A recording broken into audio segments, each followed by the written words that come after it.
Blackstone Publishing presents End Time by Daniel Greene. This book is read by Keith Sarabika.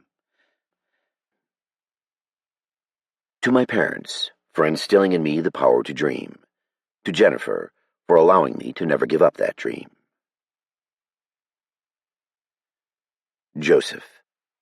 Kombarka, Democratic Republic of the Congo. Dr. Joseph Chakowski awoke with a gasp, a breath caught in his chest. His fitful night's sleep broken as if an apparition threw frigid water on his face. He blinked his eyes rapidly. The familiarity of his tent ceiling did little to calm him. The heat of the night washed over him like a thick woolen blanket, making him uncomfortable at best. What was that? As if to answer his thoughts, a scream pierced the humid night. He rubbed his eyes and reached for his wire-rimmed glasses, securing them on his face. Am I dreaming? The frogs, bugs, and other creatures of the night that screeched, buzzed, and flapped endlessly were now quiet, as though they dared not make a sound. He turned his head to the side, listening intently. Another scream bellowed long and low through the thick nighttime air, making him jump. Jesus Christ! He cursed. These were not the screams of pleasure or fear. They were the wails of pain, a person in terrible amounts of pain. The sound punched Joseph's gut, making the hair on his arms stand on edge. He had never heard anything like it, but some deep-rooted primal gene, long dormant in Joseph's line of descendants, whispered to run. Only evil lies ahead. Joseph contemplated crawling further into his sleeping bag, but knew he couldn't. He had patients to care for in the hospital near the center of Kombarka. If one could call the middle of the village a center, a few hundred forest dwellers living near the Congo River was hardly anything to write home about. They were poor people, sick people, dying people. He glanced at the glowing face of his Seiko watch. It read 4:30 a.m. His thin orange nylon tent was dark, lightless in the deep foliage. There were no city lights or lampposts, not even a lantern this far into the jungle. Even the moon hid in the night. He fumbled around for his flashlight, scaring himself as he scratched the tent bottom with his fingernails. It's only me, you oaf. That dumb thing should be somewhere around here, he thought. His fingers patted down his laptop and pack. More screams from the village made him slap the ground faster. What's going on, rebels? No, there's no gunfire. Unless they were using machetes to hack up the villagers, a much more likely and no less terrible option. Joseph shuddered, his thin body trembling a bit. Every trip to the bush brought with it a host of dangers. Disease, wild animals, poisonous insects, including death at the hands of overzealous rebels, of which there were many in the DRC. The rustling of Agents Rutherford and Nixon in the tent next to his confirmed that he wasn't imagining the horrid cries.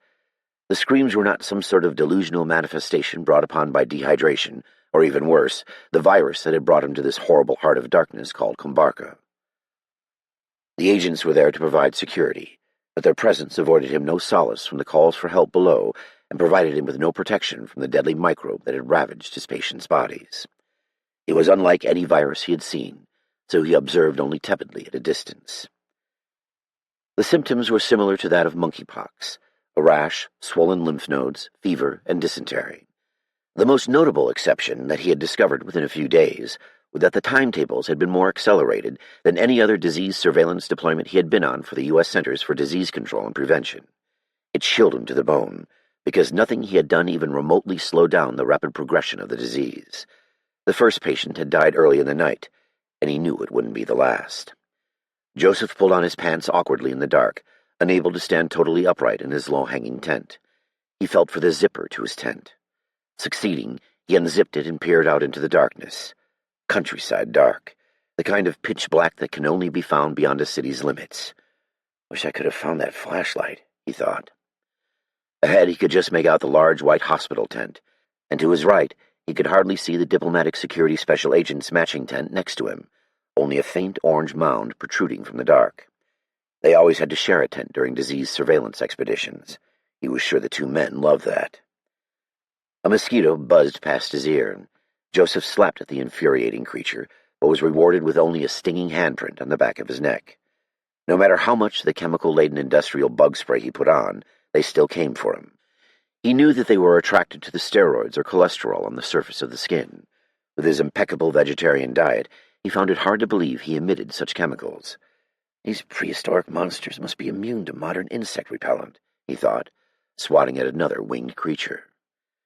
Beads of sweat instantly rolled down his back. Joseph listened intently, straining his eyes, but all he heard was the high-pitched whining of insects darting in and out around him. A tense nothingness hung in the air. "Ah! Ah!" screeched from the hospital tent. "Oh, God," he said out loud, hurriedly throwing on a white undershirt. He finally located his elusive flashlight and began to fiddle with it as he walked towards the hospital tent. "Come on, work," he pleaded with the non-compliant flashlight.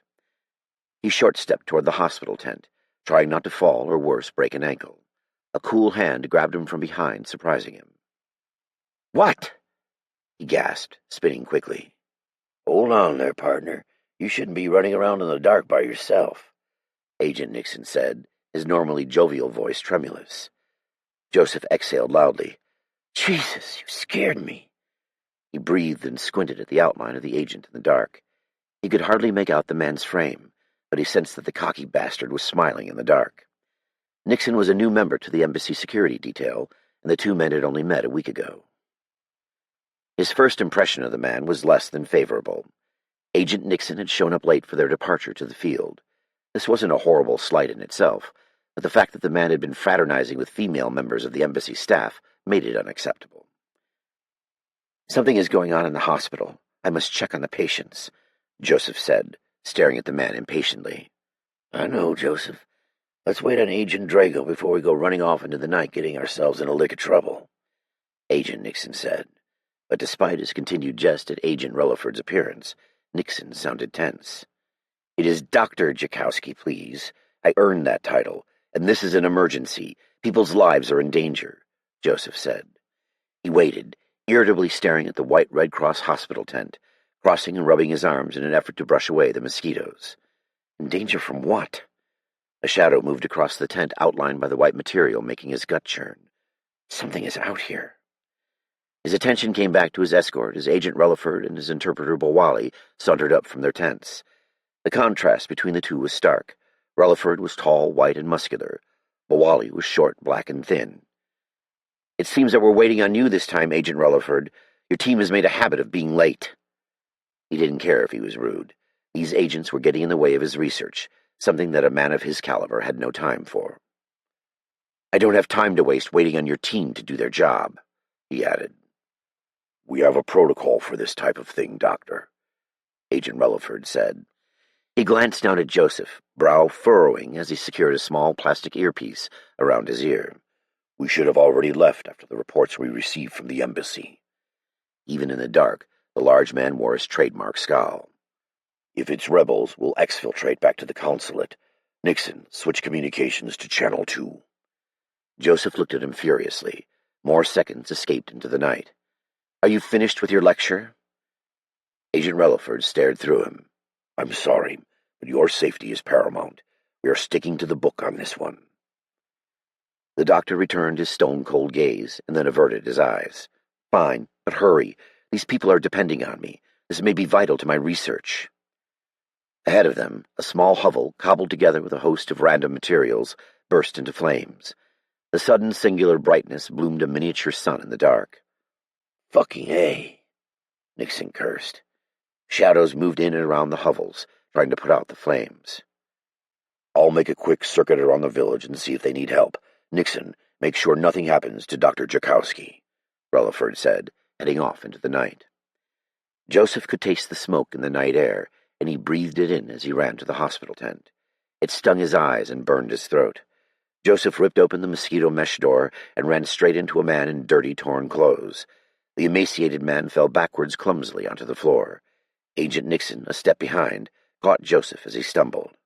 "Gotcha there, boss," he said, straightening Joseph out and mock-brushing his shoulder for him. Joseph waved him off. "Get your hands off me, you scoundrel." He straightened his glasses. "Claude and Jules, what is going on?" His local nursing aides were not inside the tent, but others he did not recognize were. They walked around the neat rows of makeshift hospital cots. Most were clustered around the patients still laying in their cots. "Visiting hours are over," he said a little more shrilly than he would have liked. "Bawali, make the translation," he said. His translator rapidly made the statement behind him in their native tongue, Lingala. The people did not respond, and he realized they were dressed in the same soiled clothing as his patients, confusing him. Anyone who contracted the disease was bedridden within days. In fact, most just lay in makeshift cots in their own excrement. How is this possible? He asked himself. He lashed out at a group of people nearby. This was his hospital tent. "What are you doing?" Joseph called out. People shouldn't be in here without his approval. The disease was just too unpredictable. It most likely spread from eating infected meat from the bush, but he couldn't rule out an airborne mutation. "Joe, what's wrong with them? There's blood all over them," Nixon said, covering his nose. "That is terrible," Bawali said. "I feel like I'm going to be—" Bawali said, bending over to retch. Agent Nixon was right. Blood covered their faces and hands, sweat staining their dirt-covered clothes. Could this be a mutation? He would have to get one of the aides to change out their clothes. "Cover your mouths," Joseph said, taking a step back. He took stock of the tent. Almost none of the patients were in their cots. "Bawali, please tell these people to lie back down, and we will get them treatment as soon as possible," he said, trying to control his emotions. Bawali relayed the message, voice shaking. The patients did not respond. They continued to dig at a patient still laying in his cot. "I said, what are you doing?" Joseph asked loudly, over the muffling of his shirt sleeve. The entire situation went beyond his comprehension. What is wrong with these people? Delusional manifestations? Had the virus attacked the labyrinth of the inner ear, affecting the patient's hearing and balance? A few moments passed, and the patient Joseph had knocked down began to pull himself up off the ground like an old man rising out of bed. Joseph had completely forgotten about the small man amid all the activity. "Bawali, help him to a cot," he ordered with a wave. His attention wrapped solely around the crowd of people ahead. The crowd of emaciated people clawed the flesh of their victim by the handful, stuffing their faces with it. They mashed their teeth loudly, chewing with their mouths open. An infected woman in a loose gown, blood oozing down the sides of her mouth, pulled on one of the bedridden patient's arms. She pulled in a tug-of-war for the limb until the flesh tore, sounding like a linen ripping in two. He stood still, jaw-dropping behind his sleeve. Confusion and shock washed over him as crimson fluid sprayed the perpetrator's face and body. "What the hell?" Agent Nixon swore underneath his breath. Joseph shouted, "Stop! Stop this nonsense now!" The patients were deaf to Joseph's pleas. Bawali's voice quivered as he translated. His translation jarred the gore-covered patient's attention toward the three newcomers, as if they had just noticed them for the first time. They dropped bits and pieces of the man. Awkwardly, the bloodied sick people stumbled forward with arms outstretched, like toddlers reaching for a coveted toy. The faces of his patients entranced him, their pupilless eyes snow-white. The soft sound of gunmetal releasing from hard plastic revealed Agent Nixon's play. "No, please!" Bawali's terrified voice brought Joseph back to reality. Bawali grappled with a skinny man, who bent in, his neck reaching in an inhuman stretch, to take a chunk of flesh from Bawali's arm. "Get back!" shouted Agent Nixon. His weapon in one hand, he shoved the patient to the ground with the other. "Please, you must stop! I can help you!" Joseph pleaded. His breath wasted and the blood-covered patients ambling towards him. An all-out panic consumed him. He had come face-to-face with deadly microbes that could kill a man in a matter of hours, some even faster. But never had he come into contact with murderers. They looked rabid, like deranged, barbarous animals. "This can't be happening. It's just a horrible dream. That's it, a nightmare." Joseph held his breath in an attempt to wake up. "It's just a dream. It's just a dream." Agent Nixon's voice cut through the craziness of the background. Gunshots exploded in the air. Joseph's eardrums reverberated with high-pitched ringing. Scared shitless, he fell backwards, becoming entangled with an empty cot, now an insurmountable obstacle. Joseph struck the hard dirt floor with a thud, and his glasses flew from his face as if they no longer wanted to be there. His breath struggled to reach his lungs, only able to take in the smallest amount of air. His eyes squeezed shut in pain. After a moment, he slowly opened his eyes. Milky white eyes glared into his, the unblinking and lifeless eyes of a man with a bullet hole in his head. This can't be happening. His vision blurred. Joseph groped the earth-packed floor for his glasses.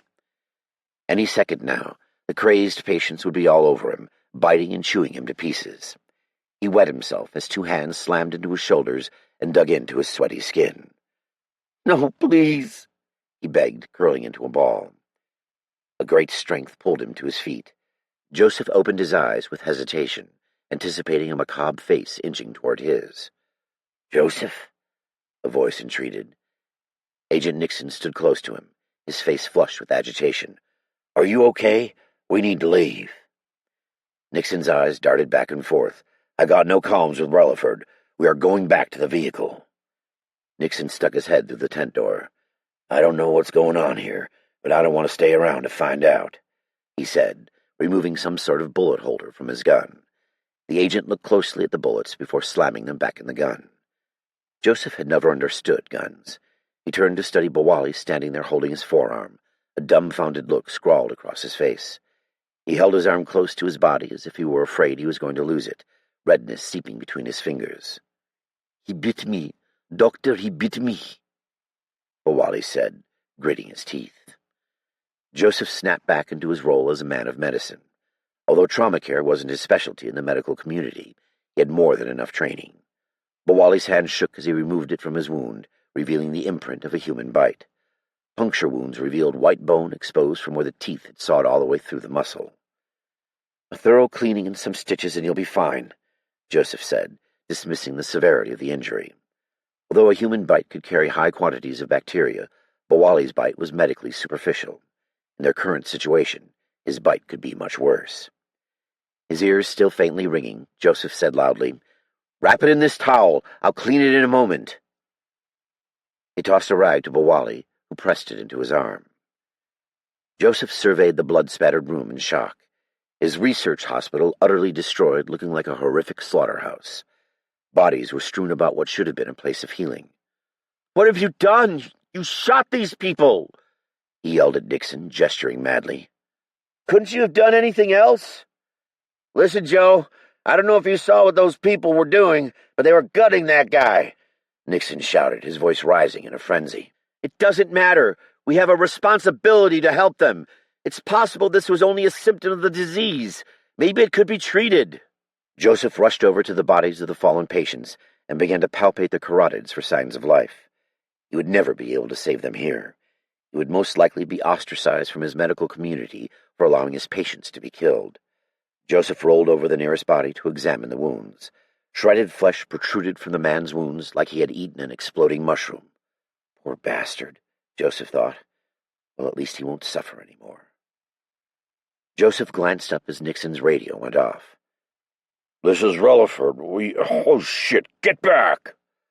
A loud gunshot boomed, followed by another boom. Nixon's brow bunched up over his narrow-set eyes as he responded. "Nixon to Rutherford, you copy? Over." Static erupted through the radio as Nixon spoke into his mic again. "Nixon to Rutherford, do you copy? Over." More static reverberated. The tense, eerie silence contrasted with the occasional scream and the slap of running feet from the outside. "We have to move to the rally point," Nixon said. Bawali nodded, a terrified look in his eyes. "Yes, we must leave here," he slurred. Joseph glowered at the interpreter, who looked like he was about to faint. "You, Agent Nixon, are responsible for this carnage," Joseph chided. A loud moan resounded from behind Joseph, startling him. The patient with the mortal gunshot wounds to the chest pulled himself into a sitting position, a rag doll sitting upright. Blood ran freely from his wounds, his body unable to keep it in. Then he stood up as if two bullets hadn't just decimated the organs contained within his puny skeletal body. "This is not possible," Joseph thought. With horror in his eyes, Joseph took a few steps back. But, that's impossible," Joseph whispered. The thunder of gunfire roared through the tent. Finding a place to hide was his only thought. Steel. Undisclosed location. The cabin of the aircraft shook with turbulence, shuddering violently. Were they using duct tape to keep this thing together? He took a sideways glance at the man next to him. The suited businessman cast an eye over the cabin nervously, pupils shifting side to side. His hands dug into the armrests, white-knuckled and afraid. "We're going to be fine," Mark Steele said to the man. His words seemed to appease the man momentarily. The man closed his eyes and whispered what sounded like the Lord's Prayer over and over. "Jesus, I hope this guy isn't some sort of nut job. EDPs were the worst." Steele looked at the passengers around him, seated in the plush leather seats of first class. A body filled every seat, 4 passengers per row split down the middle by a single aisle. A relatively unsuspecting group surrounded him, a host of businessmen, a couple of honeymooners, flight attendants, and a few upgrades. One man kept ringing his flight attendant call button, of which the male flight attendant in the galley actively ignored now. There was nothing of note on the surface, but something wasn't right in the first-class cabin. A tension hovered over them that made the hair stand up on the back of his neck. In the industry, they called it a sixth sense, or intuition. When something didn't feel right, odds are it wasn't. Always go with your gut. Steele turned his broad frame in his seat, eyeing the passengers behind him with unsuspecting suspicion. A woman sat stoically behind him. She wore a light tan jacket with a red scarf around her neck. She stared right back at him, her eyes cold and her facial features flat as if waiting to be impressed. He gave her a friendly smile and a nod. "I'll probably have to shoot her." He fingered the coarse handle of his Sig Sauer P226 40 caliber pistol wedged inside the front of his pants. He would have to wait, though, until she made the first move. Slouching a bit in his seat, he pulled a magazine from the pocket of the seat back. A couple on the front cover strolled casually through a marketplace on a cobbled city street. Visit the cradle of civilization, Damascus. He flipped through a few pages, trying to ignore the uneasiness winding in his gut. Why would anyone want to go to Syria? Steele looked back at the cover. The date read October 2010. No wonder. "Hey, look here," he said, showing the magazine to the man next to him. "You ever been to Aleppo, Bob?" The man next to him shook his head no and peered out the window. "Guess he isn't going by Bob today. Oh well, he would probably live." Steele flipped the page, trying to appear nonchalant. Some people just couldn't fly. The aircraft swung into a nosedive, and Steele felt his body slide forward in his seat. Only his seatbelt prevented him from face-planting into the seat in front of him. His stomach rose up into his throat. Is anyone flying this thing? People yelped in surprise. Hands pushed on the seats ahead of them, holding their owners in place. A male flight attendant sat down in a folding jump seat near the cockpit. Steele wasn't that surprised. He had flown more times than he cared to count in the past 6 years, something his muscular body hid well. Dropping hundreds of feet in the air wasn't unheard of, especially when they hit an air pocket, the equivalent of hitting a pothole in a car. Ding! The yellow seatbelt light flashed above the galley, and the aircraft leveled out again. "Sorry about that, folks. Just making sure you are still awake," the captain said over the PA system. A few people laughed out loud. Bunch of comedians in the group. It's always easier to laugh at the guy in the hot seat. A man cursed, and a moment later, angry footsteps pounded up the aisle. Steele knew they were coming. He wondered why they had waited so long. Perhaps they were just toying with him. Perhaps not. The bastards are coming. More than one. He tried to get a look back out of the corner of his eye. A body blurred past him, then another and another. They were eerily quiet until their kicks and fists reverberated off the cockpit door with loud, hollow booms. "Open the fucking door!" one screamed. Positioning themselves strategically in the aisle, the hijackers pulled out handguns, brandishing them at the passengers in first class. Glock 9mm. "Oh my God!" yelled one of the businessmen, half standing in his seat. The thumping of fists on the door continued from the front galley. The honeymooners held each other in terror. Jesus Christ, Steele thought. He peered over his shoulder at the short-haired woman behind him. She still stared straight ahead, not responding to the stimulus of guns. Unusual. His heart beat a mile a minute. "Everyone shut the fuck up!" the hijacker yelled, pushing his gun into a female flight attendant's face. He wrapped an arm around her neck, holding the handgun to her head. His bald head poked up over her shoulder. "Hands up!" he shouted, spit flying from his goatee-lined mouth. "I'll blow this fucker out of the sky!" said another hijacker from near the lavatories in the middle of the cabin. He held something in his hand, wires running under his shirt. Steele looked at him cautiously. "Really?" A half-dozen hijackers with bombs and guns. Christ, what have I gotten myself into? Focusing forward once again, he collected himself. He hoped one of his partners was paying attention. Out of his peripherals, he barely noticed a fist sailing his way. He half-ducked, catching it off the top of his head, covering the side of his face with his arm, ramming a shoulder into the gut of the businessman next to him. "Really, Bob? You are in on this too?" The man grunted upon impact with the skin of the aircraft. Steele shoved his hand down hard on his gun, drawing it deftly. Keeping the firearm close to his body, he fired 2 shots into Bob's stomach. The concussions from shooting the gun so close reverberated over him.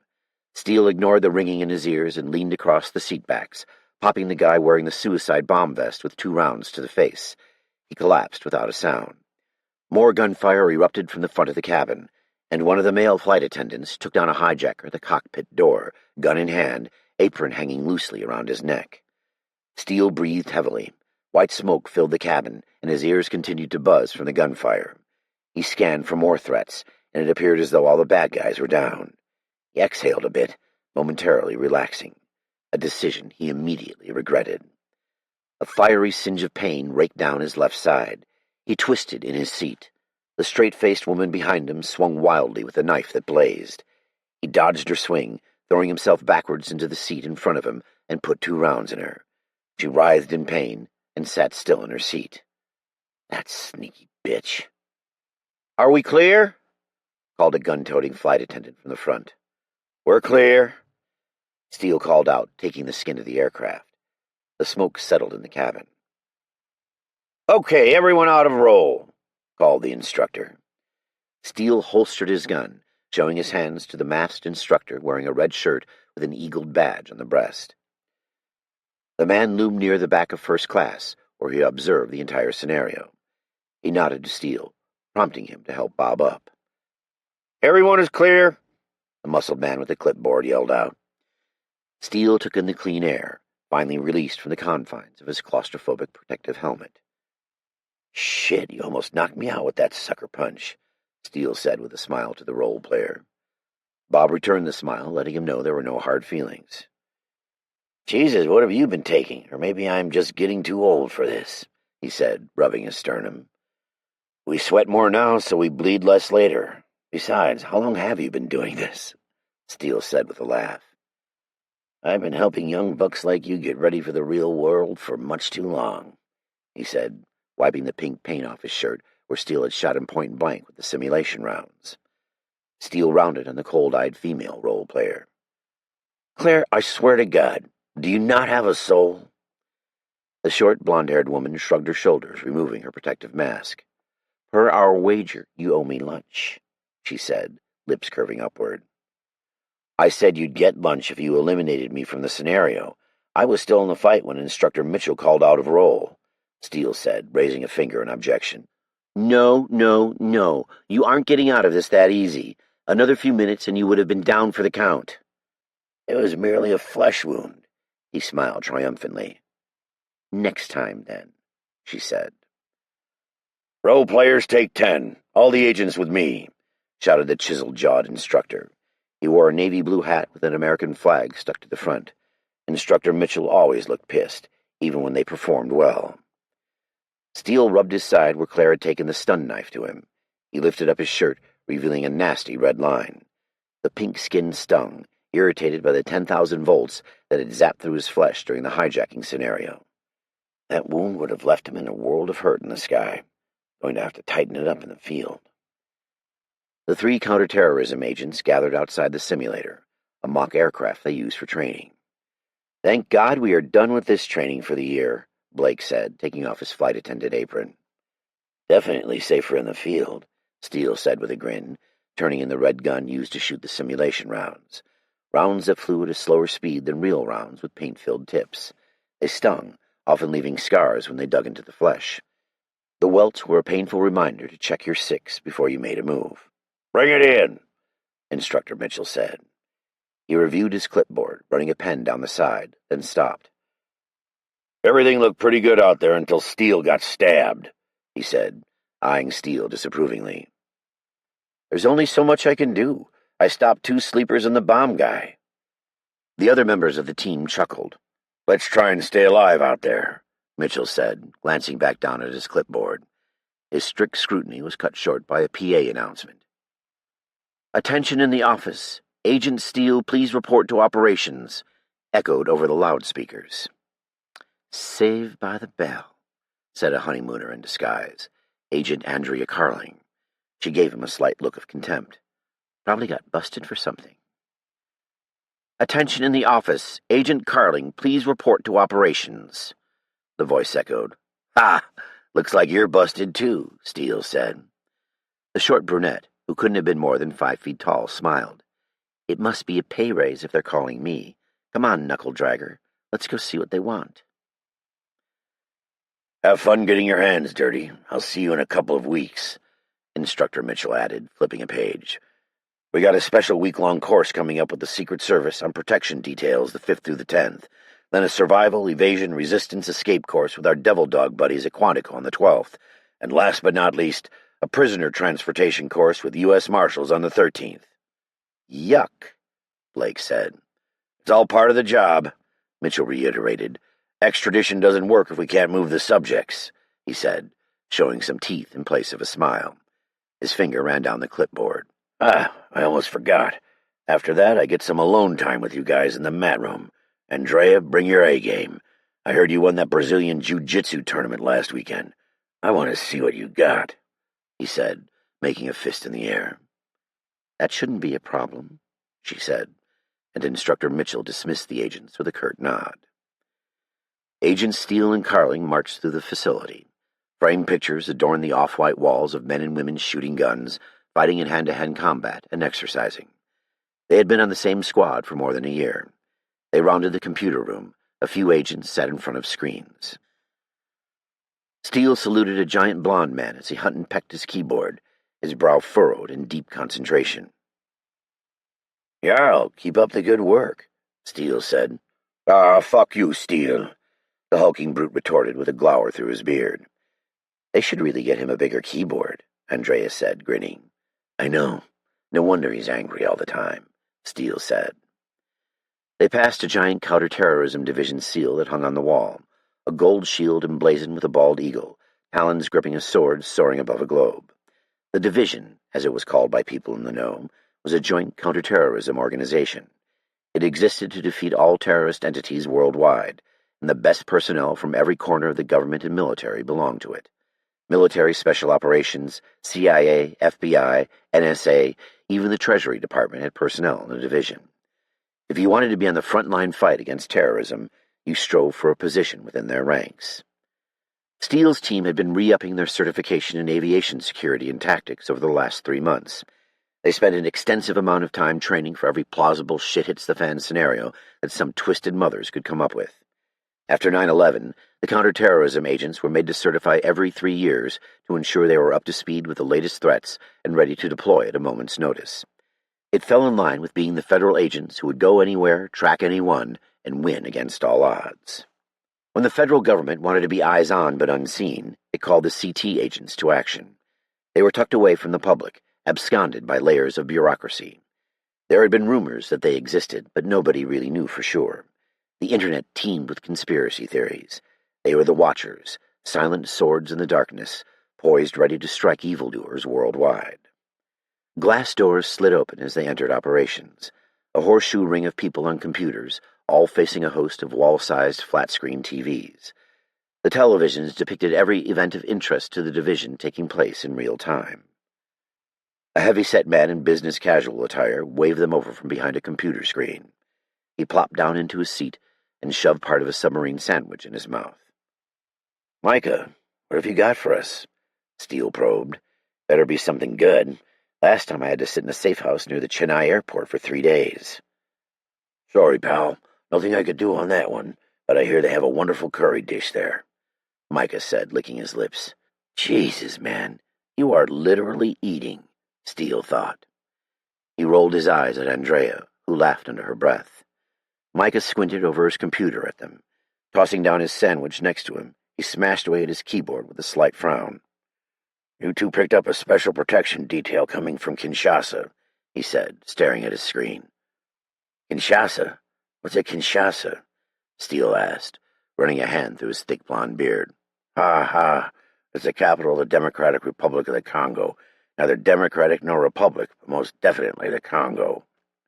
Micah chuckled at his own words as his fingertips hummed across the keyboard. Steele was always amazed that a man with his girth could type with such blazing speed using bratwursts for fingers. Steele gave Andrea a look. "Do we even go there?" Andrea asked, crossing her arms.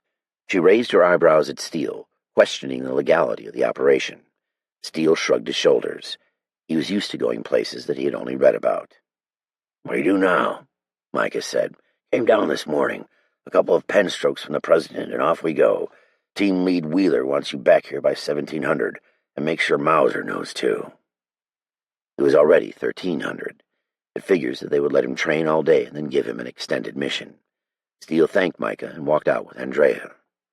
"All right, Andrea, I'm going to hit the office gym quick and make sure Mauser's awake. He'd probably sleep all day if I let him." Andrea snorted a laugh. "I think the gym has had enough of you," she said, punching him lightly in the shoulder. He flexed his bicep, bringing his arm level with his shoulder. "It'll never be enough," he joked in an Austrian accent. "Don't be late," she called after him. "You know how Wheeler hates it when we're late." Joseph, U.S. Embassy, Kinshasa, DRC. Joseph and Nixon barreled up to the embassy gate roughly 5 hours later in their battered, gore-stained government Tahoe. The embassy was a nondescript 3-story tan building made of thick concrete. A 12-foot cast-iron gate topped with razor wire surrounded the compound along with 2 guard towers overlooking the street. Sometimes it reminded Joseph of a minimum security detention facility. A smaller guard shack that housed Congolese soldiers, who assisted the Americans in perimeter security, sat outside the compound near the gate. The embassy, like the rest of the DRC, was a leftover from colonial times. "Home sweet home," Nixon said, eyeing the building with bloodshot eyes. Joseph paid him no heed. "State is supposed to be building a new one in the next few years. Update this monolithic prison-looking place." Nixon prattled as the guards did their security check. 2 DRC soldiers, slender men in baggy camouflage and AK-47s slung on their back, rounded the government vehicle with expandable mirrors to detect explosives under the vehicle, while a Marine security guard reviewed their credentials. He scrutinized their vehicle.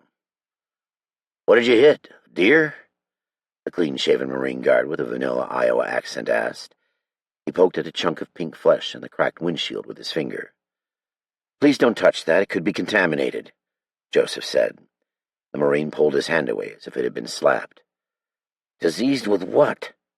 the Marine asked, wiping his hand on his pants. "Monkeypox, Ebola, AIDS. Just don't touch anything," Joseph snapped at him. The Marine gave him a skeptical look and pointed at his clipboard. "There are supposed to be 4 of you. Where's Agent Relaford and your interpreter, Buwali?" the young guard asked, peering into the back of the vehicle. Joseph leaned over Nixon. "They're dead, and a hell of a lot more people are going to die if you don't let us through." The Marine visibly gulped. "Let him through, Ryan," he shouted, waving his hands. A couple of hours later, Joseph sat in an embassy conference room. He clasped his hands in his lap. The embassy bigwig sat in front of him. A standard dark brown wooden government table that seemed a bit too wide for the conversation they were having separated Joseph from Ambassador Brinkley, Dr. Edward Harkin, and the detachment commander, Master Sergeant Snow, head of the Marine contingent stationed at the embassy. Holding the title of commander and being sergeant was not something that happened very often. He was surprised that Regional Security Officer Klein wasn't there. He formed the post-security team with Snow. Must be out sick. The conversation was going less well than Joseph expected, and now they all stared at Joseph as if he would be better off in an asylum. Always dressed to impress, Ambassador Brinkley wore a 3-piece suit despite the unwavering heat. Brinkley had received his ambassadorship through political appointment, but never failed to make sure people addressed him by his appropriate title, as if he had earned it. Joseph was sure Brinkley had earned it through campaign donations. Joseph had voted for the president, who then in turn appointed this pretentious jerk. Ambassador Brinkley had a silver streak running through his dark hair, and that, combined with his pointy nose and beady eyes, always reminded Joseph of a ferret. The ambassador sat back with his arms crossed, a smug look of disbelief settling in his eyes. "Let me get this straight. Dead villagers got up and attacked you? This wasn't some bizarre bush ritual?" He pulled a piece of paper up in front of his face. "What is it you do out there? Investigate AIDS or something?" The ambassador continued to glare at Joseph disdainfully, awaiting a response. "It was monkeypox, and I am a disease surveillance specialist," Joseph said under his breath, rubbing his bloodshot eyes. "I was on a monkeypox surveillance deployment. We do this to stay on the forefront of any emerging outbreaks within the country. There were reports of an outbreak in Kumbarka, near the Congo River." "How long has it been since I slept?" "And?" Brinkley pressed. "I was observing and treating the people there with the standard monkeypox medical treatment and monitoring the effects it was having on the progression of the virus." "Wait," Brinkley said, shaking his head. "Why should I care about monkeypox again?" Joseph took a deep breath. "Like I said before, monkeypox in itself is a highly contagious virus. It can be spread from bodily fluids, a bite, or from consumption of contaminated meat." The ambassador interrupted him again. "Contaminated meat?" Brinkley doubted, looking at Dr. Harkin and Master Sergeant Snow for the social go-ahead to blow this entire thing off as some tribal voodoo. "Why would someone eat that?" He leaned back, laughing to himself. "I mean, come on. If these people can't even cook their food, how can we expect to make any headway in business or developing new industry?" I should have donated more, Joseph thought. Joseph was tired of giving this cultural lesson on top of answering Brinkley's arrogant questions, but he continued anyway, hoping something would penetrate the man's wavy hairdo. "It's a common occurrence in the rural communities that run along the Congo River. Think of it as deer or duck hunting back home, except these people trap jungle rodents or animals." The ambassador sighed. Joseph wanted to snarl, but held it in. He calmed himself and continued. "The disease that killed these people wasn't monkeypox. It was something else entirely. It is highly infectious and extremely deadly, and we need to get a jump on it before it spreads too far." Master Sergeant Snow leaned in from across the table. He was more or less the opposite of Brinkley, aside from the fact that they were roughly the same age. Master Sergeant Snow was in his 50s and had the resemblance of a career Marine, crew-cut, clean-shaven, an avid follower of a high-intensity interval regimen. The only problem with Snow was that he was convinced that the embassy could come under attack at any minute, any day of the week. Joseph had avoided him in cafeteria on many occasions because of his hard, grizzled, unapproachable look. "How many rebels were there?" Snow punched out from his emotionless mouth. It was as if he were some sort of robot. Joseph ground his teeth together. At this rate, he would have nubs for teeth by the end of the day. He tried to explain again. "Sergeant, as far as I know, there were no rebels. The people from the village were out of control, murdering each other." "You're sure?" Snow spat. Joseph almost thought the man was trying to give him an out, a way to save face by admitting some rebel group attacked them. "This is vital to the security of this embassy and the national security of the United States as a whole," Snow said. "I can't be sure, Sergeant Snow. It was dark and people were screaming and shooting." He massaged his temples. An oppressive migraine loomed over him. He hoped to God he hadn't contracted the virus. Snow leaned back, satisfied, displaying neither anger nor happiness, a general air of duty surrounding him. "I have no more questions for the doctor." The ambassador reviewed his notes. "What happened after you saw the dead people walking? What happened to Agent Rutherford?" Joseph closed his eyes, mentally replaying the flight from Kumbarka in his head. Everything had happened so fast. It was a blur of violence. "As we exited the hospital tent, I saw the village elder having his stomach ripped out by his own teenage daughters. Presumably they had been infected with the virus. Agent Nixon pushed me forward and we ran to the SUV. There was smoke in the air and many of the village homes were ablaze, but nothing prepared me for when Agent Nixon flicked on the lights, illuminating a horrifying scene. "Bestial," he said, before stopping to collect himself. The row of embassy leaders stared at him. No desensitization classes could have prepared me for this kind of gratuitous violence. People were burning alive, screaming, waving their arms wildly, while others stumbled around, seemingly unconvinced they were alight. Still more villagers lay on the ground, most likely dead. Some crawled, trying to get away from the others. Many appeared to be dismembered, arms, legs, heads gone. I couldn't tell you who belonged to what.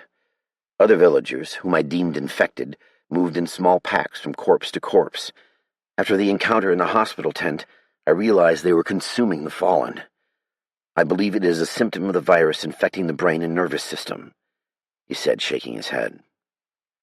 I've never seen anything like it. They tore pieces of flesh from their victims with their hands and teeth, like they were possessed, he said, bile rising in the back of his throat. Why would anyone do such a thing? Savages, Ambassador Brinkley muttered, amazed by the animalism of the native population. Joseph paused and continued his rendition of his nightmare. We sat in the SUV for a moment in utter shock. Then, one after another, they noticed us. The lights or the engine must have attracted them, but I don't really know. Dozens of them came at us at once. They pounded on the windows with blood-stained fists, attempting to smash their way in. Joseph had shrunk down in his seat that night, trying to get away from the windows. I saw a woman shatter her teeth on the window, with no recognition of pain or acknowledgement of what she was doing. I screamed, "Drive!" But Wally cried in the back seat. He kept mumbling and praying, "Please, God, please, God." Agent Nixon gunned the vehicle into the mass of crazed villagers, bodies thudding off the front grille. It was the most sickening sound I've ever heard. The vehicle rocked as we drove over the bodies. They just threw themselves in front of the Tahoe, fingernails scraping the windows as we drove through them. Joseph stopped as Brinkley raised a hand, shaking his head. "Wait." Brinkley held up a halting hand.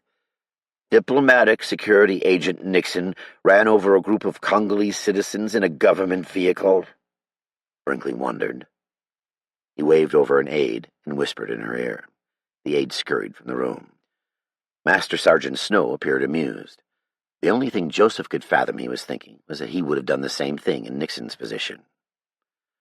Please get to the part about Agent Rutherford. Where is he?" Brinkley asked, taking a quick look down at a very expensive gold watch on his wrist. When we reached the edge of the village, we saw a man standing with his back turned toward the road. It was Agent Rutherford. His clothes were disheveled, as if he had been in a fight.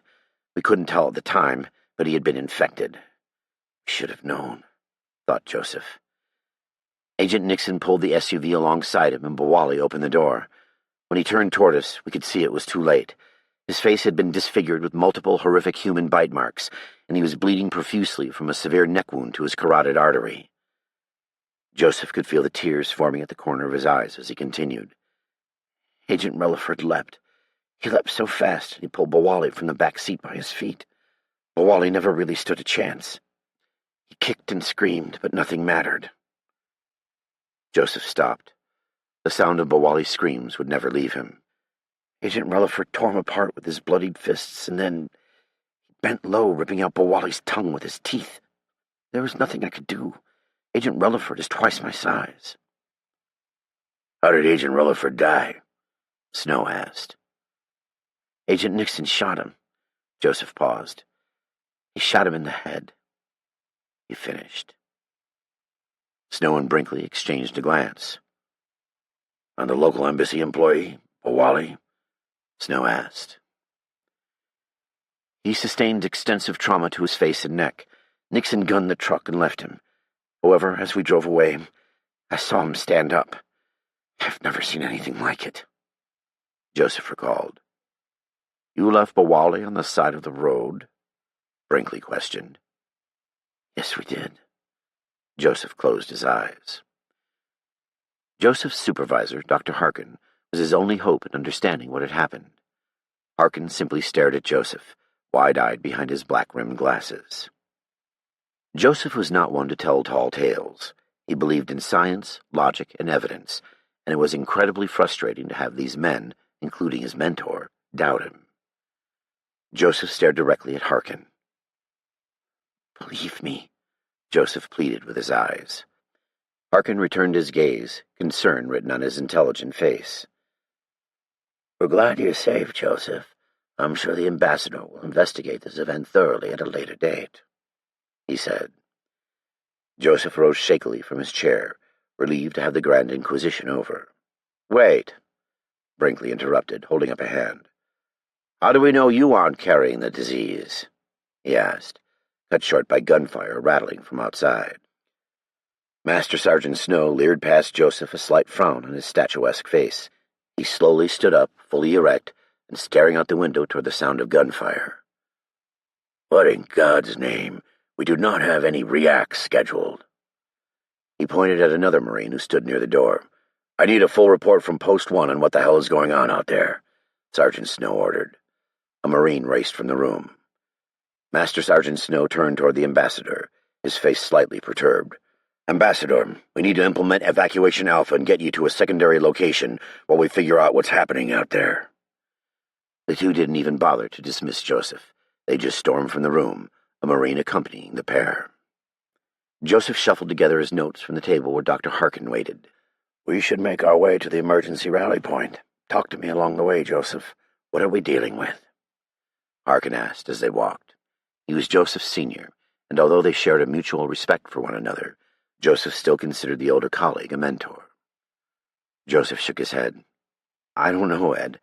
I saw a man with bullet holes the size of $50 in his chest get up and walk around." Harkin took him by the shoulder. "Adrenaline could explain it, or maybe he was just a tough son of a bitch.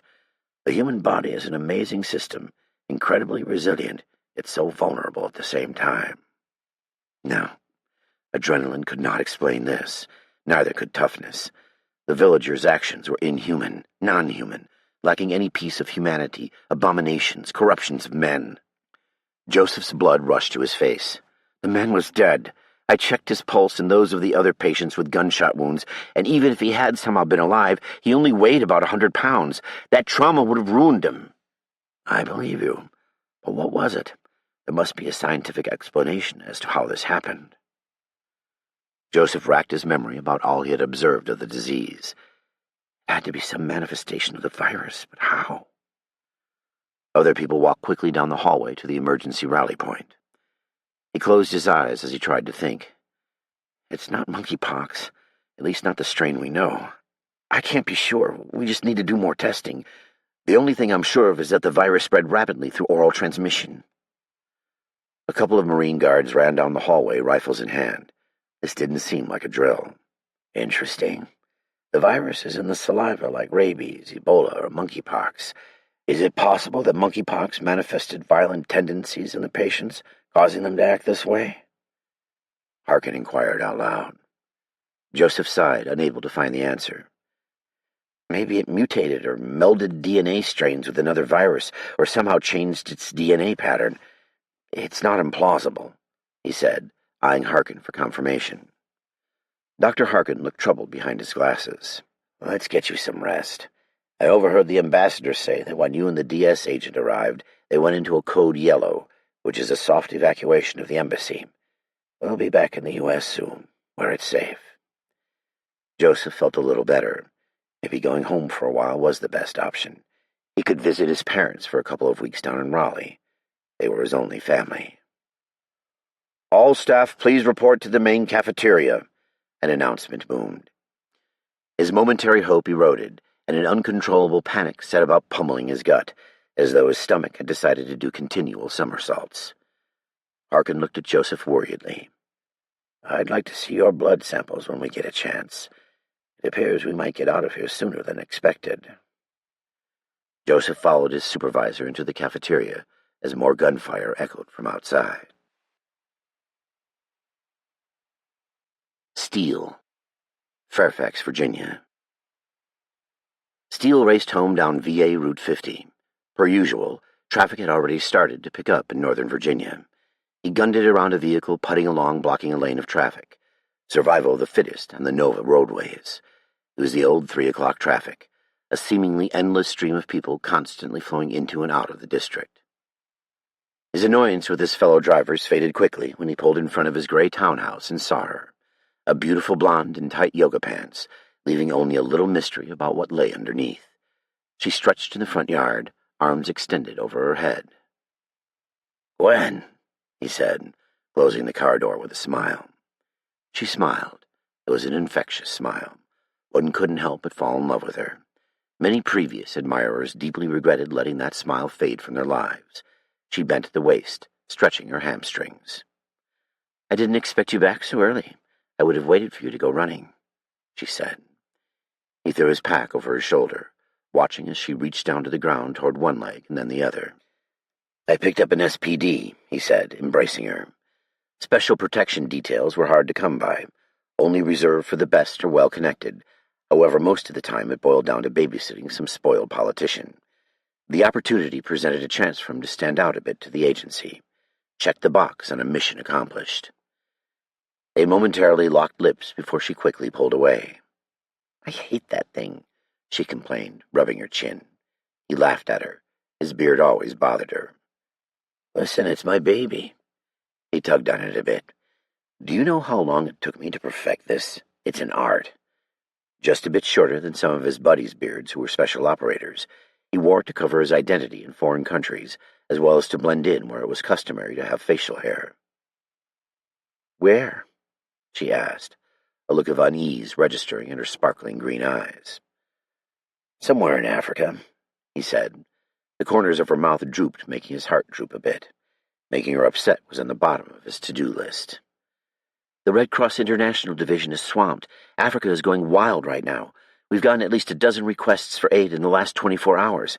I hardly got out of there today. It's unbelievable how bad it is." He readjusted his bag strap.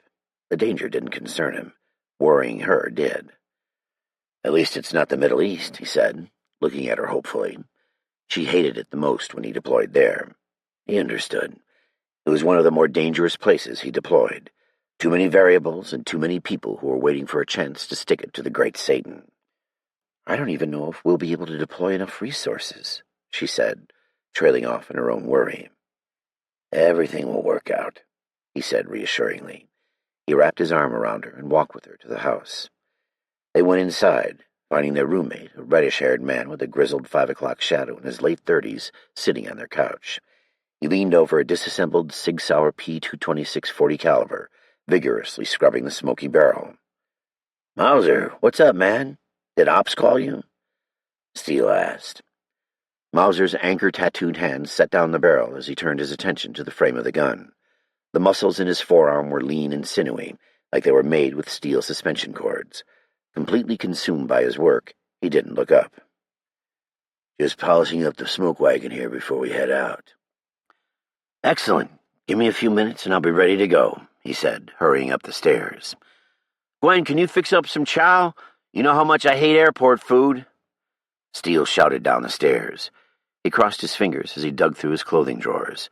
10 seconds passed. Yeah, she shouted up at him. Phew. His gamble could have been perceived in the wrong light with Gwen, but she would always help him out given the chance. He had met her 2 years earlier, when they both deployed to New Jersey during Hurricane Sandy. He had been tasked out to assist federal authorities, while she had been stationed with the Red Cross.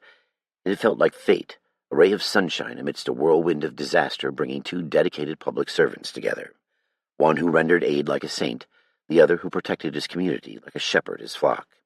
Both unwavering, undeterred, and determined to make a difference. They were a yin and yang of service, both aspects necessary, and yet neither successful without the other.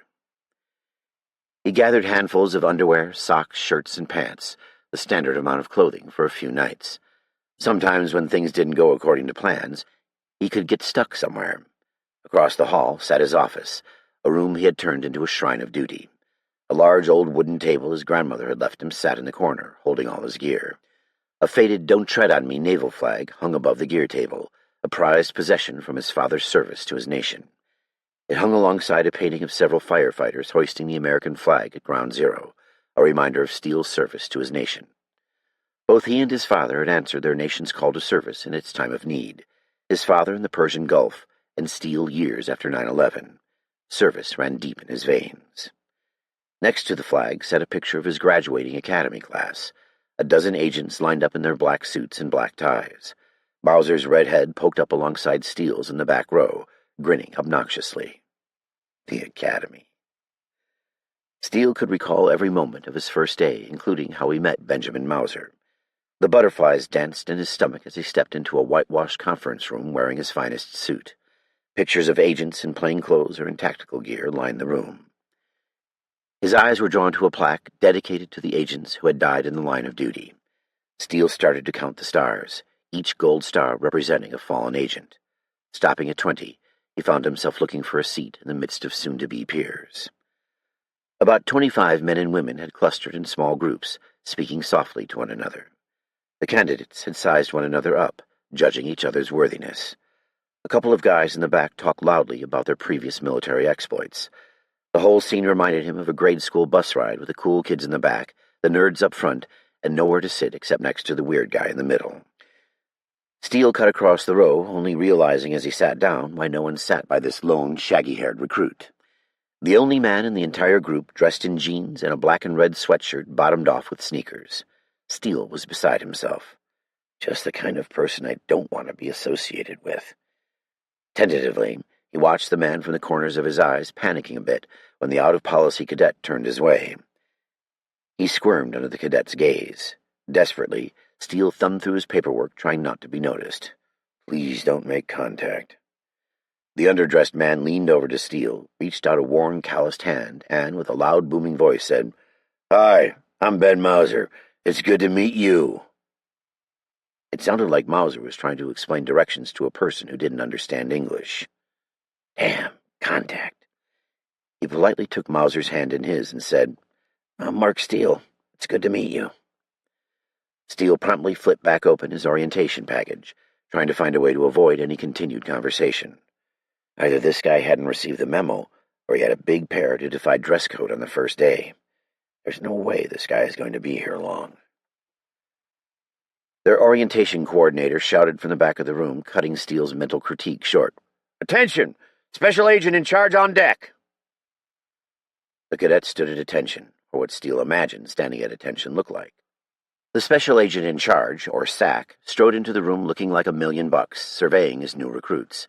He marched to the front podium and spun around to judge the eager faces of the would-be CT agents, hands clasped behind his back.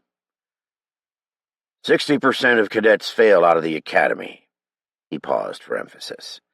Look at the men and women around you. Steele kept his eyes forward. He needn't look further than the man next to him. Most of them will not make it. 60% of you do not have what it takes. The SAC's gaze surveyed each recruit in silence, hoping for some form of weakness to pounce upon, exposing the inferior being in his presence. He scanned the recruits and stopped as his eyes fell upon the casually dressed Mauser. The weak link had been identified. The SAC's eyes widened and then narrowed. Now, what do we have here? A Freddy Krueger look-alike? You must be the jokester in the group. I've seen your kind before. The SAC floated down the aisle until he stood face-to-face with Mauser, eyeballing him with severe scrutiny. I presume you know today's attire is business. Mauser held his chin level, eyes focused directly at the SAC. Sir, yes, sir, he shouted. And I presume that you will rectify this situation tomorrow, the SAC asked, his eyes cutting him down mercilessly. Sir, my suitcase was lost in transit, sir. I am told that it will be delivered sometime this afternoon. The SAC inspected him up and down. That's great, Krueger, but I cannot let this violation of the rules go unaddressed. I mean, if we don't enforce the rules, then how do we get you to respect them? Steele smiled. This guy is going to get kicked on day one. Better his dumb ass than mine. Everyone down into the front leaning rest, the SAC commanded. Steele learned quickly that the front leaning rest was no rest at all, just a different term for the highest point of the push-up position. Steele's chin hung to his chest. This guy can't possibly be serious. We are in our primo business suits, freshly dry-cleaned and pressed, our Sunday best. On top of that, we haven't done anything wrong. It was only that guy, Mauser. How could the SAC be so unfair? As Steele would find out on the double, none of this meant much to the counterterrorism division. They would live and die as a unit. None of them were superheroes or James Bond. This was real life. They had to be tough, smart, and watch each other's backs if they wanted to be successful. If one person failed, they all failed. The recruits clambered onto the floor to perform their push-ups, eking out rep after rep, as the SAC harangued them on the importance of policy, following the rules, accountability, and, most importantly, making the correct decisions under pressure. They groaned as they reached 100 reps. Luckily, Steele had put himself in an intensive physical training regimen for months prior to his recruitment. The unprepared were easily singled out as their arms gave out. Beads of sweat ran down Steele's face. He chanced to look over at this character in his sweater, who accepted the punishment in stride with Steele going rep for rep. There is no way this guy would survive training. He will be one of the many who washed out. He couldn't even get the first day right. The SAC had allowed them to break in the front-leaning rest position. Welcome to the most specialized counterterrorism agency on the planet. If you can't be smart, then we will make you strong. Much to Steele's initial dismay, he had been seated next to Mauser for every training event at the academy. As their staff ID numbers were consecutive, the two would not only be partnered up for scenarios, but would sit together during endless hours of classroom training and even bunk together. The academy had forged a friendship for life. The shittier the experience, the closer it brings men in arms. It taught them to close ranks when things went bad, to rely on one another in the face of danger. As years passed, life bound them together like brothers. Because while one needs a brother to celebrate his victories, one needs him more when the enemy screams for his life. Not merely a sibling of your mother's breast, because that bond sometimes is not enough, but a brother who has tied himself to you through earned respect, shared experience, and common cause. Steele collected his equipment. He carried the standard counterterrorism agent-issued kit laying in neat order, starting with his death dealer, the Sig Sauer P226 40 caliber that he placed into an inside-the-waist leather holster in his pants. He tossed his stainless steel handcuffs, zip ties, and his baton into a pocket of his suitcase. He could never fathom why they had issued the agents a baton, aside that it made them seem more like police when in reality they were anything but. Next, he flicked open a spring-loaded Benchmade out-the-top blade, closed it and clipped it inside his pants along with a tactical flashlight. He clipped 2 extra magazines onto his belt and placed one in his ankle magazine holder. Can't hurt to have that extra mag when everything goes to shit. This was a common practice among the agents. Finally, he put his gold-emblazoned tactical badge around his neck. While the badge itself was light, the responsibility weighed heavy, but he had grown accustomed to it and craved it. The call of duty set him apart from a regular citizen of his great country. It came with massive responsibility. Most people either didn't want the responsibility or couldn't handle it. It was much more convenient for them to think evil didn't exist or could never touch their lives. Steele was a part of the few who formed a thin, hard line between order and chaos. He was a shield to the weak. He was a sword to the breasts of evildoers. As a shadow, he stood watch in the night over his people, so they may rest unmolested in their beds. If death called his name, he would never fully accept his fate, fighting tooth and nail to the bitter end. For he had sworn an oath that he would support and defend the Constitution of the United States against all enemies, foreign and domestic. He would uphold the law and bring justice to all those who would do harm to the citizens of the greatest country in the world. Steele slid the badge underneath his shirt, finishing his preparations as the smell of grilling beef burgers wafted up the stairs. Gwen always made something tasty and decidedly unhealthy for him right before he deployed. He was convinced she was plotting to make him fat. Happy, but fat. He hauled his luggage and packed on the steps. "So it's burgers and fries?" he asked. Gwen's red lips curved. "You just remember what you're coming back to," she said, flipping a patty on a warm toasted bun.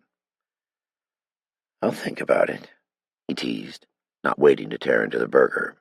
He had no problem coming back for missions. By the end of a mission, he was so exhausted that he could hardly drive home. "You'd better," she called from the kitchen.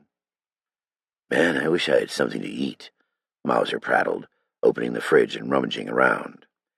Gwen smiled and produced a second and a third plate, setting them down on the kitchen table. "I wouldn't forget you, Ben," she said. She sat down and took a big bite out of her burger. "Where does all of that go?" Steele asked. She smiled. "Some of us actually run, so this is fuel." After he devoured his meal, he leaned back in his chair ready to burst. "She is definitely a keeper," he thought. He glanced at Mauser. "You ready, big fella?" he asked. "Yes, sir, let's do this," Mauser said. Steele nodded, turning to Gwen. He kissed her. "I'll be okay," he said. "I know," she replied softly, looking down, straightening his shirt. "That's what all the training's for," he said with a kiss to her cheek. At least, that's what he kept telling himself. Joseph. U.S. Embassy, Kinshasa, DRC. Joseph and Harkin entered the main cafeteria, a large room consisting of dozens of oblong tables. Food distribution staff handed out water bottles and snacks. Embassy personnel from all over the building trickled into the room. A large crowd had clustered near the panoramic-style windows overlooking the front courtyard and gate. The muffled cries of children in their mothers' arms gave away that the embassy staff's families were also gathering. It was not uncommon for staffers to have their entire families with them abroad, but to have them all in one spot meant something bad was happening. Joseph caught a kid sitting nearby, picking his nose while he stared defiantly at Joseph as if he dared him to do something about it. Joseph turned away, slightly repulsed by the wretched little person. Joseph never had a family of his own, and as he watched the small children squirm and cry in the cafeteria, he didn't regret his choice. The truth was, he was slightly afraid of kids. They seemed so naively bold, and they were perpetually dirty, excellent hosts for viruses. And what do you talk to a kid about anyway? You could never have a conversation about the merits of using cidofovir as opposed to ganciclovir as a primary treatment for cytomegalovirus. Yet sometimes, when he looked at the families, he yearned to have people around him, his own people. He placed all of his energy into his work because it could never betray him. But it wasn't that he didn't want somebody of his own to love and hold. He had a love interest, of sorts, back in college. She always badgered him about studying too much. She just didn't understand. In the end, Joseph had ended up alone. He told himself he was better off that way, but he often questioned his own rationale, wondering if maybe he wouldn't be happier with someone else to share his life with. Joseph joined the cluster of people near the windows. Normally, it was quite a nice view. A few office buildings, and beyond palm trees and green hills, the more attractive part of Kinshasa. Not today, though. Anarchy had exploded all over the streets. The embassy staff murmured to one another in hushed whispers as they gawked behind the safety of their window within their concrete building, surrounded by marines, fences, and barbed wire. People ran amok through the business district. Some fought one another with their bare hands, while others swung machetes with vicious effect. Muffled gunshots accompanied the symphony of chaos like an offbeat snare drum. Wails for help were accented by the calls for mercy and screams of pain. The opera of agony never stopped. New voices would pick up as others faded out, each person below contributing their piece of the destruction song. The most unnerving part were the screams, dampened by the thick embassy glass, but still audible. Joseph stared at the people dying outside the embassy gates. It made him sick to his stomach, but he couldn't turn away. There is going to be a long line for therapy after this. Like a horror film in real time, he knew death stalked them, yet he continued to watch. A man chopped a machete into another's neck, cleaving a jagged wound, his blood spilling in the street.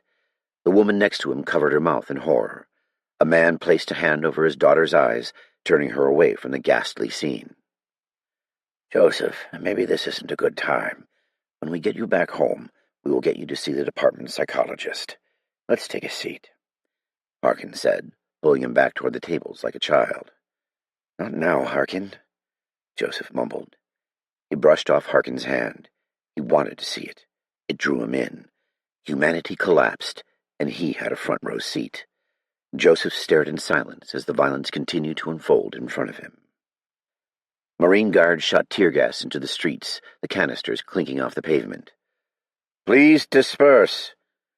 "Alt, please disperse," clamored a megaphone over and over in French and English. Neither the gas nor the warning seemed to have any impact on the civilians that had crowded around the gate.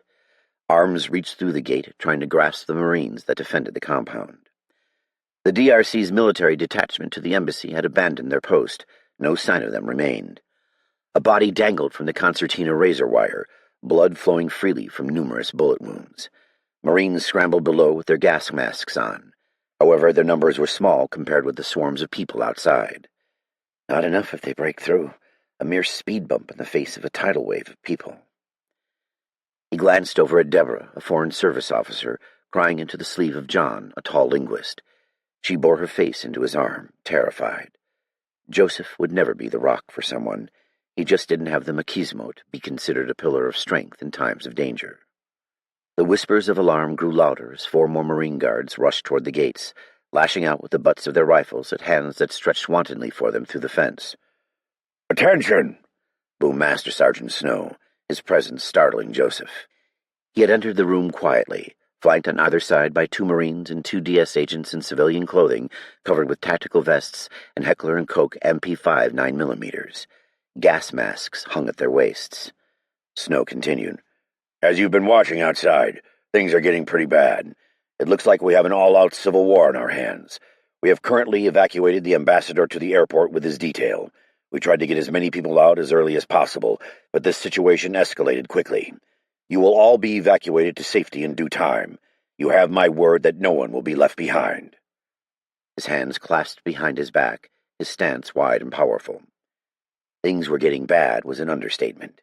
Joseph knew what was happening, but he would never have dared imagine that it could happen so fast. If these people were infected, the virus must be mutating exponentially. It would be like a small village on the scale of a megacity, with millions of people potentially infected. Their prospects were grim at best. The medical infrastructure of the DRC could never treat a large number of people, and even if they could, they did not have a working treatment. Sweat beaded on Joseph's forehead, and his gut churned. He hugged his stomach, trying to calm himself. The staffers had edged their way toward Snow in an effort to glean information. People always wanted to know more, and were ever suspicious of somebody in uniform telling them that everything was fine when they could clearly see that it was not. "You need to get us out of here!" yelled a man from the back of the room. "Yeah!" A few more staffers took up the cause, fists clenched, a people's movement of protest. Snow raised his hands in defense. "You have my word that you will be safe inside the compound until you can be evacuated. If we rush the evacuation, it could be more dangerous for everyone involved. We need everyone to remain calm and to follow our orders. We have a detachment of 25 Marines here who have been trained for exactly this type of situation." "You're supposed to keep us safe," shouted a short, heavy-set blonde from the Human Resources staff. Angry, terrified energy ebbed from the crowd. Joseph felt a herd mentality rising up like a spooked gazelle watching the lion, knowing that danger lurked near, but frozen in indecision, not knowing which way to run. It oozed from them, driven by one factor: fear. Snow curtly nodded no, a short, purposeful head maneuver, and then pierced her with his ice-like blue eyes. "No one is in immediate danger. Washington knows this is happening. You will all be evacuated to a safe location." The fat woman snapped her mouth closed. Anger settled on her red, rotund face. "I will be filing a complaint against you," she said, trying to get the last word. "I can't wait." Snow's lip curled into a semi-smile. Joseph wanted to rip his hair out. He didn't understand. Snow didn't understand. Harkin didn't understand. And Brinkley, that rat bastard, didn't understand. We don't have time. We need to get out of here. "What about the airport? You should be taking us there," voiced a portly, bearded man near the front. Joseph had often seen him eating in the cafeteria. "All I can do is tell you to sit tight," said Snow. He turned abruptly and left the room with his militant entourage. That's it? Joseph didn't feel any better about the situation. There were too many similarities to Kumbarka for it to be a coincidence. The outbreak had spread to the African capital. He ran toward the Marine Master Sergeant. "Please wait, sir," Joseph called after him. He reached out and grabbed the hardened Marine by his shirt sleeve. Snow glared down at his sleeve before prying it from Joseph's grasp. "Yes, Doctor, and it's Sergeant. I work for a living," Snow barked, his eyes glaring. This man was a pit bull. Joseph met his hard gaze as best he could, adjusting his glasses on the bridge of his nose. He looked away before he started speaking. "I'm sorry," he stammered, grimacing from the altercation. Snow threw daggers with his eyes, waiting. "Don't let your men be bitten by any of those people out there," Joseph warned. Joseph forced the words out, hurrying while he still had the commander's attention. "That's how it spreads. One infection within this compound, and it will spread like wildfire," he said. Snow fixed him with a gaze so cold it could have frozen the devil himself. "We have it under control, Dr. Tchaikovsky. Good day," he said. Turning, he moved with purpose down the hall. Steele, Undisclosed Building, Virginia. Steele and Mauser scanned their ID badges to gain access to the Washington field office, a secure facility, before making their way to a small skiff. The walls were encased in special metal and soundproof doors to block people and devices from eavesdropping. Here they could discuss and hold classified information without risk from phones, pagers, and other transmitting devices. By the time Steele and Mauser arrived, 3 other agents were already prepping their gear inside. Agent Carling loaded her magazines while she talked with a colossal man, her thumb gliding each round into the magazine with practiced efficiency. A salt-and-pepper-haired man in his 40s signed paperwork near the front, his tactical badge clipped on his belt. He checked his watch as the agents walked in and tapped the watch face. Then he held his fingers about an inch apart. Apparently, team leader Wheeler thinks we're cutting it a little close. Steele pointed accusingly at Mauser, and the man went back to his work, shaking his head. 2 unknown suits and the special agent in charge of the Washington field office conversed in low tones near the front. Steele eyed them warily. Unknown suits were always a sign of trouble. They could potentially be upper management, swooping into the field office to raise hell about some trivial policy, or maybe trying to make a name for themselves by adding yet another layer of bureaucratic red tape to an already bogged-down system. Best not worry about things that are out of my control. Steele and Mauser claimed a table and set out their gear. Wheeler approached them. He was dressed in regular, everyday garb, just like them. Jeans, a shirt, and a light jacket. A warrior concealed by civilian dressings. "I need you 2 to sign this paperwork," he said, dropping a stack on the table in front of them. "Gotta keep the suits happy." He plopped a pen on top as if he worked in an ice cream shop. "Jesus, you got something against trees, Wheeler?" "Where I'm from, we could use a little global warming," he said with a chuckle. "Well, I just don't have time to sign all of these. You're interfering with my Zen time," Mauser said mockingly, hefting the pen. "You know I need at least 30 minutes of zero paperwork before I can start my day." "Trust me, if there was a way around this, I would be doing it." "I can think of one way around this. You think we can take him?" Mauser arched an eyebrow in Steele's direction. Steele cracked his knuckles. "If it means we don't have to sign all these fucking forms, I think it's worth a shot." They all laughed as Wheeler took a step back with a wide grin. "It wouldn't be work unless bullshit came with it." He turned to Mauser. "How's my favorite puddle pirate? Been a few months since we worked together. How's Amanda?" The older man grinned. "Amanda? I don't recall a Amanda, sir," Mauser said with an evil smile as he scribbled his signature across the paperwork. "Must be a Kelly or a Sarah in there somewhere." "No, sir, just flying solo," Mauser retorted, tossing the pen to Steele. He preloaded his handcuffs with a click, click, click. "And how about our youngest member of our Justice League, Captain America himself? How's Gwen?" he inquired. "We are more like Avengers, sir," Mauser said. "She's good, sir, doing the usual, saving the world one disaster at a time." Steele knew Wheeler well. Everyone in the service knew, or at least heard of this man, the legendary Captain Don Wheeler, a veteran of hundreds of deployments in ghost wars that wouldn't be released for public consumption until 2060. Senior CT Agent Wheeler had been with the division long before 9/11, Somalia, Kosovo, Iraq, Afghanistan, Libya, and countless others. If someone were declaring war officially or unofficially against the United States, you can bet he'd been there. "Put a ring on it yet, son?" Wheeler asked. "Not yet, sir, but she keeps hounding me for it," he replied. "That she will, son, that she will. She will until she's got you by the balls, and by then it's too late, and you'll have gray hair, a few kids, and a fat belly," Wheeler reminisced. "Like you," Steele joked. "Careful there, son. I've been offing terrorists since you were in diapers." They laughed. Andrea hollered at them from across the room. "You better lock that shit up, Steele. She has got to be a saint for putting up with your hairy caveman ass. How can she even find you through that thick mane of fur anyway? If you break her heart, I swear to God." She shook a fist at him. "All right, everyone calm down. Her hand will be asked for in due time. Everything has to be perfect." He scratched his signature across a pile of paperwork, acknowledging that he knew the risks of the business. It seemed a little redundant, but they did it before every single mission. If he didn't come home, they could deny he worked for them, or if he was horribly maimed, he couldn't come after them for liabilities. All in the fine print. Wheeler collected his papers and worked his way back toward the front of the room. Within a moment, he changed the subject. "Oh, sir, do you happen to know the score of the Tigers game last night?" Steele asked with mock innocence. The Detroit Tigers had just swept the Minnesota Twins. "We've only lost a few games. The season's a marathon, not a sprint. I smell a pennant in the near future," Wheeler said defiantly. Steele chuckled. "Dementia must have set in early with this one," he said to Mauser, slapping him in the chest. Steele had always thought of Wheeler as a mentor. Wheeler had taken a liking to the mature young agent as soon as he entered the division straight from college 6 years prior. Wheeler had made it his duty to teach Steele everything he knew.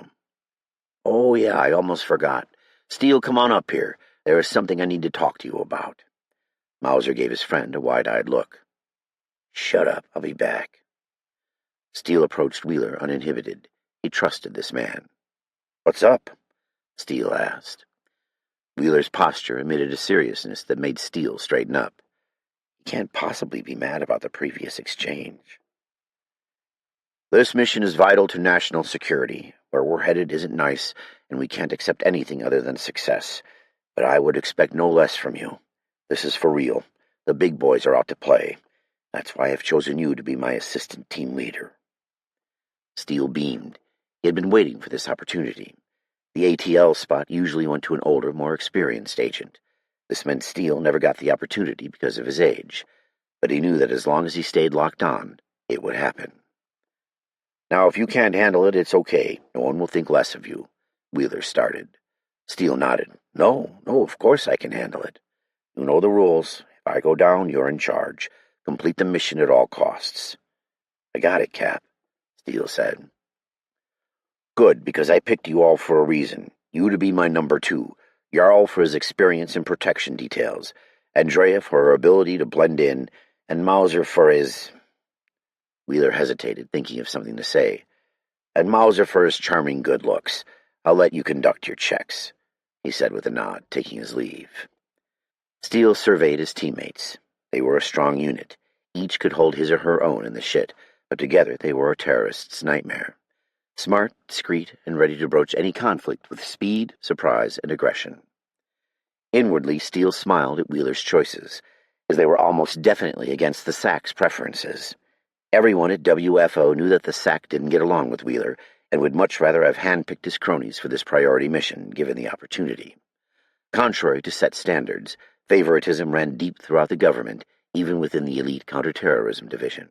The SPD must have come down from a department head with a special request for Wheeler to lead it. The long-standing rumor within the division was that Wheeler previously had a fling with a female deputy director back in the day. He vehemently denied the rumor, but his denial made his colleagues even more suspicious.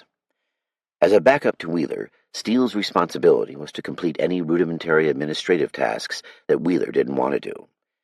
His duties included ensuring equipment was prepped and ready. It was a pointless job, considering that everyone was squared away and responsible for his or her own equipment, but since the bigwigs were in the room, formalities were conducted.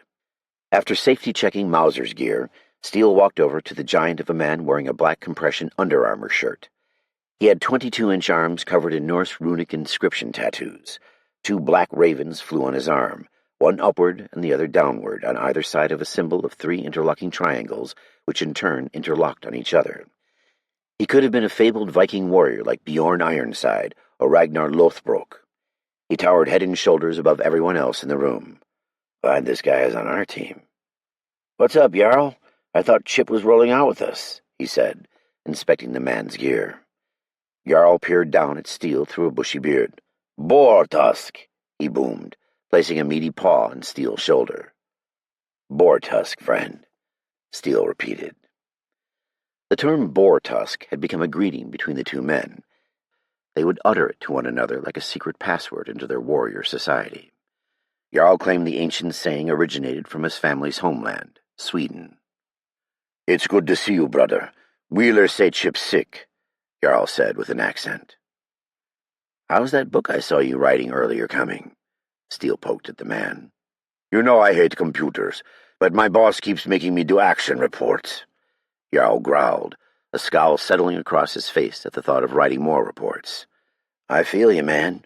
You have all your mags?" Steele asked, making a mental checklist of everything. "I brought a couple extra mags for you, little boss." The big man boomed down at him. "Hopefully, we won't need them." Steele meandered his way over to Agent Carling's table. Her gear was laid out neatly for inspection, organized and tidy, without a single piece an inch out of place. He glanced at her and then back at her gear. Her brown hair hung freely along her shoulders, a small smirk settling on her lips as if she dared him to find a piece missing. She was pretty, and the moment you underestimated her, she took you out. Andrea was to be the lone female in the group, and it wasn't unusual for females within the division to work with all-male teams. Former military, especially special forces, dominated their workforce. "What?"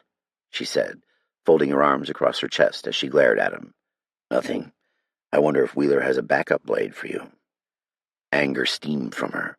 "No way," she stammered. Andrea shifted her gear from place to place, picking up one piece at a time. She found the blade and pushed the button, revealing a wicked edge. "Oh, there it is," he said, dodging a swipe. "Screw you, Steele. Get your eyes checked." "You're right. It is hard to see you all the way down there." She puffed her chest out. "I'm tall enough to whoop your dumb ass," she said, raising her arms into a striking position. Okay, simmer down now," he said with a smile. Close to the same age as Steele, Andrea had always felt like a sister to him. Steele shoved his hands into his pockets. "You heard from Chip?" he asked, leaning on the desk. "Nah, I haven't. I overheard Wheeler saying he called in sick at the last minute, and the big bad sack over there won't bring in a replacement." She rolled her eyes. "Needs of the mission," Steele snorted. "Don't ask any questions because you won't get no answers. Stick with it." Despite his joke, it concerned him. "That's not like Chip. I guess we're rolling with a 5-man team then."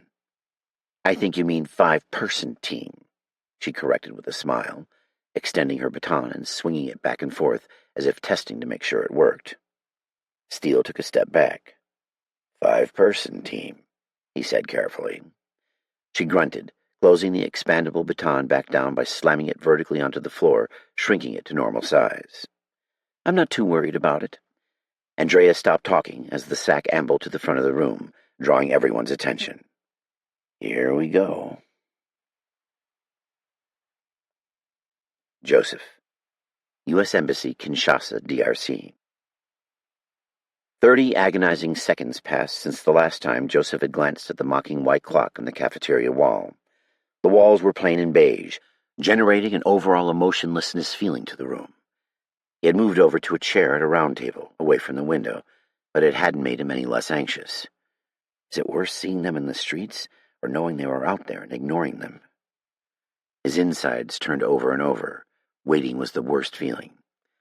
His leg bounced up and down.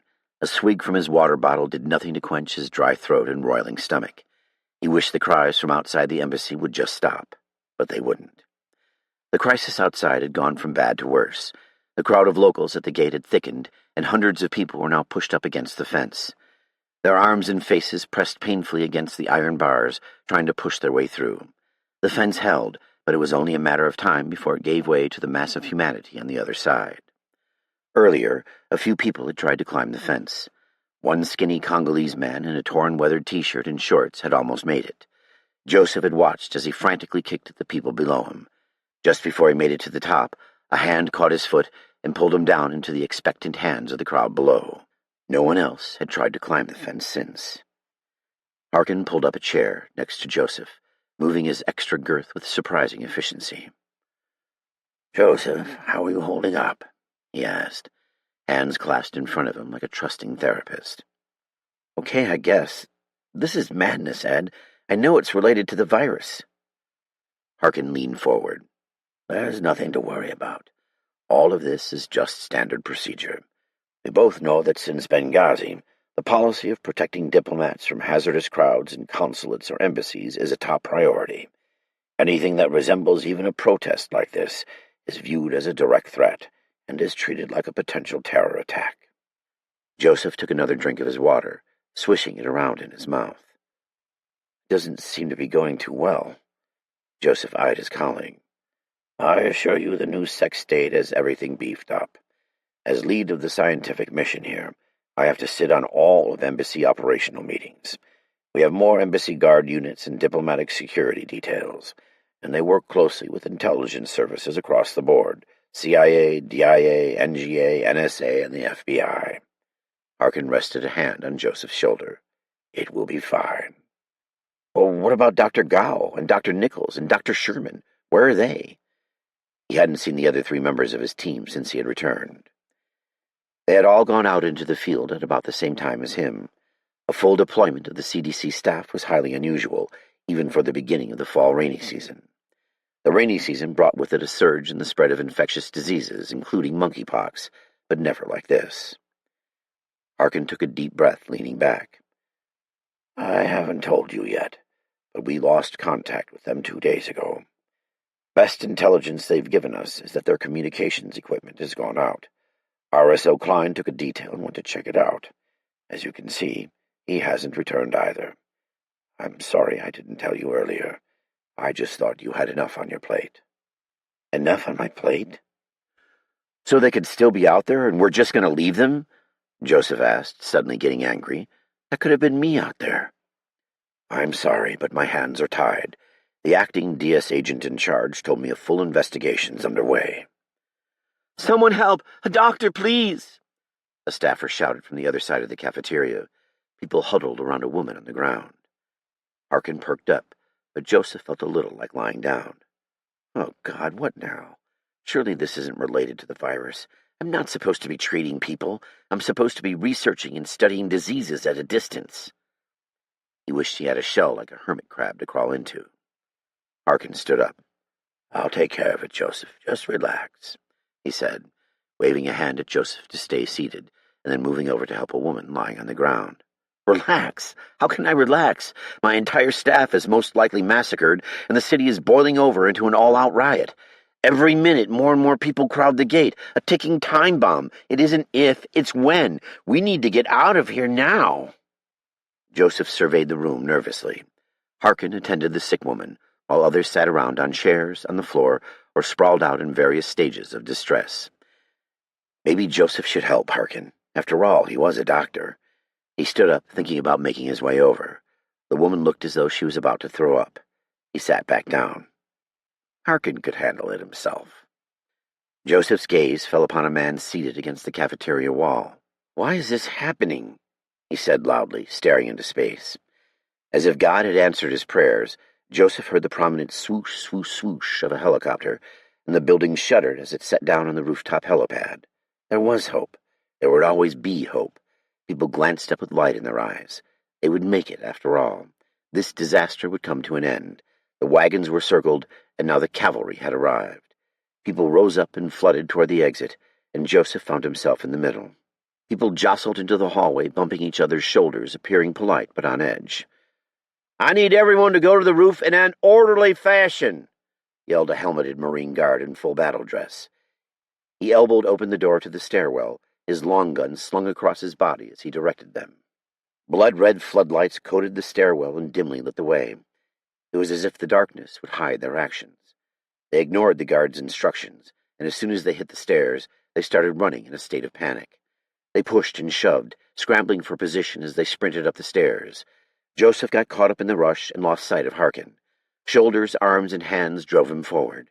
Soon he found himself doing the same, as he put a hand in the person's back in front of him, fear in his gut driving him onward. A woman tripped, hands reaching out to brace her fall. Someone please help, she cried. No one bothered to give her a second glance. Joseph couldn't stop. The tide of people swept Joseph up. He made a feeble reach to help her, at least that's what he told himself. The last thing he saw of the woman was her bloodied face. Stricken with fear, she tried to use a handrail to pull herself upright. The rooftop door opened with a bang, and the staffers bolted through. They ran for the helicopter, becoming a frenzied mob. The only thing that slowed them down were 2 DS agents in full tactical gear. Vests featuring bullet holders, guns, and cylindrical things hanging from clips. The militant contraptions went beyond Joseph's understanding. He had never even held a gun.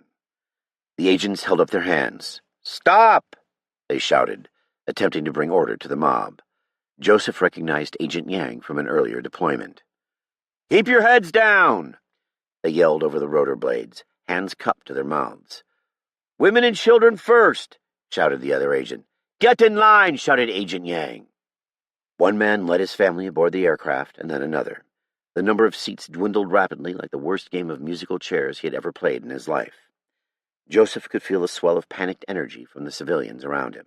They all wanted on. They didn't want to be left behind like some less vigilant creature of Noah's biblical flood. They were like animals that had been backed into a corner, shaking with fright, willing to do anything to survive. A staffer in a sports jacket fell forward, knocking into Agent Yang. Yang tried to block the staffer from entering the helo, and a scuffle ensued. There was no way everyone could leave on the lone chopper. It was just too full. It would have to go and come back. It has to come back, thought Joseph, unless I can somehow squeeze to the front. He turned sideways and weaved his way forward. "It's your turn, asshole!" shouted a staffer, putting a rough hand on Joseph's shoulder. Joseph wriggled in fear, slipping through the man's hands. Now he had a front-row seat to the end of all his hope. Agent Yang extracted himself from the man's grasp, striking the staffer in the face. "You, stay back!" he bellowed, pointing his MP5 submachine gun at the staffer, more out of fear than malice. "This bird's full. The next one will be here shortly."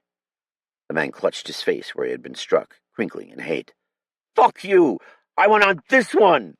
he yelled.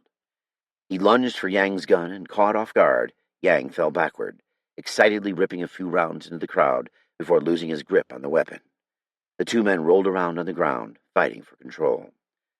The woman next to Joseph dropped to her knees, holding her stomach. She pulled her hand away from the wound, lips quivering as she stared down at her own blood. Everyone gaped at the woman in silence as she gasped for breath. "Ah!" she wailed in pain, bringing a bittersweet drenched hand toward her face. Everyone just stared. Joseph's jaw dropped. The man responsible for their safety had shot one of their own. That was the turning point. As one, the entire crowd rushed for the helicopter, each individual trying to force his or her way on board. Joseph forced his way around the other agent as he tried to hold people at bay. They formed a school of human fish escaping obstacles in their path. The other agent looked about in panic as the mass of people drove him toward the edge of the helipad. He momentarily maintained his balance as he teetered on the line, but he couldn't hold on. Joseph knew he would never forget the look in the man's eyes as he toppled over. Pure astonishment. Joseph tried to get inside, but fell victim to the classic case of survival of the fittest. The aggressor would be the victor. Driven by more wild primal rage than Joseph, they swept him to the side. The pilot saw the rush of people and took the helicopter airborne. Unwanted passengers clung to whatever they could. They latched onto foot railings, other passengers, and side handles. They were ticks on a deer. The pilot struggled to bring the overburdened helicopter more than 20 feet into the air. It hovered spinning around in a circle as he tried to gain control. Joseph stood to one side, feeling helpless. He was no longer in control of his own fate. His only hope for escape floated above him. The helicopter swerved back and forth as the pilot tried to maneuver the bogged-down aircraft. Flying low, it veered towards the airport, shaking off one of the passengers from the footrail. The man screamed as he plummeted to earth, silenced within seconds as he struck the ground. The unbalanced helo jackknifed to the right at a dangerous angle. The pilot struggled to keep it straight, coming back the other way, angling awkwardly. The helicopter wobbled before the rotor blades dug deeply into a white apartment tower. Huge chunks of buildings sprayed onto the people and streets below. They stared up at the chopper, oblivious to the dangers of the hot metal, rubble, and debris that rained death from above. The rioters were drawn to the destruction, ignoring their crushed and maimed allies as they followed the crashing helo. The frame of the helicopter tipped backward out of the building and collided with the street in a fiery, mangled mess. That couldn't have just happened. Smoke and flames erupted from the wreckage. Bodies blanketed the ground around the helicopter like a human patchwork quilt. The loss of life was horrendous. As if the whole scenario couldn't get any worse, the people still alive on the street below swarmed over the debris. The pilot crawled out, and the locals fell upon him like a pack of hyenas. The struggle was over quick. The last Joseph saw of him, he tried to hold his entrails in, while the locals pried them from his grasp. They tug-of-warred for his insides. Joseph puked over the side of the helipad. It didn't make him feel any better. Clearly the people in the streets were infected with the virus. They were impervious to falling debris. Relentless in their assault upon the living and feeding upon the dead, Joseph hoped for the children's sake that they all died in the crash. He stared vacantly, traumatized by the situation. The air sucked out of the people around him. Many were crying as they watched the horror below. Joseph didn't know if they were weeping for their friends and family, or because their means of salvation had disappeared in a fiery inferno of flesh and metal. "There's another helicopter coming, right?" a man asked Joseph. Joseph didn't acknowledge him. He wiped his mouth and continued to watch the grisly scene below with detached interest as the remaining staffers and families slowly retreated inside the embassy. The pain in his gut disappeared and was replaced by a hollow, empty feeling, a feeling of despair. The embassy slowly eroded like a sandcastle of refuge, and the people outside were the waves destroying them piece by piece. It was only a matter of time before it collapsed. This confirmed what he had known deep down. The virus was unstoppable, and that, unchecked, it had spread rapidly among the urban population of Kinshasa. His distant, dead stare faded upon hearing a familiar voice. "Joseph! Joseph!" echoed up from the stairwell. The man still couldn't address him properly. Joseph turned limply. Nixon appeared in the doorway of the stairs dressed in tactical gear, his MP5 dangling from his shoulder. "I found you!" Nixon exclaimed. Gasping for breath, the agent leaned over, revealing his emerging bald spot, resting his hands on his knees. "Phew, that's a lot of stairs," sputtered Nixon. He stretched his back and whistled when he saw the crash. "Was that ours?" Joseph nodded, his eyes unfocused on the scene below. Nixon searched, clearly looking for someone. "Where are Baxter and Yang? They were supposed to be up here." Joseph didn't know what to say, so he simply replied, "They're gone." Nixon gave him a concerned look. "Snow is prepping some vehicles near the garage," he said. Joseph hugged himself. The people from the streets would come for him. Steel. Undisclosed building, Virginia. "Men and woman, you have been hand-selected to cover an SPD from the Democratic Republic of the Congo to the United States. I will let the team leader disseminate the details, but I am here to remind you that we have policies in place for a reason. I would expect you all to follow them to a T," said the special agent in charge, glaring directly at Wheeler. He glanced over at the other two suits. "That said, you will be traveling with 2 agency personnel to Africa, so be on your best behavior." "Jesus, what are we, fucking kids?" Mauser whispered to Steele. Steele shook his head and laughed under his breath. This guy would talk down to them any chance he got. "Upon arrival, you will escort the staff from the U.S. Embassy Kinshasa back to the United States. They are going to be pretty shaken up from their experience, so do your jobs right and get them back home. I'll let our comrades from the intelligence community introduce themselves. Good luck, gentlemen and lady." He snatched up his notes and promptly left the room, not wanting anything to do with them once the formalities were done. A gray man stepped forward. There was no set look to a CIA officer. They came in all different shapes and sizes. He supposed that, like in his covert line of work, blending in was paramount to success. The taller of the 2 spooks addressed the team. He had an average build and appeared to be in his early 50s. To Steele, he resembled somebody's slightly awkward uncle, the kind who would drink a few too many beers at Thanksgiving and then tell dirty jokes. He clasped his hands in front of them as he spoke. "Let me introduce myself. My name's Bill, and this is my colleague Bob. We're going to Kinshasa with you, gentlemen and lady. I hope you don't mind us tagging along," he said with a smile. "This will prove to be an interesting trip. The DRC really is a beautiful country, especially this time of year. Plenty of areas to hike and places to eat in the north end." His gaze at the end showed that he didn't believe the words he spoke. A cold, calculating mind lurked beneath his friendly exterior. "My friend Bob here is going to give you a short briefing on what's happening on the ground in the DRC."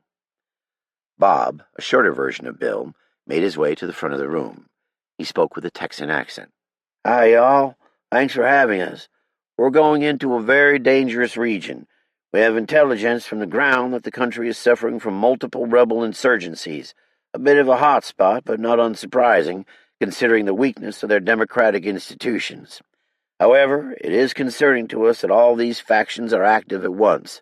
The government is on the verge of collapse. When we land, we'll disembark from the plane and meet with some of our local contacts and try to figure out what is really going on. The embassy is evacuating and should meet y'all at the airport. They'll be scared, but happy to see you guys. Thank you for your service. If there's anything we can do to help, please let us know." He said this with a small smile. Steele gave Mauser a quick glance. Mauser gave him an indifferent shoulder, with his best, whatever they say, face. The counterterrorism agents didn't pose any questions. They had been conditioned over time not to ask them. They were ready for anything and everything. They would treat any threat with extreme prejudice. As long as the staffers were at the airport, they didn't need much more information than that. Wheeler took his turn at the front. "Hey, boss, nice skinny jeans," Andreas said with a shy smile. Wheeler had everyone's respect, but the agents still liked to joke around with one another. It helped to relieve the tension of the job they were about to do. Wheeler looked down at his pants. "Why, thank you, Andrea," he said. "Are they bedazzled, sir?" Mauser chimed in. Wheeler broke into a smile. "As a matter of fact, I think they are. Grab them from your top drawer on the way out," he said. Everybody burst out laughing. Steele chuckled. A regular person would have turned red, but Mauser just beamed. Wheeler continued, "Unsurprisingly, we have no new intelligence from our side of the aisle." The agents shook their heads in scorn. It wasn't uncommon for them to go on missions where the premise was to be alert, but they received nothing in terms of intelligence. It was like searching for a needle in a haystack, except that at any time the needle could come up behind you and put a bullet in the back of your head. Wheeler continued his short brief. "This is what I do know. Our mission is to do a special protective detail for some embassy staffers. The embassy is being evacuated due to a probable terror threat in the region. That means nothing happens to these people on the way home. Nothing." He looked from one to the other, staring each of them in the eyes. "Everything else is secondary. We will not disembark the aircraft. The staffers should be awaiting our arrival. Our agency friends will be on business, so to speak, so don't blow their cover. We're in it for the long haul. So get some rest on the way over, because I need everyone on top of their game for the way back. Jarl and I will be in first. Andrea, you're our sleeper in business class, and Mauser and Steele, you're in steerage with the rest of the peasants." Mauser leaned over to whisper to Steele, "I guess we get to slum it in the back." Steele nodded. No hot towels or classy nuts for them, but they needed to provide coverage for all the staffers. Wheeler ignored Mauser and continued, "I'll meet you all at gate D15, no later than 1945. Steele is my secondary on this one." Steele nodded. "Does anyone have any questions?" He paused. "Good. Our end time will be 18:30 tomorrow, so tell your significant others not to wait up." A short time later, Mauser and Steele cruised down VA Route 29 in Mauser's lifted Chevy Silverado. They passed a plethora of reflective glass buildings belonging to defense contractors, aerospace, IT companies, and government agencies. The whole region was filled with them. It was as if they were replicated on a nightly basis. 4 squad cars zipped past heading south as they approached Washington McCone International Airport. "Dude, what's that about?" Mauser asked, raising his thick-framed Oakley shades and checking his rearview mirror. "I don't know. Do you think the donut shop is getting robbed?" "That's a safe bet. I can't imagine any other reason why those guys would be getting so bent out of shape." Steele shook his head. He understood the convenience of fast food and food on the go, but food fueled the body. The better quality the fuel, the better the body would run. That's why he didn't understand why people, especially police officers, people who depended on their bodies to run at a high level because their lives depended on it, would decide to run them on garbage. He scrolled through his contact list until he came across Chip's contact information and hit the call button. "Turn that down," Steele told Mauser. Mauser frowned. "Come on, man. You know Die Zombie Die is one of my favorite jams," he said begrudgingly, complying with Steele's request. The phone rang and rang, but Chip didn't pick up. "That redneck can't possibly be sleeping. He knows he's missing out and seeing the motherland, right?" Steele said. "Well, he's probably out spending time with his family, enjoying his sick leave," Mauser said, messing with the radio. 30 minutes later, the pair made their way through the airport on the lookout for suspicious activity. If they could handle an incident before they were in the air, that would be ideal. Duking it out at 30,000 feet was a much riskier endeavor. They walked to the gate in a leisurely fashion. Rollerboards squeaked behind them just like any other day. Travel was work for the men. A family hustled on by, racing to reach their flight on time. It seemed pretty light for a Friday.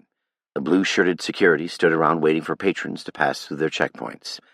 Every day people commute through airports, and those who travel enough begin to notice trends.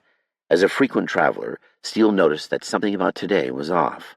Friday was a busy day, a day when people traveled home from business trips. If it was a holiday, add in families with children and college students. Today just didn't feel right. To Steele, it felt as though some people were just gone. He confirmed his hunch when they approached gate D15, and only a dozen or so people sat around the lobby. "Did we get a gate change or something?" Steele said aloud. "I'll check it out," Mauser said, walking over to the gate agent. "This is the right spot," he said when he returned. "Either people are much smarter than we are, or they must have watched the news," Steele said. "Does that make them smarter, or does that make them plain crazy?" Mauser asked. "I'd have to bet on crazy," Steele said. "Well, what about these poor saps sitting here with us? What does that make them?" Steele people-watched in a relaxed fashion. A couple of men in tan tactical pants with matching tan packs sat conversing with their backs to the wall. They were former military, most likely defense contractors for the government. They could be potential allies if things went bad, or the worst of enemies if they went bad. On the other side of them sat a group of young men and women in a semicircle lounging like they were on a school field trip. They were dressed like backpackers, but were clearly going on some sort of humanitarian mission. A short-haired woman with a bandana around her neck gave Steele a dismissive look. Apparently, he didn't fit her criteria of acceptability. She would sing a different tune if a bad guy pointed a gun at her head, and the only thing between her life and death was Steele not missing. He ignored her. He didn't get to pick who he protected, but he would protect her regardless of her color or creed. He wondered if she would do the same for him, or if he was just too different for saving. He leaned back in his seat and relaxed, but never fully. He was ready to spring into action at a moment's notice. "I'd have to bet on stupidity," Steele said, after sizing up the other passengers. "Why's that?" Mauser questioned. "For two reasons. One, you've got to be kind of dumb if you're going to go over there to risk your neck. Two, you've got to be dumb if you're going over there to risk your neck without a gun," Steele surmised. "So what's that make us?" Mauser asked. "That makes us slightly above average," Steele said. Mauser laughed, shouldering his bag. It was time to go. Without observing anything noteworthy, the agents boarded the plane. They were taking a Boeing 777 over to Kinshasa. The dual-aisle plane could seat around 300 people in its current configuration. A few individual pods for passengers decorated the first-class cabin. The business-class area held individual pods placed closer together, an Economy Plus segment with extra legroom, and Economy Regular, sardine-cram seating. Naturally, most seats were the kind where passengers had to practically sit on top of their fellow travelers. Steele often had a hard time staying within the confines of his own seat, just one of the problems resulting from spending a few too many hours eating steak and lifting weights. The rest of the team had already boarded, congregating in the first-class cabin. Wheeler called out his orders from just beyond the partition. "I want this plane licked clean of any suspicious items. If it isn't supposed to be here, I want to know about it. That includes Jarl's sister." Steele laughed. "God, I hope we don't find Jarl's sister on here. Where would she hide?" "Well, if we haven't already found her, then we are doing a really shitty job searching the plane," Wheeler laughed. "She can hide in the seat next to me, just like our Christmas party last year," Mauser said. Jarl's broad face popped out from behind a lavatory. "I can hear you, shitheads. Mauser, you never touched her. None of you will ever touch her," he said, raising a meaty fist at them. "She's an angel," he muttered to himself. "All right, you two, finish your checks, and we can get the chatterboxes on board," Wheeler yelled at them. Steele turned away, shining his tactical light into the corner of the cabin. They deemed the aircraft safe after a thorough search. They gave the flight crew the go-ahead to enter the plane and begin their preparatory actions for a flight. A host of flight attendants in their blue uniforms, along with a pilot and 2 co-pilots, entered the aircraft. They talked together loudly as they came aboard. "You would not believe what Caitlin did to Gina. Seriously, she is such a bitch," the dark-haired flight attendant said, flinging her hair back. "Doesn't surprise me. That woman's totally out of control," an older blonde said to her colleague. They breezed past Steele and Mauser, not giving them a second glance. The flight attendants were part of an interesting community, to say the least. Everything was pure drama with them. Steele tried to steer his nose clear of that mess. As the flight attendants made their safety checks, Wheeler waved Steele over to the cockpit. Hundreds of tiny lights flickered on the control panels. Steele always wondered how the pilots kept all the controls straight. The captain ducked under the doorframe of the cockpit. Wearing a finely pressed white shirt with 4 gold bars on his shoulder, the distinguished man nodded his graying head to Steele as he approached. "Captain Richards, I'd like you to meet our ATL agent Mark Steele. He's my protege of sorts," Wheeler said. "It's nice to meet you, Mark," he said with a firm handshake. "Hopefully you haven't taken too much advice from this man here. He was quite the ladies' man back in his day." Steele was confused. He gave Wheeler a questioning eyebrow. "This old man here?" Steele said, gesturing toward Wheeler. "Captain Richards used to fly aircraft for the Navy. We're old war buddies." "Oh, I see. Well, then I will have to say he's taught me everything he knows." Captain Richards laughed. "God help us. If shit hits the fan, just don't miss. Got it?" "Got it," echoed Steele. "If shit hits the fan, just don't crash the plane." "Let's see here," Captain Richards said as he scanned his flight log paperwork. "Looks like it'll be about 10 hours over to Kinshasa. We've got a good tailwind today." This meant it would be an even longer haul on the way back. Everything was a give and take. Steele's phone buzzed in his pocket. He nodded and politely left the 2 old friends taking an empty seat. "Hey, babe," he said, smiling. "Come back," Gwen cooed on the line. Steele always felt comforted that she wanted him to come home. It was nice to be missed. "You know that I have to do this. I'll be back in a few days, and then we can enjoy the weekend." He usually had a long weekend after an extended tour of duty to recover from the intense tempo of operations. I know. I just have a bad feeling about this trip. Things are bad out there. The news is saying our embassy is under attack." This concerned Steele, but it wasn't the first time something like this was happening, nor would it be the last. "Really? That is bad." "Yeah, rioting in the streets. It looks dangerous." "They'll just have to roll with the punches." They sat in silence for a moment, both of their minds racing over the dire circumstances presented to them. He broke the silence with a faint whisper. "I love you. I'll do anything to get back to you." "I love you too," she said with a slight quiver in her voice. "I'll call you on our layover," Steele said. "Bye, love." He punched end call on his cell. Saying goodbye was always the hardest part. Joseph, U.S. Embassy, Kinshasa, DRC. Joseph dug through his office. A small, simple room contained only a desk and chair, along with a computer and a filing cabinet. A small window overlooked a storage building that housed food and beverages for the embassy. Since he wasn't leaving any time soon, he would make sure his things were ready to flee. He fished out all the notes he had collected on monkeypox over the past year. Carefully, he placed dozens of blood vials into a small padded case. The building had begun to heat up, as though someone had turned off the air conditioning. Sweat trickled down his back. He reached over to flick on his light switch. Flick. No lights came on. Only emergency power must be on. While the staff waited for an escort to safety, they set about burning and destroying anything of value, lest it fall into the wrong hands should the embassy be overrun, as it had been in Tehran in 1979. No one had bothered with Joseph's office yet.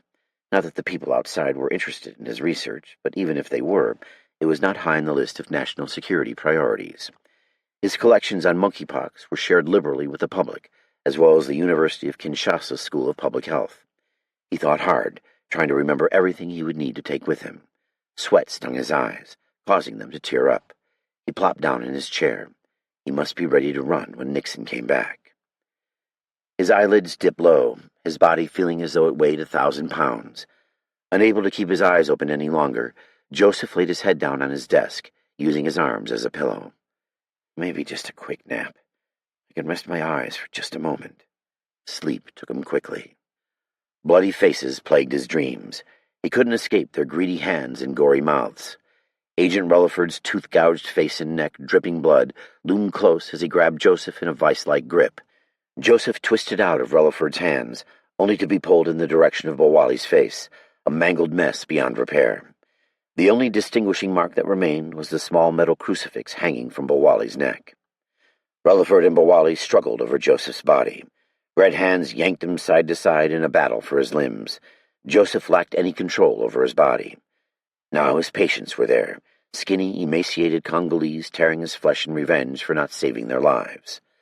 The charred remains of burnt Marines joined them, skin peeling from their faces like paint off an old weathered barn.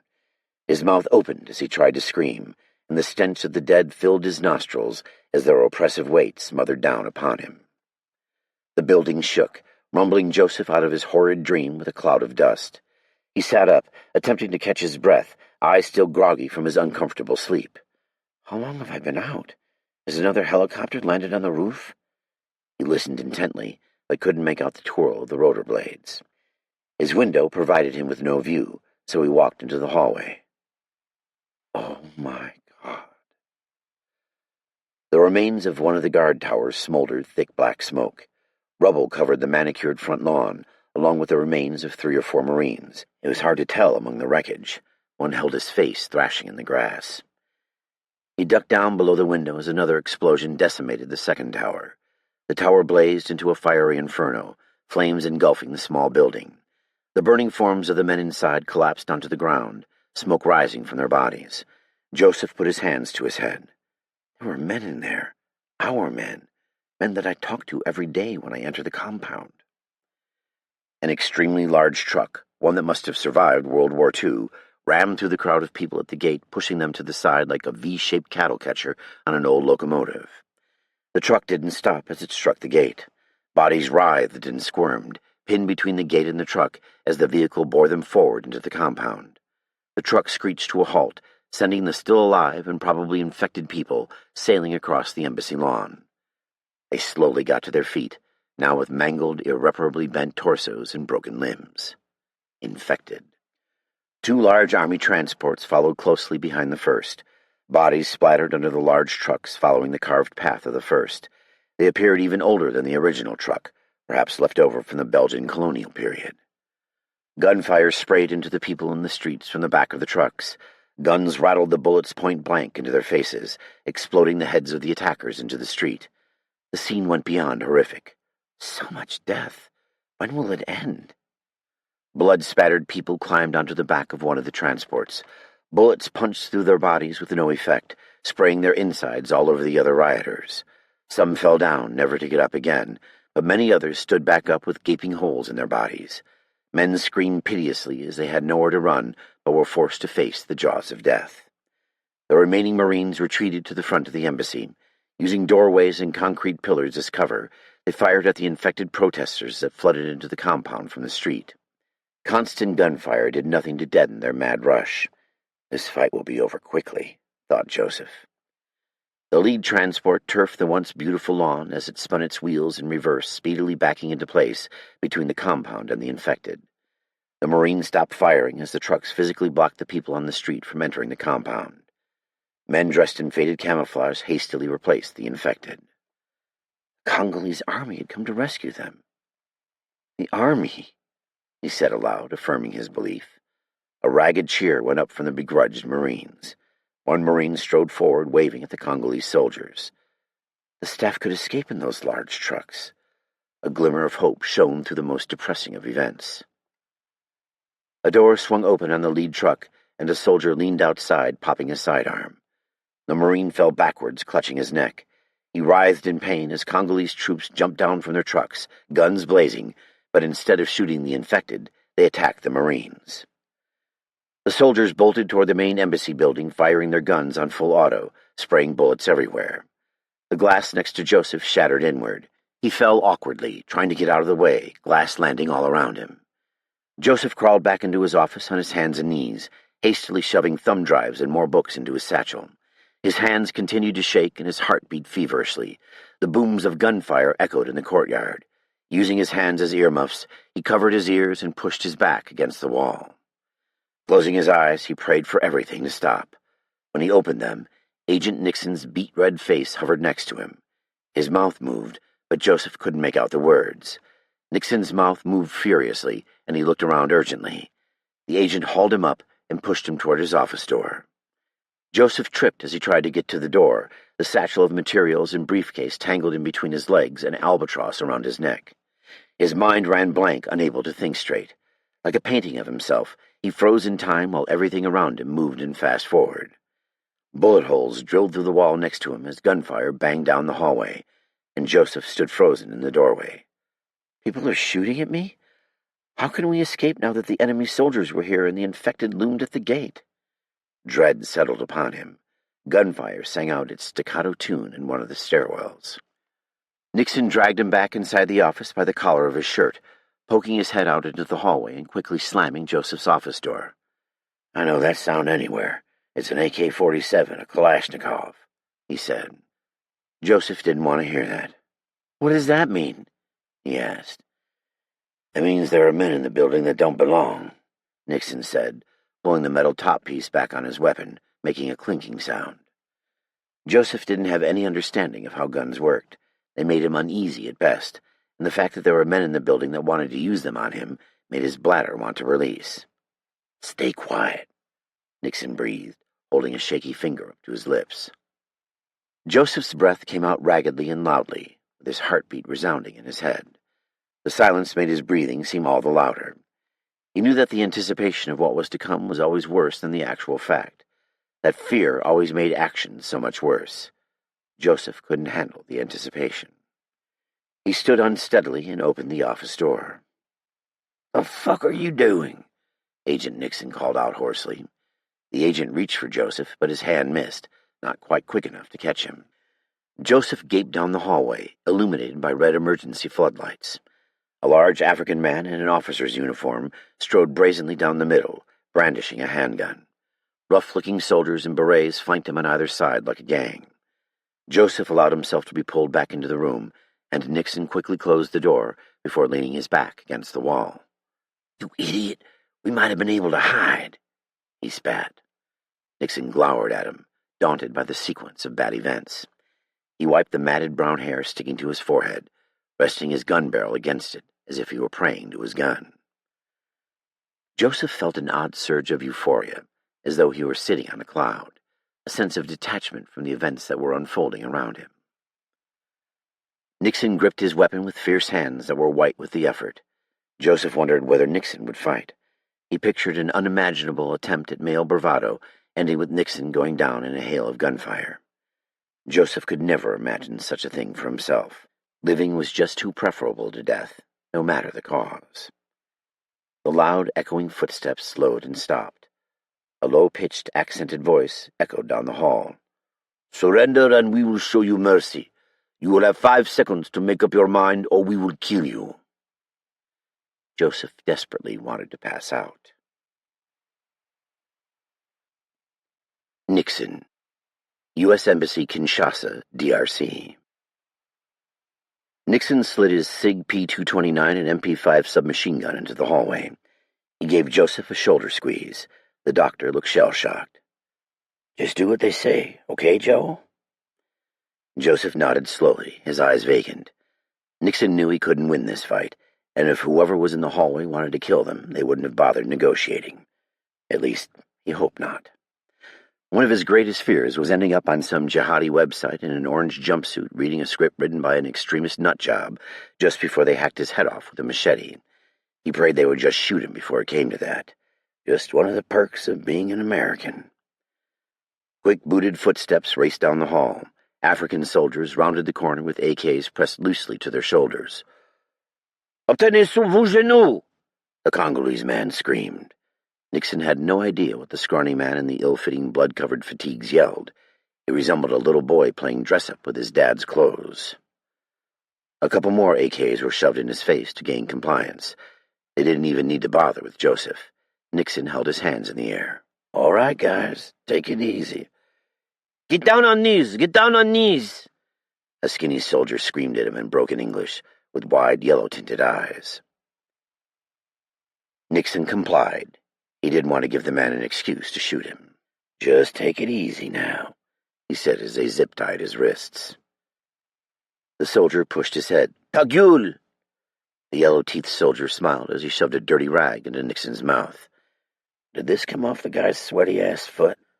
"You like?" the soldier mocked. Nixon turned his head away in passive resistance, causing the soldier to smack the back of his head. "Don't be cowboy." The soldier wrapped duct tape around his head.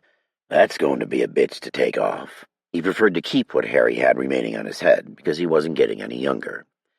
Nixon and Joseph were shoved along the plain corridor, their footsteps echoing off the tile floors.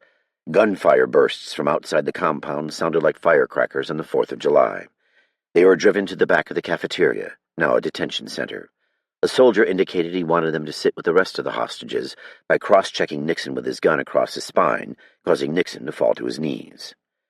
Nixon didn't see Snow among them, which meant he either was dead or still in the fight. Hopefully he waged a one-man guerrilla campaign inside the compound. With Snow free, they still had a fighting chance at rescue, albeit a slim one. Although Master Sergeant Snow wasn't his supervisor, they had worked closely in the post-security team while they were running protection details for the ambassador. If he were still alive, he would be fighting to the last man. Tough old bastard, thought Nixon, who had once seen him do 100 pull-ups in 3 minutes at the Embassy Fitness Center. That was about 95 more than Nixon could do. The man had the tenacity of a Terminator and the heart of a commando. He was a total war machine. Nixon and Joseph sat uncomfortably with their backs against the wall, in a long row of hostages beneath the panoramic window. Nixon struggled with his bonds, the hard plastic ties cutting into his wrists. Stupid zip ties. He couldn't move his wrists at all as they were pinned together in a tight embrace. Nixon racked his brain. There had to be a way out of these things. He thought he had seen an online video on how to break a zip tie, but he couldn't remember how the internet phenomenon broke free. A rough-looking soldier glanced his way as he struggled with his ties. They locked eyes briefly. The man's eyes were bloodshot and almost the color of egg yolk, his skin dark like the night. Nixon broke his eyes away, looking deliberately downcast. He made sure to slump down on the wall, his chin tucked low, trying to appear pathetic. To his surprise, it came rather easily, given his current state of affairs. When the guard lost interest, Nixon nudged the doctor with his shoulder, trying to reassure him, but the doctor just gave him a blank stare from behind his glasses. "There's no fight left in this guy. If they'd come here to kill us, they would have done it by now. This isn't Benghazi." He tried to get a glimpse out the window. Tough to see because of the angle. It looked as though the heavy truck still blocked the smashed gate entrance. The rat-a-tat-tat of AK-47 sounded off, bodies piling up around the truck. There were no crowd control techniques here, only the brutally effective methods of murderous violence. The gate, the hostages. It dawned on Nixon. These weren't the actions of an assault. This was an occupation. These men were here to stay. The doors to the cafeteria, once a place for people to go for a pleasant social exchange, but now a prison, were thrown open. The large African officer, who had demanded their surrender earlier, treaded through the door, his tightly laced boots clicking the floor. A few people begged for mercy. Although he wore camouflage, no DRC military insignia decorated his uniform, but these people wouldn't know the difference. In fact, he isn't wearing any insignia, just a uniform. Keep it together. "Hello, my friends. I am Colonel Jacobin Kosoko." He beamed a sinister, white-toothed smile offset by the darkness of his skin. Well over 6 feet tall and with a good deal of muscle, he wore blood-decorated fatigue pants and jacket, with a blank tank top underneath. Gold sunglasses dangled off the front of his shirt. On his hip he wore a Western-style gun belt. A machete handle poked up over his shoulder. The machete seemed to be the melee weapon of choice for people in this part of the world, and sure enough, this big bastard has one. Here we go. Fire up the video cameras. Shit is about to go crazy. Who would he choose to chop up first? A lady crying in front? No, too easy. He would pick one of the toughest ones to pacify the entire group. Standard kidnapping protocol. Kill the most likely to present resistance first. Colonel Kosoko knelt down in front of a woman sobbing. "Shh, you are safe. Everything is fine," he said, brushing a sweaty strand of hair off her cheek. Judas, he is going to kill her first. Nixon wrenched his wrists, and the zip ties cut him, keeping him restrained.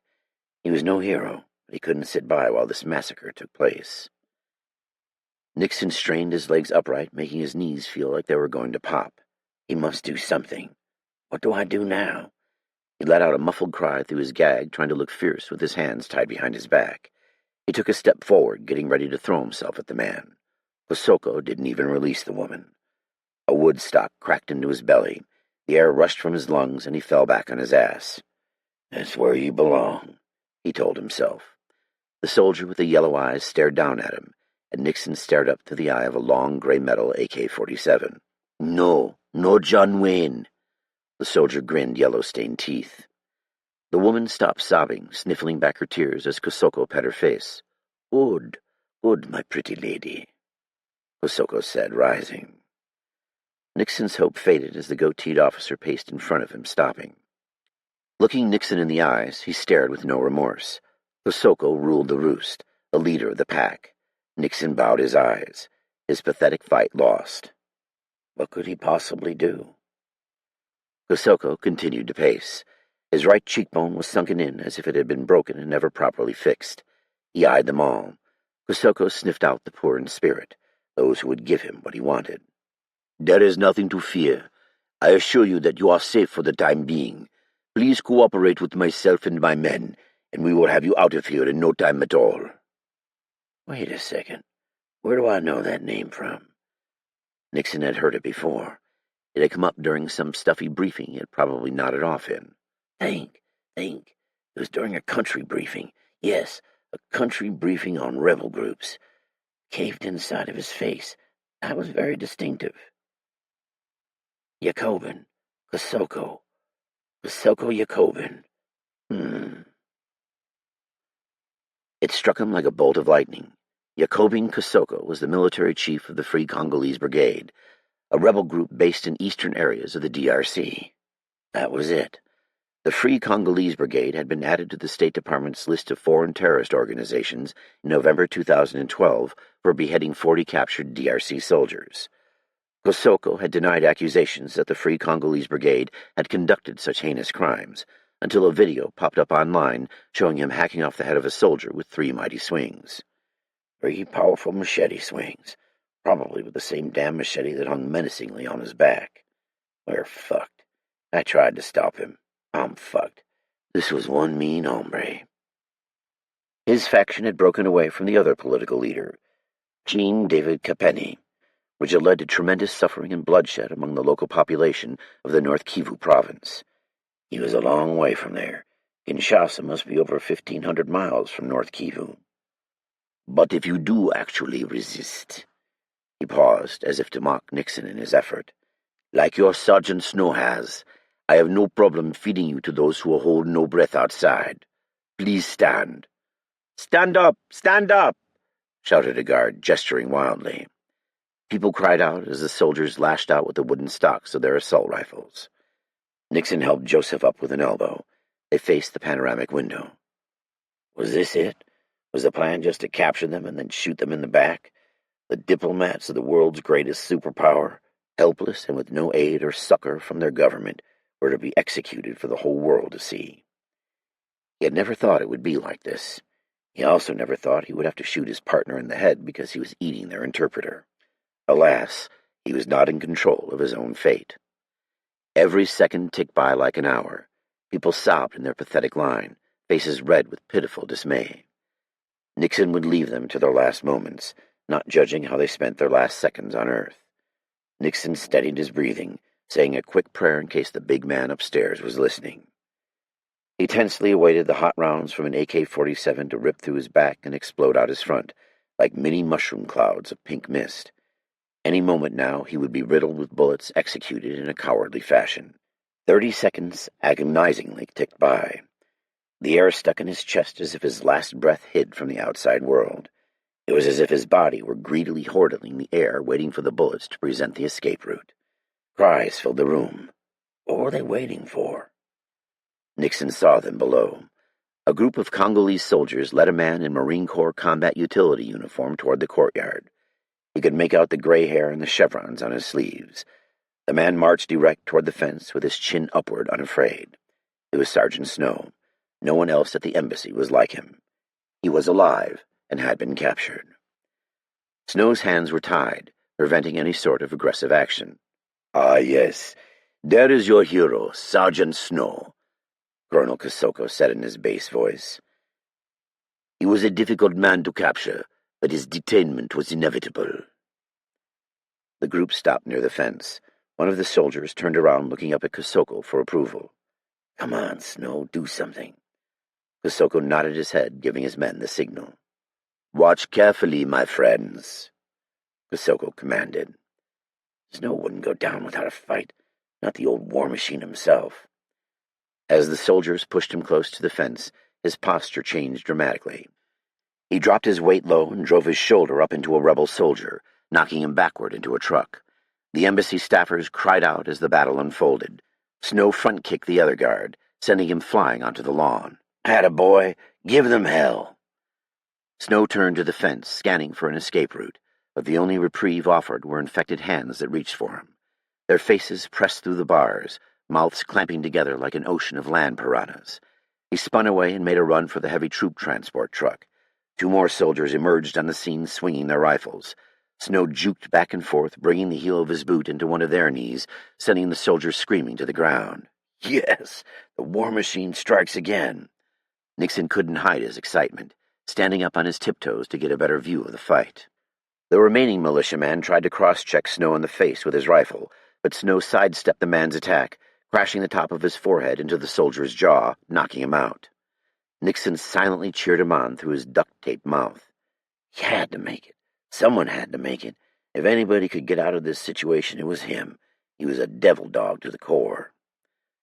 The first soldier recovered, scrambling upright, and Nixon prayed that he would trip or fall or anything. Please, if there is a God. His prayer was cut short as the rebel brought the butt of his rifle down in the middle of Snow's shoulder blades, sending him crashing to the ground before he could open the door to the vehicle with his teeth. The grizzled warrior's frame slumped, stunned by the blow. Another soldier grabbed his other arm, and they dragged him over to the fence. Snow moved slowly as if his feet wouldn't obey his mind, and struggled clumsily against his captors, but he gained no leverage. He screamed when they forced him into the waiting hands of the infected, and Nixon knew he would never forget it. The piercing wail of a man who was ripped to shreds in mere moments. Nixon felt like he owed it to the man to watch his last acts here on Earth. Most things go out the window when you stare death in the face. A fearless warrior can defeat 100 enemies and only lose to one, and that will be the one battle no one forgets. Fingers scratched at him and hands ripped away at his combat uniform. Mouths clamped down on his exposed flesh. Skin from muscle, muscle from bone, bone from ligament, and organs from body. The people on the other side literally pulled him through the fence piece by piece. The staffers turned away, and Nixon bowed his head as Snow finally disappeared. The man had fought to the bitter end. Somebody threw up through the gag in his or her mouth, and the room began to stink of stomach bile. People sat back down, defeated. There was no reason to look outside anymore. The only things that had come from outside were death and more death, and the diplomats were done with hope. A sense of helplessness washed over the room. A group of people could only take so much. The helicopter crash, the assault, being held hostage, the death of their greatest warrior, each blow knocked the wind from their sails like a sucker punch to the stomach. He felt it too.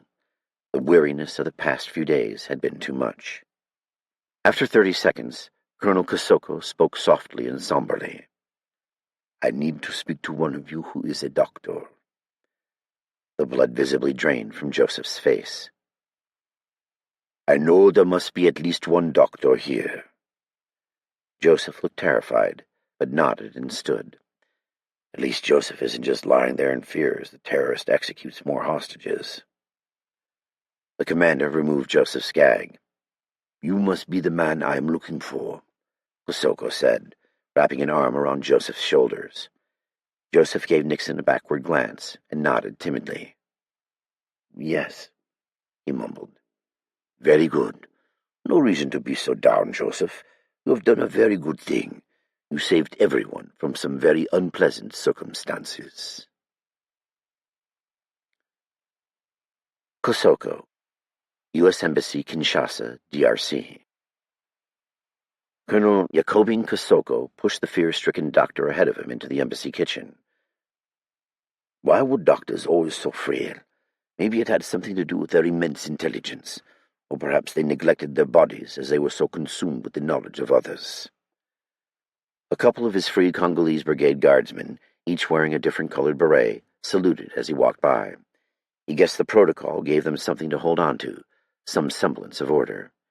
At this point, it was about survival, but his survival meant paying lip service to the hierarchy of order he had established. He gave them a quick salute on his way past. Kosoko had the back kitchen turned into a makeshift field hospital where a single patient lay. The sight of the patient made fire boil in Kosoko's veins. He pushed the doctor toward the patient.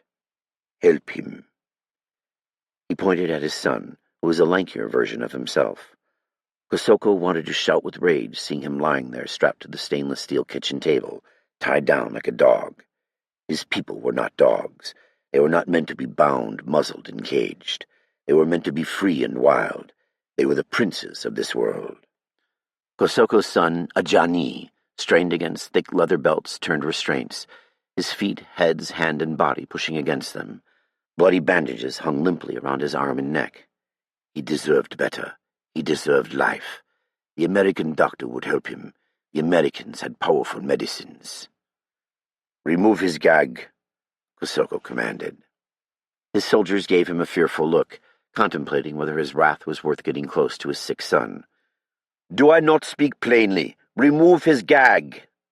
Kosoko gestured, pointing at his son. Timid feet shuffled. They had been fighting almost non-stop for days against the demons in human flesh outside. They had seen a number of their brothers torn to pieces.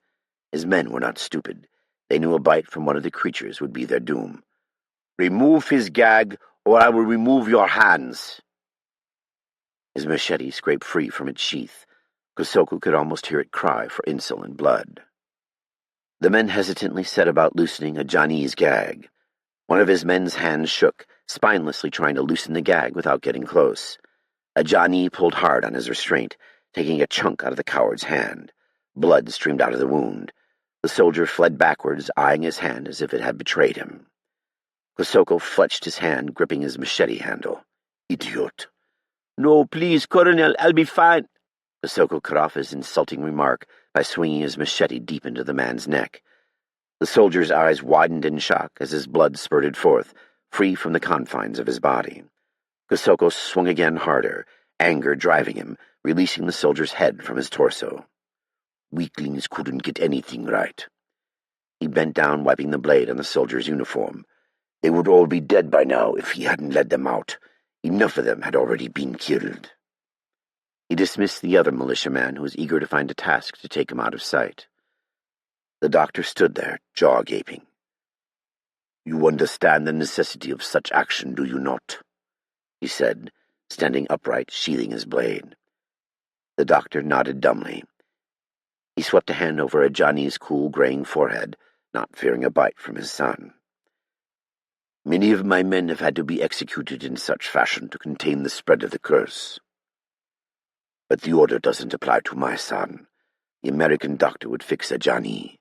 The Americans had the money, and the money bought the medicine. Americans had medicines to fix every ailment imaginable. They could even cure AIDS." Kosoko wiped some of the fresh blood off of Ajani's uniform. He still wore his green and black fatigues encrusted in dried, flaking blood from when he was infected. No one had been able to change his clothes since then, when the monsters had overrun Kosoko's base. "Two of our own men did this. They sank their teeth into his forearm and neck like demons. When they would not release him, I shot them both in the head like rabid dogs, spineless bastards." The doctor nodded, still standing back from the table. Ajani had stood there, shaking, bleeding profusely, a confused look of betrayal upon his face as if to say, "Father, why are you letting them do this to me?" The feral men tried to take him down to the ground with his flesh in their teeth, their necks straining for leverage. Their white eyes almost glowed in the dark. A mournful wail filled the room as if Ajani were trying to speak. Kosoko pet his son's head, causing Ajani's milk-colored eyes to stare feverishly up at him. When was he bitten? 3 days ago. My people think it is a curse. My men call them Dongola Misos, a native Lingala term. Do you know this? The doctor looked up from examining his son's chest. I speak French, but I have an interpreter in the field to translate Lingala. Kosoko nodded. The doctor was learned in things other than the human body. What is a Dangala Miso? You do not have these in America? Kosoko was curious of the American culture. No, we don't. The Dangala Miso is a monster with scary eyes. At least that is how the legend goes. My mother would tell me when I was a child that if I didn't go to bed on time, they would take me in the night. If she had used these monsters, I would have, he said with a sad grin. I never imagined them like this as a child. The doctor frowned at the story, or perhaps it was at his son. How quickly did he succumb to his illness? Within an hour. The doctor looked like he had choked on something. Why do you grimace? He said, confused by this man. The doctor ran a hand through his long hair. I do not understand. You have seen the affliction that plagues my son before? Yes, near the Congo River, but they turned over a period of days, not hours. The doctor moved around the table. And they acted fearless, attacking with no regard for their own safety. They were relentless in their assault? The doctor asked. Kosoko met the doctor's eyes. Yes, they did. Ajani clicked his teeth together, fresh blood still on his lips. Even the bravest man showed some hesitation when staring down the barrel of a gun. The doctor gave him a fearful look. He feared the condition that tormented his son. Kosoko did not fear anything, but he feared this. He had seen it, and it corrupted everything it touched. He had lost over half of his command on the 1,000-mile journey to Kinshasa. So you can't fix him then? The shaggy-haired man looked up through his glasses, hesitating. Do you have a son of your own, doctor? Kosoko asked. My name is Dr. Joseph Jakowski, and no, I do not have any children. Joseph's eyes cast downward. My doctor friend is ashamed by his lack of family. Ah, you see, you wouldn't understand unless you had a son of your own. You would understand why I would do anything to help him, why I would kill anyone to save him. Even you, my good doctor. I had others, but he was my only true son. If you value your life, you will help him. Kosoko watched Joseph as he checked Ajani's vitals. It was clear that his son was still alive. Anyone could see that, with or without medical training. The doctor placed his forefingers on Ajani's wrist, and then, shaking his head, he moved his fingers to the side of Ajani's neck. Joseph turned to give Kosoko a sidelong glance with intelligent and frightful eyes, removing his glasses and rubbing his brow. There is no way around it. This man is clinically dead. Kosoko motioned towards Ajani. That is not true. He walks, he makes noise, and he eats. You said yourself this is a virus. Cure him, or I will feed you to the Dangala Misos. Kosoko wiped Ajani's forehead with a wet cloth. Ajani's eyes blinked rapidly, and his mouth snapped open and closed. His skin grayed, as if the man already stepped in the grave. No. His beloved son, Kosoko had given everything to Ajani, his only true legacy. One day he too would run the brigade, acquiring more wealth and power, perhaps even his own country.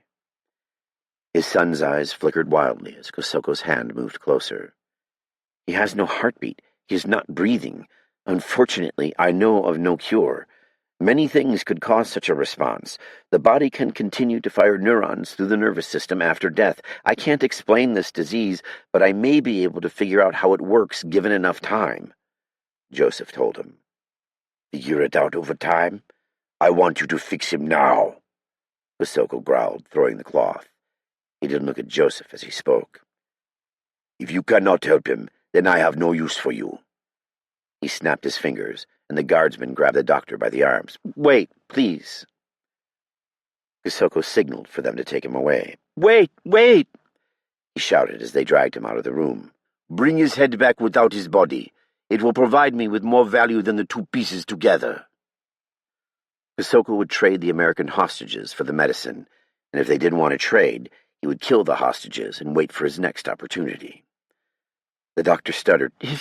If you give me some time, I can come up with something. I'll start by cleaning his wounds. Yes, that should help. Bring me some bandages." Kusoko grabbed the doctor by the throat, making the weak man's eyes widen. "You do that, you pathetic little man. Fix him if you value your life. I know I will make it through this, but it's you I'm not so sure about." He smiled at the shocked doctor. If Kusoko was anything, he was a survivor. Kinnick, Arlington, Virginia. The buzzing of his work phone on the nightstand awoke the Undersecretary of Political Military Affairs, Michael Kinnick. The clock next to his bed read 4:39 a.m. Kinnick rubbed the sleep from his eyes as the concerned officer at the other end of the line explained the situation. He pressed the end button, sighing heavily. Things had gone from bad to worse. "What is it, honey?" His wife rolled over in the bed, concern for her husband shadowing her voice. "Nothing, honey. I have to run into work now. It's going to be another long day. I'll give you a ring when I'm on my way home." She turned over in a docile manner, her dark curls delicately falling on the pillow. "Be careful," she mumbled, drifting back into sleep. Kinnick had been in emergency meetings throughout the previous day. The situation was bad. Very bad. Undersecretary Kinnick threw his phone into a lockbox outside the secure skiff. He scanned his encrypted badge, as he had done 100 times before, and entered the conference room. Nervous eyes watched him as he tossed his jacket onto the back of his chair.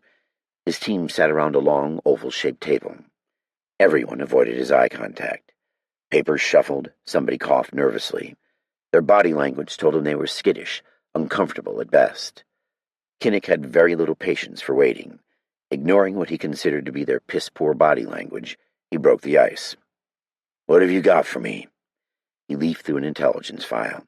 He licked his fingers and thumbed through the documents. When no one responded, he looked around the room at his staff of civil servants, military personnel, and his personal aide, Jackie. He tried to avoid staring right at her. He received blank stares from the others, while a few gazed intently at the papers in front of them, as if they were some sort of protective shield against their responsibility to assist him. Yesterday it was just protests in the streets. People could always find something to protest against. A movie, a picture in a newspaper. Shit, I could protest about the coffee they served in the cafeteria. Not that anyone would listen. It wasn't enough of an injustice to televise, but maybe if I framed it correctly, the possibilities were endless. He had to constantly remind himself to be cognizant of other people's cultural sensitivities, especially when Americans were in harm's way. The end goal was the safe return of American diplomats from abroad.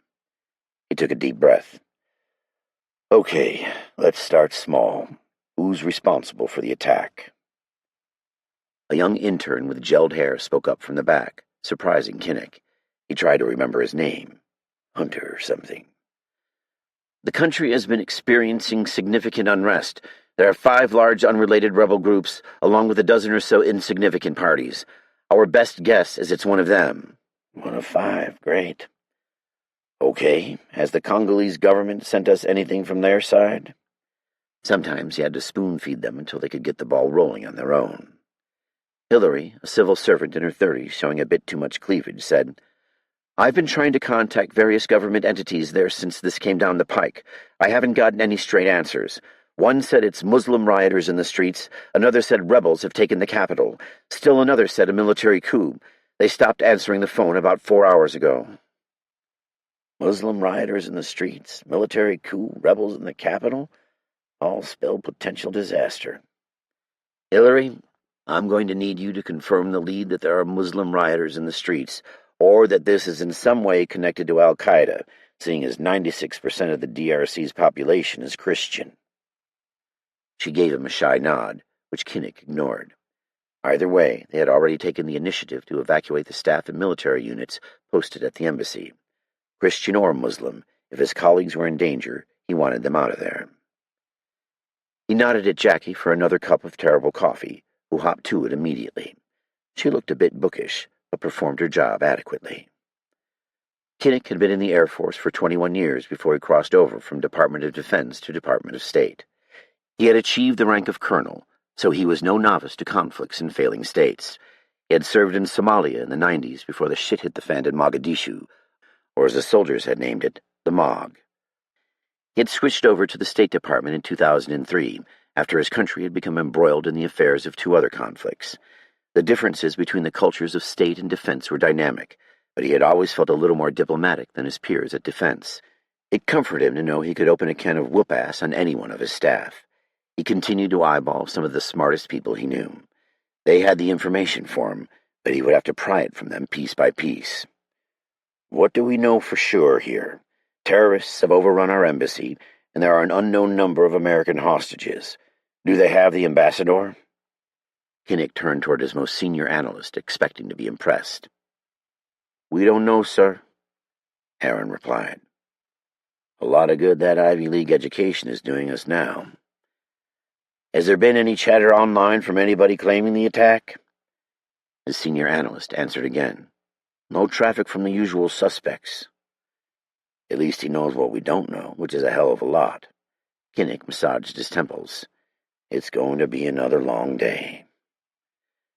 After 3 hours of bouncing around what-if scenarios, a light appeared in the darkness. Sir? A civil servant, he thought her name was Tammy, leaned in and handed him a sheet of paper containing a transcript. Her perfume smelled divine as it tickled his nostrils. She summarized it for him. This guy called on the regular line from the embassy. He referred to himself as Colonel Kosoko. At first we thought it was a prank call, but upon further review we think he is credible and part of the rebel group Free Congolese Brigade. It's a militia from the North Kivu province in the DRC. What the hell are they doing so far west? Tammy had his full attention. She continued. So get this. He kept talking about some sort of medicine. We have no idea what he's talking about, but he also said he was willing to trade hostages for it. Kinnick immediately began to exploit the information in his head.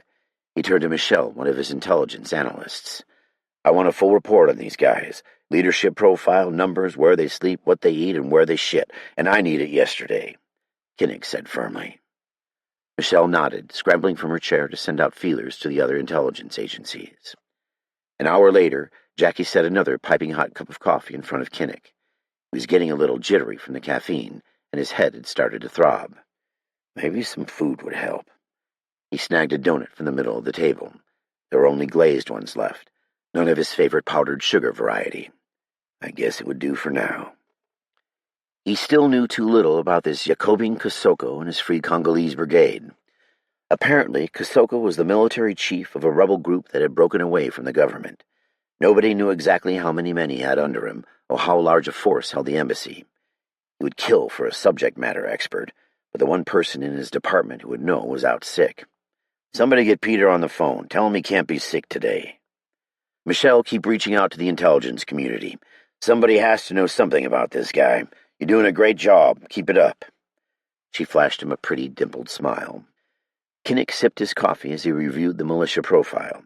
The coffee tasted like ground dirt. The rebels exploited the mineral reserves controlling the region, and had been blamed for countless human rights violations, child soldiers, systematic rape, beheadings. He kept skimming the intel report. No obvious al-Qaeda affiliation lurked beneath the surface. This group seemed to be tied to the Hutu-Tutsi conflict, which had affected the DRC as well as neighboring Rwanda and Burundi. Millions of deaths had taken place just over the country's borders. It appeared that these guys were willing to kill at the drop of a hat. He said a short prayer for the embassy staff. Kinnick became immersed in his paperwork, and before long he was nodding off. Suddenly Jackie grabbed his arm, scaring the hell out of him. Jesus, Jackie, he said, giving her a dirty look. This better be good. The secretary is on the line. He says it's urgent. Good enough. God, what now? He hurried over and picked up a secure phone in the corner. Jackie followed him, still talking. No one has been able to get a hold of Peter. No one is answering the phone at his house. Kinnick covered the mouthpiece. "Keep trying." "This is Kinnick," he said softly. "Hello, Undersecretary Kinnick. This is the Secretary." Kinnick wanted to yell at him to get to the point. The man always referred to himself as the Secretary first. What is the point in having a personal assistant answer the phone for you if people like him were determined to make the same announcement all over again? Kinnick humored the man. "It's good to hear from you, sir. You know why I'm calling. We're in a real tough spot. We have limited military resources in the region. The DRC hasn't been a major priority in this administration or any of the previous ones. In fact, nobody's really cared much about it since the Belgians left in the 50s. Our rapid deployment forces that cover this area are tied up in other deployments." "I see, sir. Someone somewhere had to be available to pull out the embassy staff. This guy can't possibly be telling me that there was no one available to extract his people. I know we have teams in Italy and multiple Marine units in the Horn of Africa. They could drop them in.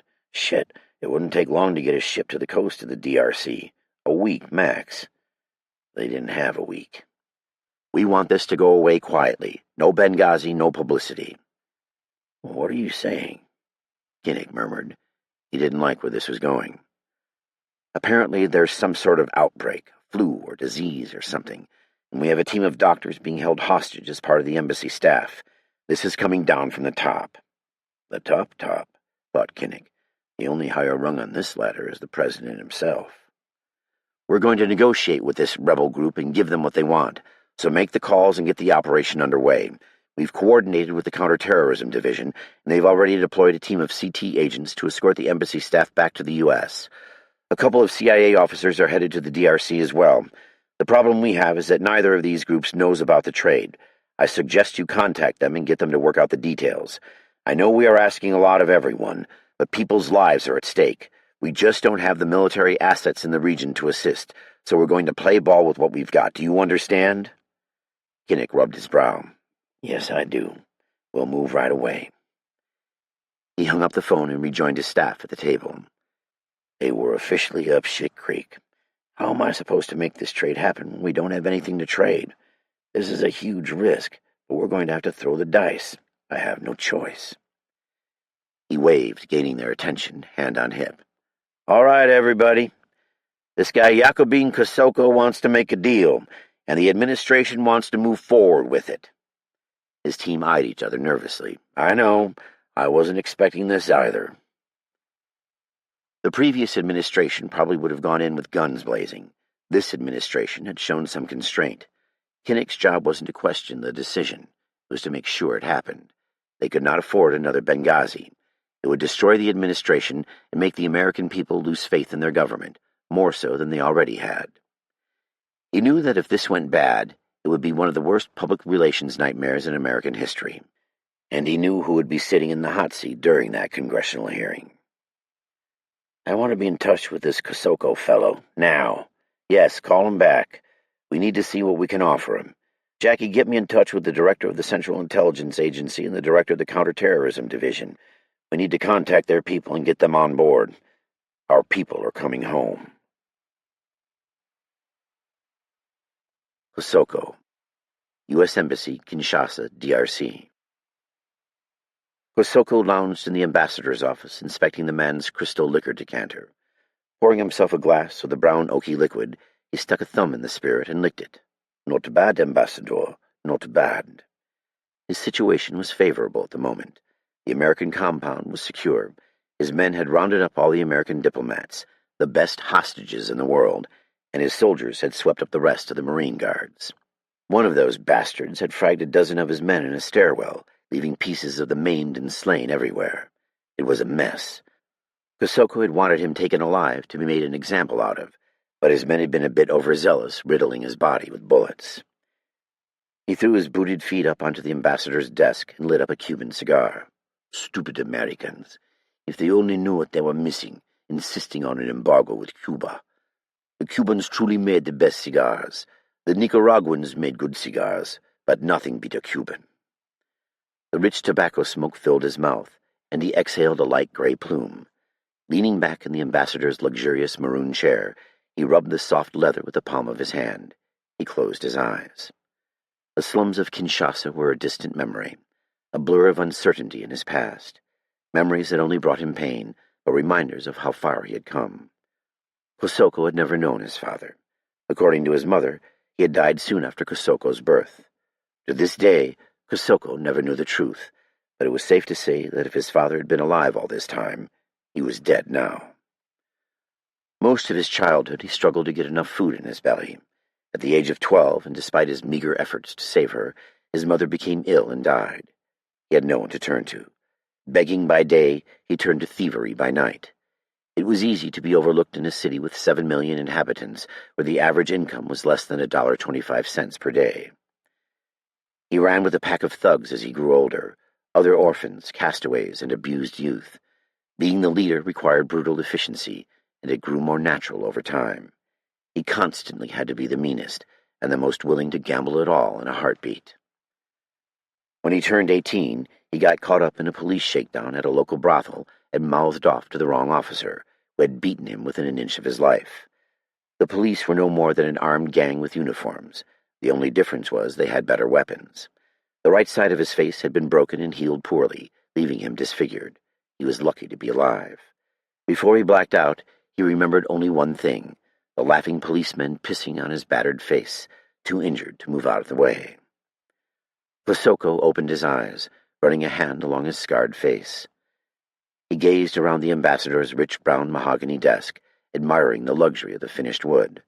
A picture of the ambassador with his family drew his eye, and he smiled as he puffed on his cigar.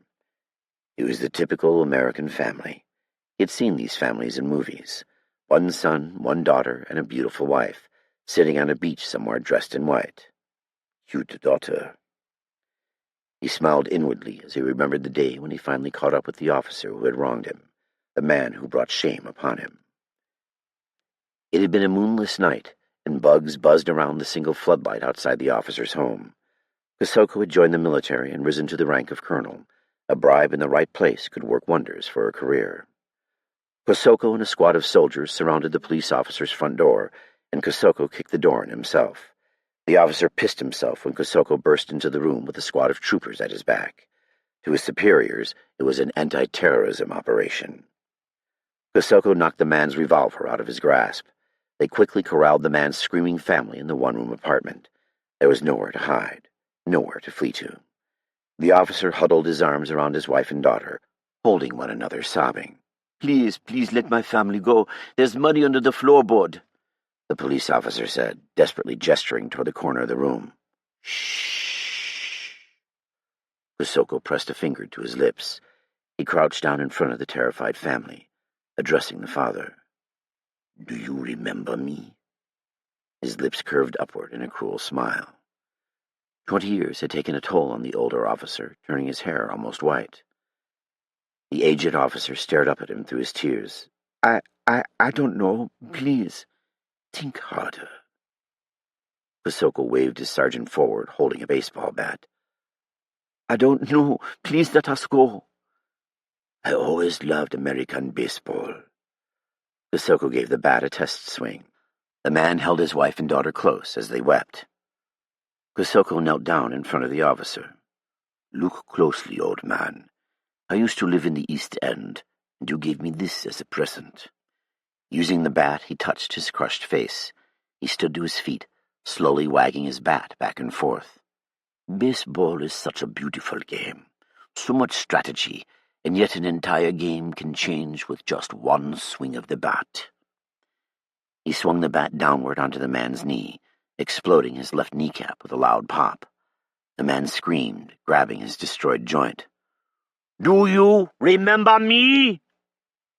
Kosoko yelled, using the bat to lift the groveling man's face. The man sobbed openly. Yes, the Pink Lounge. I'm so sorry. Please, let my family go, he cried, holding his ruined knee. Kosoko moved to the other side of the police officer. He held his bat close, reading the inscription. A Clarksville Comet. Everyone must have one of these in America. I've never been to this Clarksville, but I imagine it's an amazing place. The man nodded furiously in agreement. Yes, of course it is. Kosoko smiled. I'm glad you agree, but I don't think it's going to help. You! Kosoko shouted as he brought the bat down onto the man's other knee. The room filled with a sickening crunch as the polished wood impacted his knee, completely disabling him. "Now." Kosoko paced forward and backward in front of the man. "You can beg for your life, but will you really want to live after this?" Kosoko reached down, grabbing the officer's wife by her thin wrist. The broken man instantly reached out, begging for her return. Kosoko looked her up and down, smelling her fear, the sweat glistening all over her body. "She is nice, huh?" His men laughed in the background. "You want some fun, boys?" His men hooted and hollered from behind. Entertained men were loyal men. "Take her!" He shoved her into the eager arms of his sergeant, who handed her back to the men. Crouching down next to the officer, he smiled as he watched his men jockeying for position. They laughed and puffed on cigars as they took turns violating her like a piece of trash. They amused Kosoko. "She didn't cry out much, did she? Suppose it doesn't matter now, does it?" The officer sobbed in response. Once the last man finished, Kosoko drew out his machete and dragged it across her throat. They left her bleeding out in the corner, gasping for air as her lungs filled with blood. Kosoko watched the officer's face as he held his daughter for the last time. "He must know this is coming." The old man cried and whispered, "It will be okay. It will be okay." Kosoko bent down, grabbing the man's daughter by the hair. He ripped the girl from her father's arms, shrieking. Kosoko held her in front of him, dangling her like a rag doll. Please, I'll do anything. Please don't harm her. Take me. Kill me. The officer pleaded with his eyes for mercy. I have money, he added, mumbling the words. "Do you think I came here for your pathetic stash? Your money means nothing to me." He craved the sweet taste of revenge. He didn't care about this girl. He cared about the power she held over her father. She was the love of his life, his only living legacy, his child. Kosoko pinned the girl down with one hand, tearing her clothes off.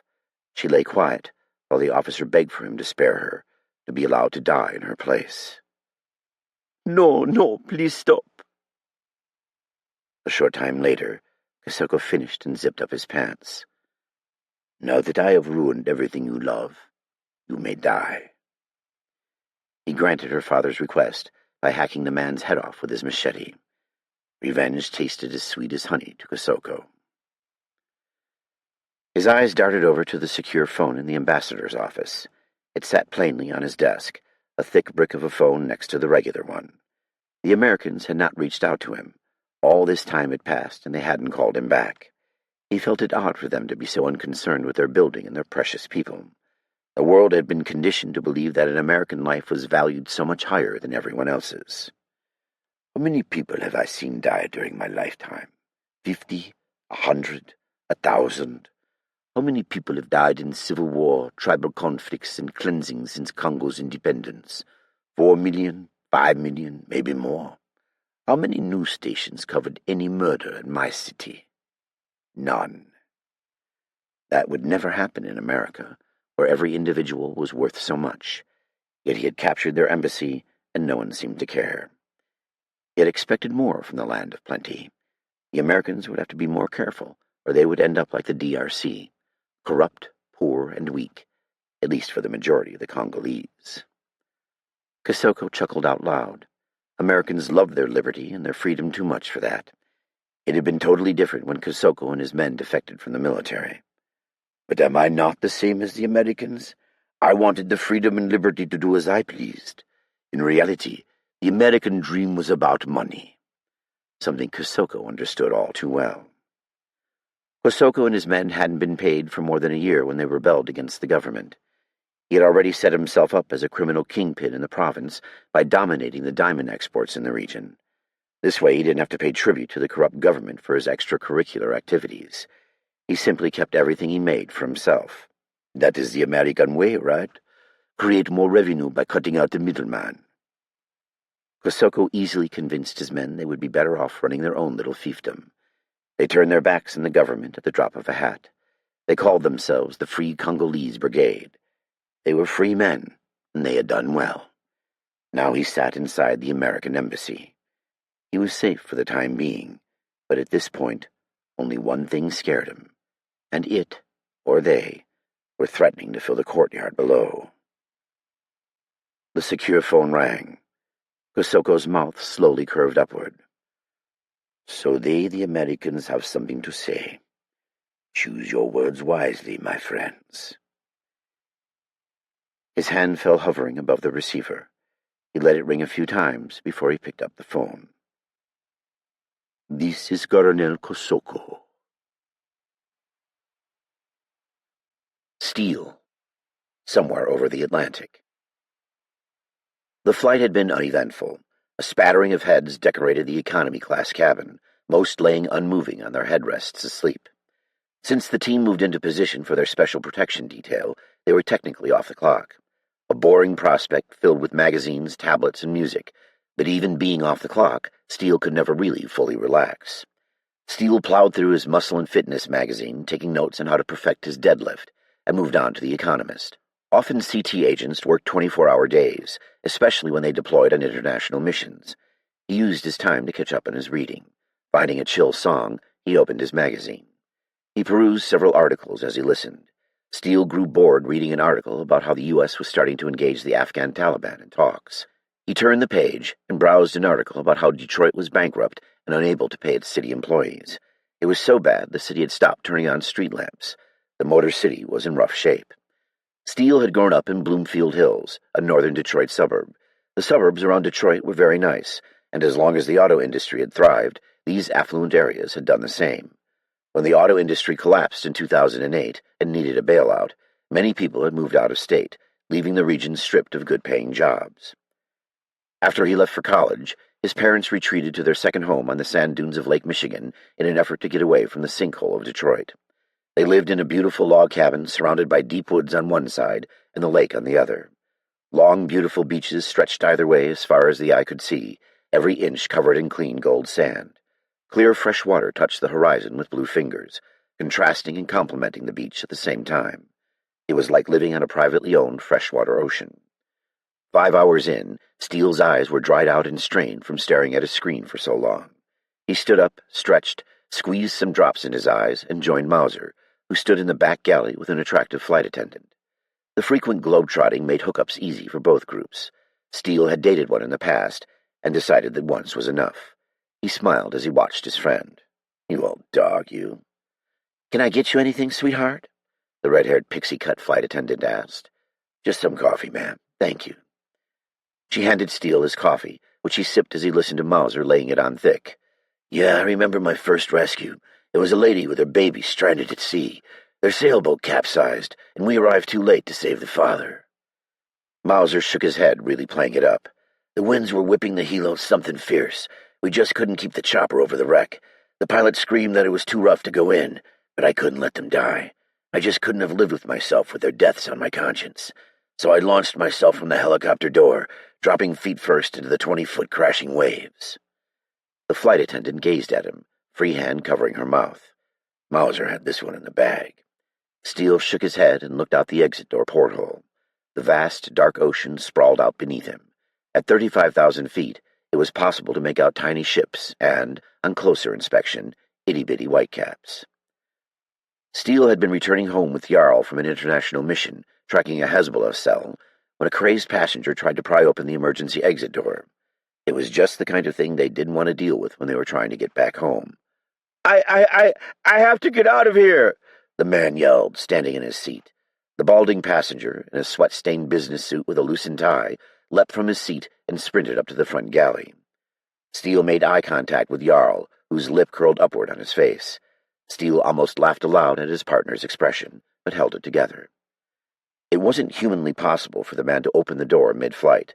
The pressurization in the passenger cabin made it an impossible feat. Steele sat calm in his seat, observing the man break bad. A man who was about to have a very bad day.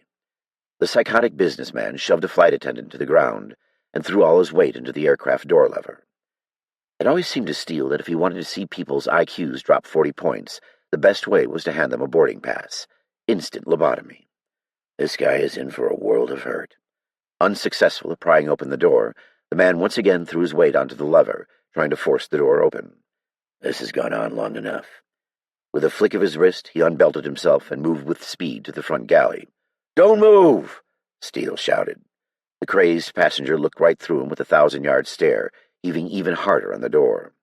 Jarl effectively covered Steele's back while he worked. Contact and cover rules. With his height, Jarl had excellent vision over the cabin, making it easy for Steele to work without interference from other passengers or potential hostiles. Steele almost felt bad for anyone who tried to get past him. Cornered, the crazed man took a wild swing at Steele. Steele saw it coming from a mile away and deflected the punch with a bent elbow and followed with a quick jab to the nose. The nose pushed inward, rewarding Steele with a sharp crack. Smoothly, he transitioned into an armbar using the perpetrator's shoulder joint to take him to the ground. "Oh, my nose! I have to get—" the deranged man whimpered. "It's all right, buddy. Just take it easy." Steele swept the perp's arm behind his back, placing a knee on the man's lower back and neck to maintain control. Once Steele had gained control of the man's other hand, he quickly pulled out his cuffs. Click, click, steel bracelets on. Hauling the man to his feet, he checked on the flight attendant. "Flight attendant, are you okay?" The older, wrinkled woman smiled faintly. "Yes, thank you." She rubbed her elbow where she had fallen. "Good. Will you let the captain know we took care of the issue?" "Yes, thank God you were here," she said, picking up the galley phone. "Any time, ma'am." Steele pushed the perpetrator in front of him. To the applause of the other passengers, Steele placed the panic-stricken man into a seat. "Jarl, would you like to do the honors?" "Fine, as long as he stops crying." The man continued to whine in his seat. Jarl wasn't one for open displays of emotion. He leaned over, a frown covering his broad face. "You be quiet. Now!" he growled. The man had bowed his head in defeat. Just another day in paradise. His mind returning to the present, Steele listened to Mauser finishing his story about his rescue. The story had won over plenty of females to Mauser's cause, and Steele was pretty sure he could recite it in time, word for word. "The ocean roared around us as waves crashed down.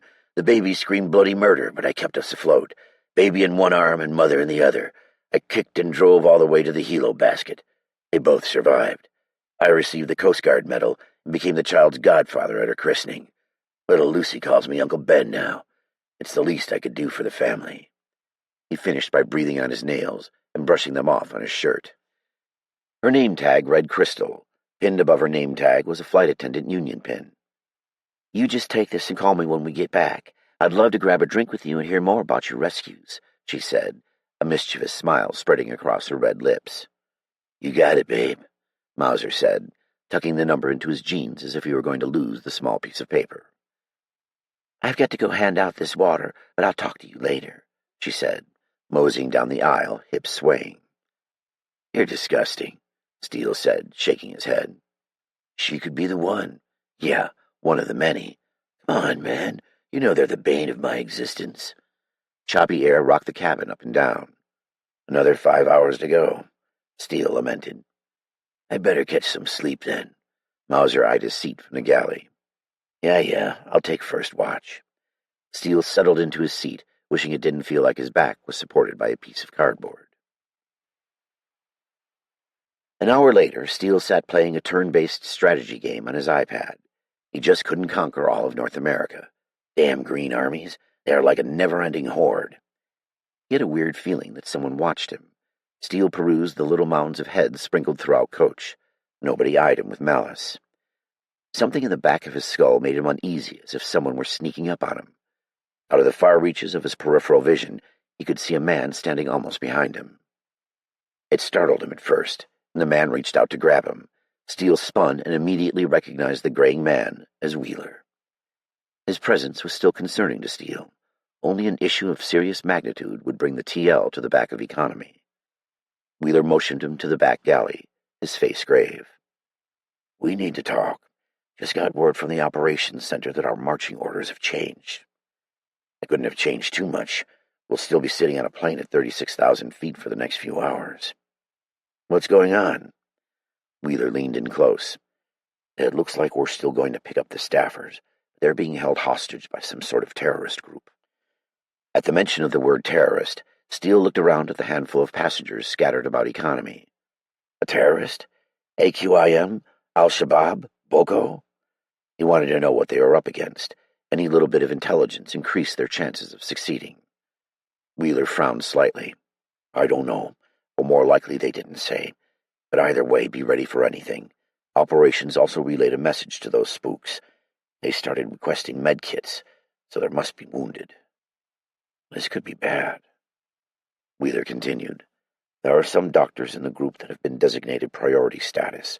The government must want these guys back real bad. He peered over Steele's shoulder. Steele still absorbed the information. Why are these doctors so important? Wheeler shrugged, sipping his coffee. Beats me. All I know is that they take the highest priority over everything else out there. No one else matters. When we land back at Macomb, there'll be an armed escort for the docks. I got it. Make sure the guys with MD after their names arrive safely, Steele said with a mock salute. Wheeler gestured with his thumb over at Mauser. Will you let Sleeping Beauty know that Jarl and myself will be running close security for the trip home? Steele smiled. It's about time he woke up anyhow. He chucked his empty styrofoam coffee cup at Mauser's head. Mauser shot out of his seat, hands in a striking stance. Who goes? He looked around sheepishly when he realized no one was there. After a few confused seconds, he zeroed in on the culprit, who sat back down, laughing. I know where you live, asshole. Kosoko, Kinshasa International Airport, DRC.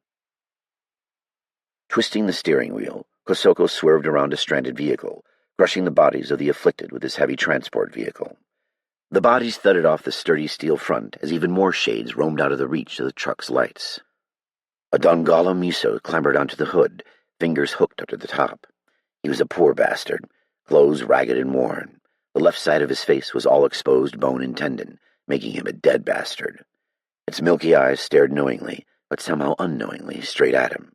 Clawing the windshield in a futile attempt to reach Kosoko, Kosoko leaned out the window and fired his .45 caliber revolver into the head of a monster. The body limply rolled to the side of the road after the man's brain exploded out the back of his head. Sporadic gunfire came from the back of the flatbed truck. That was close. I'm going to have to go faster. The truck's speed had dropped too low. He gasped the pedal, edging the speedometer around 40 kilometers per hour. Any slower, and sometimes the stronger monsters could cling on. Kosoko's lips drew tight across his mouth. The Americans had made the deal. All he had to do was make it to the airport in one piece. They were flying in a plane with the special medicine on board for Ajani, provided they kept their word. If they back out in the agreement, the hostages have more than the Dongala Misos to worry about. As he turned onto Airport Road, dozens of bloodied people clustering the airport gate spun toward the truck. The Kinshasa airport gate crumpled as Kosoko floored the truck through bodies and gate alike, rocketing onto the airfield. It wasn't made to resist a vehicle. It was merely there to keep people out. Lazy guards normally lounged nearby, but they had either run or died, as the booth sat empty. Kosoko barreled into the secure part of the airport. Nothing moved here. No people, no planes, no Dongala Misos, but that would change. Only a single terminal sat unmolested. It was a thick, concrete, faded yellow building. Built by the Belgians in the 40s, Kosoko was convinced it hadn't been upgraded since. Floodlights illuminated the sky above the entrance to the terminal, but no one moved outside. He checked his side mirror. The plagued shadows poured through the gate behind the transport. He didn't have much time before the Dongala Misos caught up with the trucks. Most of them were slow, walking speed tops, but some seemed to be a bit faster, depending on their injuries. It was far more of a curse than a virus. Dead that were not allowed to rest. Where are those damn Americans? No one awaited his arrival. He saw no plane with U.S. markings. What should I expect? Them to roll out the red carpet after I kidnapped their people? I almost wish it was a trap. Fighting would be preferable to being hung out to dry. He momentarily considered trying to fly one of the abandoned planes to escape. Some lay dark and dormant, forgotten skeletal remains in their hangars. No, I can't fly these machines. He slammed on the brakes. They must have backed out. Those bastards should have come. They would lose a great number of their people today. It would become a day of infamy for them. I will be vilified for it, but in reality, it was their failure for not holding up their end of the bargain. One way or another, Americans always pay. He rested his head on the large black steering wheel. The heavy dud-dud-dud of gunfire banged from the back of his truck into the endless night. The Dangolo Misos will be here soon. Perhaps the Yankees were late, and he could hold up in the terminal. Kosoko wanted to howl with rage. Too many options, and none of them were any good. Come, Dikembe. Kosoko hopped down from the driver's seat, marching to the rear. Shadows trudged toward him in a never-ending onslaught. He didn't have any time. You, come here. An older gentleman with black glasses stared back at him, lacking awareness of his fate. Get down here, now. Kosoko grabbed him by his shirt, ripping him down to the pavement from the flatbed. I'm a doctor, please, the man pleaded. No one stood up for him or cried out in protest. Compliance was easy when dealing with mere sheep. Drawing his long-barreled revolver, he aimed at the doctor's head. The doctor covered his face with his hands. This man does not understand the necessity of his sacrifice. What do I need 2 doctors for anyway? Gunsmoke drifted from his barrel, and the doctor held his leg. The monsters were drawn to the living. The Dangalo Misos moaned in reply, as if Kosoko had rung a dinner bell. The doctor pushed onto his wounded leg. You shot me, you devil! He grimaced. Let's move! Kosoko barked at his men, and they saddled back up. Don't look so happy, Dikembe. That could have been you. Keep your eyes open for the Americans. Dikembe visibly gulped, peering feverishly around the airfield in apparent usefulness. His men and the hostages alike were thankful he hadn't left them for dead. Kosoko glanced in his side mirror as he drove away from the injured doctor. Dragging himself back toward the vehicles, Kosoko was almost impressed by the doctor's willingness to live on. His struggle, however, was short-lived, as the Dangalo Misos caught him after a few steps. They took him down like a lion would a gazelle with hands that dug into his skin like claws. Tearing into his flesh in a wild manner, they ripped the meat from his bones with greedy hands. Dikembe grabbed his sleeve frantically. Colonel, over there! He pointed toward a hangar by the airfield depot. We are in luck, Kosoko laughed, pressing the gas pedal flat, and the truck hesitated, waiting to lurch forward for a moment. Knowing that people must have fallen in the back and not caring, he drove the truck right into the hangar and pulled it alongside the aircraft. 2 white men in their 50s stood near the tail of the aircraft wearing smart blazers. One held a nondescript gray case. Not very official-looking. There are no biohazard symbols or special markings that I would expect on a case that held such powerful medicine. Kosoko called out to his remaining followers, pointing at them in turn. You, watch our backs. You, make sure the hostages don't get away. And you 2, come with me. He jumped down, approaching the men with an urgent confidence. Only a handful of his men remained. The escape from the embassy had been messy. Negotiation was his only option now, and Kosoko wouldn't take no for an answer. He glared at the 2 men, a standoff of wills. The taller of the 2 men, who must be the CIA agents he had been told to meet, broke the silence first. Jacobine, is it? I'm Bill, and I'm here to make a trade with you. We have no time for pleasantries, old man. Even now they come. Kosoko hissed. The CIA agent didn't appear hard-pressed for time. Who is coming? Bill exchanged a glance with his shorter comrade. The Dangalo Misos, but it doesn't matter. Kosoko waved him off. What do you have to trade? He lifted his chin upward as if he dared them to deny him of what was his. Bill slapped the case onto a maintenance cart and flipped the latch open. Here you go. There's an antidote for your son in this case. We just need you to release the hostages before we give it to you. Kosoko didn't move his eyes from the 2 men. He weighed them. The case doesn't look official. How can I trust the word of an American pig? How do I know you speak true? He asked, not expecting an honest answer. He waved to Dikembe. Bring me the young Dr. Joseph. Administer the antidote to my son. Turning back to face the 2 agents, Kosoko added, If it doesn't work, he said as he quickly drew his sidearm, pointing it at CIA Bill. He felt like an Old West gunslinger getting the jump on them. It was the OK Corral, and he was the famous Wyatt Earp. You would die first. Cold recognition slid over the tall agent's face, and he slowly put his hands up. Now take it easy, Jacobine. The antidote is going to take some time to work. We have assurances from our top medical professionals in America that this will cure him. Dikembe shoved the doctor forward, cutting his zip ties with a knife.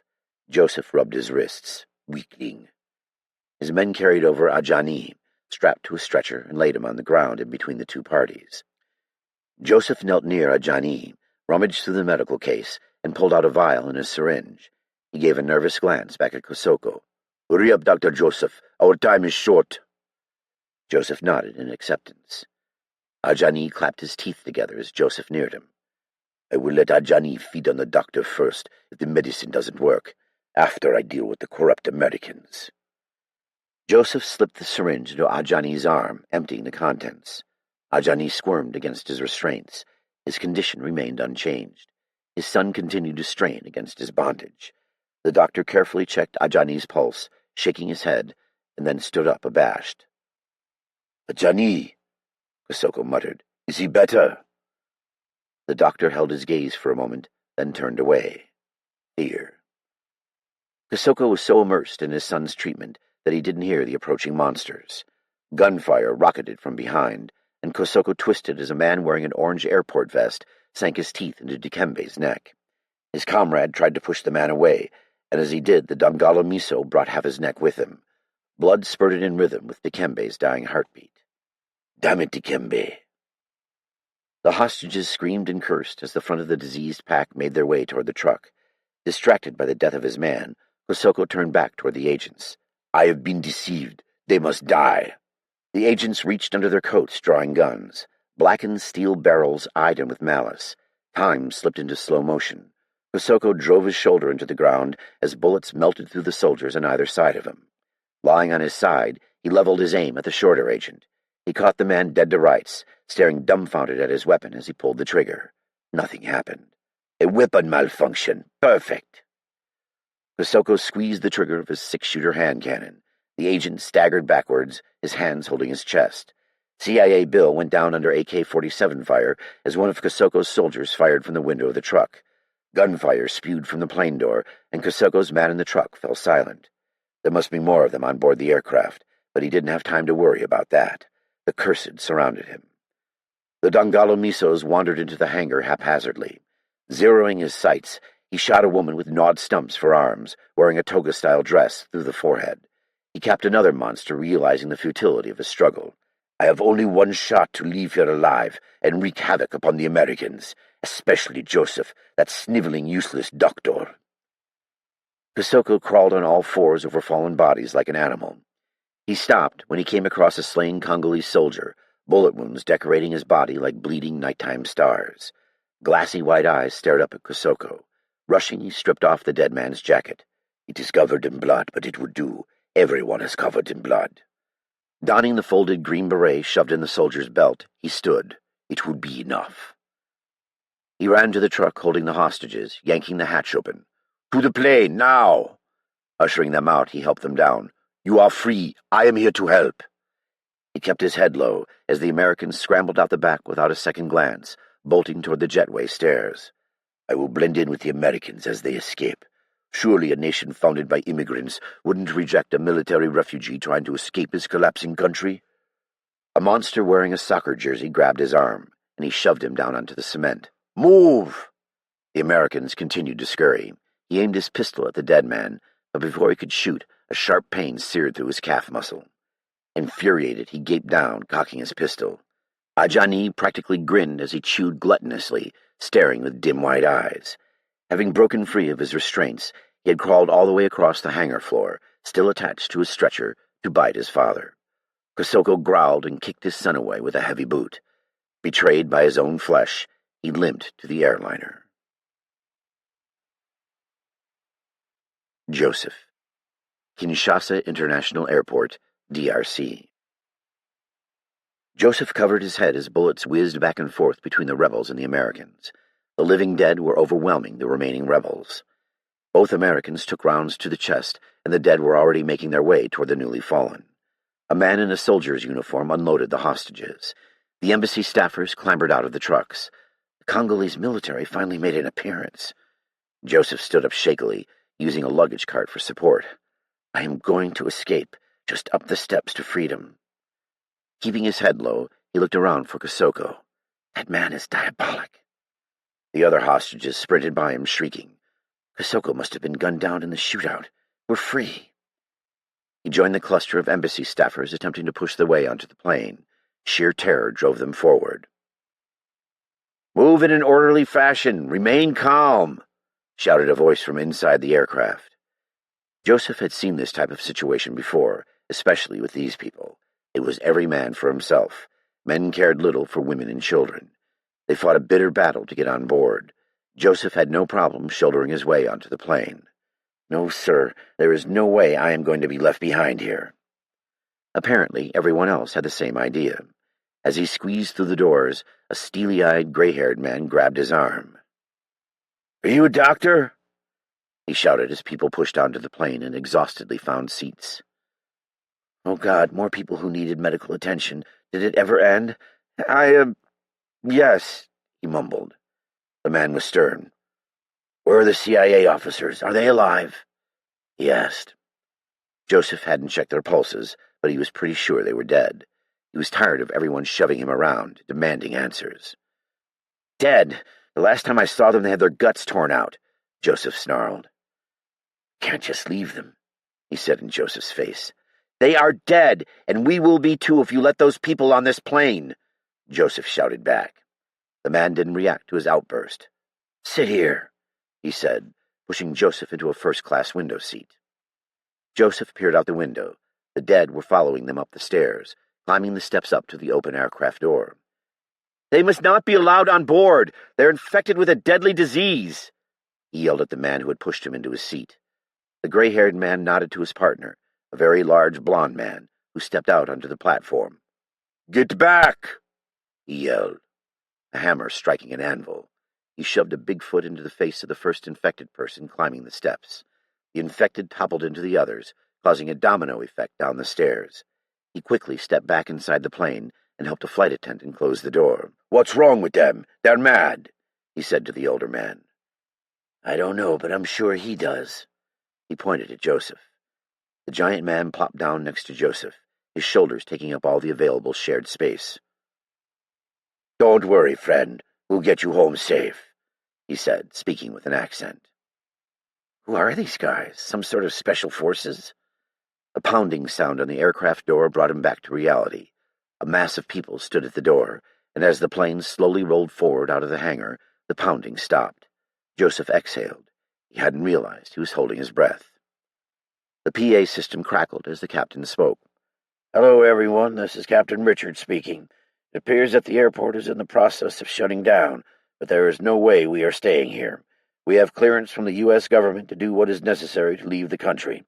This situation is very unusual, but not unexpected given the chain of events. It's our pleasure to be here today to give you your freedom ride. We're going to have some bumps here as we take off, so keep those seatbelts fastened. Drinks are on the house today." A couple of cheers went up, but nobody seemed to be interested in the free cocktails. The captain wasted no time, abruptly throwing the throttle and thundering down the runway. Gaining speed, it finally lifted off into the air. Joseph's ears popped, and he sat staring at the television screen blankly, his eyes unfocused. His gut pain still hid in his stomach, probably an ulcer, but it seemed somewhat calmer, as though it were masked and waiting to reemerge. With everything I've seen in the last few days, disease, death, and destruction, humanity at its worst, will I ever be the same? Home will be a good thing. He rested his eyes, letting his head fall back on his headrest. He was only allowed a moment of respite. When Joseph cracked open his eyes, the gray-haired man who had pushed him into the seat stood expectantly in front of him. What does he want now? A glass of alcohol would have been nice. "I am Agent Wheeler. You are a doctor?" "I am Dr. Jakowski." He fumbled for his glasses resting on the center console. Agent Wheeler came into focus, a stout, soldierly-looking gentleman. "My fellow agents and I were sent to make sure you make it home safe.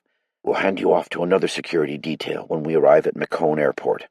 I was told there was a team of doctors at the embassy. Where are the other doctors?" He looked concerned. Joseph shook his head, pushing his glasses up the bridge of his nose. "They're missing or dead. I'm the only one left from the embassy." Agent Wheeler coughed a bit. "Okay. What was wrong with those people outside?" he asked, squatting down next to Joseph. Joseph rubbed his eyes. "I don't know. some sort of mutated virus. It puts people in a hyper-aggressive state, making them extremely violent and unresponsive to intervention. So violent, in fact, that they'll attack and consume the flesh of their victims afterward. I was researching the disease in a remote village when the outbreak spiraled out of control." He left out the part about them already being dead. Maybe it would be easier for the agent to swallow. The agent gave him a blank stare. "Have you ever seen a zombie film?" Joseph added. It was the only way to get his point across in layman's terms. Agent Wheeler smirked. "You mean like the classic Night of the Living Dead? Been a while since I've seen that one." "Something like that. If anyone's bitten, restrain them immediately. The gestation period seems to be getting shorter and shorter. The first infected persons took almost a week to turn. Now it seems that it takes only a matter of minutes, but it may vary based on a host of factors." Joseph watched Wheeler's face for a reaction. His words didn't seem to faze the man. It was as if Joseph had simply told him the sky was blue. "We'll make sure you get home safe so you can figure this out. We have an entire team strategically placed on board this aircraft to make sure that happens. Jarl here is very good at what he does. He's a premier protection specialist, and he'll watch over you while you get some rest, Doctor." Joseph glanced over at the large man overlapping into his seat. "He is quite a big fellow. Probably can hold his own. I'm not sure he could save me from a horde of the infected, but Wheeler does seem rather confident." He became downtrodden the more he thought about it. A lot of good it did Master Sergeant Snow. We are going to need more than muscle and brawn to defeat this virus. "Thank you," Joseph said, reclining back in his chair. "Can anyone protect me from this virus? Can I protect them from the virus? Is it not my job to research and control outbreaks?" As of right now, he was failing that job pretty handily. He tried to push the thought out of his head as the after-effects of adrenaline dump knocked him unconscious. Steel. Somewhere over the Atlantic. The takeoff was shaky, rough air rattling the cabin. Turbulence didn't affect Steele in the slightest. There were a lot worse things than a little turbulence out there. His fellow passengers seemed to think otherwise. The former hostages bawled as the plane rose in the air and broke through the clouds, but the pilot soon found a smooth patch of air and everything leveled out. The people around him clapped while others cried tears of relief. Even Steele felt a bit better knowing they weren't getting shot at on the plane. He relaxed a bit. They were headed back home to the good old U.S. of A. The embassy staff had rushed onto the plane in such a panic, many moving all the way to the back of the aircraft. He hadn't received any feedback on details of this situation, but they were flying, so he assumed it was good. Steele was proud he could offer these people a safe escort home. The flight was more full now because the passengers that had traveled over from the United States never departed the aircraft. Nobody came to get them, so they were obligated to stay on board. Odd. But Steele supposed that it was better to go back to the U.S. than be stuck in the DRC for an unknown length of time. Combined with the gunfire from outside the aircraft, Steele was convinced they didn't mind staying on the plane. Steele did notice a few locals were interspersed with the embassy staffers. Not an outright concern. However, they most likely were not supposed to be on board the aircraft. They would have to let Customs and Immigration figure that part out, and hopefully they would be allowed asylum. He wouldn't worry about it unless things got nasty with one of them. The number of injured hostages concerned him as well. No doctors to be found. I wonder if Wheeler's kept them up front. Luckily, an embassy nurse with short brown hair bounced from patient to patient, assisting in making her colleagues more comfortable. She spent most of her time attending a heavy-set female about 5 rows ahead of Steele. The woman's head, wrapped in bandages, lolled around her headrest in pain, an ice pack lying across her forehead. The nurse and the flight attendant strapped an oxygen tank to her, and Steele could see her shoulders heaving up and down as she struggled to breathe. She probably doesn't want to inhale the stale, recycled air. I don't blame her. Last time I traveled this far, I had to put lip balm on and eye drops in every 4 hours to deal with the desert-like conditions of air travel. Hours passed by, and satisfied with his surroundings, he glanced down at his phone for a moment. Shit, I was supposed to call Gwen. Surely she would understand. Now he would feel guilty for the rest of the mission. She most certainly waited in anticipation for his phone call. A curse shattered his self-chastisement. "What the hell?" the nurse screeched. Steele sat up straight in his seat, slipping his phone back into his pocket. He peered down the aisle and saw the nurse holding her arm to her chest.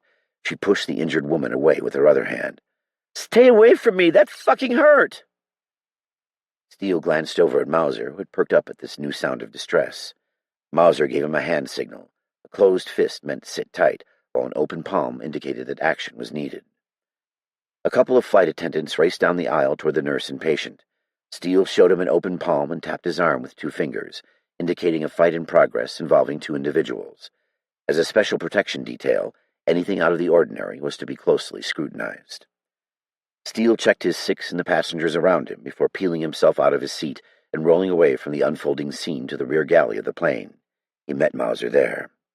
Mauser stepped up beside him and spoke in a low voice. "What's going on over there?" The flight attendants now wrestled with the sick lady, trying to keep her in her seat. The sick, heavy-set woman bucked violently. "You think it's a ruse to draw us out?" Mauser asked. "Nah. You think that sick, morbidly obese staffer is playing for the bad guys like some sort of double agent?" Steele asked. "Let's take care of it before people freak out. Show off a little physical prowess for Crystal. See if we can make her lay over a special one. Jesus, you're a horn dog." A man sitting in the back row watched the scuffle carefully from his seat. The flight attendants had the woman's arms pinned, but she strained her neck outwards, trying to bite them as if she were possessed by the devil. The lady writhed in the grasp of the 2 older women. It was go time. Crouching low, he moved fast up the aisle, converging on the fighting party. Better to play the concerned passenger until he had to out himself. He reached down, grabbing the woman's hand and throwing his weight into an armbar from behind. The woman's head slammed into the seat in front of her, and she growled under his weight. Mauser watched his back. Standard contact cover protocol. The woman was much stronger than she looked. She squirmed and wiggled under his grasp, and he soon felt his hold sliding on her slick, clammy skin. He weighed more than 200 pounds and had immense strength. There was no way this lady should be evading him for an instant. Her other arm broke free, and she yanked his shirt toward her. Then another man was there, forcing her head down. "I'm a diplomatic security agent," he hissed. The man was average all around, but Steele appreciated his intervention. The agent held the woman tightly from behind her seat. "Thanks," Steele grunted. "Nixon's the name," he replied as they struggled to gain control of the woman. "Ma'am, remain calm," Steele shouted. Quietly, he said, "I am a federal law enforcement official. Please cooperate." The woman showed no acknowledgement of his authority, continuing to jerk her head spasmodically, trying to extricate herself. "Let's see if we can get her cuffed up." Steele grunted at Nixon, as more calls for help sprung up a few rows ahead of them. Steele glimpsed forward. "Now what? Am I wrong? Is this a ruse? Is some terrorist going to jump out of his seat and try to slit my throat?" He refocused, the woman still squirming beneath him. "Ma'am, remain calm!" He yelled again with no effect. Steele squinted, his vision impeded by the low light of the cabin. 2 people scuffled in the seats. A middle-aged male staffer had driven himself against the skin of the aircraft, trying to escape the short-haired nurse. She clawed through his shirt, her nails raking skin from his chest. "Please stop!" the man cried out, trying to keep the nurse away from him. He tried to shove her away, but she persistently dug at him like a crazed dog. "Mauser, will you check that out?" Nixon gawked at Steele, his eyes wide. "We have to get back. These people are infected. They'll kill us if you don't shoot them." Steele stared at him as though he were batshit crazy. "The hell is wrong with this guy?" "What do you mean?" Steele asked assertively as the woman continued to struggle in his grasp. "Just give up and quit already. She would never escape them on this plane." "No place to go, lady, so you might as well give up." His words had zero effect. Nixon retreated backwards, releasing the woman. "If an infected person bites you, you're toast, man. My partner was bitten in Kinshasa, and let's just say the end result was bad for the both of us." Steele continued to eyeball Nixon. "What do you mean, bitten?" It sounded to him like Nixon referenced a diseased animal. Precious seconds ticked away as he contemplated whether or not he should trust the man. Is this guy for real? I have no idea if this guy is a federal agent. He fit the description and put the right restraining hold on the woman, but he also sounded crazy. Steele's gut told him the man told the truth. "Mauser, stay back! They're sick!" he shouted. Mauser helped Steele, and they zip-tied her and hauled the woman up, using her restrained arms as leverage. Together, they dragged her to the back of the aircraft. Steele kept a hand on her neck as they walked her forward to stop her twisting her head from side to side.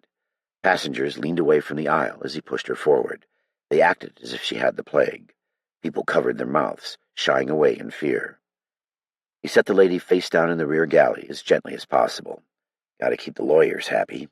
She flapped about like a fish out of water. Crystal covered her mouth, cowering in the corner. Steele put a knee into the center of her back. "Ma'am, I have to control you until you stop trying to bite us.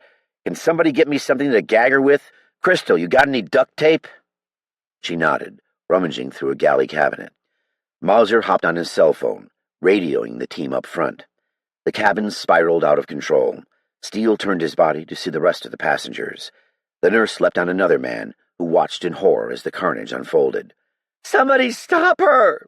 screeched a woman. Enraged cries carried through the cabin. Tuning them out, he rounded on Nixon. "What is all this infected talk about? Are these people sick?" Steele asked angrily. If it was an airborne illness like tuberculosis, Steele most likely already had it, in more ways than one. Nixon balked. "Listen, you don't know what's going on here. These infected people are incredibly dangerous. You have to shoot them in the head or they won't stop trying to kill us until we're all dead." "Who said Nixon?" Who paled like he'd seen a ghost. "This guy's gone off the deep end. Dude, you're fucking crazy." He felt as though he had been thrown into the loony bin. "Mauser, what's the word from the front?" Mauser looked back, cell phone held to his ear. "Wheeler wants us to use extreme caution when dealing with these people. He said the ones that are infected are highly contagious, and they spread the disease through oral transmission." "Infected? How do we know they're infected? Oral transmission? He means biting?" Mauser smiled. "No idea, but they don't look like the kissing type." "See, she's infected," Nixon said, pointing at the woman. Her head turned to the side, revealing dead white eyes, while her mouth curved in a wicked snarl. "That's how this all started. The virus makes them cannibals," Nixon said, closing his mouth when Steele glared at him. "So everybody's lost it. Either that or Nixon was telling the truth. Did that mean he was telling the truth about shooting the infected people in the head? Come over here and restrain her." Nixon hesitated. "You should shoot her." "Fucking restrain her." Nixon took Steele's place. How the hell am I supposed to get control of this situation? Mauser and Steele drew their Sig Sauer P-226s, their tactical badges out. The badges swung on chains, resting at the center of their chests like superhero emblems. They moved up to the lavatories, taking stock of the cabin. The cabin descended into utter chaos. Blood-curdling screams buffeted the agents. The nurse rose up from behind a seat. Vital red liquid ran down her mouth in a seamless blanket of crimson to her fingertips. Her eyes were dull, lacking pigment in the irises. Instead, a milky hue clouded them. She looked like she belonged on the set of a horror film, not on a flight into the United States. She ambled toward them, letting out a low moan. "Ma'am, stay back. Put your hands on your head and turn around. Do it now," Mauser commanded. The nurse did not show any comprehension that Mauser gave her direct orders. 10 rows away, she used seats to stabilize herself as she propelled forward to the agents, reaching out with blood-stained fingers. "Is she drunk?" Mauser asked. "If she's drunk, she's the most messed-up drunk person I've ever seen," Steele replied. Mauser moved his gun into the low ready. "I can't do it." Mauser holstered up and slung out his baton with a fluid sliding motion. Cha-chink. "You actually carry that thing? I knew I'd get to use it someday." Mauser widened his stance and squared his shoulders, moving into a striking position. Twirling the metal baton, he held it near his ear, ready to strike downward. The baton was formidable as an intermediate weapon. The sound alone could scare somebody enough to comply with an agent's commands. "Stay back!" he yelled. He performed an overhand strike to the woman's upper arm. Mauser stepped into his backhand swing, targeting her other arm, a non-lethal hit zone. She took the blow like a practice dummy, showing neither pain nor annoyance. Unfazed by the strike, she took a wild swipe at Mauser's face.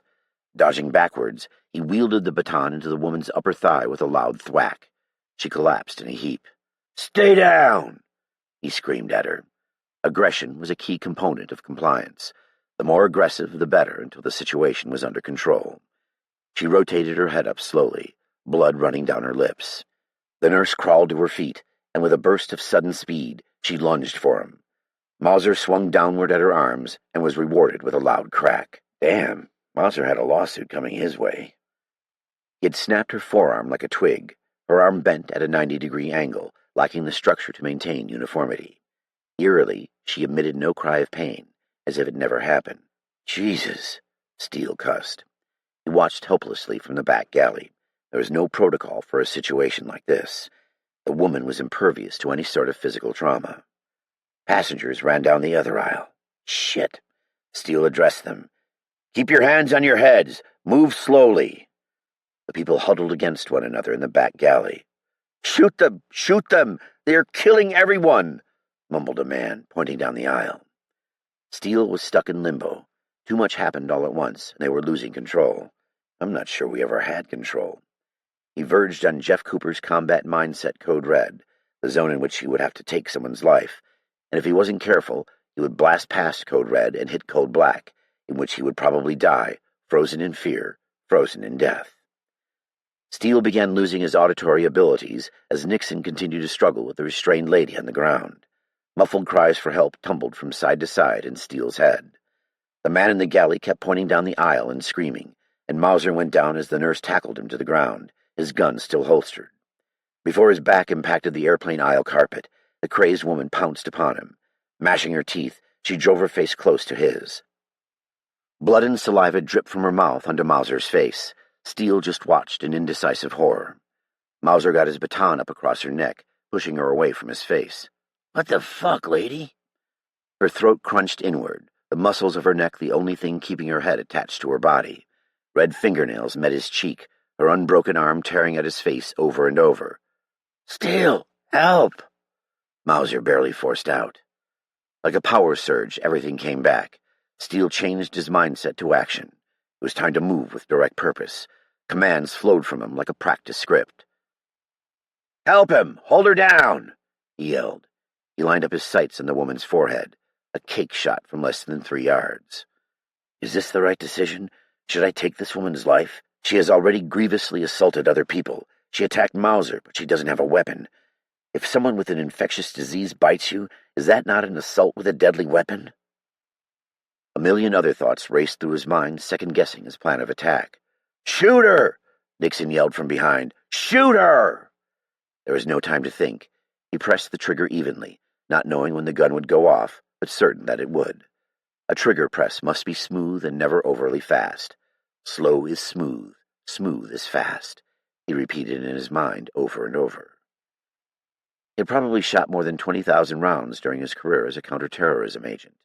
These shots had been discharged during multiple scenarios, under varying levels of stress, and during the tactical pistol assessments, as well as close-quarters combat carbine qualifications, for which the CT agents had the highest qualifying standard for federal law enforcement. Other organizations argued that technically they weren't regular law enforcement, so they shouldn't count, but they had badges, they had sworn oaths, the difference being that their mission was highly specialized for the law enforcement community and was blended with the military, making them highly effective, tactically speaking. Due to their high standards and willingness to go hot, counterterrorism agents had been labeled wild gunslingers. They were willing to attempt shots from just about anywhere with extreme prejudice and definitive accuracy. But when one had to engage a bad guy through a sea of heads, he knew he couldn't afford to miss. Steele almost never missed in target practice. Most of the other agents had engaged threats in the field, but Steele had never been put into that situation. This time it was for real. Life and death were mere centimeters underneath the pad of his fingertip. The woman's brains blew out the back of her head. Mauser looked shocked as he wrestled with a lighter, now partially headless corpse. He tossed her off him and bounded upright back to his partner, gun drawn. Steele had just killed another human being. He would have to answer to the scrutiny of the courts for his action, and to the woman's family as to whether or not he had made a mistake. If deemed a mistake, it would haunt him and his family for the rest of their lives. Even if it wasn't a mistake, he could still be bankrupt by savvy defense lawyers, an all-too common occurrence. He physically shook it off. Thinking too much about one's actions could cause hesitation when making future decisions, so he tried to push it out of his mind, move forward with the mission. Technically, since he wasn't a doctor, he couldn't pronounce a person dead, but with the top part of her head no longer in existence, he was pretty sure. She tried to bite my face, Mauser stated in disbelief. Seriously, bro, this is fucked up. Mauser scanned the rear of the aircraft. High-pitched ding-dongs jingled as Mauser's phone went off, interspersed with the screams of passengers.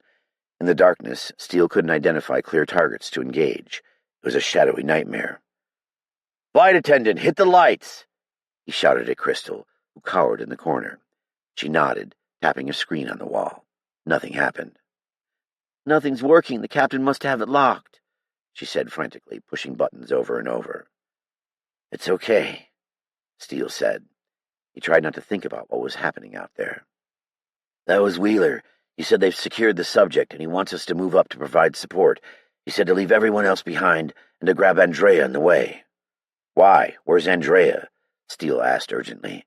"I don't know, but she's not with them." Steele felt a spike of adrenaline in his chest. He hoped she was safe, but he feared the worst. "We can't just leave these people here alone. They'll get torn apart." Mauser's face strained. "I know, bro. We need everyone to calm the fuck down," Mauser said, waving his hands in their direction. A crowd of people had congregated in the back galley, including a big Congolese soldier with blood-covered hands. This was a tactical nightmare for the two counterterrorism agents. Mauser spoke loudly. "We need everyone to follow us, single file up the aisle to the front. We'll be safe there." He glanced over at Steele, who nodded. "We got this." They weren't going to let people die. It was inherently built in them to protect. "I'll take rear security," Mauser said. "You would," Steele said with a small smile, showing a spark of confidence that he wasn't feeling. "I'll lead the way." Steele stepped in front of the group and shouted over to Mauser, "Moving!" "Move," Mauser replied, acknowledging his request to begin tactical movement. Steele surged forward. He would have much rather been nuts to butts with Mauser in a two-man stack, but the people in between them prevented appropriate tactics.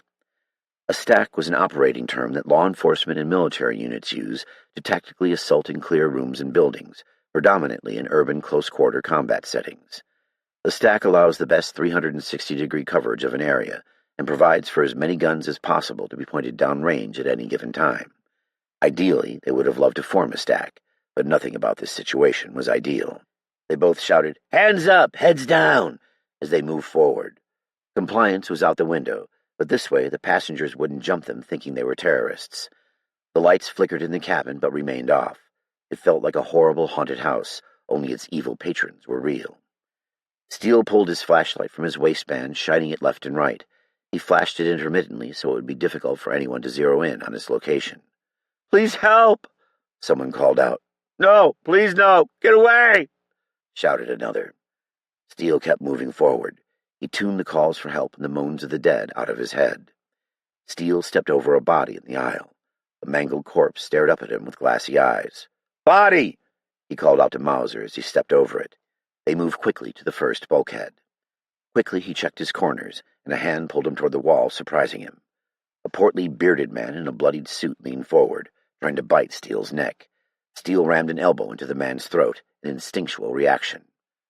With a sickening grind, the man's head slammed back into the wall, but held on to Steele's arm, pulling him closer to his face. A low growl gargled from its gore-covered mouth, its pale white eyes staring through Steele. His feet sliding backward, Steele strained with all his might to keep the man wedged in the corner.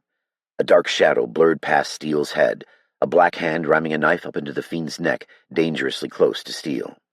Taking a step back, the fiend dropped to the ground. Steele eyed the tall Congolese soldier warily. He bent down, wiping the blade on the fallen foe. "Thank you. Where did you get that?" Steele wiped blood from his face. The man looked up, baring white teeth in the dark at Steele. "I am a soldier. We must hurry. More come." Steele's heart rate skyrocketed after his close encounter. The people crowded in the mid-galley, and Mauser shoved his way forward. "You okay?"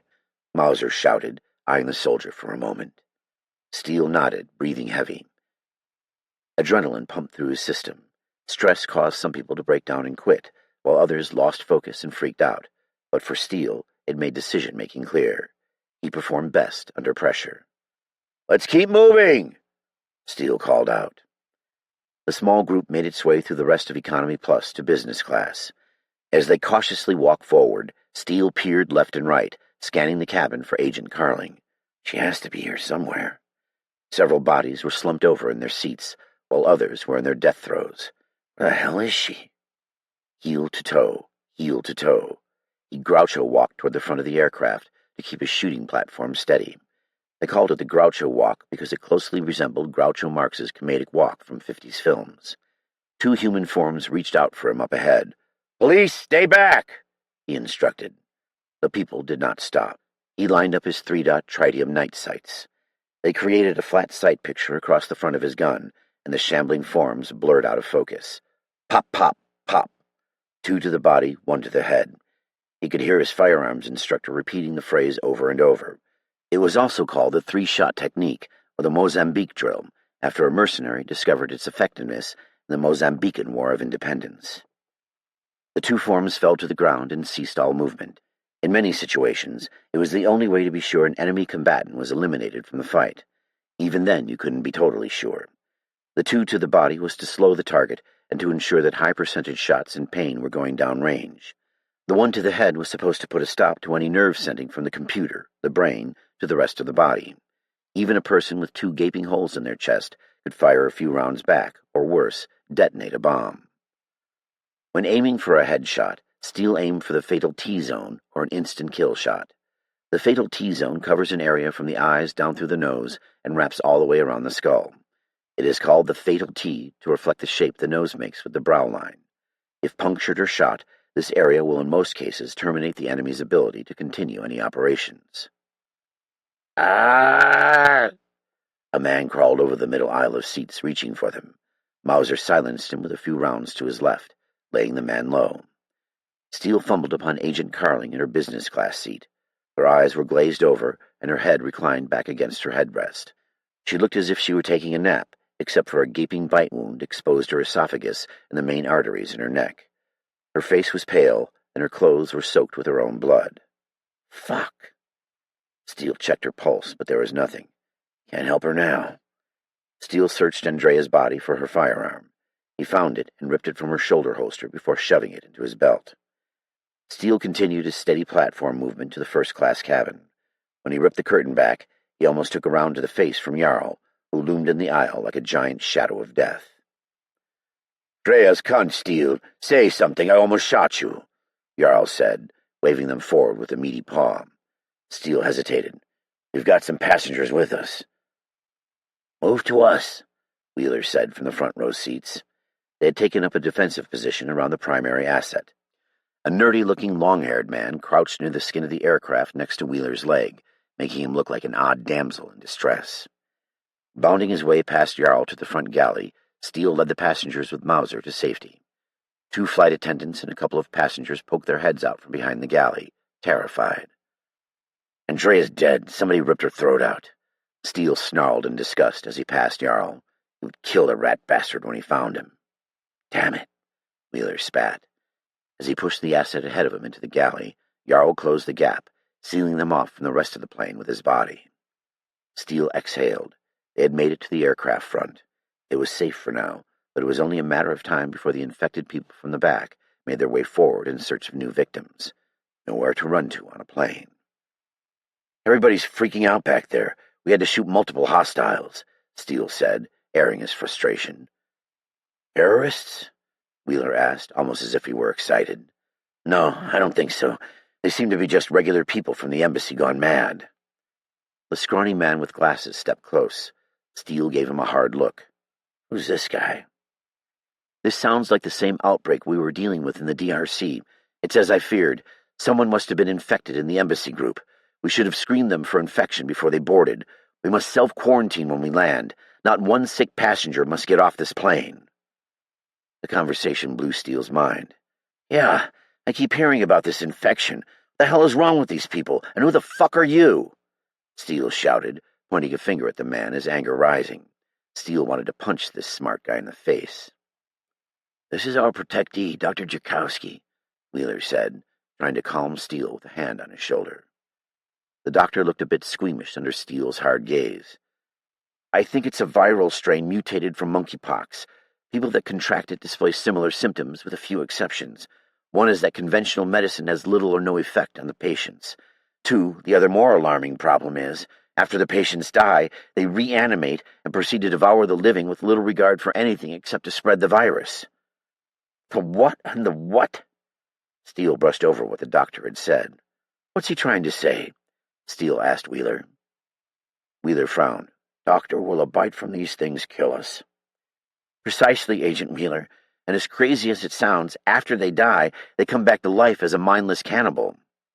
This guy's a quack. Steele could only shake his head in disbelief that this guy might actually be right. Wheeler called over to the other agents. Shoot anyone who comes through those curtains. Copy that, boss, Jarl said. Got it, Mauser called back from the other aisle. Dr. Jakowski looked back at Steele and Wheeler. It should be noted that massive brain trauma seems to give them what I am terming secunda mortem, or second death. Dr. Jakowski eyed Steele with intelligent gray eyes, almost as if he dared Steele to disagree. So you mean to tell me these people are dead, and we have to put a bullet through their heads to keep them from ripping out our guts, like zombies? He was beginning to feel like maybe he was the crazy one. The doctor blinked. In most rudimentary of terms, yes. Jesus, tap-dancing Christ, can we get some lights on in here? I can't see shit. Steele swore. Wheeler picked up the airphone and spoke to the captain. The lights flickered on. Thank you, Steele said aloud to everyone. All right, guys, we've got priority into Macone. I've requested everybody and their mothers to meet us when we land, including the Center for Disease Control. We've got to hold tight and not let anyone near the subject until we land, Wheeler called out. Jarl fired a few rounds from his position. The gunshots reverberated through the cabin. He's not going down, Jarl screamed over his shoulder. Aim for their heads, Wheeler called back. More gunshots went off from Mauser's side, stopping when Steele was sufficiently deaf. Steele, bump up to the edge of first class. I want some space, Wheeler commanded. Steele nodded, surging forward with his weapon pointed down range. Steele couldn't have imagined a situation any worse than their current one. Maybe we should have left the lights off, he thought as he eyed the bodies and blood. This is going to be a long couple of hours. Kosoko, somewhere over the Atlantic. Sweat flowed down Kosoko's face, making him feel like he had been caught outside during the rainy season. His breath came out in haggard wheezes. It felt as though his chest was literally closing up from the inside out. He hugged himself, his muscles shaking uncontrollably. His heart pounded, heavy and rapid like a cannon struggling to keep going. Concentration evaded him, skirting him on the edges, but nothing would stop him now. Kosoko's calf throbbed where a Johnny had betrayed him. Even now he could feel the pain making its way up his leg and into his torso. It was like a black mamba forcing its way through his veins. Time was not on his side, he knew that much. Revenge was all that remained for him. Nothing matters except that I rain pain down upon them. Not long now, and I will be one of the cursed. He felt the long dagger wedged up the sleeve of his coat with a sweaty palm. Quietly, he leaned on the wall, watching the doctor and the American officers. Helping the bearded one had earned some of their trust. It will allow for an opportunity. The front galley held a few passengers, not enough to get in his way. They sat covering their heads with their arms, terrified of their own colleagues and friends, whimpering. Cowards! What did they know of suffering? Had they ever been without food for weeks on end? Had they ever seen men blown to pieces? Had they ever heard the cries of dying children? This suffering was momentary, a flash of suffering compared to an entire lifetime of it. Soon this suffering would be over. The moans of the monsters called forward from the next cabin. Kosoko would join their ranks soon. Dongala Miso, the boogeyman. That gave him some peace of mind. He hoped he would continue to haunt these people after he passed. It was as if he were given 2 chances to plague them, and that gave him great joy. Turbulence vibrated the cabin. People braced themselves in the walls and countertops of the galley. Carts, cabinets, and coffee pots rattled in response. The only man between him and the doctor was this puny gray-haired man. The others called him Wheeler. Apparently he was their leader. He carried himself in a cocky manner, a man who had the natural respect of others, but that didn't matter as Kosoko had dealt with his kind before. In his country, these men, the righteous, were the first to go so that the corrupt government officials and military members could keep lining their pockets. He thinks he stands for something. He will fall for those beliefs. When this Wheeler turns away, I will cut his throat and finish the doctor off. Then I will take his gun and execute the other American scum. After that, little else mattered. I must be fast and quiet." The cabin swayed in the rough air, and the gray-haired Wheeler reached forward to steady himself in the bulkhead doorway. "Perfect. Now." Without hesitation, Kosoko leapt forward like a cheetah, sliding the dagger from his sleeve. Wheeler spun into Kosoko's arching knife thrust as if he were driven by some sixth sense, throwing both forearms into Kosoko's, blocking his strike, losing his handgun in the process. Pain shot through his arm on impact. A second later, an elbow struck Kosoko in the nose, rocking his head backwards. Pain fired through the nerve endings into his skull, adding further to the throbbing in his head. Only pure anger drove him forward. "This man is quick, and it's so hard to concentrate." Wheeler grasped his knife hand like an iron vice. The warrior drove the knife to his side, keeping both Kosoko and the knife near the flank of his body. "I cannot let him control me." "Arrgh!" Kosoko growled, throwing his knife hand across his body, bringing the smaller man with it. They switched positions, and Kosoko slammed him into the wall, pinning him. He placed his other hand on the knife and brought it upward toward Wheeler's face. Technique and skill could only get a significantly smaller opponent so far. Kosoko's superior size and strength over the smaller officer would soon prevail. The blade inched closer to the policeman, who knew the tip of the pain was coming. Kosoko could see it in his eyes. He knew and accepted it. "You're out of options, little man. Embrace your death," Kosoko uttered. The knife sunk gratingly into his chest, piercing him through. Blood spurted free as Kosoko withdrew the blade with a wicked twist. The man grunted as Kosoko flung him to the side. Kosoko faced the doctor, a vile grin spreading across his face. All he saw now was red. "Please, someone help!" shouted Joseph as he applied pressure to Wheeler's chest. Kosoko laughed at Joseph's feeble attempts to save the fatally wounded man as he closed in for the kill. "He's dead. No one can help him, but you could have helped Ajani. I told you if you didn't help my son, I would kill you." He snatched Joseph up by his shaggy mop like a sacrificial lamb. "Ah!" Joseph cried, clawing at Kosoko's hand. Kosoko felt nothing. Joseph's fingernails were mere pinpricks compared to his immense internal struggle to stay whole.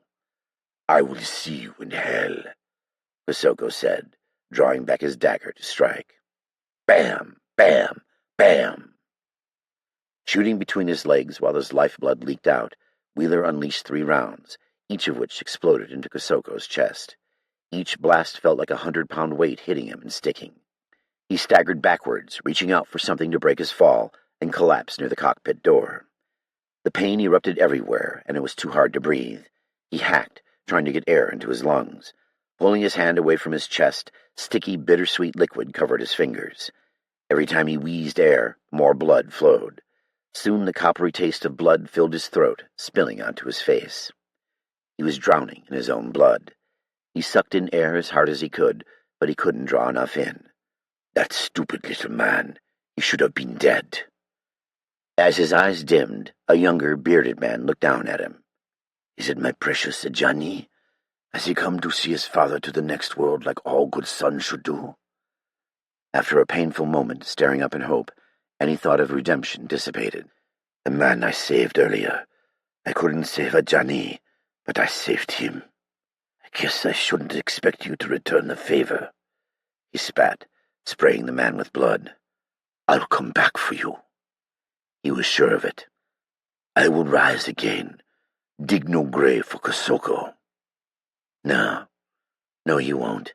You'll burn in hell," the young man said. "Finish it," Kosoko growled, grasping for his blade. The last thing he saw was the muzzle flash of a gun. Gwen, Red Cross Headquarters, Washington, D.C. Gwen sat inside the Disaster Operations Center at the Red Cross headquarters in the heart of D.C. when the first news reports of the U.S. Embassy's capture in Kinshasa broke. "We have confirmation from State Department officials that all United States Embassy personnel have been evacuated and the ambassador is accounted for," the newswoman reported with a nod. Gwen was thankful that everyone was safe. We live in turbulent times. A blinking icon drew her to her inbox, indicating an incoming message. She clicked it. Riots across London. Prime Minister recalls Portsmouth flotilla up the Thames, the Tyne, Severn, and Mersey. River-class patrol vessels provide support. It felt like the world was imploding. All of the incoming news from Africa made her anxious about Mark. He is resilient. He will be fine. He is probably lounging on some beach somewhere, concocting some ridiculous story about chasing bad guys and saving the world, she reassured herself. Her job at the Disaster Operations Center was to match victims' needs with the relevant resources as quickly as was feasible. The center's primary purpose was to monitor the latest humanitarian crisis so the Red Cross could deploy resources accordingly. She would much rather have been out in the field, but everyone had to pay their dues before they were allowed to run a disaster relief operation. From her desk, she watched 4 large monitors as the main news stations flashed the headlines. It was as if they were out to prove her wrong about the ease of Mark's mission. Shaky, homemade footage showed people running in the streets. Gwen tried not to think about the perilous situation. Taking a deep breath, she forced herself to stare back at her computer screen. The sky-blue desktop with little yellow folders could only hold her attention for about 3 seconds. Staying busy was paramount to stifling her worry, so she wouldn't dwell on the danger her loved ones were in. She reminded herself that people needed her help.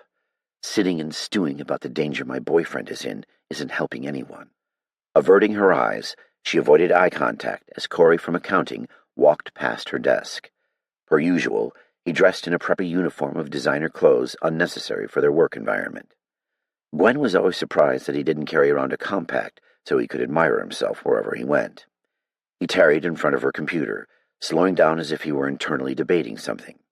Time to look busy. She typed nonsense on her keyboard, hoping her ploy would work. Keeping her head down, he stood watching her over the top of her computer before he spoke. Ew, creepy. You seen Michelle? He asked, checking his phone. You would think he would make eye contact, considering how often he watches me from across the room. I'd put money he is using the camera app. It is about time for his daily work selfie. No, I think she called in sick, some sort of flu, but knowing her, she's probably too hungover from last night's happy hour at the Hoof and Plow. Corey bent down, a little too close for comfort, but she tolerated it. Say, did you see this crazy video online? These fascist cops totally shoot some homeless guy who's eating another guy, he said, shoving his phone near Gwen's face. Gross, Corey. Please, I don't want to see that. He gave her a dismissive shrug. I guess it was bath salts or something, but they could have just shot the guy in the leg, he said, standing up. Gwen had read somewhere that bath salts, a common name for a designer recreational drug, could in fact make people do crazy things. Evan and Amy are gone today, too. Must be something going around. Say, you want to grab a drink or maybe some sushi after work? Love the necklace, by the way. Are those pearls real? He gave her a white-toothed half-smile. Gwen knew this was coming. His real motive in asking about Michelle was so he could segue into a proposition for a date. This guy had a lot of nerve and was relentless with his pursuit of her. She was pretty sure that if she switched jobs, he would have one at the same place within a week. She gave him a look of contempt. Thank you, Corey, but you know I have a boyfriend, and even if I didn't, I wouldn't date someone from the office. And yes, the pearls are real. They were a gift from Mark for my birthday, Gwen said, turning back to her computer with a large sigh. Take a hint, buddy. Corey held his hands up defensively. Don't shoot, all right? It was only a friendly invitation. No need to get all crazy acting like I asked you to marry me. So now I'm the fool for thinking that the coworker who has asked me out a handful of times wasn't asking me out on a date. She just wanted this conversation to end so she could go about her business, regardless if it meant worrying about Mark. I am declining on dinner, she said in a curt tone. Corey checked his nails, grooming his cuticles. How is Captain America, anyway? He said with a haughty smile. He is fine, she said, grinding her teeth. Her politeness stretched to the limit. Corey had been insistent that either Mark was a fabrication or some sort of bum, because Gwen had never brought him out to a work function due to his frequent deployment schedule. All she had told him was that he worked for the government, and that only seemed to make Corey's imagination run even wilder. Gwen, you need a guy who's around, someone you can spend time with every day, somebody who chooses you over their work. Even if it's not me, you could do better. I know how his kind operate. They are inherently cheaters. He walked away, not a moment too soon. Gwen shook her head as he left. How could I get any work done with this constant harassment? Her words made her think, though. It wasn't that Mark didn't have his faults, but he was a good man. His loyalty was not in question. Corey did have a point about him being gone all the time. It would be nice to have him around more. Gwen continued typing her report in disgust. Corey sickened her with his arrogance and his presumption that she had no choice in the matter of who she dated. It was as if Corey were waiting his turn in a long line of established suitors. To her, it sounded like he suffered from symptoms plaguing beta males. They always hovered about when Mark wasn't around, trying to force their way into her life. She didn't want someone to trick her into liking them. She wanted somebody who was genuine, not a self-involved jerk. Gwen had always been too nice. She didn't want to discourage men from reaching out by ruining their lives through rejection, but she also wanted them to leave her alone when she wasn't interested. Men never understood anything. If an attractive woman talked to some guy, he immediately thought he was going to get laid. Seriously, could there be a more adolescent line of thought? After every sentence she typed, she felt herself being drawn back to the television screens. She couldn't keep her eyes away from it. Her report would never be finished. One news station had reported it as a terrorist attack and demanded the president to make a statement. It seemed that any incident would be thrown in the president's face. She knew Steele felt differently about him, but she liked the guy.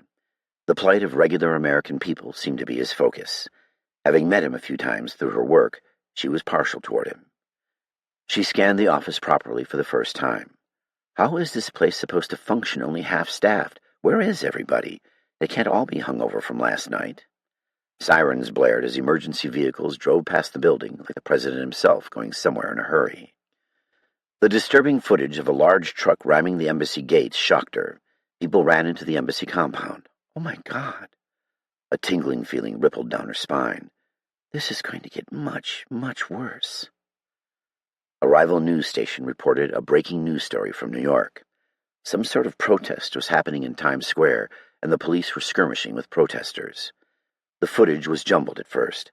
The camera bounced up and quickly panned across the iconic giant advertisement boards and the scrolling stock tickers as it zeroed in on the protest. Looks more like a riot. A shirtless man with blood running down his face grappled with an NYPD officer. Looks like some occupiers getting out of hand again. The rioters mesmerized Gwen, but she snapped out of her news-induced trance as her boss called her into her office. She walked over to Kim's office, unable to remove her eyes from the talking heads. Settling in a chair, she clasped her hands on her lap. Her supervisor, Kim Smith, was the director of relief operations and gave Gwen a pleasant smile.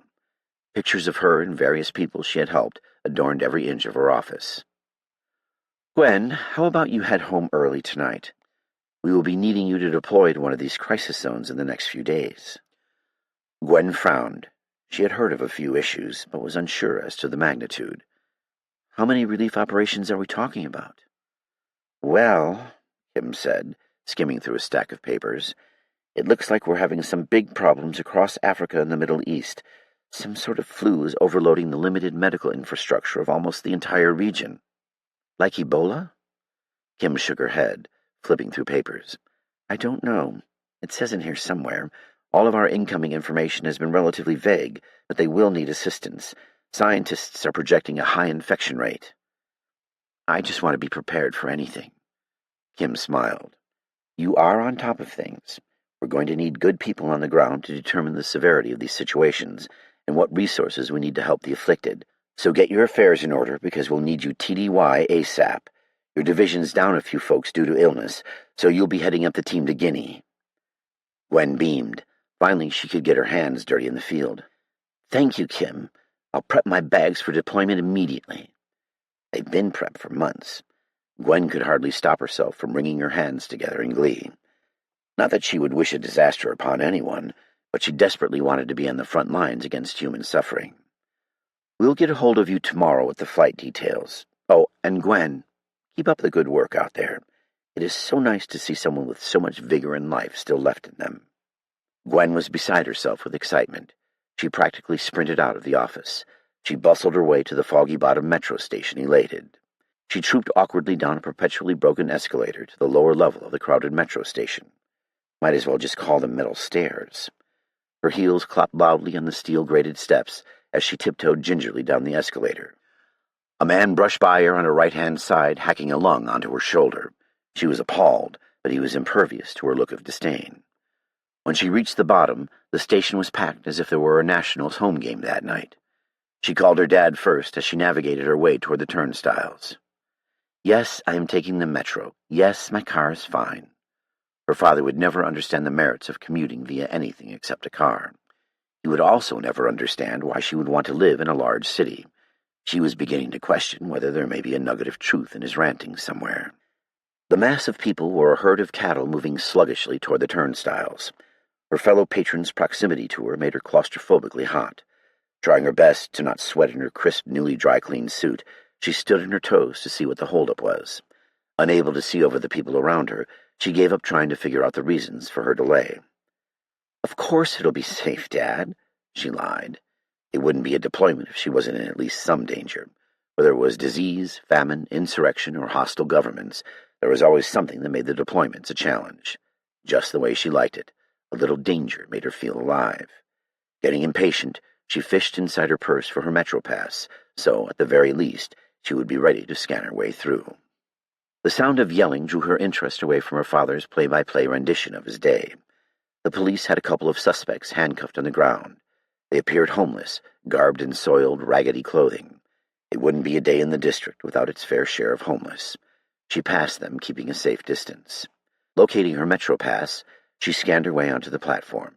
She politely squeezed into a train car filled to maximum capacity with D.C. denizens, the pleasures of a perpetual rush hour. An older gentleman was nice enough to give her a seat as she dialed her sister Becky. Her parents divorced when she was 6, and she had always cared for her younger sister. "Hi, Becky, how was school?" "Meh. Those little brats are running me into the ground, but it's a job. I'm running by the daycare right now to get Haley." "I got a deployment," Gwen said, ecstatic. "Wow, that's great. How exciting to leave the city to go to a place without running water. When do you leave?" "As soon as possible. It's some sort of disease outbreak in Africa. Isn't that great?" she exclaimed. "Huh, yeah. I am happy for you. I think you were crazy, but everybody has their thing." "Listen, Becky, I didn't badger you when you took up roller derby or decided to date Rory." Becky audibly sighed on the other end. "You finished? That reminds me, I almost forgot to tell you." Every conversation with her sister eventually led to a discussion on the latest small-town gossip. They found old man Waverly out wandering in the cornfields the other day. Deputies had to bring him in after he attacked them.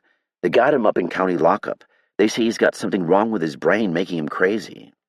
Gwen would never let go of her love for small Midwest town life, but she had always been driven to make a global impact. As she grew older, who won the county fair became less and less a part of her identity. Daylight disappeared ahead, announcing an upcoming tunnel. "That doesn't surprise me. He's always been a little off. I'll talk to you later. I'm about to lose service. Just wanted to share the good news. Give Haley a kiss for me and tell her she is one of my favorite people of all time," Gwen said, hanging up. The train rocketed forward at full throttle, zipping through the dark tunnels. After a few stops, darkness gave way to bright light. The Metro had crossed the D.C. city limits into Arlington, Virginia. Once the Orange Line train reached Virginia, it traveled above ground, more or less mirroring Interstate 66. Office buildings and apartments whipped by. Casually, she glanced at the traffic on Interstate 66, thanking God she wasn't wasting her time stuck in that. It was one of the most traffic-ridden highways in the country, and, per usual, it resembled a parking lot. On a good day, it could take more than an hour to travel 15 miles. The District of Columbia had recently overtaken Los Angeles as the city with the worst traffic in the country. It was surprising that a city of 9 million people had less congestion than a city boasting a fraction of the population at just under 1 million, especially given that it was the nation's capital, where updated and efficient infrastructure was expected and rarely seen. The metro train rolled to a stop. Bored by her lack of forward progress, she watched the people on the highway. A swarthy man in expensive jeans and a tight-fitting T-shirt exited his BMW and gestured wildly at another driver, who walked toward him. They became entangled, and the fight dragged them both to the ground. "I will have to tell Mark I saw a fight on the highway." She tried to catch a picture of it on her phone, but the train lurched forward again before she could take the shot. Nothing really surprised her in this region.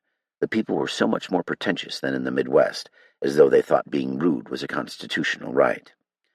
Her phone rang, and she tentatively picked up her mother's call. Becky must have ratted me out. Keeping this a secret from her mother would have been ideal until she was about to leave the country. Her mother blazed on the other end, complaining about how Gwen never visited and that she never called. The train continued its single linear motion, causing people hanging onto the handrails to sway back and forth like palm trees. Thank God. The metro train sailed past the Interstate 66 traffic. She had been tuning out most of what her mom said. I can handle myself. I know the rest of the world isn't like Iowa. You know this is why I live here in D.C., so I can help. The train ground to a halt with a screech of the brakes. Gwen slid forward in her seat, almost losing her phone in the process. Jesus, who's driving this thing? Peering out the window, she looked for a source of stoppage. God damn it. They were stuck on the tracks somewhere between Dunloring and West Falls Church. So close, yet so far from Vienna. Mom, hold on, let me call you back. What is it, honey? Is everything okay? I saw on the news. Everything is fine. I'll call you later. That woman would never stop worrying.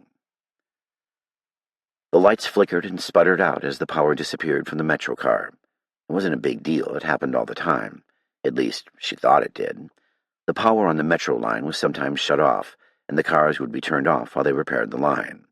However, the city usually did metro maintenance during the night rather than during the day for precisely this reason. 30 long minutes passed. The car sat dark and the air conditioning stayed off. Gwen was furious. Figures, I would get stuck in the metro the one time I get let out early. Take 75 D.C. metro goers, people impatient at the best of times, and lock them inside a metro car toward the final days of summer with no air conditioning, and prepare for congressional legislation. Cell phones were out, and the complaints were coming in. I'm calling my lawyer. This is ridiculous, said a businesswoman in the seat across from Gwen. Gwen agreed, but then again, relying on public transportation meant they were at the whims of the public system. Gwen took to social media, leaving a status update. Out of work early, stuck on metro, #DC problems. They can't just keep us in here, complained a man in a suit with an ID card dangling around his neck. No shit. I was supposed to pick up my daughter from daycare 15 minutes ago, another man said, checking his watch. No announcements were mumbled from the driver, adding more uncertainty to the metro rider's dilemma. The decibels inside the train car grew louder and louder as people cursed the transport system, Congress, and the president for their predicament. Gwen rested her chin on her hands, completely over the metro, D.C., and its citizenry alike. She would welcome the deployment with no running water, limited culinary options, and sick people, as long as it got her out of here. A couple of men near the sliding doors started to search for a way to open them. These were people after her own heart. She could not sit there and wait for a metro or government official to rescue her from the train car. It was time to take actions into her own hands. She got up and squeezed past the other commuters, making her way toward the exit. I am getting out of here, even if I have to walk. The situation reminded her of the snowpocalypse of 2011. The traffic had deadlocked and stopped as over 24 inches blanketed the D.C. metro region. People left their cars stranded on the highway, walking to side streets to be picked up by friends and family. People exited the car in front of her and were jumping down onto the tracks. That's exactly what I want to do. She wriggled her fingers into the sliding train doors and pried the doors apart from the middle. A little help? She said to the two men that were hunting for a release lever. The two men in business suits, probably former military by the looks of their closely cut hair, gripped the sliding doors on either side. She strained her arms and back. Damn, this door is heavy. Come on, guys, put some back into it, she grunted. The men laughed a bit and pushed it harder. She strained again, and a pair of hands shot through the space, wrenching it open from the outside. With a roll, the train doors shifted apart. Eager hands cupped her armpits as she jumped down onto the tracks. She stared upward at a tall black police officer in full tactical gear. Sweat drenched his face, and he had the wide-eyed look of someone who was clearly under a tremendous amount of stress. I need everyone to move quickly to the next metro station. Walk down the tracks and stay to the right. The tracks are offline, he said in a low voice. He gestured in a westerly direction with his gloved hand. Hurry, he urged. Gwen turned and shielded her eyes in the direction of the district. She could make out the hazy outlines of people down the tracks, heat quivering as it rose up from the ground. There must be another train out. The whole metro system must be down. Thousands of people could be stranded. "Ma'am, you've got to keep moving. Now!" he said, his voice rising to a shout. "Okay," she said, feeling a bit admonished. "Dang, what's this guy's deal?" She walked at a brisk pace towards the next station, turning every so often to see the growing mass of people gaining on her. After 5 minutes of crunching through the gravel-lined tracks, a man sprinted past her, holding a briefcase above his head, then another. "Wait, why are you running?" she called out. The man didn't even turn to acknowledge her question. "What's wrong with these people?" More and more people ran by her until she found herself caught up in the running.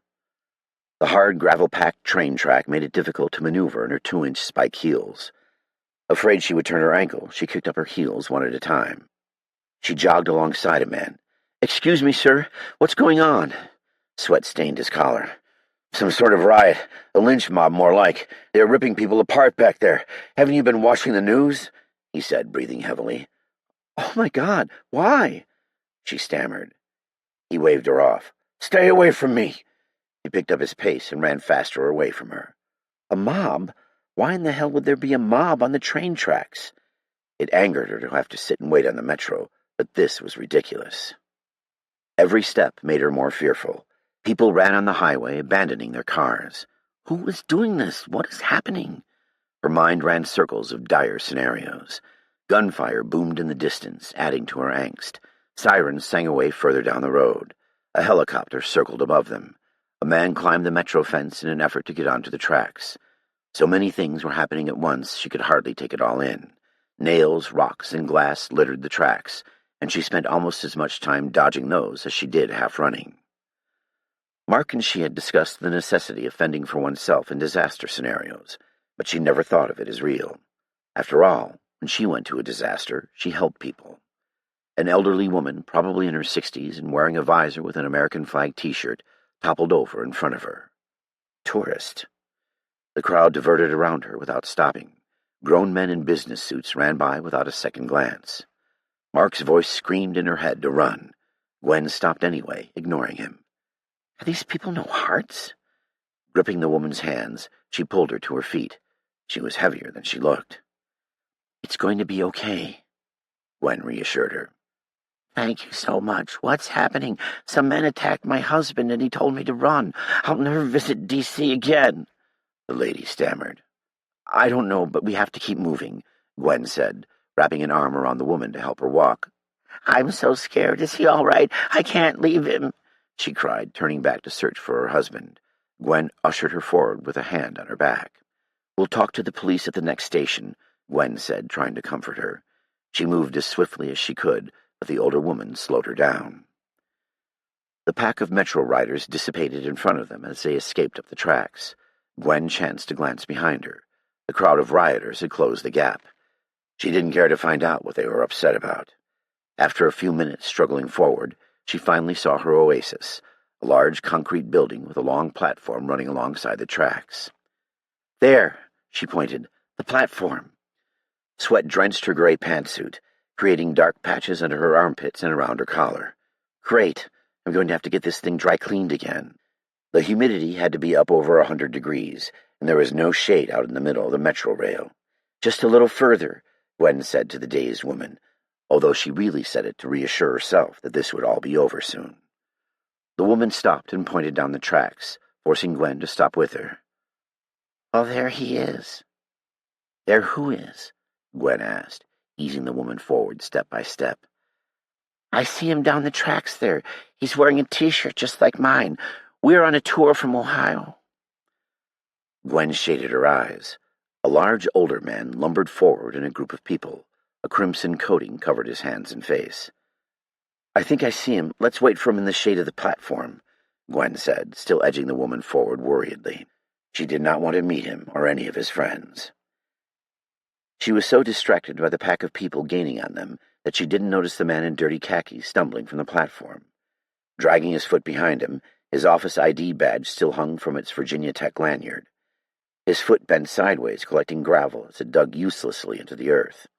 Blood ran down the side of his face as though he had fallen headfirst onto the pavement. His eyes were pale. Before she could do anything, he reached out as though he knew the old woman and seized her arm, wrenching her from Gwen's grasp with a battered hand. "Hey, what the hell are you doing?" Gwen yelled in alarm. The man continued to scuffle with the woman. "Please stop," the woman cried out as the man clumsily pulled her to the ground. Gwen gawked in awe for seconds as the man took the old woman down. On his knees, he pinned her arm down and ripped a huge chunk of shirt and flesh with his teeth, jerking his head backwards. Blood sprayed through the air. "What?" Gwen uttered. She could not wrap her mind around what was happening, aside from the fact that it was bad. Chewing with pleasure, the man tore into her American flag t-shirt, digging his hands into her stomach. "Oh my fucking God!" Gwen's response was a reaction to pure terror. She ran forward, planting a foot into the man's face. Blood, saliva, and flesh flew from his mouth as he fell backward, his security badge slapping the concrete. "Stay away from her!" she hollered. Hoisting the woman up, she half-carried, half-dragged the bleeding woman to the platform. The woman held her stomach, blood oozing from between her fingers. "It hurts. It hurts," she sobbed. "It'll be okay," Gwen said, practically shoving her up the ladder onto the platform. At the top of the ladder, Gwen and the woman collapsed. The woman gasped for air, suddenly going into shock. Hundreds of people still made their way toward them. She pulled her phone from her purse and dialed 911, applying pressure to the wound with her free hand. Nothing happened. Cell phones were almost always obsolete during natural or man-made disasters, because the network is overwhelmed by the sheer volume of callers. She cursed everyone. "Stay with me," Gwen said to the woman, whose eyes were starting to glaze over. The woman needed emergency care fast. Gwen dropped the phone in her cleavage, putting both hands on the woman's stomach, trying to halt the flow of blood with pressure. "Somebody, please!" she cried out up the metro stairs. Blood escaped from beneath her hands. "Please!" she mumbled again. "No one is coming to help." She checked the woman's pulse, dimly holding on. As she did, a bloodied man in a police uniform pulled himself up onto the platform. The officer from the train didn't even look at her as he jogged toward the exit. "Help us!" Gwen cried out. He faced her and let out a growl. Lunging at her, he pulled her upward, gripping her shoulders like his hands were made of iron. "Lady, get out of here now. People are killing each other," he said, shaking her. "Run, goddammit!" Isn't his job to serve and protect the public? He should be administering first aid and contacting medical first responders. Gwen would get him back on track. She would make him see that his duty carried importance. People needed him to take charge. "But this lady's dying. A man attacked her. Look," she said, pointing a finger toward the woman. "See? She's getting up." The anomaly of the dying woman on her feet did not register in Gwen's mind. Distracted, the officer eyed the woman. A pair of gory hands wrapped their fingers around his ankles, and his eyes bulged out as he toppled forward, knocking Gwen backward. She managed to fall onto her backside, a jolt of pain reverberating through her spine. "Shit!" he exclaimed. His forearm spun out of his grasp, clattering onto the concrete. He rolled off his stomach, kicking out at the snarling faces of dozens of disgusting, gore-covered people. More hands dragged him to the edge and pulled him off the platform onto the tracks below. He reached for Gwen as he went over the edge, and his screams punctured the air as they butchered him. Covering her mouth, she scooted across the slick platform. She only stopped when her back slammed into the concrete wall. The old woman shuffled for her, reaching out an old speckled hand. "Join us," she seemed to say, but it came out as an eerie moan. Steel, somewhere over the Atlantic. "What are his vitals?" Dr. Jakowski asked Steele. "His pulse is weakening, respiration is low," Steele said as he applied pressure to Wheeler's chest wound with a white towel that rapidly turned red. He was bleeding out so fast, faster than Steele ever thought a person could. Blood had drenched Wheeler's clothes and pooled in the notch of his neck. "Is the wound making a hissing noise?" Jakowski asked. Steele removed the towel and listened, hovering his ear close to the hole in Wheeler's chest. "Yes." Steele replaced the towel, pushing down hard on Wheeler. "Damn it, he may have punctured a lung." "That soldier had helped me earlier. Why would he betray us now? I should have disarmed him. There might be more on board. Sleepers." Securing Wheeler's handgun and the soldier's blade in the back of his pants, he felt like a walking arsenal. "Mauser, you got that chest seal?" Steele shouted to the first-class cabin. A chest seal would keep air from escaping the hole in his chest, which may lead to a collapsed lung. "It's in the front pocket of my bag in economy," Mauser shouted back, handgun in the high ready. Steele had to make a game-time decision. If we don't stop the bleeding, he's going to die before we hit the ground. Gunshots rang out from the aisle opposite them. Crazed passengers were climbing over the drink cart in front of Jarl. He physically shoved them back with a hand the size of a Christmas ham. Jarl called out, "Down to my last mag!" He threw a former Marine guard, still wearing a bloodied combat uniform, into the skin of the aircraft with one hand. He used the other to shove the muzzle of his gun point-blank into the man's mouth. The infected guard attempted to bite him with inhuman ferocity, mouth gnawing the slide of his gun. Jarl's hand engulfed the man's neck, holding him in place on the wall. Spraying the Marine's brains into the cabin wall, he let the body drop into a first-class pod. "Why don't you take a seat?" he said to the corpse. More infected crawled over the makeshift barrier. The lack of coordination harried their assault. Steele's heartbeat thundered in his chest. This is it. He knew people he cared about were going to live and die based on the decisions he made. Gulping, he steeled his nerves. "Jarl, hold to your side. Take these mags." He tossed Jarl extra magazines, and he snagged them out of midair, shoving them into his waistband. "Mauser, take Nixon and get the med kit. I'll cover your side." He was choosing to send his best friend into the jaws of death. Wheeler looked up with fevered eyes. He was fading fast. No time for second-guessing. "Steele." Wheeler breathed and then turned his head to the side unconscious. With an icy stare, Steele called over to the only flight attendant who was not in shock. "Crystal, we need to get on the ground now. Call the captain and tell him we're dying out here."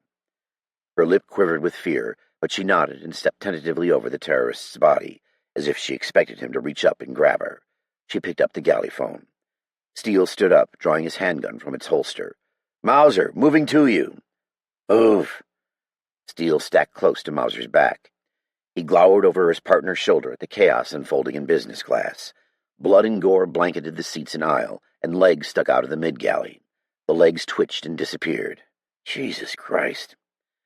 A few people in business class were still buckled into their seats, squirming against their seatbelts. Where the hell was Andrea's body? He shuddered at the thought of his teammate being one of these monsters. Steele kept scanning with his eyes. A pile of bodies lay in front of the beverage cart on the other side. Jarl's lethal contribution to the mission. It would take an army of these things to bring him down. Leaden smoke hung heavy in the air, filling his lungs, making it harder to breathe. Combined with the stink of death, it made him want to gag. It was like non-lethal simulation training, when the team had to wear thick helmets. The instructors had scratched the clear eye protection to impede vision, and after a few minutes of breathing inside the confined space, they naturally fogged up. Anything to throw you off your game. To add to the discomfort, the instructors would block the mask's air holes to restrict airflow, making the scenario even more stressful.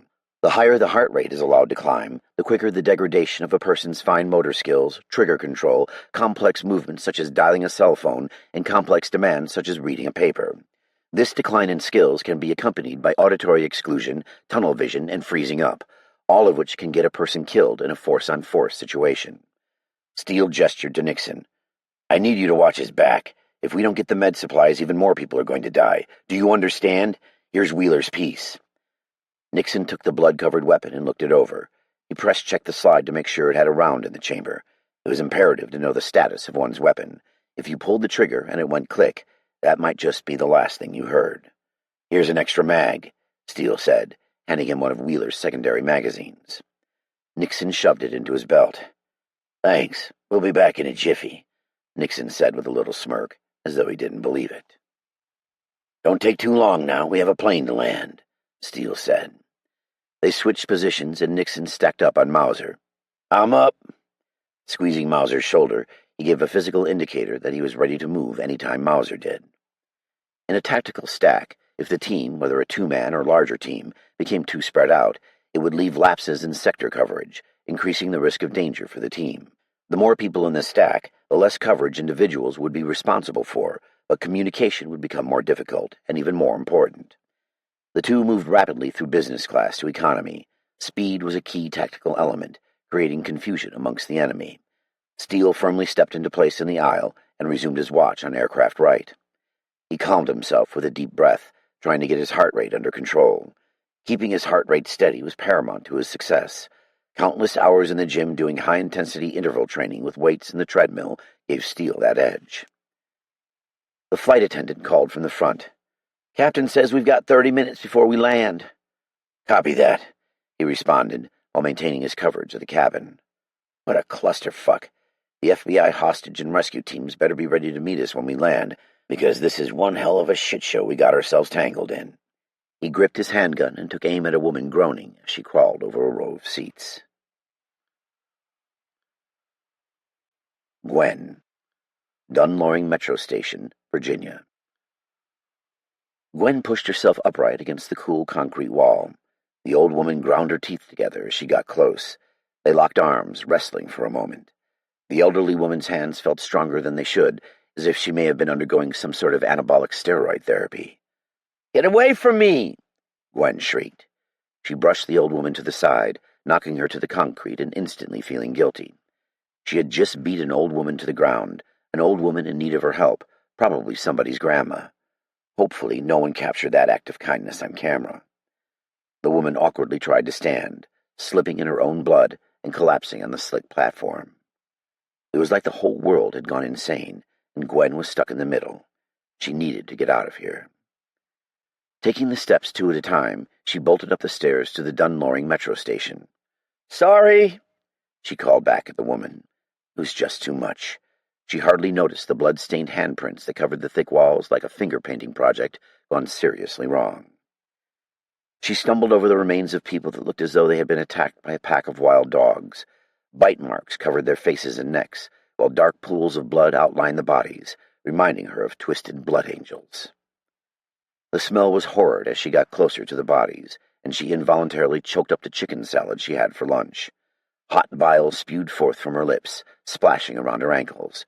Her throat burned, her eyes watered. Holding her nose, she pressed forward. Where are the authorities? Didn't they have task forces for this kind of thing? She kept moving. Lackadaisically, she made her way toward the exit turnstiles, fumbling in her purse for her Metro card. I could never find the dumb thing. Gory handprints streaked down the outside of the glass security booth. The door was cracked open a bit, but nobody was inside. Do I need to scan my way out? Screw this, I'm out of here. Gwen hopped the turnstile and made a beeline for the parking lot. Maybe the 46-line buses are still running. With a furtive glance behind her, she ran. Near the exit, police cruisers blocked her path, their lights swirling blue. Beyond them, the parking lot sprawled in disarray, with half the cars sitting empty or abandoned. A pile-up of vehicles near the south entrance blocked any escape to the highway, which left only the north entrance. A bus lay on its side, smoke rising up from its engine. She gasped, and her hand involuntarily covered her mouth. The level of destruction shocked her system. "Dear God," she breathed. She punched 911 into her phone again. The busy tone mocked her, rubbing it in beep after beep. Like a moth, she instinctively fluttered her way toward the flashing police lights. Somehow they seemed to ease her nerves, the promise of succor in times of need. At the same time, they seemed to warn of danger ahead. She ignored her mind screaming danger and jogged toward the navy and gray Fairfax County police cruisers. Slapping the hood of the car with her hands, "Hey, anyone there?" she called out. She circled the car.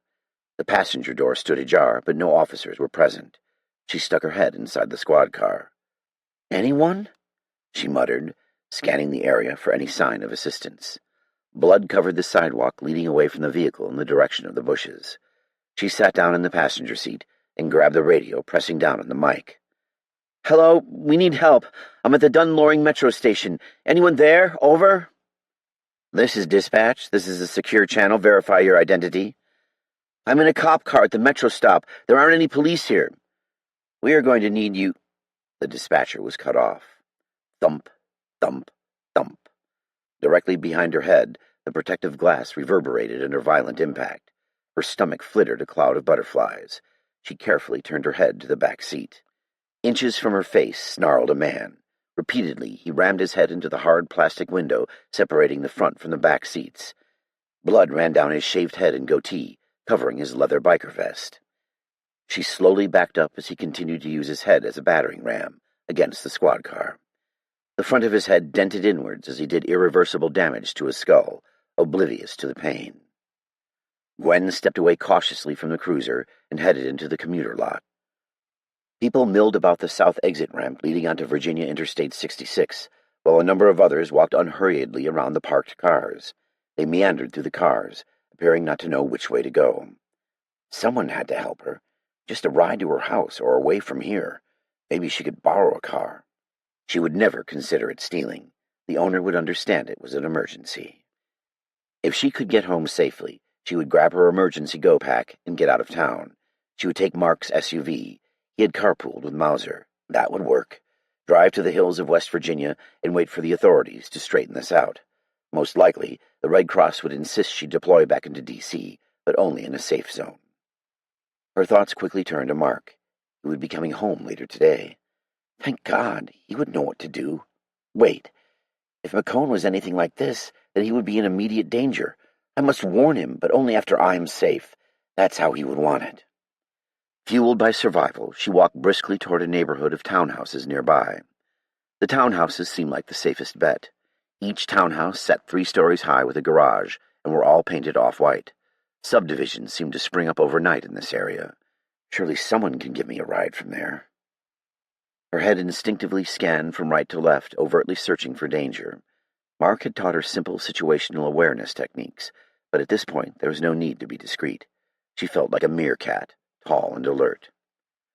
When she got into the parking lot, she crouched as she moved, using the cars as cover, trying not to draw too much attention to herself.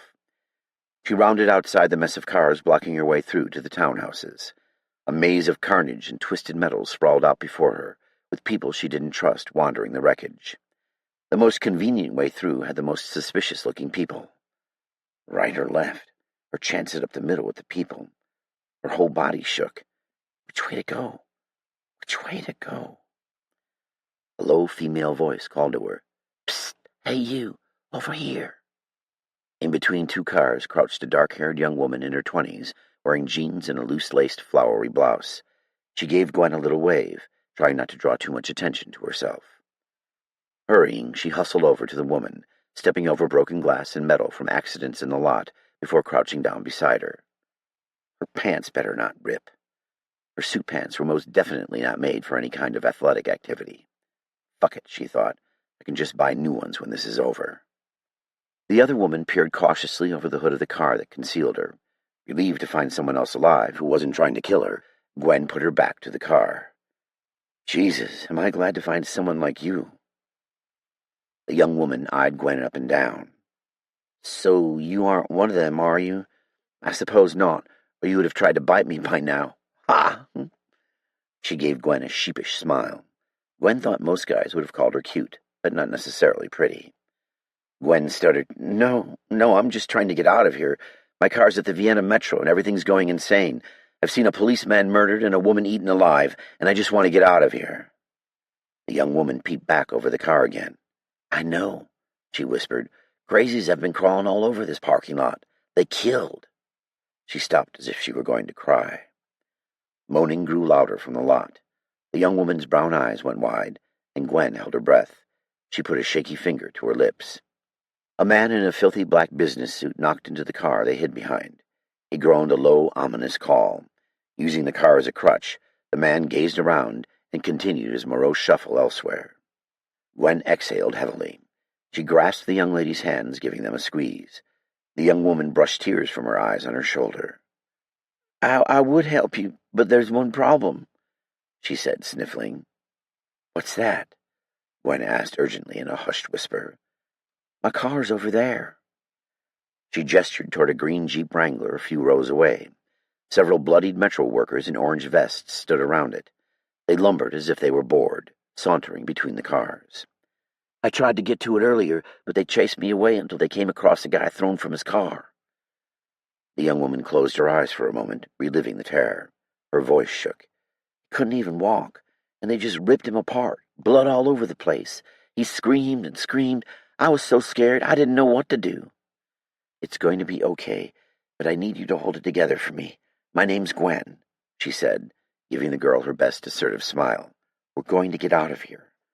Gwen wasn't sure she believed herself at this point, but it seemed to calm the young woman a bit. I'm Lindsay, she said, sniffing back her tears. Gwen knew she had to formulate a plan, and fast, before the wrong person found them. Steele, Washington McCone International Airport, Virginia. Steele maintained his coverage in a heightened state of alertness, ignoring the knot of muscles cramping in between his shoulder blades. "Hurry up, Mauser!" Keeping his weapon in the high ready for what felt like hours exhausted him. Regardless, his body leaned forward, ever the aggressor, ready to strike hard at anything that presented an ounce of resistance. His silent vigil was broken by Mauser's hoarse voice. "Mauser coming up." "Move," Steele responded in relief. Mauser hustled up to the front with his backpack strapped to him. He tossed Steele another pack, which had been attached to his front. "Found these. Thought they might be useful." Throwing his black day pack over his shoulders, he tightened the straps to ensure a secure fit. "Nixon?" Steele asked. Mauser shook his head. Negative. Steele would have time to consider the man's sacrifice later. "Hurry, Wheeler needs help," Steele said, maintaining his post. Mauser nodded and jogged up to the front galley. He would help apply the chest seal and decompression needle to Wheeler's wound, hoping that their team leader had not already lost too much blood, and watched for signs of tension pneumothorax. "Wheeler is one tough son of a bitch." Steele took his eyes off the cabin for a moment, watching Mauser perform first aid beside the doctor. Remembering his tactics, he rotated himself 180 degrees so he could see the front of the plane as well as the back. Unlocking the secure door, Captain Richards walked out into the galley. "Dear God, is he going to be okay?" he asked, grimacing at the dead terrorist and at Wheeler. "Just keep whoever did this away from the cockpit. We're landing in 5. We have limited runway space, and because of the headwind, we're low on fuel. We've only got one shot at this." "How's he doing, Doc?" Dr. Jakowski handed Mauser a long tube and pointed at Wheeler. "Get that NPA tube in his nose. If we get him to a hospital, I think he'll make it. He's lost a lot of blood, but the chest seal is keeping him alive," he said with a determined smile. The captain nodded. "Good luck, gentlemen," he said, ducking back into the cockpit, the door slightly ajar. The pilot's task was laid clearly before him: land the plane in one piece and keep his living passengers alive. Steele leaned over a first-class pod and slid open a window shade. Bright light pierced the cabin. "We've dropped below 10,000 feet. The checkered landscape of Virginia farmland covered the ground like a patchwork quilt of greens, browns, and grays. That means we are getting close to the airport." Closer in, the farmland gave way to wooded suburbs and the concrete slab of runways belonging to the Washington McCone International Airport. Longer crisscrossing runways for international travel ran perpendicular to shorter ones, and the tower overlooked all, a domineering flying saucer on a spire. It was the largest airport in the national capital region. Smoke rose up from the end of one of the runways. "What's going on down there? I see smoke," Steele shouted. Captain Richards turned, yelling over his shoulder, "Someone put a round through our radio. We've had no contact with air traffic control for some time." NORAD should have scrambled the fighter jets by now. For better or for worse, the jets scrambled by the North American Aerospace Defense Command should intercept the incoming plane, but no flyboys escorted them home. Steele remembered one of his instructors always harping on about fighter jets. "Your only backup at 35,000 feet is an F-15. No pressure or anything." If something was wrong, they should be escorting the flight in. Steele refocused on the task at hand. His job was to get the doctor safely on the ground. "As long as I do that, everyone else can pick up the slack and deal with the fucking psychos or infected or cannibals or whatever the hell they were." The plane dipped and descended rapidly, dropping toward Washington McCone International Airport. He locked his feet in the bulkhead and braced himself for impact. "God, I hope it's not a real impact, or I'll fly through the front windshield of the plane. And that's after I bounce off the front galley, the cockpit door, and in between the pilots, leaving me in little pieces all over the ground. That's what happens when you crash at 150 miles per hour standing up." A few bodies rolled forward as the plane descended, bouncing from seat to seat like a sickening trapeze of death. Finally, they got stuck, bent into various inhuman positions. Blood ran from their lacerations, twisted broken bones, and bite marks. Steele glanced over at Jarl. He didn't even need to brace himself. He simply deposited his girth in the bulkhead door jamb. Jarl gave him a thumbs up with a mighty blood-soaked grin showing through his beard. "Bortask!" Jarl said loudly. "For Tusk!" Steele shouted back. It gave him energy. I am not alone. Bring on the pain. They would have one hell of a story for Chip when they got back to the office. As the slight G-forces pulled on the plane, the carts in the aisles rolled backward over the bodies that had fallen in front of it. The finish line was in sight, and he couldn't have asked for a better team when things went bad. However, he dreaded the phone call to Andrea's parents explaining why she wasn't coming home. The plane hit the ground, almost knocking Steele off his feet. Fallen bodies of the infected and the dead somersaulted toward the back of the plane, finishing in a mangled heap of limbs. The pilot threw open the flaps and applied the brakes. The bodies and the dead now slid toward Steele. Gradually they stopped as the plane slowed. Some bodies still writhed in their seats. The simple task of lifting the metal buckle, shown in the safety video before every flight, now seemed an impossible task. Arms flailed around, searching for new victims. Why don't they just undo their belts and attack? The plane slowed and pulled into an empty runway lot. Where is Captain Richards taking us? Steele ducked his head and looked out of either side of the aircraft to see which part of the airport they had parked in. They were about as far away from a terminal as they could possibly be. This particular section put them on the other side of two runways, across from Terminal D. The plane ground to a halt. They had made it, and in one piece. Eerie seconds passed while they waited. Reinforcements should be here any minute. Captain Richards came back through the cockpit door. We've called air traffic control 4 times on our personal phones, but haven't received a response. We should have emergency personnel waiting for us. Steele gazed out the first-class window again. There were no flashing lights, no hostage rescue teams, and no people in sight. That was not right. Where is the cavalry? His job was to ensure the VIP was kept in one piece. Once they reached the ground, the place should have been teeming with backup from the division, FBI, local officers, and paramedics. The fuck is going on? Steele turned on his cell phone and called operations. A busy signal answered him. What the fuck, Micah? Always calling me to do stuff, but you never pick up when I need you. He was probably paying for a pizza. He stared at his phone in confusion. This had never happened before. I don't want to be on this godforsaken plane with these cannibalistic assholes any longer. On top of that, I need to get the doctor to the handoff team. His mind raced. We've got to get out of here. We're low on ammo, and I don't know how many more bad guys are back there. We need to evacuate now. Captain Richards didn't hesitate. I agree. Let's get those emergency slides going. We'll make our way to the terminal on foot. Nobody needed more encouragement than that to get off the death trap of a plane. Wait, we cannot allow the infected passengers off of here, Joseph demanded, raising his hands in the air. We are leaving now. We don't get paid enough to deal with this shit. Somebody else can quarantine these crazies. But it could be catastrophic, an epidemic, even a pandemic of global proportions. Not my problem. Crystal, let's do this. Crystal grabbed the red emergency handles and pulled them down hard. With a loud whoosh, the emergency door blew open and an inflatable plastic slide shot out, leading diagonally away from the plane to the ground.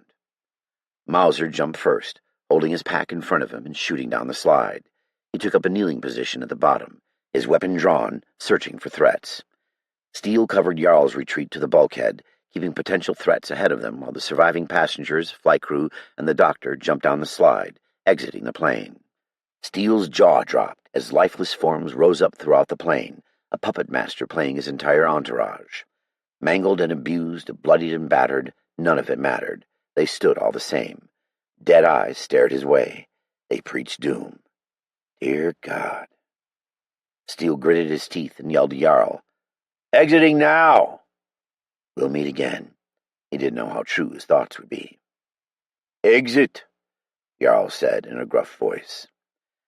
Steele leapt onto the slide and grunted. The slide was much harder than it appeared. Jarl was only a step behind him. The air outside the plane was smoky, and alarms signaled in the distance. A few planes were parked at their gates.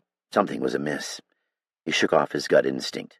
Cautiously, they moved forward in a determined manner. The airport sprawled before them. Their refuge sat in plain sight. The easiest day was yesterday. Gwen. Dunloring Metro Station, Virginia.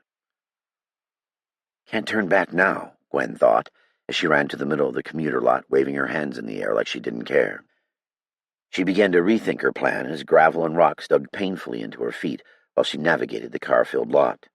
These crazies better be slow, because I sure as hell am not going to be fast like this, even after I trained in those minimalist shoes. On her tiptoes, she could just see her target, a green 2012 Jeep Wrangler. The two Metro workers near Lindsay's Jeep were overweight and definitely infected.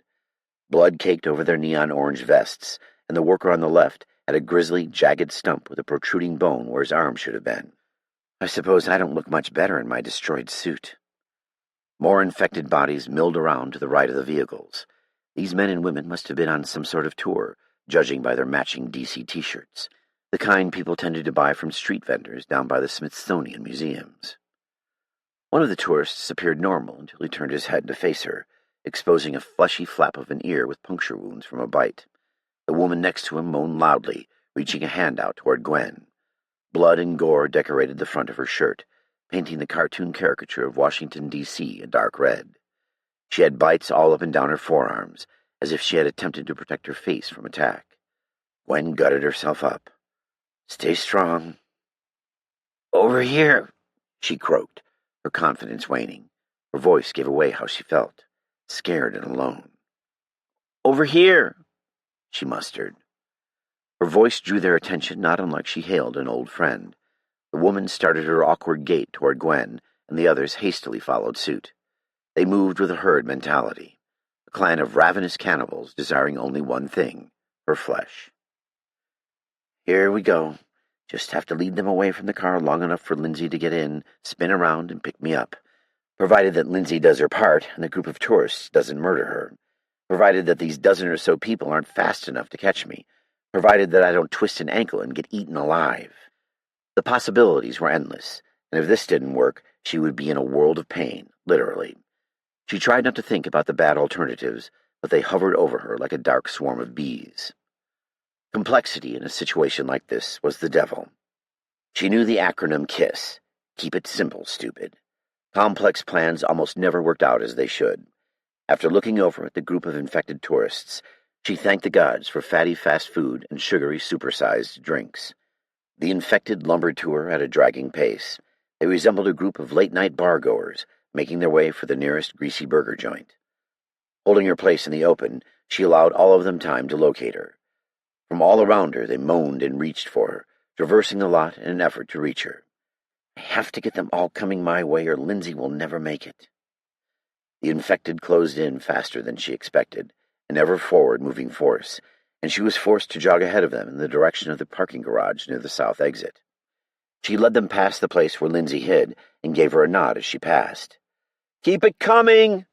she hollered back over her shoulder. She wanted all their attention on her, not on Lindsay, who needed to sneak back to her car. Weaving in and out of the abandoned cars, she slammed doors as she passed them, creating even more noise. They funneled down the lane she created, taking the path of least resistance. Lazy bastards. Thank God they are lazy bastards. Her bare feet pounded the pavement painfully, every rock, pebble, and piece of glass causing her to grimace and tiptoe. Mostly she tried to dodge the broken glass, but avoiding all the treacherous pieces was impossible.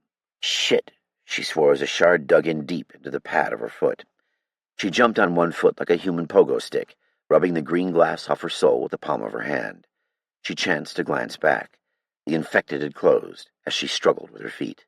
Their faces were emotionless and gore-stained, as if they neither enjoyed nor despised the chase. "Come on, you sons of bitches, I'm right here!" She jeered at them. Not one of them called back. They simply drudged ahead with an inhuman tenacity. Diluted white eyes followed her. "Come with us," they seemed to say, while uttering nothing at all. It made her skin crawl. After all, it is human nature to respond to the communications of another, isn't it? Her heart thundered, threatening to burst from her chest. The combination of fear and exercise had driven her into a state of near frenzy. People were trying to eat her alive, and barefoot she tried to escape, like some B-rate horror film. "I can only keep this up for a little while. Every dumb marathon and 10K race seemed so important at the time. I had no idea I trained for this." She spun backward, backpedaling for a few strides. The taillights of the Jeep flicked on across the lot, bright orange illuminations of hope. "Yes," she said out loud. Lindsay made it, just a little further. Gwen darted close to a parking garage, a large 4-story square. Maybe I could hide in there. Hesitating, she slowed up, momentary indecision stealing vital seconds from her. The idea evaporated as a flood of corrupted people emerged from the inside. The garage entrance angled in such a way that the murderous people would pop out ahead of her directly in her path, cutting her safe distance a little too short. They are going to be too close. Pointing herself away from the entrance, she tried to create some space away from the newcomers. Something had drawn their unwanted attention, and she didn't want to be around when they caught up to her. Bloodied business suits, tattered T-shirt-clad college students, and entire families surged forward. Most were slow, and one man crawled, but the ones that looked more athletic were fast enough to make her panic. Holy shit! Gwen picked up the pace. She felt every piece of glass, stone, and metal that hammered into her feet, but adrenaline drove her onward, accented by fear of being eaten alive. "Come on, Lindsay." The mass hobbled about 20 yards behind her, but a determined defense contractor, who had the gaunt look of a triathlete, along with a couple of younger college students in George Mason University gear, were within 5 yards. Their heavy moaning defiled her, as though they were excited by the proximity of fresh meat. "Don't look back! Don't look back!" she repeated to herself, but she had to, and immediately regretted it.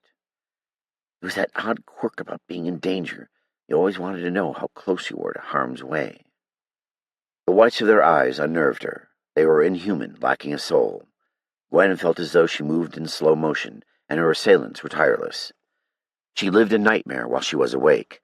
The glass biting the bottom of her feet felt like mere pinpricks in her temporarily lucid state, but she knew from her bloody footprints across the pavement that she would require medical attention. She must keep going. Her lungs burned, and a ball of pain had built up in her side as if she were rupturing a tumor. "The hell is Lindsay?" A small copse of birch trees lined the section between the commuter lot and the residential areas. She made for it. It was survival. Lindsay hadn't come, and she had no other option than to run for it. Cross this street, through those trees to those houses. Her foot caught, and everything slowed down as if the earth stopped rotating. She floated through the air. "That's funny. I should still be running. My feet should be pounding the pavement, but they aren't." Gray concrete leapt for her head. She flailed her arms, attempting to catch herself before she crashed into the pavement with a crack. Stars exploded in her head as she bounced off the concrete. Immediately she was disoriented. Gwen knew she was supposed to be moving, but she couldn't remember why. Crawling in a semi-conscious state, survival chemicals fueled her muscles and organs. It took years to sit up. Everything continued to echo until she faintly heard them coming.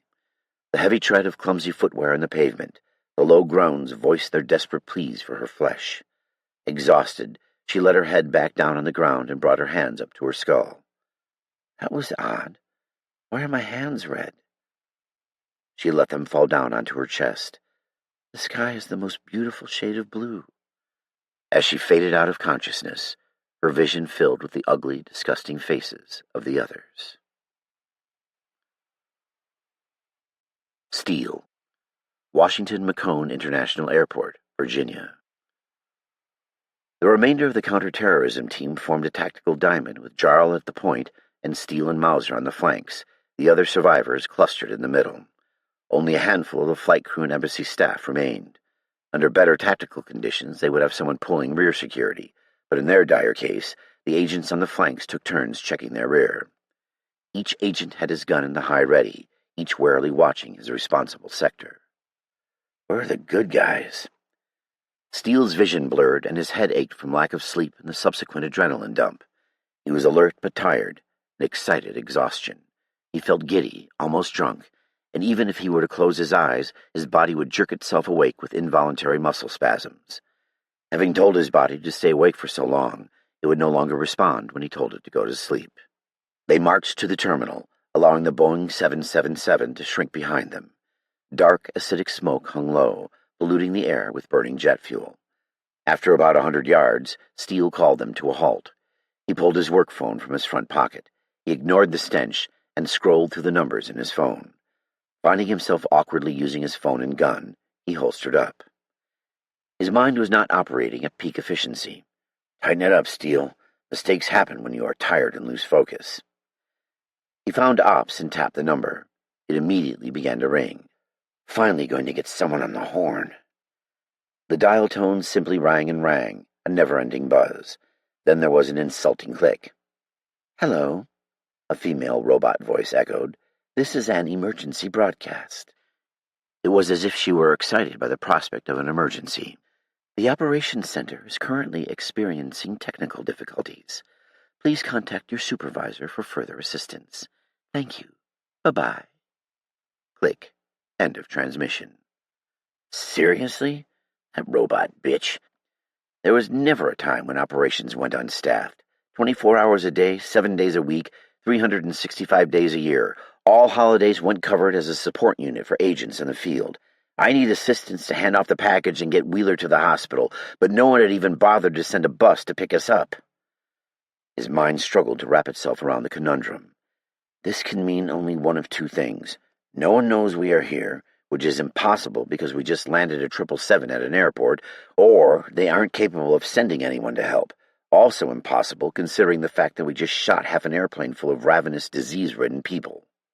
Both were clearly unfathomable. The National Capital Region was known to have some of the highest numbers of law enforcement officers in the country, over 20,000, and they couldn't seem to spare a couple of local PD officers to assist them. Steele stood in shock for a moment. "Agent Steele," Dr. Jakowski addressed him. "Not now, Doc," he said, dismissing the doctor with a wave. "That plane must be quarantined.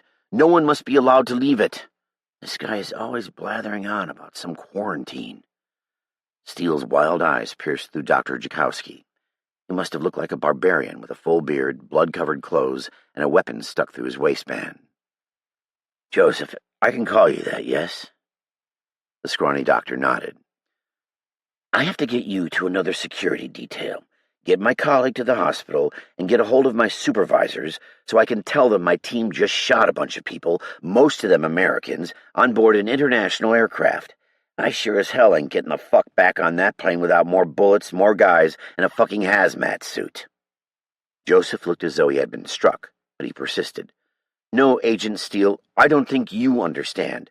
I have clearly dictated the magnitude of this situation multiple times now, yet you, a man in a position of authority, God knows how, refuse to address it." Steele's mouth closed tight. He didn't want to hear Joseph's words, but he listened anyway, angered by the doctor's demands. "If this disease spreads into the United States, we could be looking at a pandemic of epic proportions." Joseph looked stalwart in his conviction, pissing Steele off even more. The man continued like a man with a stick jabbing a bear through its cage. "Like, wipe out the dinosaurs, extinct, adios, blammo." Steele had enough of Joseph's mouth. Grabbing Joseph by the scruff of his neck, he shrunk away in Steele's grasp. "We can't do everything. Get back in line," Steele said, releasing the man. Joseph pursed his lips as if to say something more, but held his tongue and nodded. Steele knew Joseph was right. There could even be people left alive on board, but he couldn't swallow it whole. "We're going to Terminal D to get help," he said with a harsh glance at Joseph. Steele outfaced him. "Let's move, now!" The group made painfully slow progress across the tarmac. Planes sat idle at their gates, seemingly abandoned. Only one taxied down the runway. A black, orange, and yellow German flag plane screamed into the air, lifting off only to hook to the left and go up in a fiery smoke as it barrel-rolled into the tree line surrounding the airport. The impact threw out explosive shock waves. "Holy shit," Mauser said, eyeing the smoke. "Did you guys see that?" "Couldn't miss it. Let's hurry. Keep moving toward the terminal. We'll get on a landline and hook up with the airport authority to get help for those people." He spoke with a certainty he didn't have. One manageable step at a time. Just a little further, and he could go home to Gwen in his nice soft bed. At least he hoped he could. Then he would have to write 1,000,000 reports. The office would probably have him filling out paperwork for months. Court dates, lawyers, statements, memos, an endless headache of scrutiny. Normally he would have dreaded the experience more than the action of doing the work, but he didn't even care at this point as long as this was all over soon. We got two coming out of the building. Hands are clear, Jarl called from the front of the diamond. He tracked them with his handgun much too far away for a good shot. Steele broke formation, trying to wave them down. We need your help, Steele called out, brandishing his badge at them. They headed right in his direction. Finally, somebody who can help us. When they were about 20 feet away, he saw the markings of violence on their bodies, blue baggage-handling jumpsuits torn asunder as if someone had taken a chainsaw to them. Stop there. No further, growled Steele, fumbling for his gun still in his pants. The sound of his voice seemed to quicken their pace. They reached out, their fingers spread, trying to seize him. Stop now, he shouted, tripping backward as he tried to create space between himself and the two men. Not having time to get back up, Steele stayed on his back in a ground-fighting position. He kicked out his heel, hammering the first man's knee, bursting it back. The man collapsed, and Steele crab-crawled rearward. Jarl's shadow blurred past him, closing the distance between him and the other crazed man. With one meaty paw, he hammer-fisted the top of the man's skull. The force behind the downward strike was incredible. The baggage handler dropped, a puppet with its strings cut. It reminded Steele of the academy, when Jarl had knocked out an instructor with a single blow to the head. It had been a very short training session. Jarl bent down and gave Steele a hand up. Thanks, bud, Steele said. Eyes running away from him, Jarl manhandled Steele back to the ground, lunging forward with his booted foot. The crawling baggage claim worker's head exploded like a watermelon struck by a sledgehammer, guts splattering the ground. They're acting just like the crazies on the plane, he yelled at Steele. Steele wasn't used to getting tossed around, even if it was by a giant friend. Clambering upright, he was a little shaken by the turn of events. Let's get in the building and get somebody on the horn who knows what's going on, Mauser said, watching the building tensely. Steele had more than that on his mind. The plane wasn't an isolated incident. This is happening here. We're screwed. It would only be a matter of time before they ran out of bullets and were eaten alive. Distant sirens brought him back. With his hand, Steele shaded his eyes. Blue light spun inside black SUVs that sped down the runway. He sighed deeply. Finally, the cavalry comes galloping up to save the day as if they were on the wild frontier. Our relief, he said to no one in particular. The haggard group let go an exhausted cheer. With his support hand, Steele felt for his tactical badge. It hung at the center of his chest on a black chain. He wouldn't die here. Allies were on their way. From around his neck, he ripped off his tactical badge. The last thing he needed was some gung-ho high-speed operator trying to be a hero and shooting him and his guys in a blue-on-blue scenario. An agent-on-agent crime of mistaken identity. It wasn't uncommon when dealing with plainclothed military or law enforcement.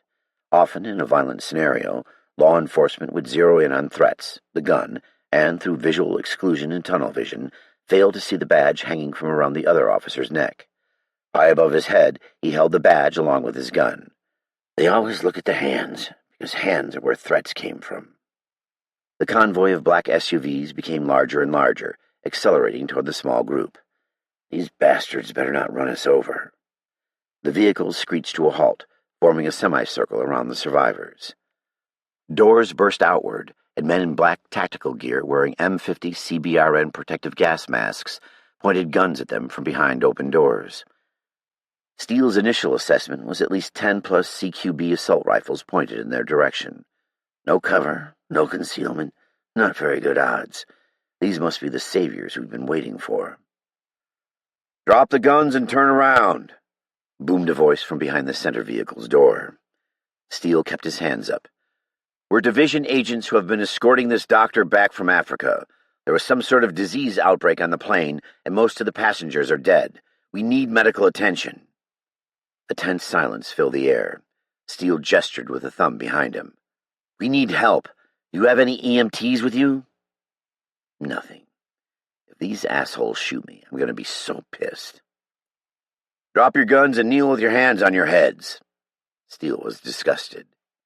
After all his team had been through, these federal goons were going to treat him and his team like common criminals. He considered the people behind him. Once we give up our weapons, there is no guarantee we will get them back. It is part of the process.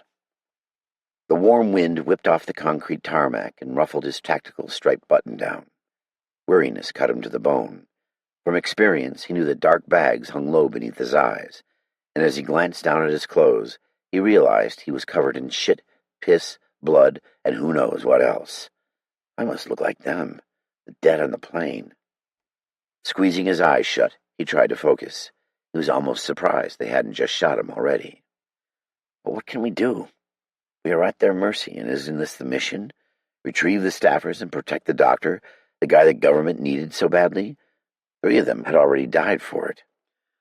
Wheeler needed medical assistance immediately. This was no time for having a dick-measuring contest. He slowly bent down, setting his cig and badge down on the concrete. Everyone do as they say. He lowered himself onto the tarmac and rested his hands on his head, interlacing his fingers, feeling the grime and sweat that caked his skin.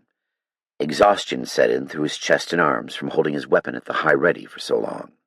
Slumping forward, he let his knees grind painfully into the hot, weathered concrete. People shuffled around behind him as the tired group quietly complied with the unnamed agents. As soon as the last person knelt in a position of disadvantage, the black-geared agents surged upon the survivors. Thick boots kicked their guns out of reach, and rifles pointed in their faces. "You realize that's taxpayers' money you're scratching the fuck up," Mauser scolded an agent who walked past him. "Shut up, you," the guerrilla responded, giving Mauser a boot to the stomach. Mauser bent over, wheezing. "Same team, assholes," Steele said, his hands still folded on top of his head. The handoff team simply ignored him, too focused or too arrogant to care. One of the agents held a picture up against each of their faces. When he got to the doctor, he stopped. "It's him," the ogre grunted, putting a hand on his earpiece. "We have the package." 2 agents grabbed Joseph by his elbows, hauling him to his feet. Another grabbed his bag. "Wait," Joseph pleaded. They hauled Joseph away and shoved him into the back of the unmarked SUV. "Really? This is how the handoff was going down? This is definitely going in my report, but I'm not sure anyone will care." "Can we get up now?" Steele called out to the speedily retreating agents.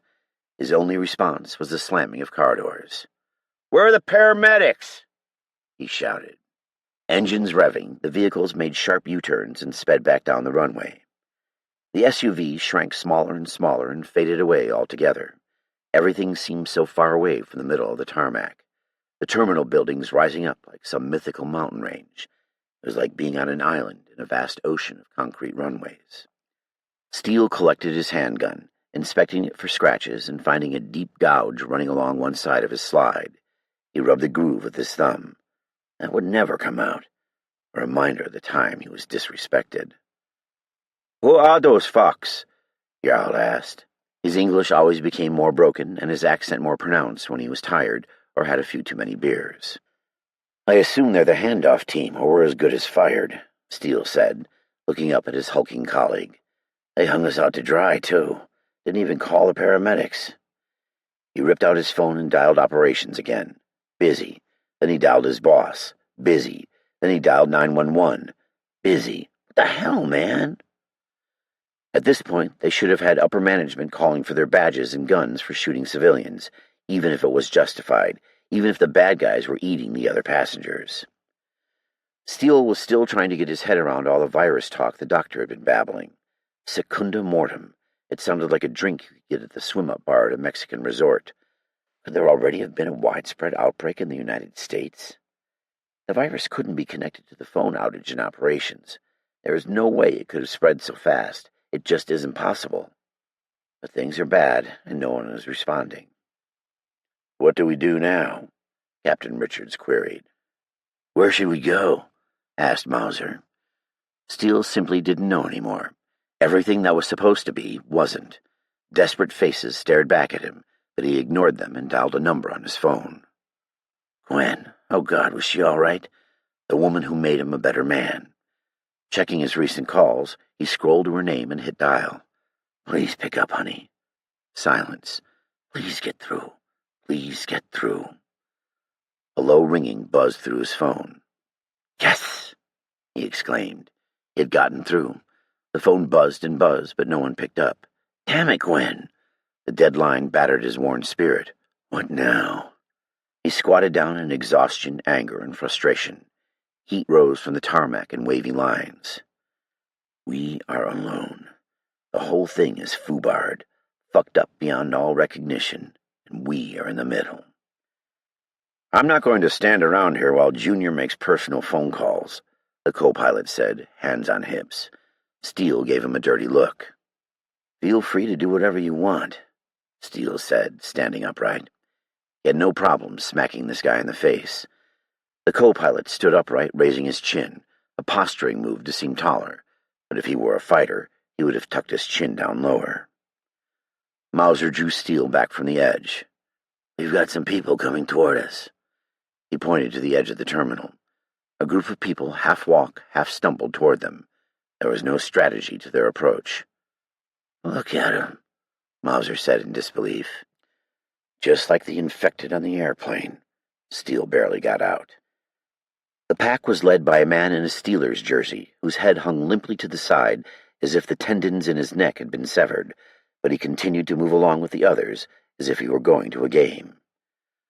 Steele slipped his tactical badge back around his neck. I'm still a federal agent, and I have a responsibility to the public. I have to get these people to safety, one step at a time. They would work this all out later. Compartmentalize. Everybody up. We've got to make our way to the terminal, Steele said. People groaned. There was no time for dissent. Nobody's coming to get us. We're on our own. Let's move to the terminal and find help. Finally, the co-pilot said, but Steele ignored him. He could have words with him later. Good, let's move. Stay quiet. We don't want to draw any more attention than we have to, Steele said, wiping his brow. The beard he wore made it hotter than normal, and the heat was uncharacteristically high for September. He bounded forward. You can rest when you're dead. Or can you? He was too tired to ponder the thought. Joseph, Chantilly, Virginia. Starfishing in the back seat of the SUV, Joseph held on for dear life. The SUV flew through an open gate, taking the on-ramp to the highway too fast. Shifting hard to the left, the vehicle clung to road with what felt like two wheels. His head whipped back and forth. This guy's a madman. Slow down, Jake, the passenger agent said. I can't see shit in this mask. The driver ripped off his mask. I hate wearing those things. Protocol states that we must wear the mask while dealing with potential infected persons. Screw protocol, Mike. He ain't infected, Agent Jake said.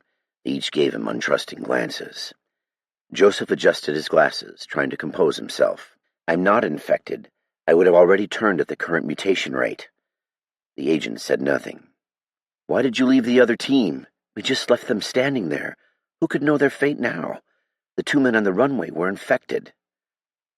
Praying wasn't his thing, but he made a silent prayer to God in case he had been wrong. Excuse me. Neither of the agents acknowledged his voice. He waited a second and plunged in. Excuse me, what's happening? Are there sick people here in the U.S.? Has the outbreak struck here already? The chisel-jawed Agent Mike in the passenger seat turned his face to the side, eyeing Joseph. You're on a need-to-know basis. You'll be briefed upon arrival. He faced back to the front. These guys were hopeless, but Joseph didn't need them or a briefing to answer his question. The signs were everywhere. The convoy sped down the highway, just slow enough to avoid the other traffic. The traffic was ungodly. Cars honked and people shook fists at one another.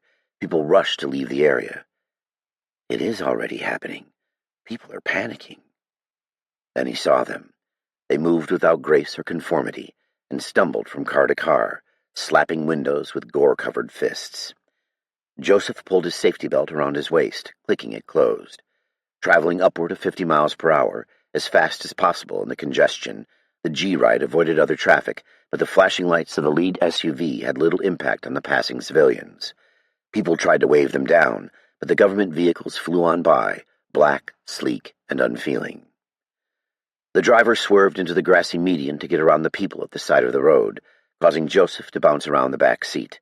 They huddled over a body, tearing meat from its torso. Joseph grabbed the handhold and closed his eyes.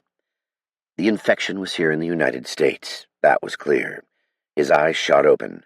The village of Kumbarka did not contain the original virus or Patient Zero. He glanced over at his satchel. His dirt-covered, blood-stained bag holding thumb drives, his computer, and blood samples that men had sacrificed themselves to obtain were mostly irrelevant. His importance in this fight was quickly diminishing. He wondered if the government knew. They have to know. It is happening all around them. It would be best to keep his mouth shut. Although his satchel contained plenty of information on the disease, the information would no longer be groundbreaking. I must have a use. Maybe I am the only doctor with any first-hand knowledge of the virus. I could be the go-to expert to decode the disease. In a scramble like this, me be the lead? I am just a researcher, not a conquering hero. The SUV veered again. Joseph set his head back in his seat, feeling queasy. He had made it this far, and he knew he was still alive for a reason. If it wasn't for divine purposes, maybe it was for secular ones. Taking a deep breath, he collected his thoughts. The virus had a much faster gestation period than he had originally perceived. People must be expiring and reanimating under an hour, depending on the location of the bite on the body. The turn rate on board the aircraft was so much faster that the mutation must be accelerating. The idea was more terrifying than even he could imagine. Estimating from the time he had first seen the infected people in Kumbarka, to the time he saw them rise up from the dead, to the time the DRC collapsed, he strained his mind. It couldn't have been more than a few days before the DRC's collapse, and the DRC only had a few major urban centers. Once the disease hit Kinshasa, the government had quickly been pushed under by waves of the infected. There hadn't been enough time to experiment with any of the infected to understand whether they retained their memory or other basic skills. He was torn on the issue, but then he wasn't there to make ethical decisions. If they retained their memory, they were still human. On the other hand, if they retained no memory, what was there to save? Could they even be considered human? Every organism had basic needs. Viruses contained genetic material, both replicated and evolved. Organisms from the animal kingdom had more complex basic needs, air and water usually being the most important, food coming secondary but necessary. Shelter was a need, but it wasn't strictly necessary. People were more complex still. Sharing the same needs as animals, people also needed shelter and social interaction. The infected persons operated at the most basic of microbial levels, having diminished human needs. Once a person became infected, they seemed to be driven by the need to feed or fuel themselves and procreate. But they weren't procreating in the traditional human sense. They replicated themselves using the microbial trend, by spreading the virus to new hosts. They transmitted the microbial data held in the saliva or blood into the new host, enabling the virus to inject the new DNA into the host's cells. On a molecular level, the virus was breeding continuously. If they were only biting to spread the disease, it would make sense for the infected person to bite a potential host and move to the next potential host.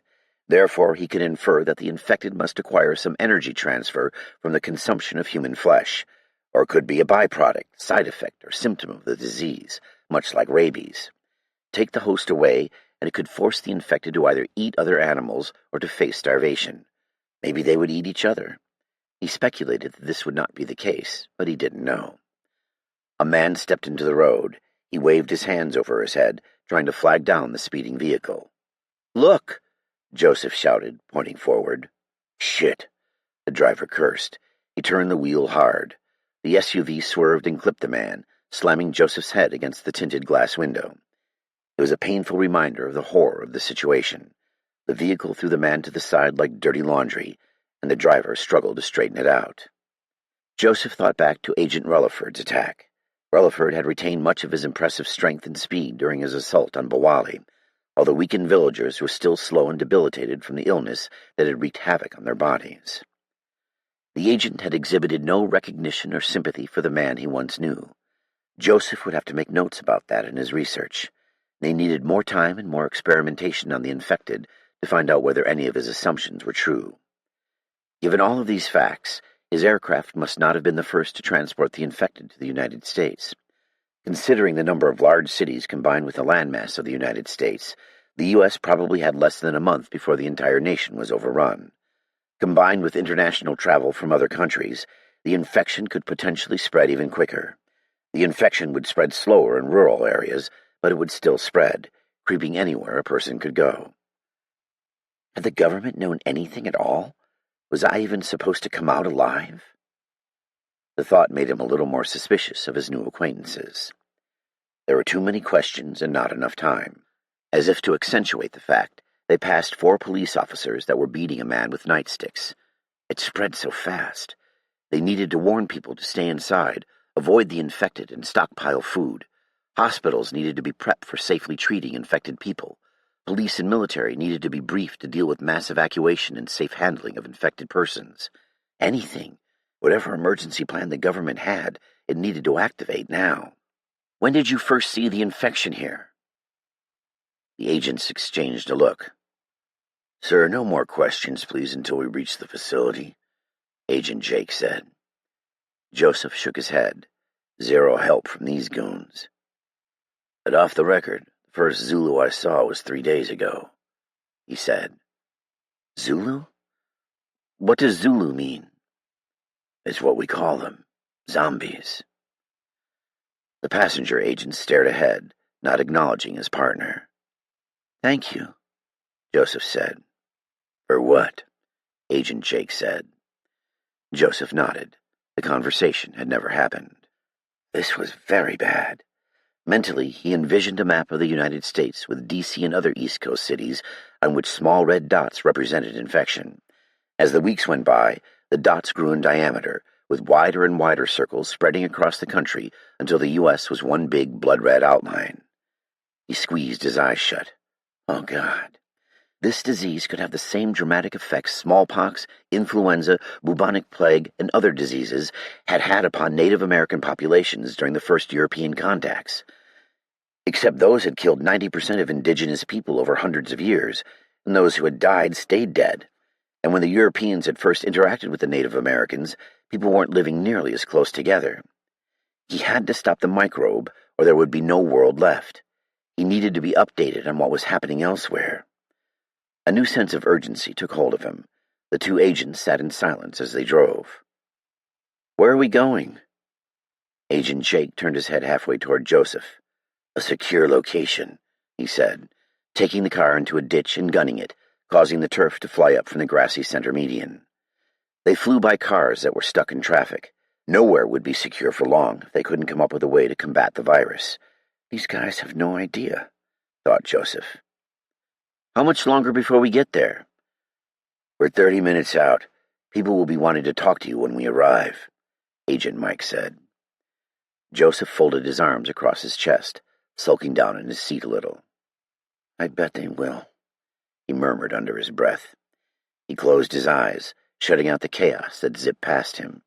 Feeling sick to his stomach, his mouth started to water. He wasn't sure if he was getting carsick or if it was simply a bodily response to envisioning the impending doom of mankind. Nixon, Washington McCone International Airport, Virginia. Agent Nixon lay in the back galley of the plane, his head pushed painfully on a metal beverage cart, secured in place with a red clip.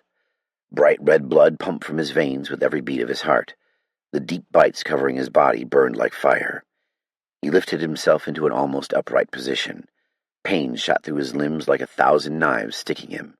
Bodies of the deceased and infected lay around him in a pile of disgusting carnage. He struggled to push the remains of a Foreign Service officer he knew from Kinshasa off his chest. Was her name Kaylin?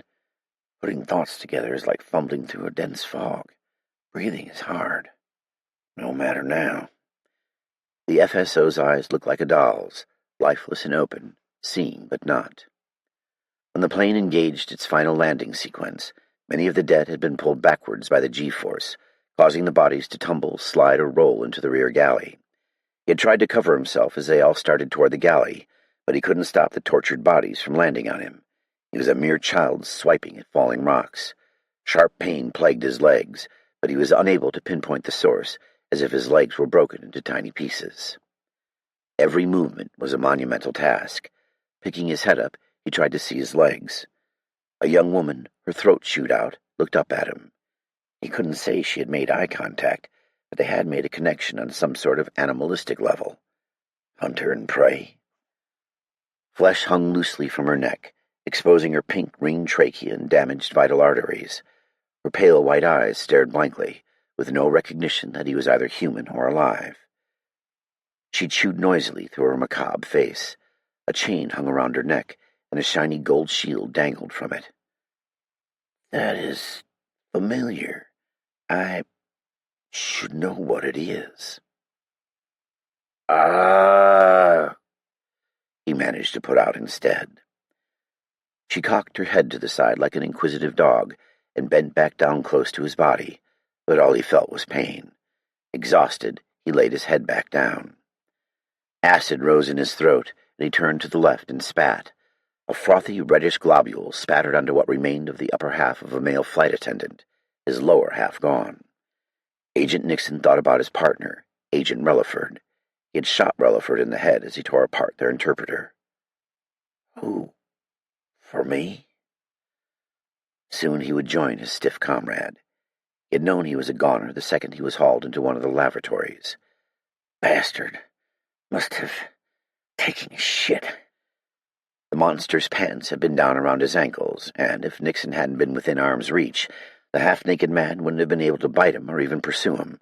He probably would have just tripped and fallen. Nixon had pushed the bathroom assailant down, the man's pants easily tripping him. But it was already too late. He had been bitten. He had cursed himself for not having been more careful. Just too many infected. He had told Mauser to leave him to hold off as many of these damn things as possible. The bodies of 6 infected lay about him as a testament to his sacrifice. Things were getting hazy. This is it. A reddish hue surrounded his peripherals, giving him a fiery tunnel vision.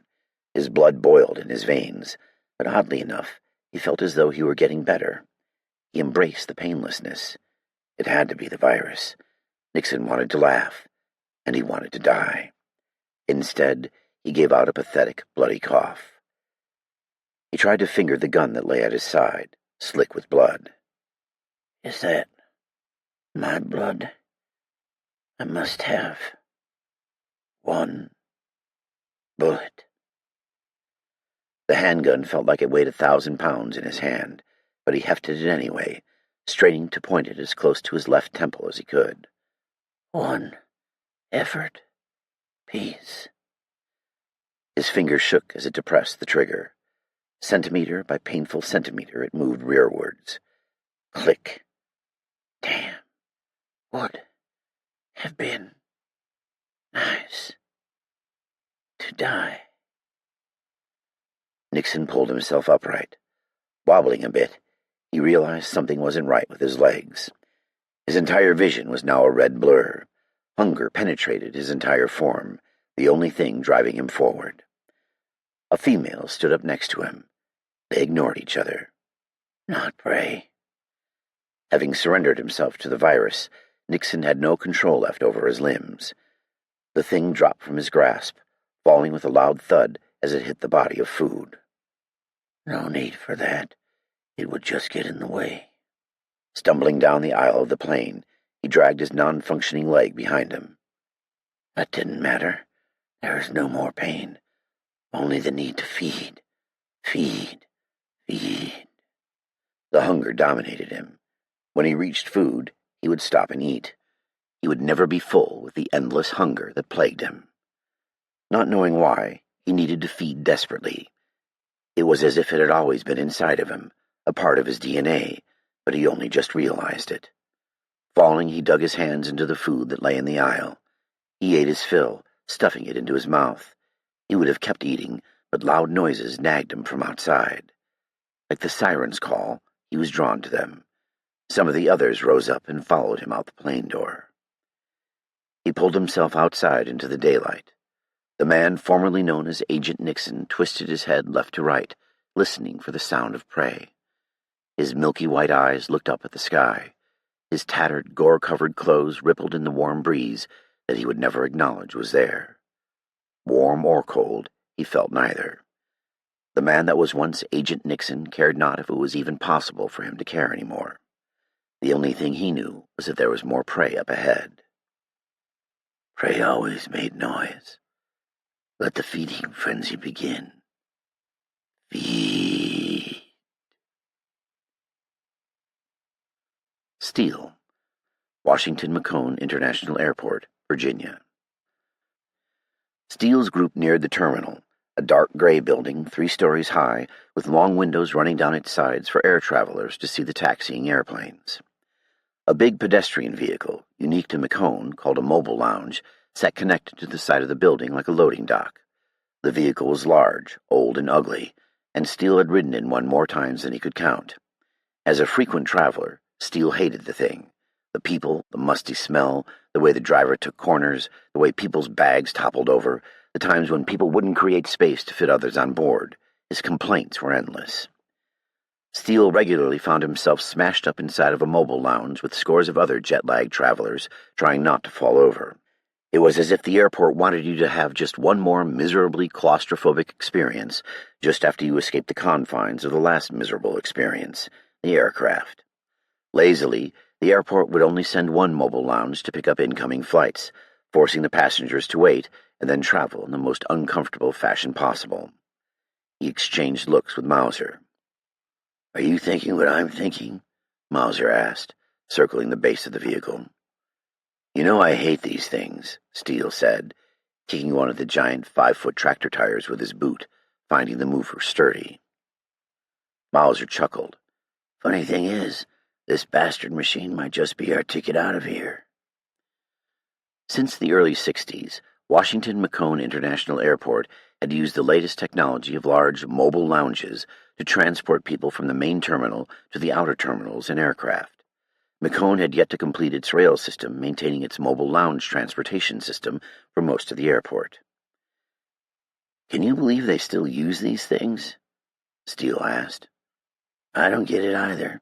Give me a hand." The passenger cabin stood far enough off the ground that Mauser would need a boost to lift himself up to the long rectangle seating area lined with windows. A sophisticated hydraulic system would raise the cabin from its driving position to the docking position in order to connect with the terminal building. "Let's get Mauser up there to see if this thing's operational," Steele said in a low voice to Jarl. They hoisted him up. Mauser peered over the lip of the floor. When they dropped him back down, he described a grisly scene. "By the doors that connect the mover to the terminal, there are 2 people, a cute blonde in a sundress and a douche in ripped jeans and a t-shirt," he said. "Infected?" Steele asked, but he already knew the answer. "Does eating people count?" Mauser said. "Yes." "They're eating quite loudly what appears to be the remains of the driver, Alan," Mauser said. "They got Alan," Jarl said angrily, clenching a fist. Jarl had befriended the plump older driver on their frequent trips together. "Sorry, buddy. I say we waste him," Mauser said. "Mauser, you know what to do, and do it quick. We're drawing some unwanted attention." Steele pointed to the edge of the terminal. The crowd had followed their movements and was on its way. "No worries," Mauser said, flinging open his out-the-front blade with a push of a button. Jarl and Steele helped him back up to the ledge, and Mauser disappeared as he crouched low. They heard a scuffle and the thuds of 2 bodies hitting the floor. A minute later, Mauser's familiar face leaned over the ledge. "Good to go," he announced with a thumbs up. An emergency ladder was lowered down to Steele, who helped the other survivors up. The remainder of the group scampered up into the people mover, while Jarl covered them. The carnage in the cabin was prolific. Bloody bits and pieces covered most of the space designed for about 100 passengers, soaking into the mover's maroon-carpeted floor, making it squish beneath their feet. "People must have fled on here trying to escape," Steele said at a whisper. "Doesn't look like it worked." "Shh! You hear that?" Mauser's eyes went wide. Something dragged itself along the tile floor of the terminal, scraping as it went. "The doors are open." Steele breathed. They both bolted for the connecting terminal doors, but Steele was a step ahead. He slammed it closed with a bang, leaning his back against it, while the ugly, disfigured faces of the infected appeared above. They snarled and clawed at the glass. "Hurry up," Steele said with his back pushed against the door. Mauser strained, driving his legs into the door. The weight of the infected forced it open a crack. A stained hand stuck through, grasping for Steele. He shoved his back into it again hard, crunching the door closed. "I'll cover the door. Help Jarl," he grunted. Mauser nodded, sprinting to the other end of the vehicle. Without Mauser's help, he fought a losing battle. Steele watched helplessly as he was driven forward. Spreading his back wide, he squatted low and thrust into the door. It closed, but only for a moment. On the other end of the mobile lounge, Mauser bear-hugged Wheeler inside. He could feel the weight as more people pushed against the door. His tendons stretched to the point of snapping. His muscles were beyond their capacity. The infected bellowed into his ear, a deep gnar forcing Steele to turn his head away. "I can't hold this much longer." He readied himself to spring forward and begin shooting the last of his bullets. "Mauser, I can't hold it!" The other survivors just watched his losing battle in horror. He gave the infected inch by inch. Much more, and they would wedge themselves in the begrudged space, and it would be over. Mauser vaulted into the driver's compartment. "I'll take it from here, Alan," he said morbidly. With a rattle of its large diesel engine, Mauser ignited the people mover, and it roared to life. "I always wondered what it would be like to drive one of these things," Mauser yelled over his shoulder. Jarl barreled forward, leaning his weight on the door. From their elevated viewpoint into the terminal lobby, a great mob of the infected marched in their direction. "We won't be able to hold," Jarl growled. Mauser hit the gas, ripping them away from the terminal, but failing to remove the lounge's overhanging attachment. Steele fell to the side, his counterpressure gone, grabbing a gooey seat to help himself up. Mauser rocked them free. A long elastic overhang extended like an accordion and collapsed, banging into the mover. "I guess I was supposed to retract that thing before driving," Mauser laughed. Some of the survivors cried out as they were jostled around, grasping for handrails. Mauser pulled the lounge to the side of a building where other mobile lounges sat. Great ancient beasts sitting dormant like an elephant graveyard. Maybe they could blend in, hide for a while and take a break, wait until someone came to help. They all needed a break. The survivors huddled almost on top of one another in the relatively unblemished corner section of the vehicle. The rest of the mobile lounge was a mess. Blood doused the long panoramic windows in modern paint-like streaks. Half-consumed bodies lay on the floor, strewn out amongst an air traveler's intestines and unclaimed limbs. A man in fatigues, probably an active-duty soldier, sat slumped in his seat. His neck bent at a strange angle, and his eyes were wide open. He stared indifferently, his eyes seeming to follow Steele's every move. The agents, however, were offered no respite. As long as these people were under their protection, they couldn't rest. Mauser spun around in the driver's seat, covering his nose. "Look at all the bodies." "We have to dump them," Steele said, feeling queasy as he stared at someone's lone leg. Keeping diseased bodies on board would be detrimental to both their physical and mental health, in particular having to stare at the remains of other victims. Steele pushed open the sliding doors. "Looks like we attracted some visitors below," he said in disgust. The dead had already found them. So much for hiding. "We should shoot the crazies," Jarl bellowed, "not feed them." "You can't shoot them all. Help me or don't, but they can't stay here," Steele said. Jarl scratched at his beard, lost in thought, but he followed suit. "I don't like this," Jarl said, but he hoisted a body onto his shoulder anyway. Led by Steele, the agents dumped the dead bodies out the doors of the mover. It devastated them psychologically. It was one thing to deal with the action of taking someone's life who posed an imminent threat to yourself and the public. Steele had been prepared to live with that action. Even worse was to see your friends slain, but also in the realm of possibility. But it was entirely off the charts to toss and inadvertently feed dead bodies to diseased people who fed upon them like starving men. The infected gathered eagerly, awaiting the bodies like goldfish clustering around scattered bread in a pond. "You're just going to let those things eat them?"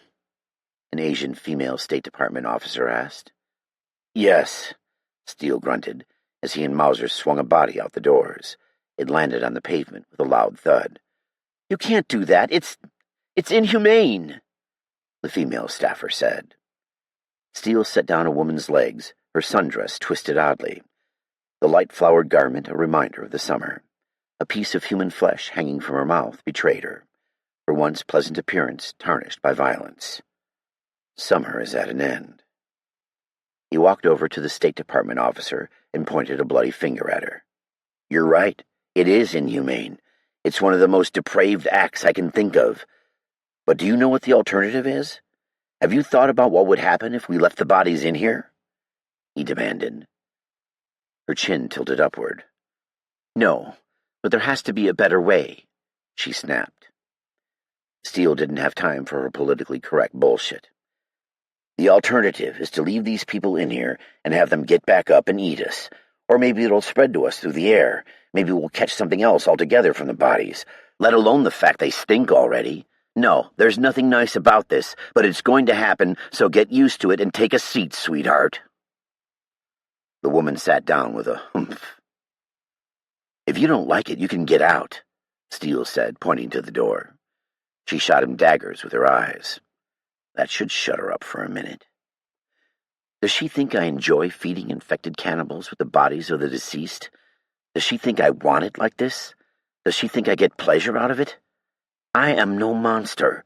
I would much rather be sitting on a beach somewhere with an ice-cold beer, but sometimes you didn't have a choice. The cards were dealt, and you played with what you had, all the while hoping that you could scrape together a win." When they were done lobbing the bodies out of the mover, Steele tried to ignore the hapless, noisy feast on human flesh that was taking place below. They are no longer human.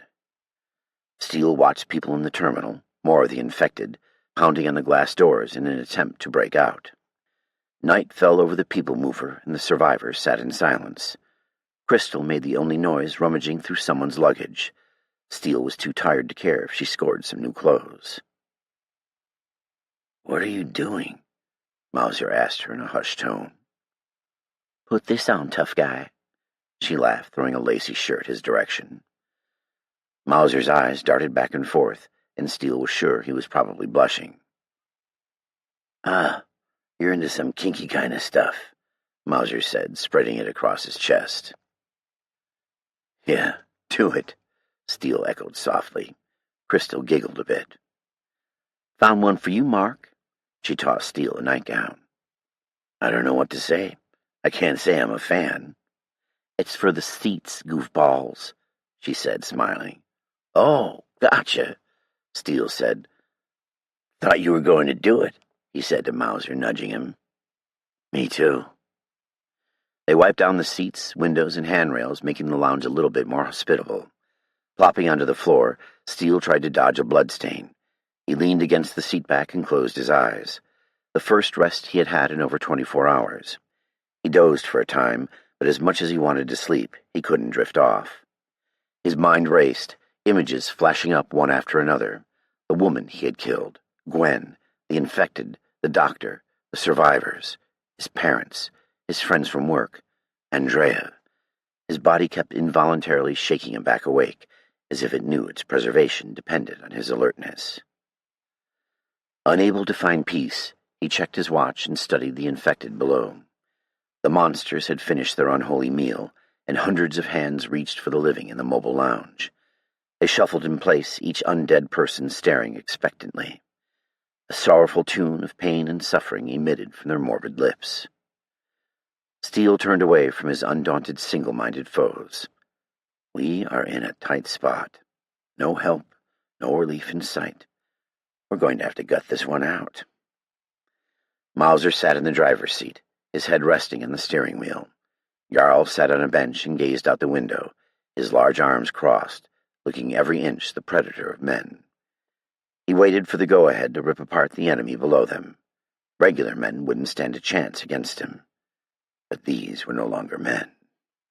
Steele clicked the circular button near the bottom of his phone, illuminating a picture of Gwen and him on a cruise. He pressed the white speech bubble and a new screen sprung open. Steele ran his thumb over the screen, dragging it downward over and over. Her last message said, "I love you. Be safe." He pulled the screen down again. Nothing changed. "I love you. Be safe. I'm coming back for you," he thought. His mind ran circles. She could be anywhere, or she could be dead. No, she can't be dead. I have to get back to her. He had always promised her that nothing would stand in the way of him getting back to her. Nothing. If he had to crawl out of the pits of hell itself, he would do it. He had known that she was the one as soon as he met her. He remembered thinking, this girl needs someone like me in her life. When she had pulled him close for their first kiss, it had felt like stars colliding. He knew that when feelings like that were real, they created a true and inseparable bond. Lost in his thoughts, Steele scratched at his beard, removing flaked blood. The sooner he delivered the civilians to safety, the sooner he could go find Gwen. Stalking over to the driver's compartment, he patted a woman's shoulder as he passed. He was trying to keep it level for the survivors. People needed a shepherd in times of crisis, and although he had always thought of himself as one, it wasn't until now that he really knew what it was to be one. They didn't know how bad this was yet, and obviously some portion of the government still operated. But they weren't active in Macomb. Maybe Macomb was compromised. Maybe it was under some sort of quarantine. That meant there could be secure areas nearby where he could seek help for their wounded. He knelt by Wheeler, who laid on his back, skin dangerously pallid. Steele gently planted 2 fingers on his carotid artery. His skin cold and clammy to the touch, but a faint pulse still remained. "Hang in there, you tough old bastard," Steele said under his breath. Steele continued to the driver's compartment, placing a hand on Mauser's shoulder. "You all right, man?"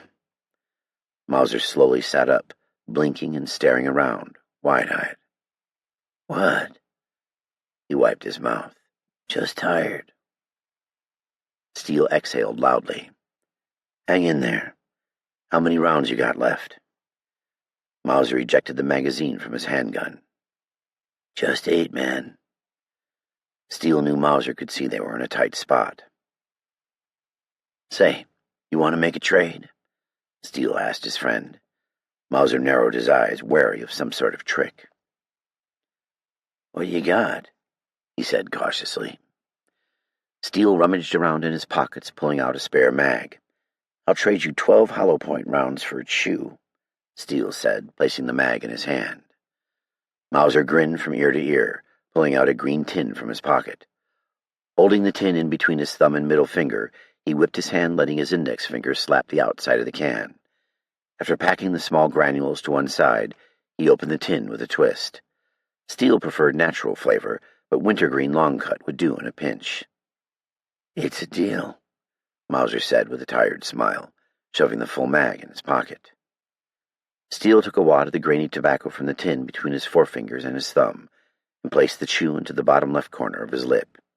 He could feel the surge of nicotine and other chemicals enter his bloodstream. "Thanks, bro. You're a lifesaver," Mauser said. "Don't say I never hooked you up," Steele said, spitting onto the floor. Steele didn't chew on the regular.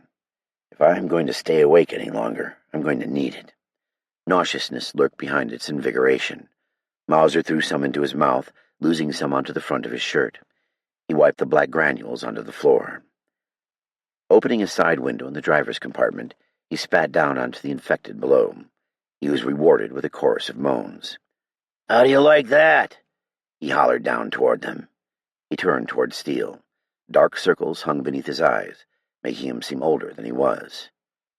"I'm not sure anyone is coming for us," Mauser said. He patted the steering wheel. "But this thing can handle just about anything.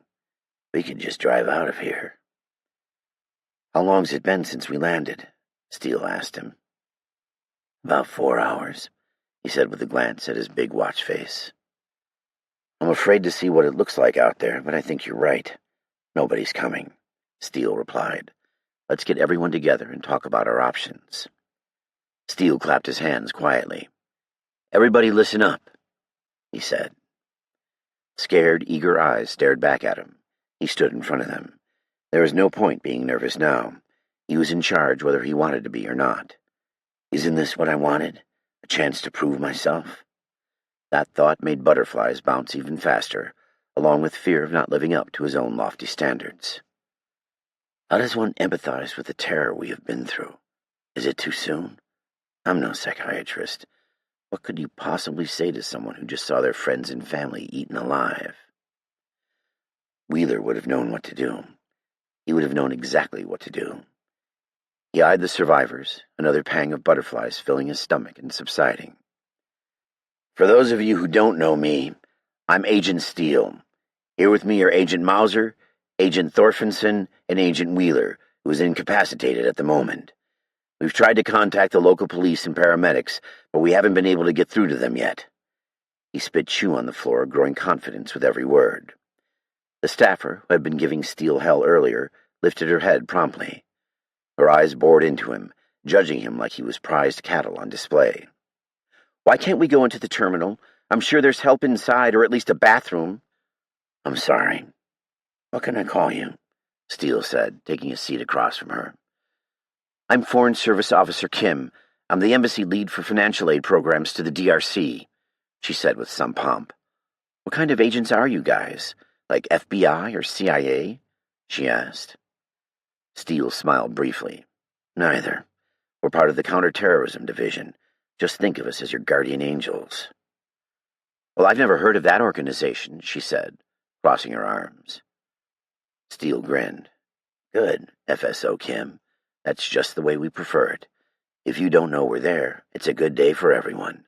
And as to your question earlier, we know that there are infected inside, and we have no idea if we can get help. As far as I can tell, the outbreak on our plane has already struck here, and it's bad," Steele said, stroking his beard. She glared at him, unbelieving. Steele knew FSO Kim would be the death of him. She needed everything spelled out to her, questioning his every move. It was infuriating. "How do you know?" she asked. "Frankly, Miss Kim, we can't tell.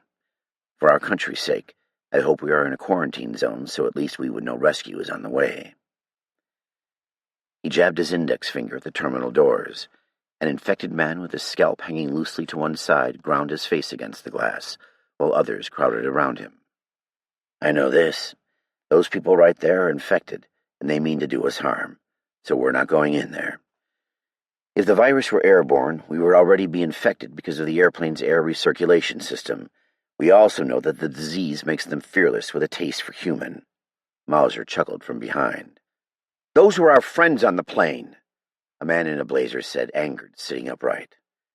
"I lost colleagues as well, so don't think for a moment that I enjoy discussing the intricacies of our assailants," Steele said. He gave Mauser a backward glance. "A little less crass next time." The agents would often use humor as a morbid coping tool, something that many people would never understand. FSO Kim sat back, arms still folded under her chest. "How do we know it's not airborne?" At this rate, Steele would tug the beard off his face. They questioned everything he said. Can't they just accept my answers and move on? Wheeler would have had them eating out of the palm of his hand by now. "Let's just call it an educated guess," he said, pausing while he let that sink in. "Body shots only appear to slow them down. Headshots will stop them. I wish the doctor were here to explain some of the science." As the representative speaker for the airline crew, Captain Richards spoke up. "What about the guys who grabbed the doctor? Why didn't they help us?" That is a sore subject. Being left for dead by the other agents was a definite low point in his day. A betrayal by men who were on the same team would be something that he never forgot. Steele didn't know why they had been left behind, but any reason was a bad reason. "Your guess is as good as mine. It seemed to me they were getting the hell out of here, no questions asked." Disappointment filled their faces, but no one objected. "We're going to stay put until we hear something from somebody. I suggest you get some rest. I have some protein bars in my bag." Steele never left for a mission without a significant supply of protein bars, tuna packs, nuts, and other high-protein foods. He had traveled enough to be cautious of the airline food. "We'll update you when we have new information." Steele left them to their own thoughts and joined Mauser in the front. "Nice speech. Anything else you don't know?" "I know nothing except what I can see, and right now that ain't much," Steele said. "Can you get the radio working?" Mauser flipped some switches in the side of the compartment, and a static-filled radio sprang to life. "I'll mess with it here and see if we can pick something up." Steele's own internal dilemma preoccupied his mind. "As soon as we get these people to safety, I'm out. Mission accomplished," Steele said. "Got to get home." Mauser nodded, watching him. He understood why Steele needed to get home. Steele hit redial on his phone again, only to hear the busy tone. He gazed at the smartphone in distress, taking in Gwen's caller ID picture, which lit up the background of the screen. "Oh, man, I'm sure she's fine. You two will be back in each other's arms before you know it. I got your 6. Yeah, I know, Steele mumbled. Having someone 6 meant that you covered his 6 o'clock position or his back, someone's most vulnerable position. That's all well and good, thought Steele, but his gut told him things were going to get much worse. The hours ticked on, and night descended upon them. The radio spewed static, and after an hour of messing with it, Mauser eventually turned it down. The remaining CT agents took turns standing watch as the moans of the dead rose up from beneath them like an ungodly choir. The survivors dozed in and out of fevered consciousness. Steele took the middle watch. Performing a magazine exchange, he situated the half-full mag into his magazine pouch and slid the full one into his gun. They were never geared up for war. As undercover agents in the field, they carried just enough rounds per person to put some serious damage downrange quickly. Unless they were deployed to a combat zone, they would never suit up like a SWAT team or a special operations unit. They couldn't realistically carry around hundreds of rounds of ammunition or the heavy weapons needed for an extended combat situation. Give me a long gun. Hell, give me just some more ammo, and this would be a totally different scenario. He glanced down at the mass of people gathered below. In the dark, their constant movements made them look like a sea of maggots, shuffling forms of death, always eating, never resting. Their ranks swelled as mangled, charred corpses from the crashed flight added to their horde. Helicopters thundered past them above. We're alive down here, he thought, silently shouting for their help.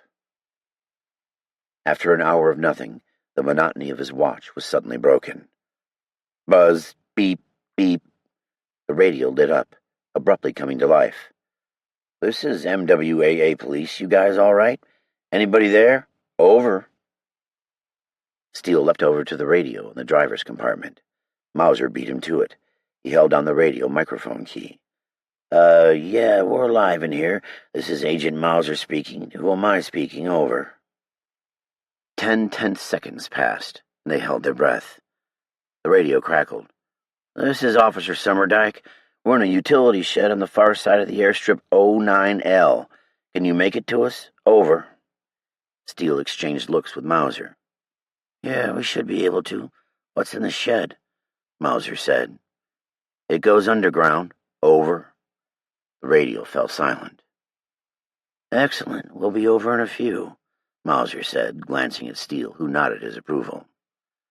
Just keep it down. Last time we checked, there were a few of them near the door on the surface, Summerdike said. Copy that. We're on the move. Mauser threw the mover into reverse, jolting everyone awake, and steered for the edge of the tarmac. Driving around the airport could have been a slow process if the airport was active. The vehicle rumbled down the middle of the runway, the only mobile vehicle in sight. What's going on? Jarl yelled, reaching up to grab a handrail. MWAA is in a shed, Steele yelled, holding onto the side of the driver's compartment. What are they doing in there? Probably hiding, Steele called back. Something that we're going to do, too. The mobile lounge mushed the infected under its massive tires, swaying. Wahoo! Mauser shouted. Take that, you stupid fuckers! He called out in glee. To their right, the runway lights glowed yellow and blue in the night, signaling a safe place to land, but no planes glided in. The skies aren't the problem, he thought. Mauser circled the runways, backtracking twice in an attempt to locate the utility shed. On their third pass around the airport, Steele began to think they had been duped. He scanned the darkness, looking for something that looked like a shed. You see that? There, he said, pointing at the beacon. That must be it. A single light flicked on and off in the distance. Get ready to disembark. Jarl, you and me are on bad guy duty. Everyone else make for the building. Good to go, Jarl called back. Incoming, Mauser yelled. A moment later, Steele found himself sitting on the lounge bench. The mobile lounge rocked back and forth as Mauser crushed the infected people below. Got him, Mauser called back, spitting tobacco out the window. Steele used a handrail to pull himself upright. Don't fuck up our only mode of transportation, please. Oh, come on, man. Gotta have a little fun with it. Mauser slammed on the brakes, almost crashing into the concrete shed near the side of a runway. Tall trees stood like dark sentinels behind the little brick of a building. Acres of forest surrounded the airport, and a great deal of wildlife could be found residing within the grounds. The building was a simple windowless structure with a couple of antennae on top and a large steel door. The light revealed 6 infected people crowding close to the door. As one, they faced the mobile lounge. "We're here," Mauser called back, a huge ball of chew protruding from his lip. Steele jumped down from the mover, crouching into a roll to absorb the impact. He immediately scanned his surroundings, using his flashlight to light up the trees left and right. A large shadow landed behind him, marking the arrival of Jarl. Their flashlights were out in an over-under flashlight gun grip. This was the most accurate grip. The flashlight wasn't attached to the gun, but it still wasn't as accurate as a standard two-handed grip, because only one hand was gripping the weapon while the other held the flashlight. However, by pushing the backs of their hands together, it created a semi-steady platform that was more accurate than shooting with one hand. Steele pressed the button on his tactical light, shining it in the faces of the dead. Gore-splattered faces snarled at him in the night, and he unleashed a deadly barrage of single, well-aimed headshots in quick succession, driving his hips from threat to threat. One of the ugly bastards got within a yard of Steele, bearing blackened teeth. Steele disintegrated the back of his skull with a shot through the fatal T. In a matter of seconds, the infected were loudly vanquished. Steele and Jarl sprinted to the door, and Steele placed a heavy hand down on the flat handle. The door rattled, mocking them, and didn't open. Steele pushed and pulled harder, but nothing happened. "Stinking thing is locked. This has to be the right utility shed." He looked around. There was nothing remotely like it in sight. Could there be another shed? Steele frantically pulled on the door. Unable to produce any results, he turned to Jarl. "You want to take a swing at it?" he asked. The giant huffed as he gripped the door and pulled. Nothing. This is bad. They could shoot the hinges, but that would leave the shed exposed. The other survivors had already started helping each other down from the mobile lounge and were huddling around the door. "Hurry up," FSO Kim said. "I can hear them coming," Crystal hushed, looking over her shoulder. Their white eyes were wide with fright in the night. Jarl hammered on the door with a closed fist. More of the infected emerged from the shadows as if the devil were spawning them himself. Closing in, their survival decreased with each spent bullet and each fleeting second. A single infected man covered in black blood with dead eyes rounded the side of the utility building.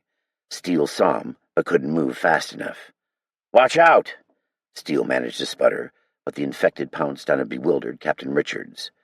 Steele pushed the co-pilot out of the way as he scrambled toward the captain. The force of the encounter took the captain to the ground like a wrestling match. The cannibalistic man's teeth torn to Richards's arms as he tried to prevent him from mauling his face. A person's natural inclination was to protect the face and neck. Now it didn't matter where you were bitten. It only matters that you had been defiled. Steele moved within a few yards of the struggle. "Push his head up," he shouted, flashlight illuminating the bloodied attacker. Richards must have heard him, because he shoved both arms up, raising its body away from his. The infected's ugly, disfigured head swerved back and forth as it tried to reach more of the pilot's flesh. Steele fired his handgun, pulverizing the assailant's nose, ending its miserable second life. Confused, the pilot stared at his arms. "Oh, no. Oh, no," Richards cried out, turning in Steele's direction for help. Dark stains seeped through his white pilot shirt, corrupting his once professional appearance. Mournful moans announced the arrival of more infected. Steele ripped a shot over Richard's head, dropping an infected into a heap of flesh and guts. Seconds stood between them being overrun. He grabbed the pilot by the back of the shirt and pulled him up. "We know we can't let you down there. You're infected," Steele said. The captain's eyes panicked, the blood draining from his face. "No, I can't be. I feel fine," he said, nodding his head as if to convince himself. Steele shook the man hard. "This only ends in one way," Steele said, gripping his handgun. "I don't want to shoot him. I don't want to waste a bullet better left for the dead." Slowly, the realization of his impending doom crossed the man's face. "I can't be," Captain Richards started. He wiped the blood from his arms repeatedly, as if it would stop the infection racing through his veins. "Save us." The captain's wide brown pupils stared back, clutching his arms. "I'll do what I can. I'll draw them away," he said, shaking but regaining his dutiful composure. The captain turned and yelled, "Over here! Over here! Come and get it, you filthy bastards!" He ran into the darkness of the night, and that was the last they saw of him. Mauser cut the engine and hopped down. Jarl still banged away at the reinforced steel door with his shoulder. The moans of the dead surrounded them like wolves howling in the night. The captain bought us a few seconds. The front-runners of the hideous dead materialized in the dim light. Steele began a controlled backpedal, picking off the closest of the infected, always keeping his enemy in front of him. His back smacked into the wall of the shed. Back against the wall, literally. He was trying to conserve his ammo, but did it matter if he died with a full mag in his pouch? Mauser was next to him, unleashing a hail of bullets into the infected. The shouts of the survivors echoed in the background, sheep mewing in the face of the wolf. Jarl pounded away on the door, his large fist beating into the metal. He hesitated momentarily as an elderly black man wearing an airline cap poked his head through the door. "Keep it down, we know you're here," the man said, opening the door a crack. Jarl forearmed the man inside, and the survivors piled in. Steele and Mauser brought up the rear and slammed the door behind them. Steele took a deep breath, his heart thumping away after his latest brush with death. Safety. He took a step away from the door as he heard the infected bodies ramming it. Wham! Wham! Wham! Wham! The door reverberated in response to each new assault. It grew louder as more and more people threw themselves against it. Fingernails screeched down the metal, worse than a chalkboard, repeatedly clawing the door. The harsh noise pierced their ears, undergoing an attack that would never cease. Steele's gun stayed trained on the door, muscles tense. "Holy shit," Mauser cursed, bending over at the waist, breathing hard. "That was close. I wouldn't be surprised if I pissed myself." The stairwell was dark, and knowing that something wanted to kill them a mere few feet away, gnawed at his courage. With a shaky hand, Steele grabbed the cold metal handle, making sure it was locked. Following the old man down 3 flights of stairs, the noise of the infected slowly faded. The old man rapped 3 times before a woman in her 60s answered. She had a grandmotherly look to her, almost as though she were inviting the kids in for Christmas Day. "Thank God," she said, ushering them inside worriedly. Bright lights blinded them. Joseph. Mount Eden Emergency Operations Facility, Virginia. A dingy yellow and navy blue carpet covered the conference room floor. It sprawled from wall to wall beneath equally outdated desks that looked as though they had been installed under the Ford administration. Joseph's mind drifted everywhere apart from the congressional panel that sat in front of him. He inspected the carpet with his eyes, amazed that the government had made the effort to install it so far underground. Joseph felt as though he was on some sort of display at the zoo. Congressional representatives and military generals peered down at him, seemingly curious and disgusted by him at the same time, looks of practiced skeptical scrutiny written across their faces. It was as if they expected him to throw his feces or do some amazing trick at the same time. He probably seemed very common to them in his borrowed striped button-down and khakis. A single ID card dangled around his neck, it being the only thing that made him stand out from any of the other bureaucrats. The purple card gave him access to the medical lab, which was strictly off-limits for almost everyone, even the VIPs. A chubby congressman with a long, fleshy nose and jowls that jiggled as he spoke leaned forward as he questioned Joseph. The problem was, Joseph didn't have the answers to the congressman's questions. He needed more time to test his theories, and to isolate and eliminate speculation of which this man would never understand. So instead of pleading his case, he stared at the carpet. "What research and analysis have you collected on the virus that has led to the evacuation and quarantine of most of the East Coast?" the congressman asked, narrowing his eyes. "Need I remind you that you were brought here under a special order from the president because of your expertise on the virus?" Even during a pandemic of this magnitude, it seemed Congress was actively searching for somebody to blame all the death and destruction on. How could they blame a naturally occurring virus on anyone? This pandemic couldn't be blamed on a political party or a presidential policy. It was a microbe that couldn't be seen with the naked eye that reanimated people either after it killed them or after someone carrying the disease killed them. Joseph's eyes glazed over as he blandly reiterated what he already knew about the virus. It was all very scientific, which did not impress the congressional representatives. They wanted black and white answers, right and wrong, reactive policy-making at its best. They were working hard to place the blame anywhere they could to distance themselves from any sort of repercussions. If there was ever a time when they needed to come together, it was now. Democrat or Republican, people needed to rally. So many American lives were at stake. This is the time where it matters. Their actions could save or kill the world. Joseph reiterated his story in layman's terms.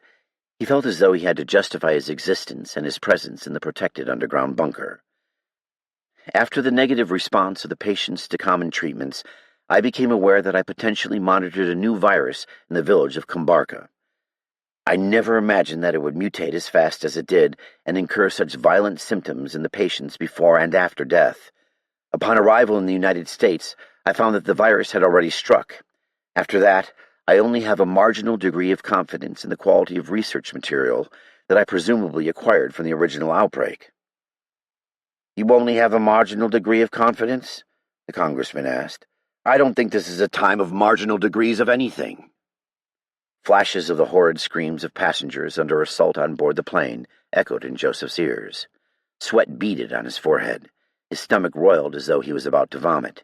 Images of the infected chewing sickeningly upon the living flashed across his mind. He gulped bile back down his throat. A balding military officer with 3 stars on his green-suited shoulders interrupted. "So the only way to kill these people is shots to the head." Joseph acknowledged him by giving the only scientific answer he could think of. "Yes," he said, averting his eyes. Gazing upwards, he realized he received blank stares from across the panel. He tried to dumb down his approach. "Yes, that is most likely the case, but you should really be asking the counterterrorism agents who did all the shooting on the aircraft, or your men in the field." Wiping his brow, he tried to ease his stomach as it rocked and rolled. More testing would need to be done to ensure this was the only way to put down an infected person. He couldn't fault the general. It was probably the only way any of the human race could survive. The general was working with what he knew: efficient, effective, and pinpoint violence. "Are you okay, Dr. Jakowski?" an older female congresswoman in a dark green business suit asked, peering at him over her glasses. Joseph placed a shaky hand around his glass of water and took a sip. The water tasted tepid and stale, over-chlorinated and flat, like someone really wanted clean water. She continued to glower at him from her elevated desk, a slight look of disapproval on her face. "I'm okay, ma'am," he mumbled. "Then we'll continue. Please let me get this straight," she said, pausing for effect. Pushing her thumb and forefingers together, she accented each point with a fist shake. "You're saying that you cannot treat people with this disease? You're advocating that we kill sick Americans? You're advocating for the United States government to murder its own citizens?" She pursed her lips, awaiting a response. Joseph didn't know whether it constituted murder if they were already dead. "Ma'am, I am uncertain of the legalities surrounding the termination of infected populations. However, isolation of healthy populations from infected populations is paramount, because even according to your reports, we cannot seem to stop the spread of the disease." She leaned over to an aide, whispering something into his ear. "First, I completely disagree with your prognosis. Americans have nothing to fear from this treatable virus," she said. "What would I know? I'm only a CDC virologist." "Second," she said, holding up 2 fingers. She glanced down at whatever she was reading. Joseph peeked timidly over his shoulder. "Is this being recorded?" "We need to enact the Emergency National Health Act now more than ever. We are expecting a survivable infection rate of more than 90%, according to my experts' best estimates." I wonder who her experts were. It would be nice to confer with these people. "People need access to health care now, more than ever," she enunciated clearly, making sure her comments were recorded accurately. Joseph knew she must be massaging her hands underneath the table in triumph. How could she wish someone ill so that they were reliant upon the government for aid? To her, Americans would have to rely on the public system if they wanted to be cured. He wanted to vomit more than ever. She had no idea what this virus was doing to people. The violence was unimaginable. She only knew that it provided her with a scary reactive opportunity to enact her policies while she sat smugly behind a desk, safe in a deep underground bunker surrounded by soldiers willing to fight and die for her. He sat back in his seat. If she had been listening earlier, she would have known that the problem with the disease was its reanimation of the dead, which in turn catalyzed the spread of the disease. Providing that it simply just killed people, there would only need to be a cleanup. It would be a nightmare, and would most likely cripple the global economy, if not sending it into total collapse. Horrifying in itself, but at least it would have been easier to contain like the Spanish flu in 1918, except with casualty rates off the charts, 10 to 15 times higher. Easier was an understatement, thought Joseph. Even if it were possible to produce a cure, he doubted whether he could administer it quickly enough to stop the disease from taking over the human host. The officials should be thankful that the infected almost immediately lost humanity's most developed human ability, cognitive reasoning. If the infected managed to coordinate their attacks instead of relying on sheer numbers and violence to spread the disease, Joseph was sure that humanity would already be a footnote in Earth's long historical timeline. As much as Joseph hated to side with the knuckle-draggers, he thought the general had the only reasonable idea. Killing the infected Americans was a disturbing strategy, but it was the only plausible containment method he could come up with at that time, an idea which horrified Joseph. Joseph wondered if he could manipulate the virus in a short enough time to create a vaccine. It was possible to manipulate the flu vaccine on a yearly basis. The base components of the vaccine were already there. They just needed to tweak it to treat the most aggressive strains of influenza for the season. He knew he could potentially save many soldiers and civilians' lives if he could. The task is monumental. How can I ever do this? I should be in the lab, not sitting here. He worked with a good team of doctors, but the instructions coming down from the government were unsurprisingly muddled at best. The parties were split over whether to treat people with the disease or, on a harsher scale, to quarantine and eliminate those who were already infected. Everyone's first response was, "How do we make our loved ones better?" Half the time, the researchers were being asked to develop some sort of cure for the infected, and the rest of the time they were being asked for a vaccine to protect the uninfected from transmission. You can't cure death. People just couldn't come to grips that their loved ones, who were still stumbling around, were already gone. Some simply refused to believe that these people were dead. Joseph reviewed his notes while the panel members argued amongst themselves. The general suddenly pounded his fist into the table. "We need more troops and the executive order to go ahead and execute the infected. I hardly have a doctor from here to Maine, because they've all been infected and shot while trying to treat the other infected. This is a code black situation. Extreme measures are justified for the continued existence of the nation," he shouted. Fleshy Nose shook with rage. "I will not be responsible for the military operating on U.S. soil, by the way, executing sick Americans. There'll be a national rebellion." Green Suit chimed in. "If people found out the military was executing their sick loved ones, they would never trust the government again. Our careers would be over. The latest polls say the people want a cure." She humphed as if to say the discussion was over. The latest polls? Who was she polling, the bunker? Joseph adjusted his glasses, eyeing the panel. Even if it were possible to successfully cure a person with the disease, they would still be clinically dead. As for the second part of the equation, no one had explained how they could round up the entire eastern seaboard for administration, especially while the infected were trying to kill them. Containment of the disease was almost as impossible a task. According to his limited reports, much of D.C. had been overrun with the infected, as well as most other major city centers over the East Coast. More cities across the interior of the United States were also beginning to show the initial signs of an uncontrollable pandemic. It didn't seem likely that it would remain that way for long. It was hard getting through to a Congress who were still thinking about re-election campaigns when this all blew over.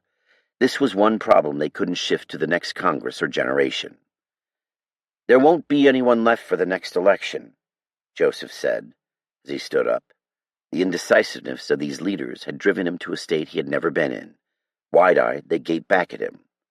Excuse me, Dr. Jakowski, the female representative said. I said there won't be anyone left for the next election.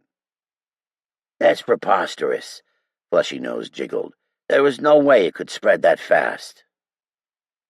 Joseph didn't care what they thought. He continued onward anyway. Yes, it can and it is. We will all be dead or infected if we don't start eliminating the diseased persons now.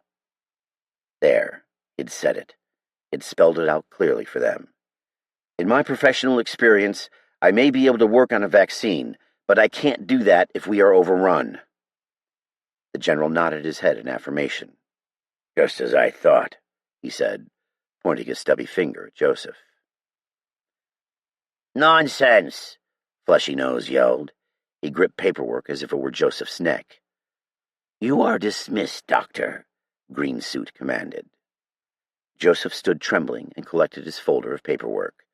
For the time being, he hid safe underground, but he wondered how long that would last. Steel, Washington McCone International Airport, Virginia.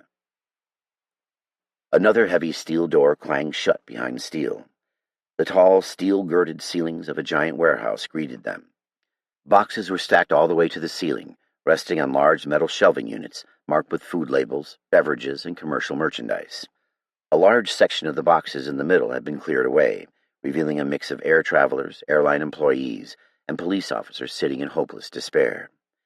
The elder woman immediately tended to Wheeler's wounds by checking his bandages. He's not sick, is he?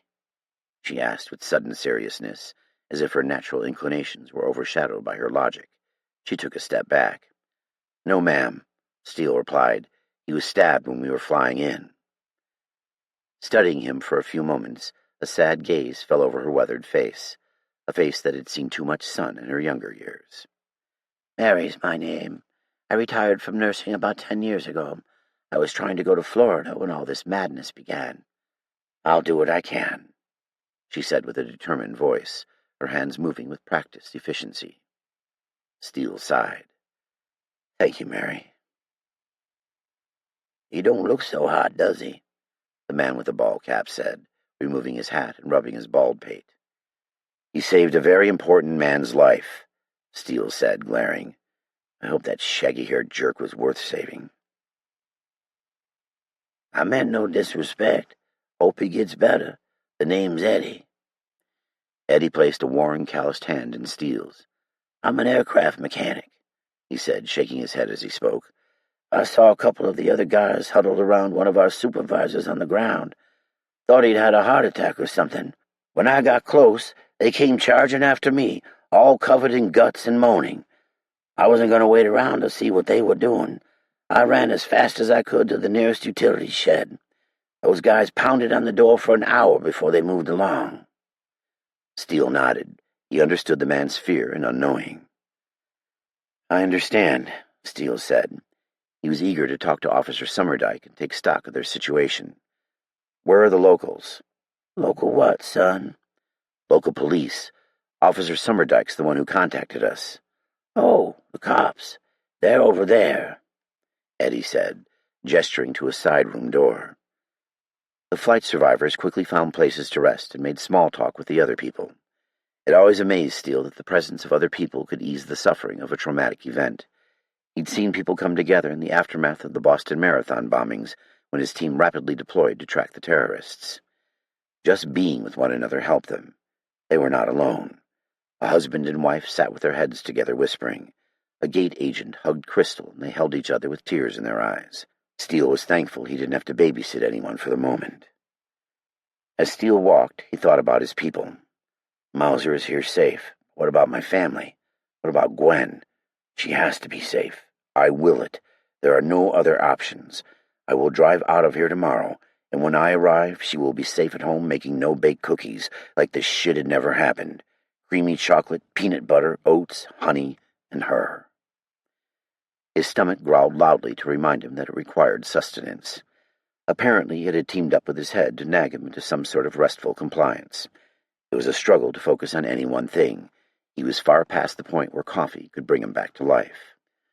Gwen had been working at the Red Cross headquarters in downtown D.C. Wait, did she go in today? What day was it? He took a deep breath and rubbed his bloodshot eyes. Disorientation plagued him. A short, stocky police officer with a buzz cut emerged from a side room. Wearing a McCone Washington Airport Authority police uniform, he carried himself with an edge of confidence, as if he erred on the side of cockiness. His thumbs were looped through his gun belt like a frontier gunslinger. "I'm Officer Summerdike." He gestured to a portly officer sitting with the other survivors. "And that's Officer Jenkins." Steele could only imagine how haggard he must look. "I'm Counterterrorism Agent Steele, and over yonder is Agent Mauser and Agent Thorfinson. Agent Wheeler's the one who's all banged up," Steele said, pointing at the agents behind him in turn. "So where are we?" "This is Warehouse C3, one of the many storerooms for the businesses in McCone, piled high with enough supplies to last us through Armageddon." He looked at Steele for approval. "I can see that. Not a bad place to be. Where's the bar? I need a drink after the day we had," Steele said with a laugh. "I hear you, brother. This whole thing's been a shit show." "Has there been no response? No attempt to clear the airport?" Summerdike shook his thick neck. "Follow me. I will show you." Steele obeyed. This is more than a shit show. This could be the final shitty act. He followed Summerdike into the next room. Immediately, he became enthralled with the newscast that flashed images of vicious violence. It occupied the wall of a break room complete with a fridge and microwave. "This is a break room for the warehouse employees. It's better than the closet we have for a lounge." He laughed, but Steele ignored him. Videos of police fighting on the white steps leading up to the pristine columns of the Capitol building dragged across the screen. Flood spotlights shadowed the police as they locked in a deadly struggle with hundreds of infected. Steele was captivated with the footage. The video cut back to the news anchor. "Has it been like this for long?" Steele asked, unable to tear his eyes away. "About 8 hours since we've been down here," a handsome gray-haired news anchor explained. "The images you are about to see are so graphic they had to be cleared by the studio director to be broadcasted today. We felt that people would not believe the gravity of the situation unless we showed them these truly unspeakable acts of violence." His lips formed a thin, grave line, and the broadcast went to footage in the field. The video footage was choppy, as though the cameraman was running. The camera jostled around as he scampered past bodies in the street. It was hard to tell with the shaky camera work. Somebody screamed in the background. The voice of the reporter sounded off. "Hurry," he said in a muffled voice. "Are you getting this, Kyle?" He said louder. "I'm trying," the cameraman said hurriedly. The camera straightened out. "Washington, D.C., violence, thousands killed," lined the bottom of the broadcast in bold font. The city was a war zone, making Fallujah look like an amusement park. The cameraman wobbled the camera as he threw it up onto his shoulder, but managed to steady the film to show the countless bodies that lay unmoving in the streets. Panicked people sprinted in front of the camera. Others fell upon the fallen. They moved with an unnatural gait, like the infected persons on the aircraft. "That guy's infected, and so is he," Steele said, pointing at the screen. "I was thinking they didn't look right, like they're drunk maybe, or under the influence," Summerdike said. "Exactly. They move clumsily, but I'll tell you something. They are strong. You have to aim for the head, not center mass. It was the only way we could take any of them down. We wasted a lot of ammo on center mass." Summerdike folded his arms across his chest. "Damn, that can be a tough shot." Steele frowned. Without practice, headshots could be difficult, even more so under pressure, especially when traditional military and law enforcement principles were to shoot for center mass. His training had made it seem effortless, and over time he had forgotten about its difficulty for less experienced shooters. "Just hit him in the head," he said, and continued to watch. A businessman in a suit and tie ran up to another man, who had the scraggly, chaotic appearance of a homeless person, and shot him in the head. He was running again before the body hit the ground. No one stopped him or gave him a second glance. The chaos just continued to unfold. The camera panned to the left to show the iconic image of the White House, the green lawn, flowers out front, and semicircle drive leading to the front door. Steele half expected to see the president waving to the crowd before he entered his house, except the iron gate that surrounded the president's home had been reinforced with razor wire. Secret Service agents stood with FN P90s in the low ready. The camera cut to the reporter. I am Nathan Bartholomew for WUSB, and for those of you just joining us, I am embedded here with a determined line of D.C. Metropolitan Police officers and Uniform Division Secret Service. As you can see, they are dressed in full riot gear, attempting to hold back an overwhelming group of D.C. citizens. The cameraman panned out to the officers, who fought with a determined ferocity, sticks swinging widely, shields to the front, as they attempted to beat the citizens of the Capitol back. Steele choked up as he watched his brothers in blue, literally a thin blue line, attempting to use riot control tactics on people who he knew felt no pain, fear, or regard for human life. One officer struck an infected man in the collarbone with his long wooden riot control stick, shattering it through in a single strike, but the man kept clawing at the officer, body slumped and mangled. They slammed riot sticks into the bodies, but the people pressed forward, unfazed by the police. As you may have seen over the course of the day, the mass of people protesting has grown a great deal. We have not been able to find anyone to comment on why this violent demonstration has sparked. The people are attacking the officers with an unheard-of blind rage. Wait, something is happening, he said, turning, holding a hand to his earpiece. The camera twisted back to the police. Steele knew it was coming. The crowd would outlast the officers. You're only as strong as your weakest link, he thought. As if to echo his thoughts, an officer was driven onto his back. His stick flew from his grasp. Attempting to crawl to the safety of his fellow officers, four of the infected dragged him into the mass of people. The officer reached back in a struggle to save himself, his face a portrait of agony. Blood sprayed across clear shields. He disappeared, piled under countless bodies. The gap filled with the broken bodies of the infected, and the shield wall crumbled. The riot officers were overcome one by one, until the remainder broke and ran. "Kyle, we have to run!" the reporter shouted. Battered, bloodied bodies reached out for the camera. The cameraman froze stiff in fear. "Kyle?" the reporter squeaked. Screams permeated the television, and the camera crashed onto the ground, falling to its side. The cameraman's lifeless eyes above his bearded face stared blankly into the camera lens. Filthy feet marched past the screen. An officer tried to make it over the tall iron fence, but was pulled down by a bloodied fellow officer in riot gear. Half a dozen of the infected tore him limb from limb. Gunshots went from singular to full auto within seconds before the cameraman's eyes turned pale, and he disappeared from in front of the lens. The footage cut back to the news station and a pallid news anchor.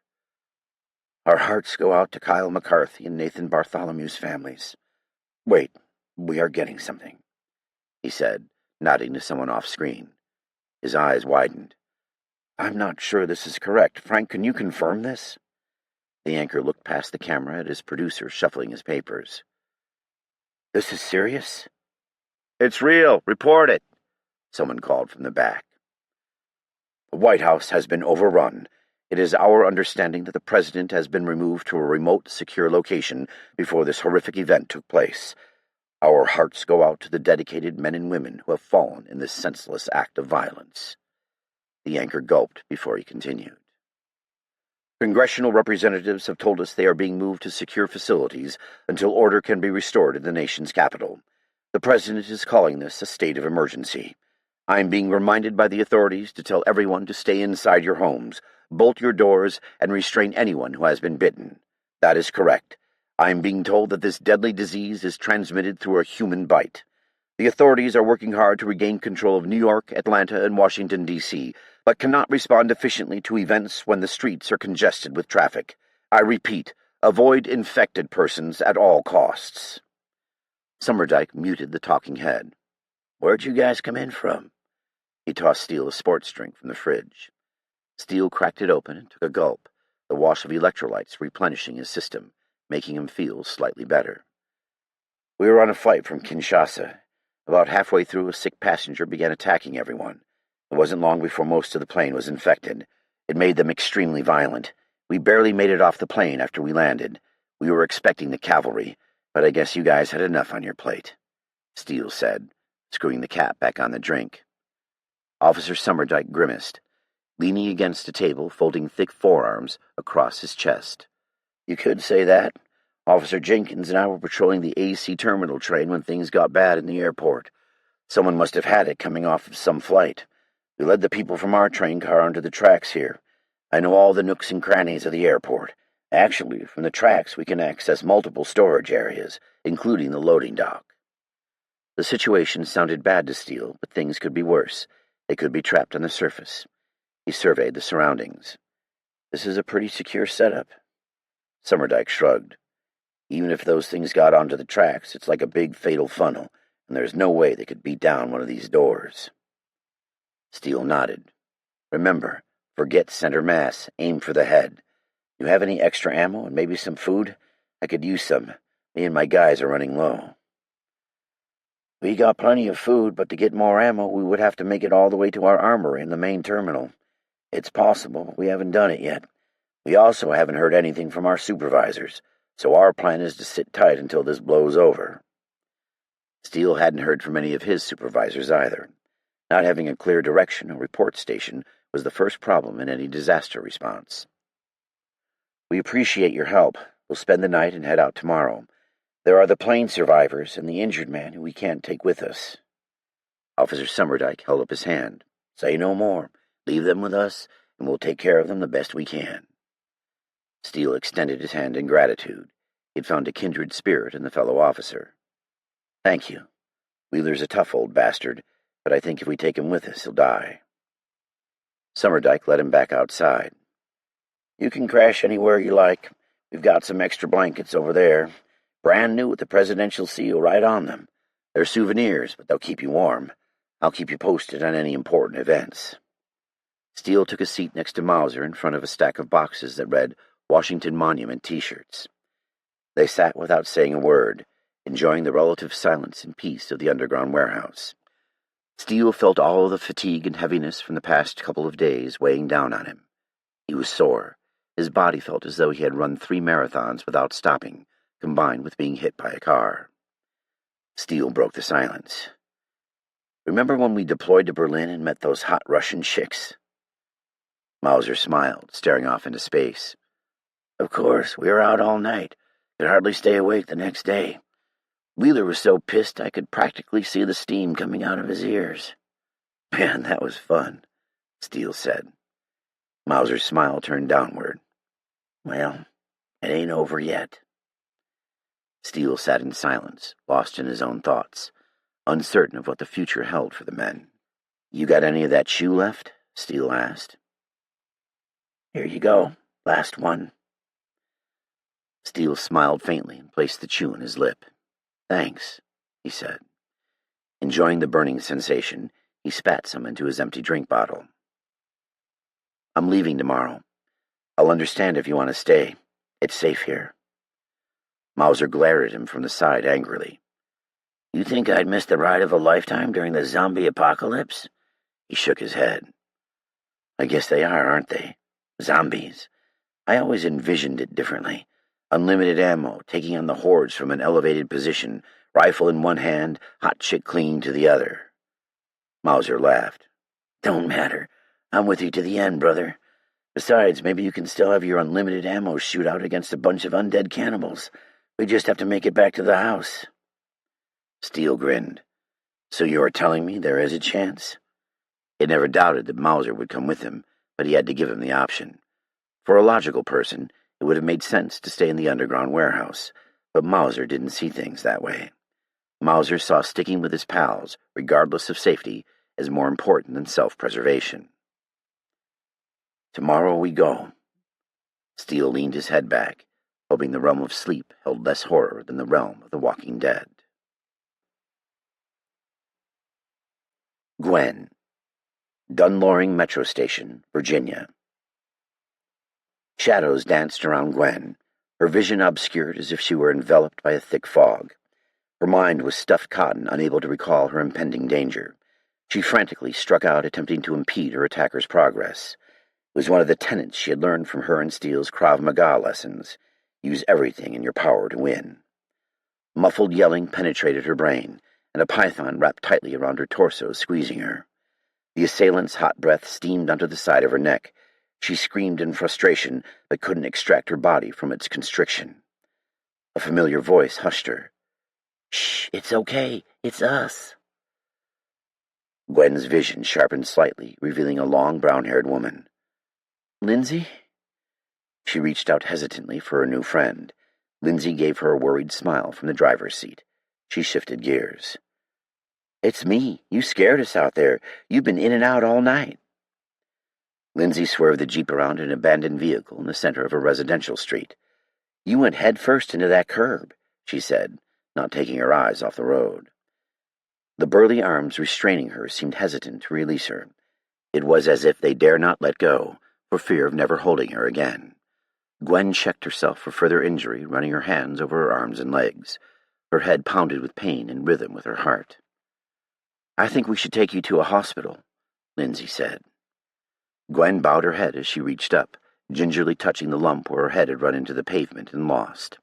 She was still confused as to what had happened. Lindsay almost rolled the Jeep as she took a suburban street corner too fast, her tires sliding. "No, I think hospitals are a bad idea," Gwen said, holding her head in her hands. "If you say so. I'll be fine. I just feel like I'm going to be sick." "I want you to meet somebody," Lindsay continued, gesturing toward the back seat. "This is Ahmed. We owe him." Gwen twisted in her seat, offering a limp hand to the stranger in the back, still cradling her throbbing head. He took her hand in his. He radiated warmth. "It's nice to meet you, Ahmed. What happened?" "Well," Lindsay responded, "there's no doubt in my mind that Ahmed was an all-conference baseball player in college." Gwen turned again to get a better peek at Ahmed, who appeared to be in his mid-20s. He was a handsome man of Middle Eastern descent. About average height, he had an almost entirely shaved head. He had large, muscular arms and wore a tight-fitting T-shirt with a gold chain dangling outside. Twirling a gore-covered baseball bat, he made small circles with it between his legs. Smiling shyly, he spoke. "The pleasure is all mine. I was hiding in the car when I saw you sprinting away from those ghouls. I tried to wave you over, but you bit it on the curb, and those assholes were gaining on you. I couldn't let them catch you. I only held them off long enough until, thankfully, Lindsay came driving through the middle." "How did I get in here?" "It's not like you're heavy. I just picked you up and threw you in, and we took off," he said as if tossing another person was easy. Lindsay grabbed Gwen's hand. "Don't let him underplay his part. When I drove up, he stood over you, bashing in the head of every crazy within 10 feet. He must have killed at least 8 or 9 before I got there. He's a hero." Gwen sat amazed. These people had gone out of their way and risked their lives to save her, when the most prudent course of action would have been to leave her as food for the dead. Her head was still foggy. At least a mild concussion. "I can't thank you enough. I owe you both my life," she said earnestly. Red brick townhomes zipped by. "Where are we going?" Lindsay downshifted, slowing the car to a steady roll. She gripped the steering wheel with white knuckles. "I don't know where to go," Lindsay said. Gwen shook her head. "Just give me a minute," she said, trying to think. She gazed out the window. The neighborhood of townhouses around them seemed deserted, garage doors closed and lights off. In the breaking daylight, an Indian family strapped suitcases to the top of their minivan. They eyed the Jeep suspiciously as the trio drove on. Further down the street, they passed a father and his teenage son feeding on what appeared to be the mother in their driveway. A half-packed BMW crossover stood with its doors open. The pair looked up at the Jeep with milky white eyes, dark red blood running down their lips. Soon they lost interest in the car and returned to tearing at the woman's ribcage. The image made Gwen want to puke her brains out. It was that or her head. She couldn't tell which. "What in the world is happening out there?" Gwen murmured to herself. Neither of her companions responded to her, as if they were unwilling or unable to answer. Lindsay watched straight ahead. As if she didn't acknowledge the gratuitous violence around her, it would just go away. "I just moved here a month ago from Tampa," Lindsay said. "I'm not even done unpacking yet. I wish I hadn't now. Never move for a man," she said with a nervous laugh. "Men are an unreasonable necessity," Gwen said, trying to hold the vomit back in her throat. "Ahmed? I live by myself in a big apartment building down in Arlington. I don't think it's a great idea to go back there. Besides, I don't have anything particularly useful aside from this bat," Ahmed said, laughing at himself. "Got plenty of booze and supplements," he followed as an afterthought. Gwen knew the best option would be her home. At the very least, the house had plenty of food, supplies, and guns. Mark made sure of that. "I want you both to come to my townhouse. We can stay holed up in there until the military gets this straightened out. We have plenty of supplies. My boyfriend's a counterterrorism agent. He should be home any time now." Lindsay sighed and Ahmed was quiet, but they both seemed relieved at the idea of sticking together. Any reason to stay together was a good one. "Have you heard anything from your boyfriend?" Lindsay asked. "No, but he'll be back any time now," Gwen said assuredly. "Are you sure?" Ahmed asked. Gwen had never contemplated the fact that Mark might be in any sort of serious danger. "Of course I'm sure," she said with a little less confidence. "He'd better get his hairy ass back home in one piece." "No offense, Gwen, but it is pretty bad out here. Have you spoken with him?" Lindsay said. "Well, no, but he should be traveling back from Africa any time now." "I heard on the radio that's where this thing started. A disease," Ahmed said. It had been in her face the whole time. All the requests for aid, the crippling disasters abroad. They all couldn't be related to this madness. "It's of no matter. He is a big boy and can take care of himself. At least I hope so. He promised he would come back. Was that not a promise he could actually keep? Was it just some foolish lover's promise, whispered as a sweet nothing in the night? Was it truly the lie that they told themselves, so they could go about their daily lives in peace, ignoring reality? The fact remains, agents in his line of work died in training accidents all the time. Her heart sank as fear set in. No, he would be back. He has to come back. "Now, we just need to figure out the least known route to get there," she said. She pulled out her phone, clicking the map icon. A map of the area appeared, marked with a blue dot to show their location. At least GPS still worked. She quickly scrolled back through her emails. There was an email from her sister and her father, but nothing from Mark. Her sister and her niece were safe. Apparently nothing had gone on there yet. The local school had closed, and the hospitals were on high alert, but no one seemed to know if the reports coming from the East Coast were fact or fiction. She hammered out a quick email. "Becky, I'm safe. Waiting for Mark. Get to Grandpa's farm right away. Don't let anyone sick near you. Keep the dogs out front. Love always, Gwen." It was time for Gwen to get home. She clicked her volume down so she didn't have to listen to her phone's electronic voice. She pointed toward the next street. "Turn left up here onto Merrifield Road." Steele, Washington McCone International Airport, Virginia. Steele awoke with a start. Where am I? Many a night in the field he had come to, so tired from his travels that he couldn't remember where he laid his head. He blinked repeatedly, trying to recognize some part of his surroundings. Steel girders lined the ceiling. Unopened boxes stacked upon one another rose to the ceiling like a real-life game of Tetris. People around him slumbered fitfully, breathing and snoring. Mauser lay nearby, sprawled out, Crystal lying on one of his arms in a ball. He relaxed a little as he realized he was in the warehouse underneath McCone. His eyes slowly adjusted to the light.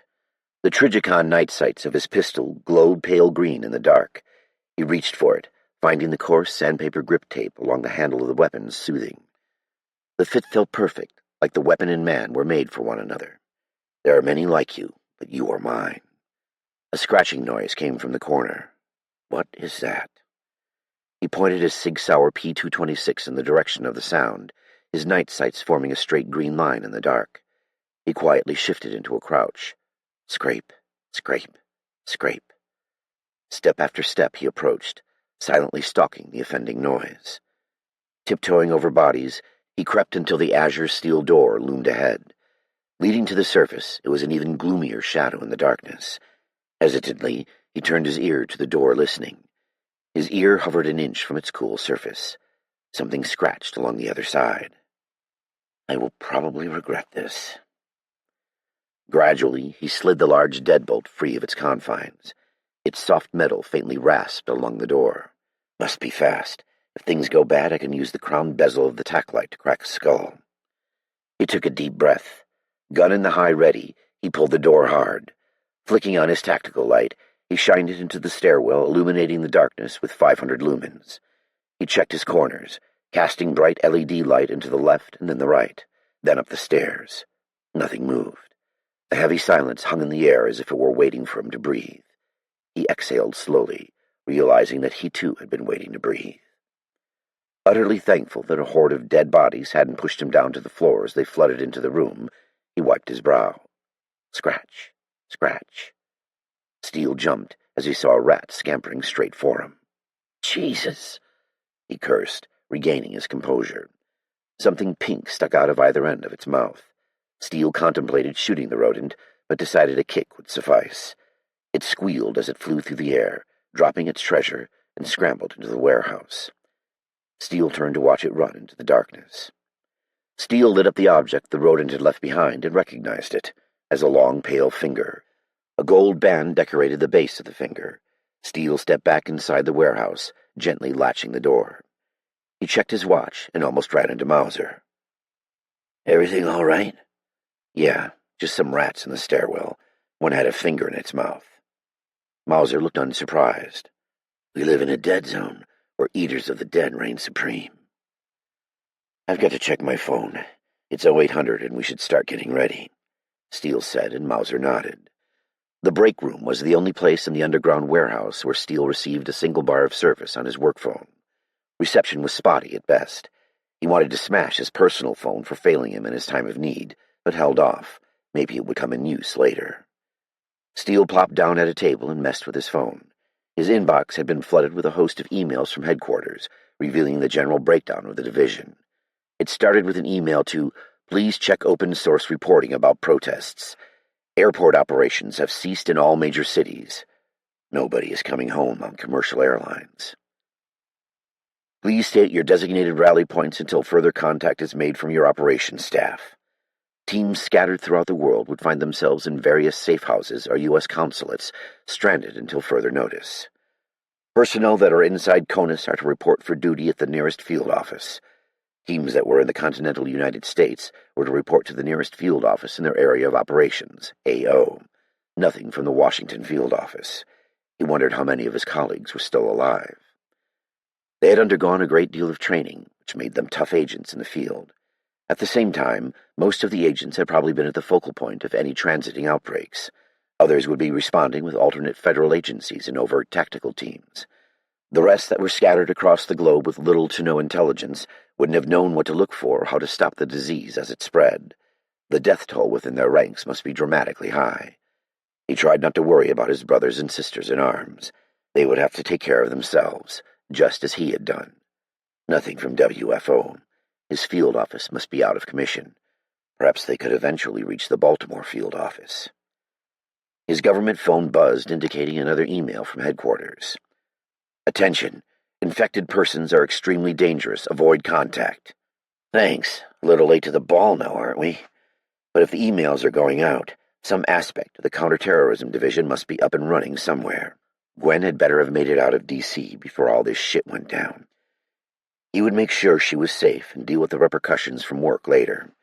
If this was as bad as he thought, he didn't think they would be calling any time soon." With Summerdike's help, he called together the two intermingled groups of survivors. They numbered 22 in total. He explained the situation and that he meant to set out to find Gwen. Heading into an area most likely infested with diseased, cannibalistic people to find his girlfriend didn't have the group's broad range of support. As Steele listened to himself explaining his plan, it also sounded pretty outlandish to him. Did you expect everyone to raise their hands for a chance to die? Shouldn't have bothered. It was reminiscent of a horror film when the imprudent yet well-intentioned jock declares he will go out into the dark forest alone in order to get help. It was always a death sentence, but Steele had no choice. This was something he had to do. He wondered if that was how the brave yet foolish characters of horror films felt. If I don't go, I will never be able to live with myself. Dead either way. I can't promise your well-being, but this is something I have to do. We have a large vehicle, and we can take anyone who wants to go. We'll leave here in 30 minutes. Thank you for your hospitality. People talked in hushed tones to themselves, and one by one they walked back to their makeshift beds. Crystal ran up and hugged him, wiping away the tears in his eyes. Keep him safe. He owes me a date, she said, sniffling. She ran to Mauser, wrapping her arms around him. Mauser held her hands and leaned in close. Whispering in her ear caused her to smile a bit. The others moved away from Steele and his team as though they were already dead and rising. They would rather stay burrowed underground like hedgehogs than risk their own necks escaping. He expected no more and no less. These people were safe. Outside was a violent whirlwind of chaos. To Steele's surprise, the co-pilot lingered after everyone had disappeared. The older man crossed his arms on his chest, appearing uncomfortable. Steele rose an eyebrow at the man. "Co-pilot Gordon, is there something I can help you with?" Like a slap to the face. The co-pilot shifted on his feet. "I just wanted to say thanks. Thanks for getting us here. Never thought I'd be so excited to stay overnight at an airport." "I know the feeling, but I only did what I was supposed to do. No different than you landing the plane." "I know. Just wanted to say thanks." He extended a hand to Steele. Steele took his hand.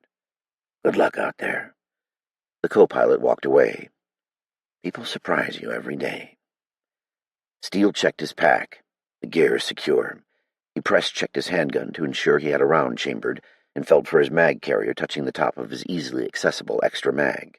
Weapon manipulation is the difference between the living and the dead. His final preparation before submitting himself back to the world of the dead was saying his goodbye to Wheeler. He officially opted to leave a man behind, and the odds were against them seeing each other again. Wheeler's corner makeshift cot was dark. It tore him up to see his senior colleague lying unmoving and incapacitated, torso partially covered with a blanket. He watched his mentor for a moment. It seemed as if his chest didn't rise at all. His skin was pallid with his eyes closed. A large bandage sealed his chest wound, and a small needle stuck out of the white gauze. Wheeler knocked on death's door. "Do not give up the good fight, brother." Steele knelt down, taking his mentor's hand. It was cool to the touch. "Hang in there, boss man. I've got to leave you here, but I'll see you when this is all over. God willing." Wheeler's eyes flickered open and his lips moved, but his mumblings were too faint to be heard. His heavy lids drooped down and his eyes closed again. Steele gave his hand a squeeze and stood up to leave. He brushed a tear from his eye and made quick time for the door. Too much of a liability in the field, he told himself. Steele tossed his pack over his shoulder and made a beeline for the reinforced door, nodding to Jarl and Mauser, who fell in line. "Wait! Wait!" someone called from behind. Steele stopped. He was surprised to see Eddie in his greasy coveralls and a baseball cap, with a tool belt around his waist, hurrying after them. Steele couldn't help but smile. This man wore his tools with pride. FSO Kim followed Eddie, eyeing them with calculating eyes. "Hi there. I was wondering if you had room for me to ride with you," Eddie said. "We sure do," Steele said without hesitation. Steele had no right to refuse the man a ride, and who knew when they might need someone familiar with the mechanical arts. "Thank you. I got some family in West Virginia, and if you head that way, which I assume you will, maybe you can drop me off." "We will be headed that way, west at least. We would appreciate your help. Perhaps you know something about the mobile lounge maintenance," Steele said, impressed by the man's insight. "I sure do, son. I would be happy to help out," Eddie said with a smile and a handshake. FSO Kim could hardly wait for Eddie to move out of her way. "Agent Steele, I'm going with you." Steele was a bit taken back by her sudden interest in his team. "We will do our best to protect you and get you to a safe place. You have my word." "It's not that. You do think quite highly of yourself, don't you?" His jaw dropped a bit. He was confident, but not overly optimistic in their present situation. "Don't bother to answer that. However, your team does seem a bit more highly trained than the security personnel down here." She gave a rearward glance at portly Officer Jenkins. "I could never stay down here. Besides, I'm sure things will be better outside the airport," she said, flipping her hair out of her face to settle the issue. Steele gave Mauser a sideways glance. He had a shit-eating grin on his face. "Okay, I will give you a moment to gather your belongings." "That won't be necessary. I am ready." She overtalked him and gave him a hard handshake. She smiled triumphantly. What just happened? Does she think that she is somehow in charge?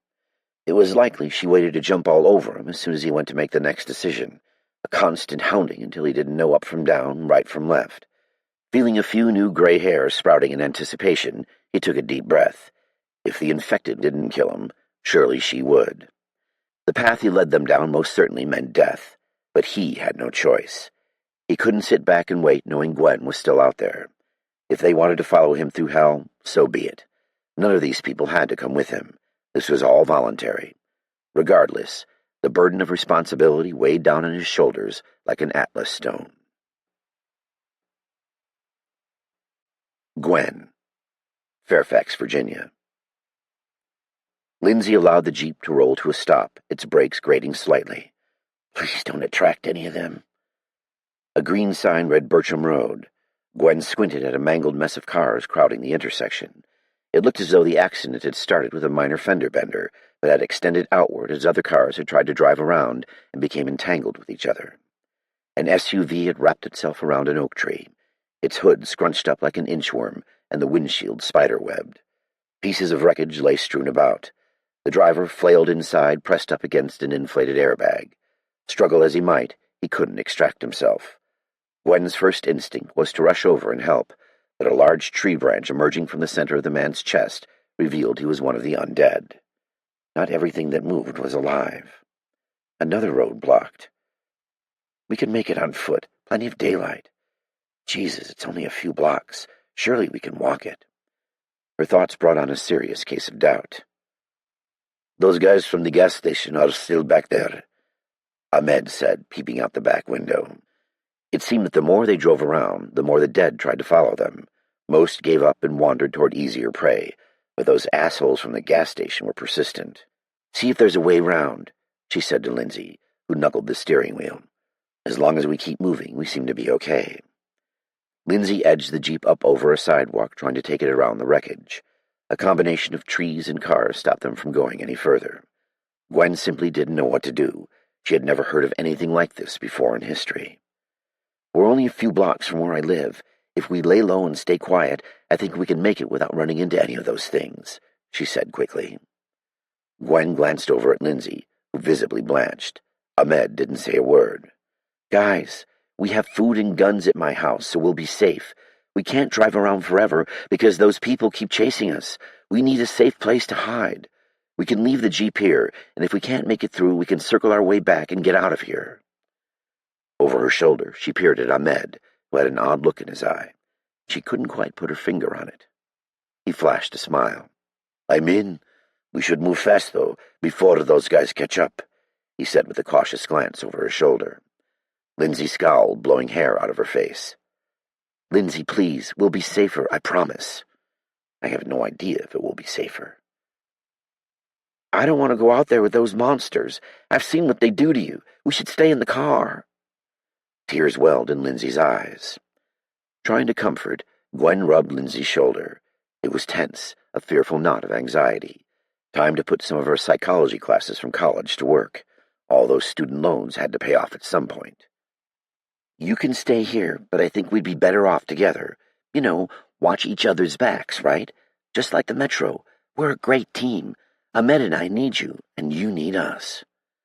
Ahmed caught on. I agree. Let's stick together. We'll come right back if it's too dangerous, he said, leaning in from the back seat in between the women.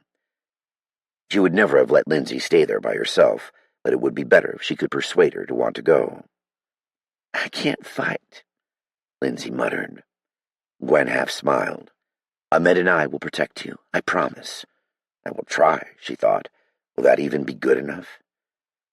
That's right. None of them will even get close, Ahmed reaffirmed, showing her his baseball bat.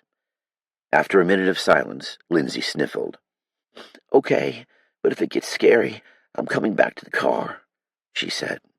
We all will, Gwen assured her. They exited the vehicle and quietly closed the doors, trying not to make a sound. The three of them trudged their way down the street toward the cul-de-sac that held her townhouse. Every row was broken up into 6 townhouse blocks along each side of the street. The houses had been built during the 80s, and each had 2 stories. They were quiet, quaint, and secluded, each with a small driveway. Trees ran along the backs of the houses, blocking them from the main road. It could have been just a regular day in the neighborhood, or maybe a holiday weekend, since only about half the cars were parked in front of their respective homes. The group stalked down the middle of the street. A minivan sat running in a driveway, the doors open, blood dripping from the door handle into a widening pool on the ground. They passed holding their breath, not daring to peek in. Gwen led the way, their little party huddling together for safety. Ahmed held his baseball bat close to his chest. They made a desperate party. If anyone had noticed them from the townhouses, they weren't letting on. 3 houses away from Gwen's, Ahmed touched her on the shoulder and pointed ahead with his baseball bat. They scrambled behind a parked crossover and squatted down. Lindsay's teeth rattled. "What is it?" Lindsay whispered. Gwen peered out from behind the car. 2 cartoon-clad small children were outside. It was Timmy and Jessica, Gwen's next-door neighbors, aged 9 and 10. Please let them be okay. She watched them closely.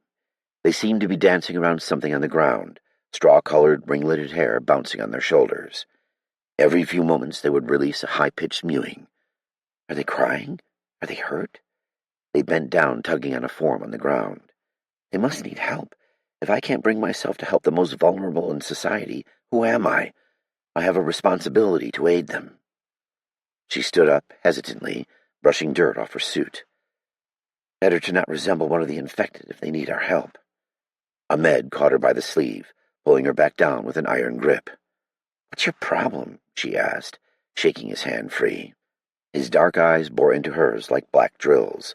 Holding her gaze, he mouthed, "No." "What has gotten into him?" "They're children, for God's sake," she whispered. Ahmed closed his eyes slowly. "Not anymore," he breathed. "That can't be." She looked back at the children, scrutinizing them. They dug relentlessly at something on the ground. Gwen realized they weren't crying for help. They were eating. Blood covered their little hands, faces, and their pajamas, as though they had turned while taking a nap. The outline of a yellow-haired corpse lay motionless. That must be Jill. Gwen's heart dropped. She had babysat them on various occasions when their parents enjoyed a night out in the town. She wondered if their father Henry was around. He worked at the Pentagon as a defense contractor, so maybe he was still alive. If they didn't want to address the issue of infected children, which Gwen didn't know if she had the stomach to do, they would have to find another way. Gwen shuddered at the thought. It would take an extra few minutes, but they could make their way around the back of the house and go in through the basement. "We've got to go around," she said in hushed tones. Both Ahmed and Lindsay acknowledged her with a nod. The infected children didn't look up from their gore-splattered feast as the trio backtracked to the other side of the street. They hugged the backyard fences until Gwen came upon one that was familiar. Each wooden fence came up to 8 feet, providing reasonable privacy from the outside. Gwen unlatched the gate, as quiet as possible, and they went inside. Her hand shook as she closed the fence. Taking a moment to relax, her heartbeat slowed down a little. We are on the home stretch. Their feet crunched through a section of brown grass that Mauser had killed in a weed eradication project gone wrong. In utter contrast, an attractive garden sat on either side of the yard, filled with perennials that covered the fence, while a beautiful hydrangea bush grew in the corner. A sliding glass door led to Mauser's room in the basement. "Phew!" She sighed a breath of relief. "We made it." Gwen tugged at the sliding door. Nothing moved. She pulled at it again. This time it moved slightly, but only enough to let her know it was locked. At that moment, they heard the footsteps and the moans, the rustling movement of a mass of people approaching their direction in haste. Thump! Lindsay shrieked, covering her mouth. The whole fence shuddered on impact. "How did they find us?" Lindsay mouthed. Ahmed looked panicked, but he immediately took up a wide stance, facing backward. "Gwen, we need to get inside now," he called over his shoulder. The moaning of more infected echoed off the backs of the townhouses. The wood bent inwards as another body fell into the fence. Gwen felt frantically for her purse. No purse hung in its normal place by her side. "I must have lost it when I fell." "Shit! Shit! Shit!" she said, trying to remember where they had hidden the spare key. She wildly flipped over rocks in the garden. It had to be under one of these things. The fence rattled as they tried to breach it. "I don't have a key!" she screamed at Ahmed. "Hurry, Gwen!" he hissed. Dirt caked her fingers as she clawed the black garden earth in a desperate effort to find the key. Fuck it! She wrapped her fingers around a softball-sized rock and chucked it through the middle of the sliding door. The glass burst inward. Mauser would understand. They hurried inside as the fence gave way under the weight of the bodies. The infected toppled over each other, becoming an entangled mess of limbs. Gwen ran straight into the laundry room and grabbed Steele's Mossberg 500 breech-barrel shotgun that he kept slung on a rack. She grabbed the gun, pumping it quickly to ensure that it was loaded. She faced the disfigured, walking corpses of her neighbors as they staggered into the basement. Janine from across the street didn't even flinch as her sleeve caught in the broken glass, cutting right through the flesh and muscle of her arm. More blood-covered bodies marched inside the fence with dead white stares and gaping open mouths.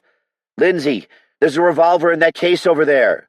she hollered, before taking up a firing stance, wide but not too wide, and prepared to unleash a barrage of gunfire in the direction of the unwanted newcomers. Pulling the trigger, she pointed the shotgun at the assailants without using the single bead sight. A slug to the chest put down what was once their nosy neighbor, Mr. Wilson. His face had been gnawed at, exposing his jawbone and teeth. She reloaded by pumping the hand grip up and down. Boom! Another police slug hit what remained of Mrs. Andrews in the face, effectively halting her forward progress. She was missing an arm and looked almost comical with her hair still in curlers. Won't need to worry about her 70s hairdo now. Gwen jerked the trigger and took off an infected jogger's leg, collapsing the man. He crawled toward her, his leg a bony, sinewy mass of tendon and flesh. Janine reached for Gwen, swiping red fingernails inches from her face, a gaping hole in her chest. Gwen rotated her hips, thrusting the gun like a spear into Janine's skull. A sickening crack rewarded Gwen as the breech barrel punched through Janine's head like parchment paper. Janine toppled downward, the hole where Gwen had rammed her filling with blood. She doubted that was the barrel's intended purpose, but it had done the trick. Janine didn't get up again. Gwen was thankful Mark had taken her to the range and let her shoot the shotgun before. Otherwise, the sound and recoil might have surprised her out of shooting it more than once. The sound was deafening, and the recoil kicked her shoulder like a mule. Fire erupted from the front of the serrated barrel each time she shot. She kept firing until she ran out of ammo. All the infected were down, and chalky gun smoke had taken their place. Lindsay crouched in the corner, covering her ears. Ahmed walked over to Mr. Wilson, who was beginning to sit up despite his shredded upper torso. He hammered his skull with an overhead swing. Ahmed dispatched the jogger and several others with the same technique, which seemed to do the trick. Gwen's neighbors failed to rise again. When he had finished, he gave Gwen a quick smile. "Damn, girl, you just rock those things." She smiled back, her adrenaline levels beginning to drop, and the relief of surviving the encounter ebbing through her. "You should see me bachata," she said, sweeping her hair out of her face. Ahmed pierced her with his dark eyes.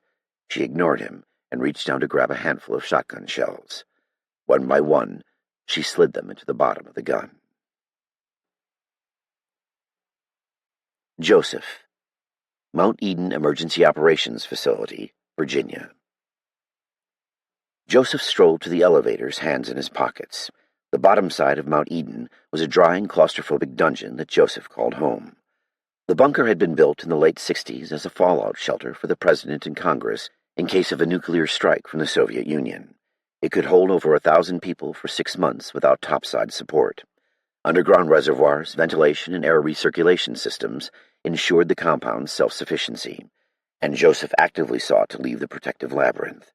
He needed a breath of fresh air after his meeting with the special committee. A soldier in full combat gear waved him into the elevator, which shuddered as it sped to the surface. Joseph stepped out into a foyer, which could have been the lobby of an office building or hotel, except for the 2-foot-thick steel doors encasing the entrance to the elevator. The faint sound of helicopters thundered as they flew back and forth from supply runs or combat missions into northern Virginia. The high and tight held up a hand, making him wait. "Private, front and center!" A young military man hustled forward, tucking in his shirt, helmet in hand. "You are on escort duty!" The young soldier's eyes dropped as if he were being punished. "Do I really need an escort?" Joseph inquired. The older grizzled soldier hardly batted an eye at Joseph. "Orders are orders. You go outside, you get an escort." Was there no privacy in this place? The young soldier followed him outside, casually holding his rifle downward. The bright sun blinded Joseph, and he shaded his eyes. It wasn't too hot, but it wasn't cool either, a perfect end of the summer weather. Joseph had never been aware that Mount Eden even existed. Trying to hide such a huge facility on top of a thickly wooded mountain seemed silly to him. Very supervillainesque, with a boring government twist. Plain white and gray warehouse-style buildings covered the mountaintop. "Do you know anything about this place?" Joseph asked his shadow guard. "Never been here in my life till now, but Sarge said this is some sort of go-to facility for FEMA and other feds if their DC facilities were ever compromised. Our current predicament is a little worse than compromised. Do you mind?" the soldier asked, lighting a cigarette. Joseph didn't respond. The soldier spoke out the side of his mouth, the other holding his cigarette in place.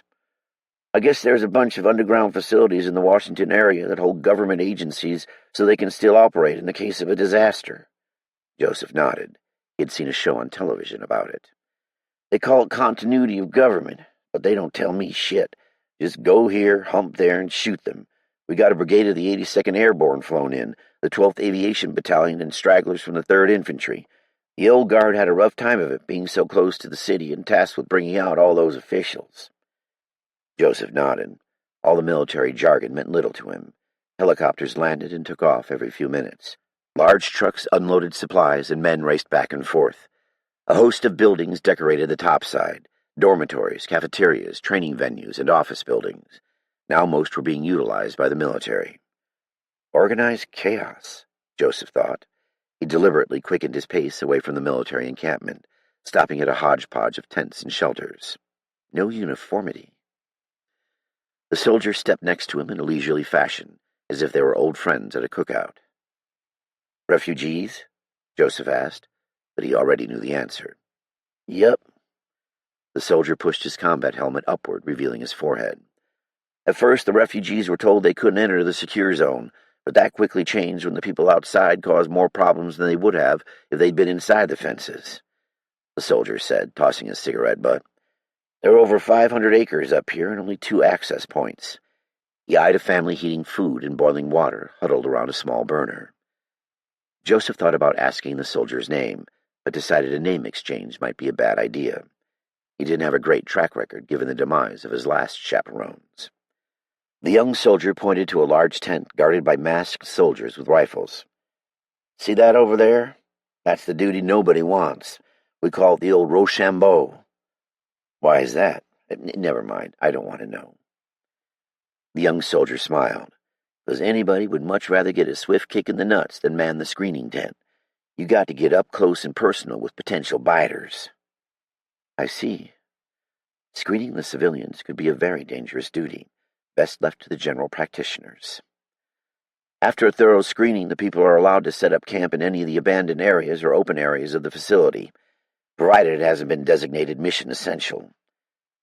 The fence was covered with razor wire, and, near the entrance, large concrete barricades were in place at intervals to slow approaching vehicles.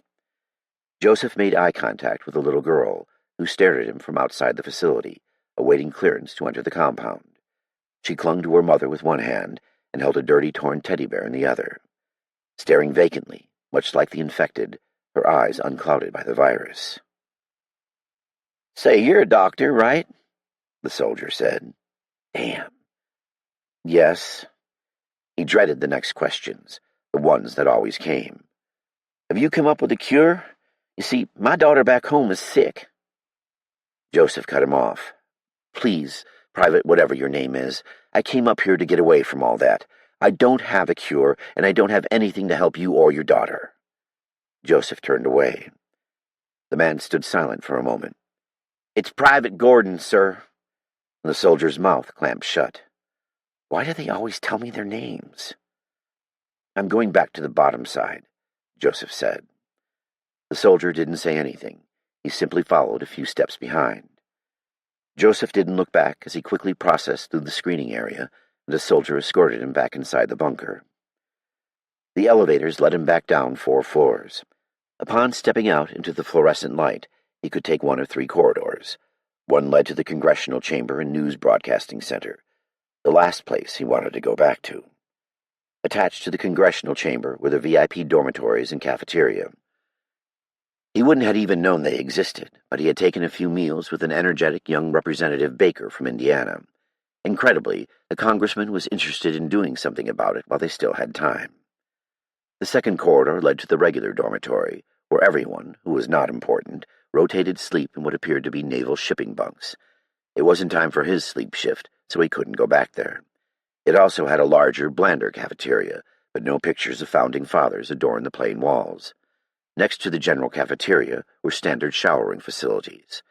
Joseph had been relieved to see that the stalls had curtains, or he would have had to wear his boxers while bathing. The alternative was most uncivilized. The third corridor led to some offices, storage rooms, and a medical lab that the scientists had commandeered. This was the only place where he truly felt comfortable. He flashed his badge at a couple of towering army soldiers who held short rifles across their chests. Waving him through to the lab, they hardly glanced down at his badge. They were probably more concerned about him running ravenously down the hall like a rabid dog, hell-bent on ripping their throats out, than the color of his badge. Joseph worked on into the night, skipping dinner with his colleagues. Time was running out. He needed to come up with something fast. Dozing off at his computer, he awoke to the pinging sound of a new email. No doubt another horrible news update. Los Angeles closes hospitals. The number of cases on the West Coast had skyrocketed, and the hospitals were turning away bite victims. It's only a matter of time now. He scrolled through his emails to distract himself. The computer mouse squeaked as he rolled through his inbox. He had to use an ancient machine from 2001 that was slower than his grandmother because only government computers were allowed in the building. Your grandmother is probably dead. He pushed the thoughts from his head. Squeak, squeak. Nothing important here. Wait.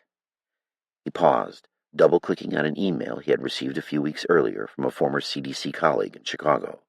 It read, "Can you believe this? Monkeypox cases reported in city." The sent date was 2 weeks earlier. He checked the date again. 2 weeks and a day. Why haven't I seen this earlier? He supposed it could have slipped past him when he was in the field. He hurried to print the email. This could be the missing piece. He pounded the mouse, trying to expedite the print speed, and ran from the room. Steel, Chantilly, Virginia. The mobile lounge speedometer hovered at a steady 25 miles per hour. Mauser slowing it to weave the unwieldy behemoth in and out of abandoned traffic on Route 50. This road was normally gridlocked with people on their morning commute. Now abandoned vehicles sat gridlocked, not moving at all. The mobile lounge shifted to the left or right as it flattened an infected person or rolled over miscellaneous car wreckage. Mauser sped up the mobile lounge, and a body thudded as he crushed another infected. With an evil grin, he shouted, "Old lady, that's 5 points." Wrestling the steering wheel, the lounge swerved to the left. "Ooh, hot blonde, that's 10 points." The mover didn't acknowledge her existence as she bounced off the side of its thick wheel tread. Steele ignored him and watched the road grimly. His gut burned with worry and doubt. Steele had been listening to his friend's morbid game for around 15 minutes and wasn't helping. Mauser, shut the fuck up and drive. Did he not understand what was at stake? Come on, man, lighten up. I'm serious. Don't you see what's happening out there? Our community is fucked, Steele said. Mauser stiffened and sat in silence. Just drive, Steele said, shaking his head. This is not a game. This is real. People are dying, and I have to find Gwen before it's too late. I won't rest until she is in my arms again. I won't rest. Mauser piped up in front. I know exactly what's going on. If it's the last thing I do, I will get you back to her. I care about her, too. Steele felt a pang of guilt for admonishing his friend. I know we are on the same team. They lumbered past a strip mall, red-shingled storefronts with white lettering above. People are on the roof, Jarl reported gruffly, pointing out the window. Living souls waved their arms above their heads, trying to track them down. Steele made eye contact with Jarl. Should we stop? Mauser chimed in. No, Steele said. He pointed ahead. It was as if everyone was trying to prevent him from reaching her. His tactical badge swung back and forth around his neck, a constant reminder of his duty to the public, a duty that he elected to disregard. He stared down at the gold badge. What does it mean to serve and protect when society consumed itself? What does it mean to defend the Constitution and the United States against all enemies, foreign and domestic, when the people of the United States itself were the enemy? He tucked the badge under his shirt. For better or worse, his decision was made. It was a decision that he would have to live with. Mauser slowed down as they approached a pileup at the intersection of VA Route 50 and Bertram Road. "Can you get around it?" Steele asked. "I don't think so," Mauser replied.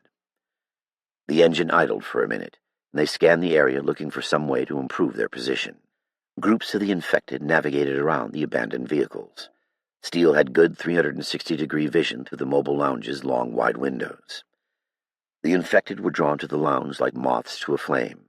They closed in on the vehicle, all while the engine sang a lonely diesel tune. A man in his 50s darted out of a car to the left, swinging his arm to get their attention. He held a young boy in the other. They were haggard and dirty, as though they had been sleeping in their car. "You want me to pick them up?" Jarl called from the rear. He pushed open the folding doors with a big hand.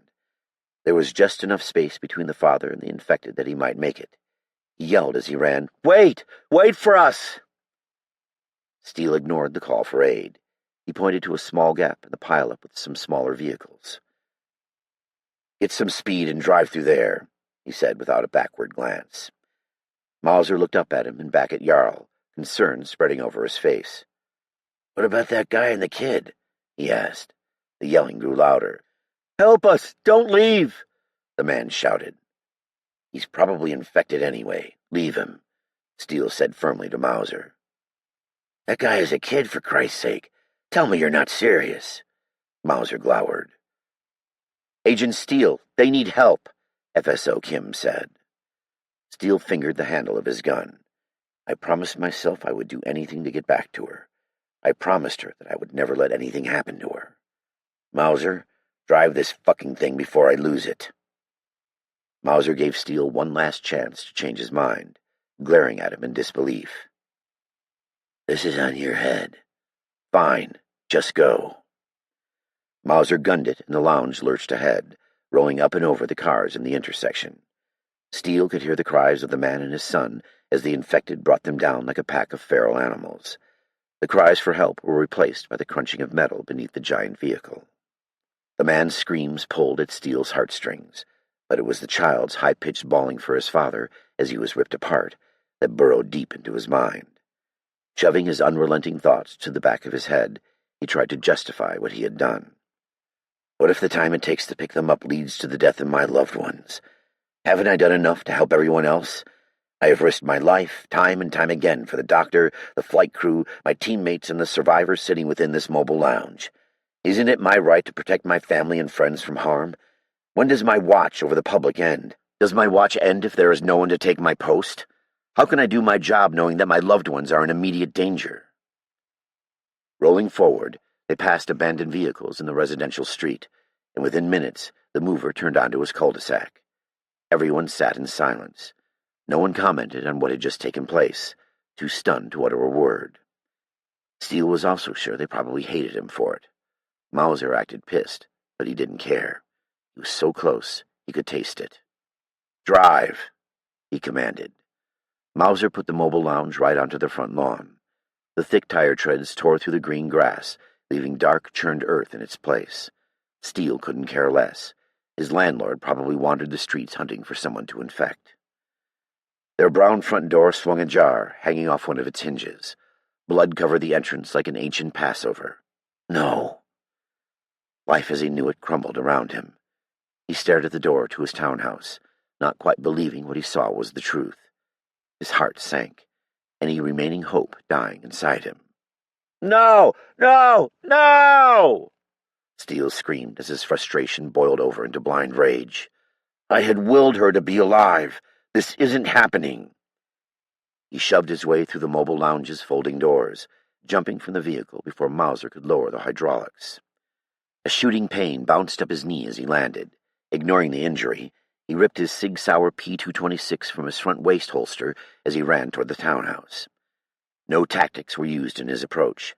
He ran through the doorway of his home, stepping over the fallen body of a swarthy man as he hurried to get inside. Steele failed to check any corners as he rushed. Blood covered the living room that had seemed so cozy in the past. Gratuitous amounts of blood coated the walls and ceiling, reminding him of an overdone haunted house. "Jesus fucking Christ," he thought as he slipped in a puddle of blood on the hardwood floor. "There's blood everywhere." His mind raced, skipping from thought to thought.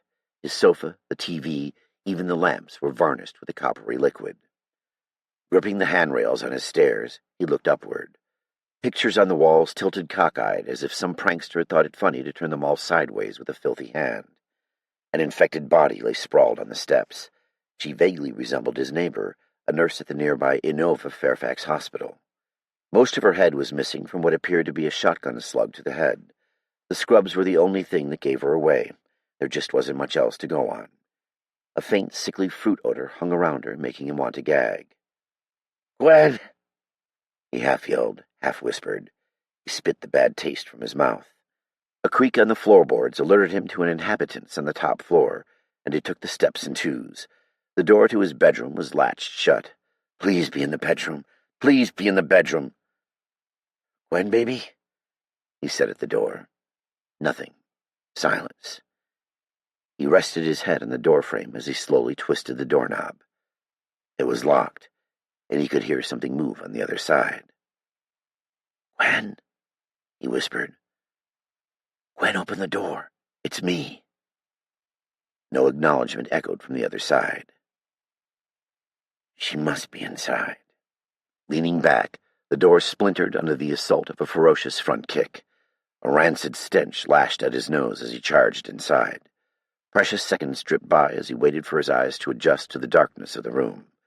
The ominous presence of something lurking inside came over him, and his eyes, led by his ears, were drawn to an infected man hunched over in the corner.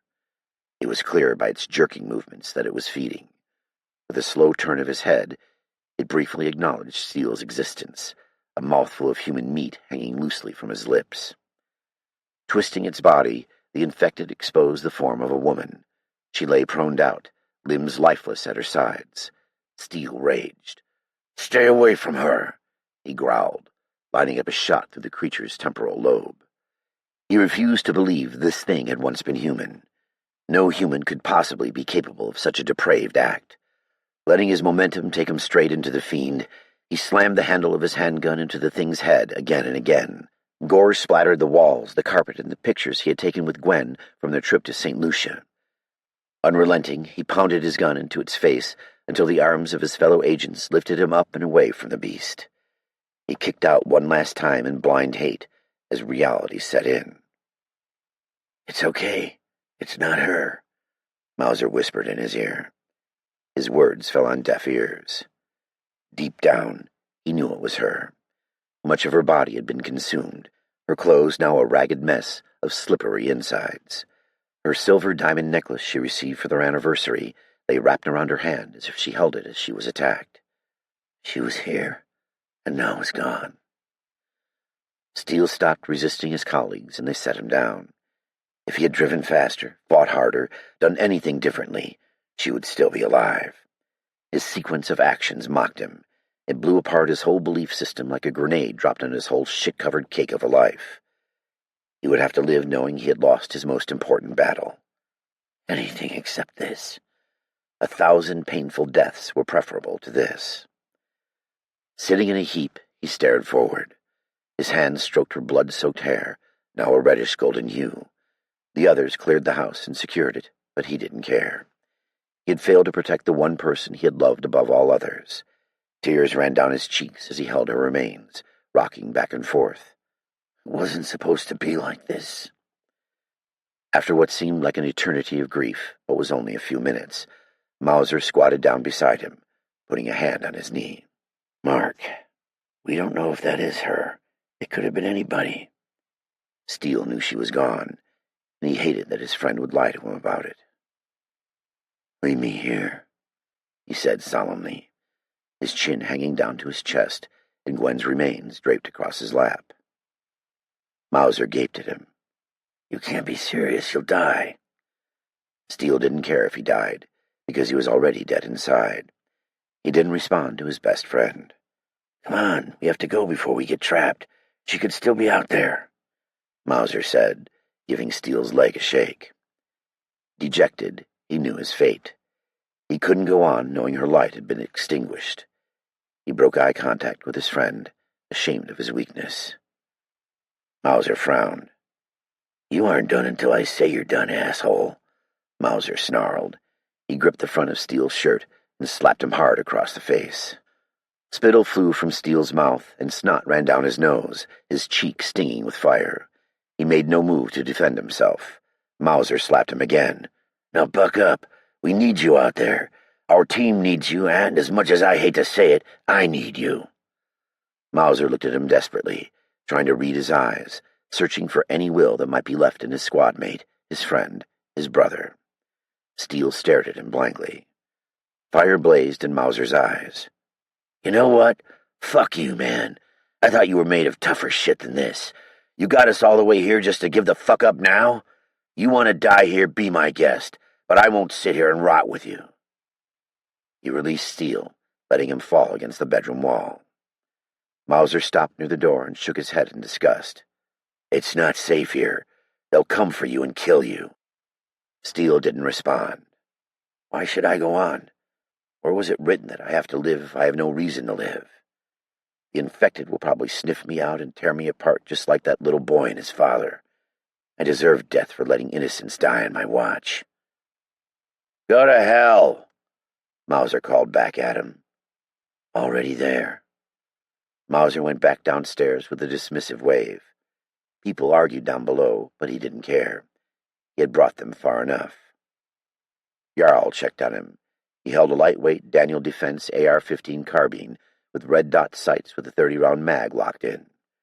Years ago, Mauser had 3 carbines built specifically for this type of end-time scenario. One of their spare tactical vests covered Jarl's torso, with 6 more mags hanging from it. Jarl looked every inch a warrior, fierce, hard, and wary.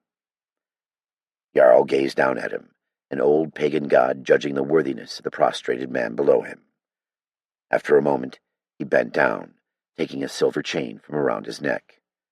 A small metal hammer hung from its lowest point, the pendant so worn it appeared as an upside-down T. "This is Mjolnir, symbol of Thor, Norse god of thunder," Jarl said, holding the chain out in front of Steele. "In the Dark Ages, my people were forced to convert to Christianity. In secret, we still worship the old gods. You have been a good friend and a strong warrior. You have a long fight still ahead of you, and Valhalla will be your reward. I will see you at Ragnarok." Smiling, he resembled more of a bear than a man, and he draped the chain around Steele's neck, patting his friend's shoulder.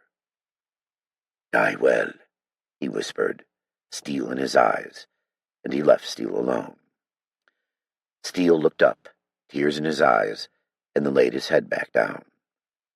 He had once been a warrior, a public servant, and a rock in the winds of chaos. Now only his shell remained. No heart, no will, and no life to live. Downstairs the movement ceased, and the engine revved up, grew faint, disappearing altogether.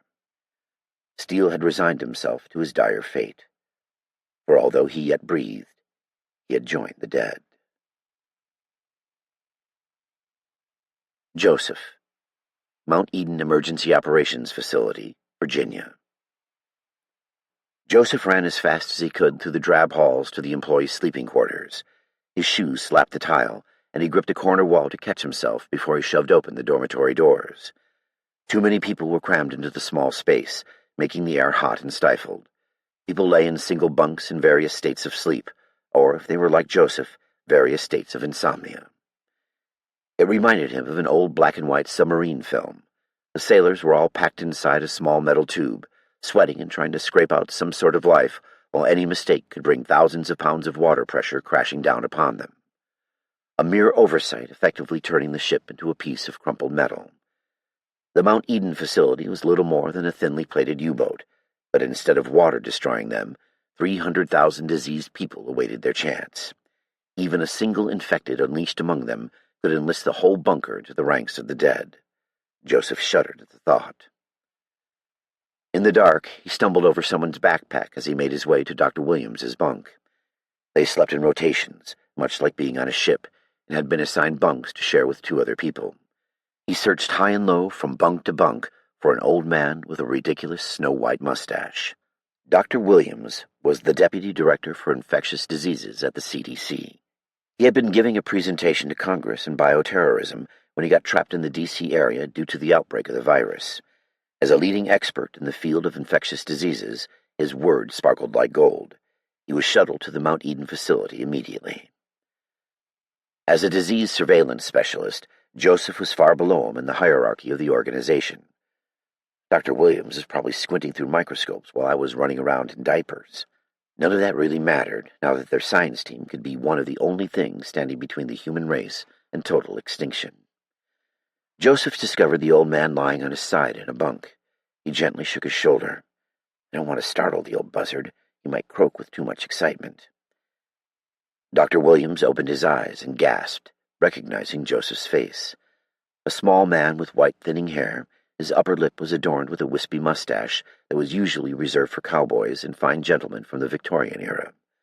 Slowly, he sat up in his bunk and put on his glasses. "Joseph, it can't possibly be time to switch sleep rotations. What's wrong?" Joseph could hardly contain himself. "Dr. Williams, sorry for waking you, but I just came across some information you have to see." Dr. Williams took his time getting out of the bunk, as old men tend to do when they wake up in the morning. "Read this email," Joseph insisted, pushing a paper into Dr. Williams' hands. "It can wait until we get to the lab," Dr. Williams corrected, stretching his back. Joseph wanted to run back to the lab, so excited he could hardly stand it, but was forced to walk slowly beside the old doctor. He bounced from foot to foot until they finally reached his computer. The old doctor tenderly sat down at Joseph's desk, adjusting his glasses. "It was sent 2 weeks ago from a former classmate of mine from the University of North Carolina." The old doctor skimmed the email. The look on the elder man's face didn't change. His eyes moved back and forth as he digested the information. Had he read it? This could be the biggest piece of the puzzle they'd found yet. Finishing his digestion of the material, he took off his glasses and rubbed his eyes. "Dr. Jakowski, this email is speculative at best. It is not worth a further second of our time." Joseph's eyes bulged out of his head. "What? It cannot be serious." "Sir, with all due respect, this could possibly be patient zero, our needle in a haystack the size of New York.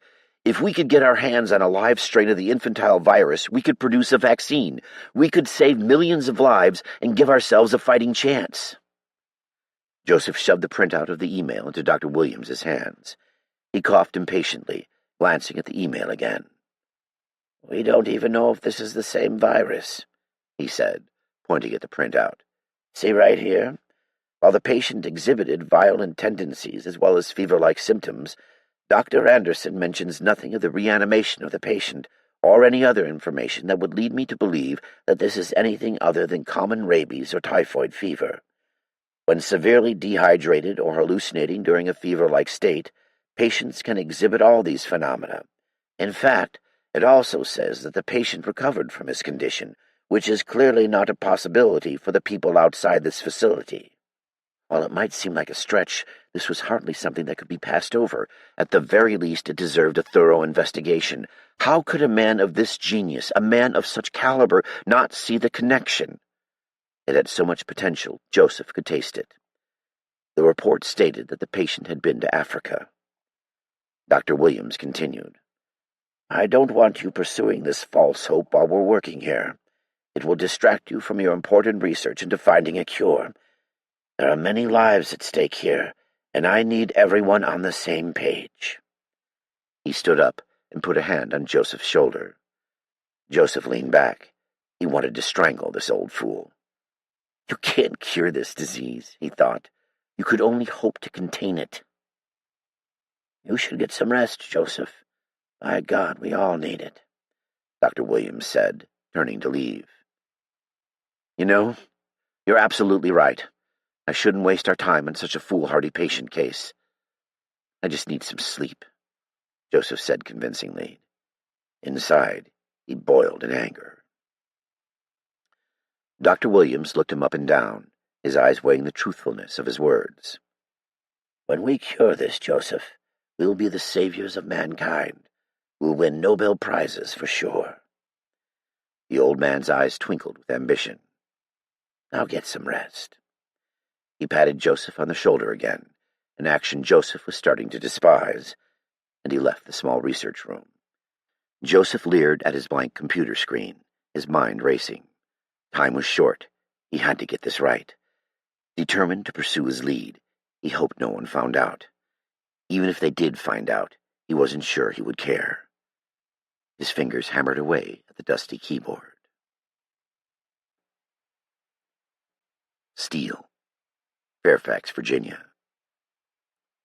Steele slept. He slept like there was no tomorrow, because for him there was no tomorrow. Having lost all sense of honor, duty, and resolve, he sat crumpled in a pile of his own filth.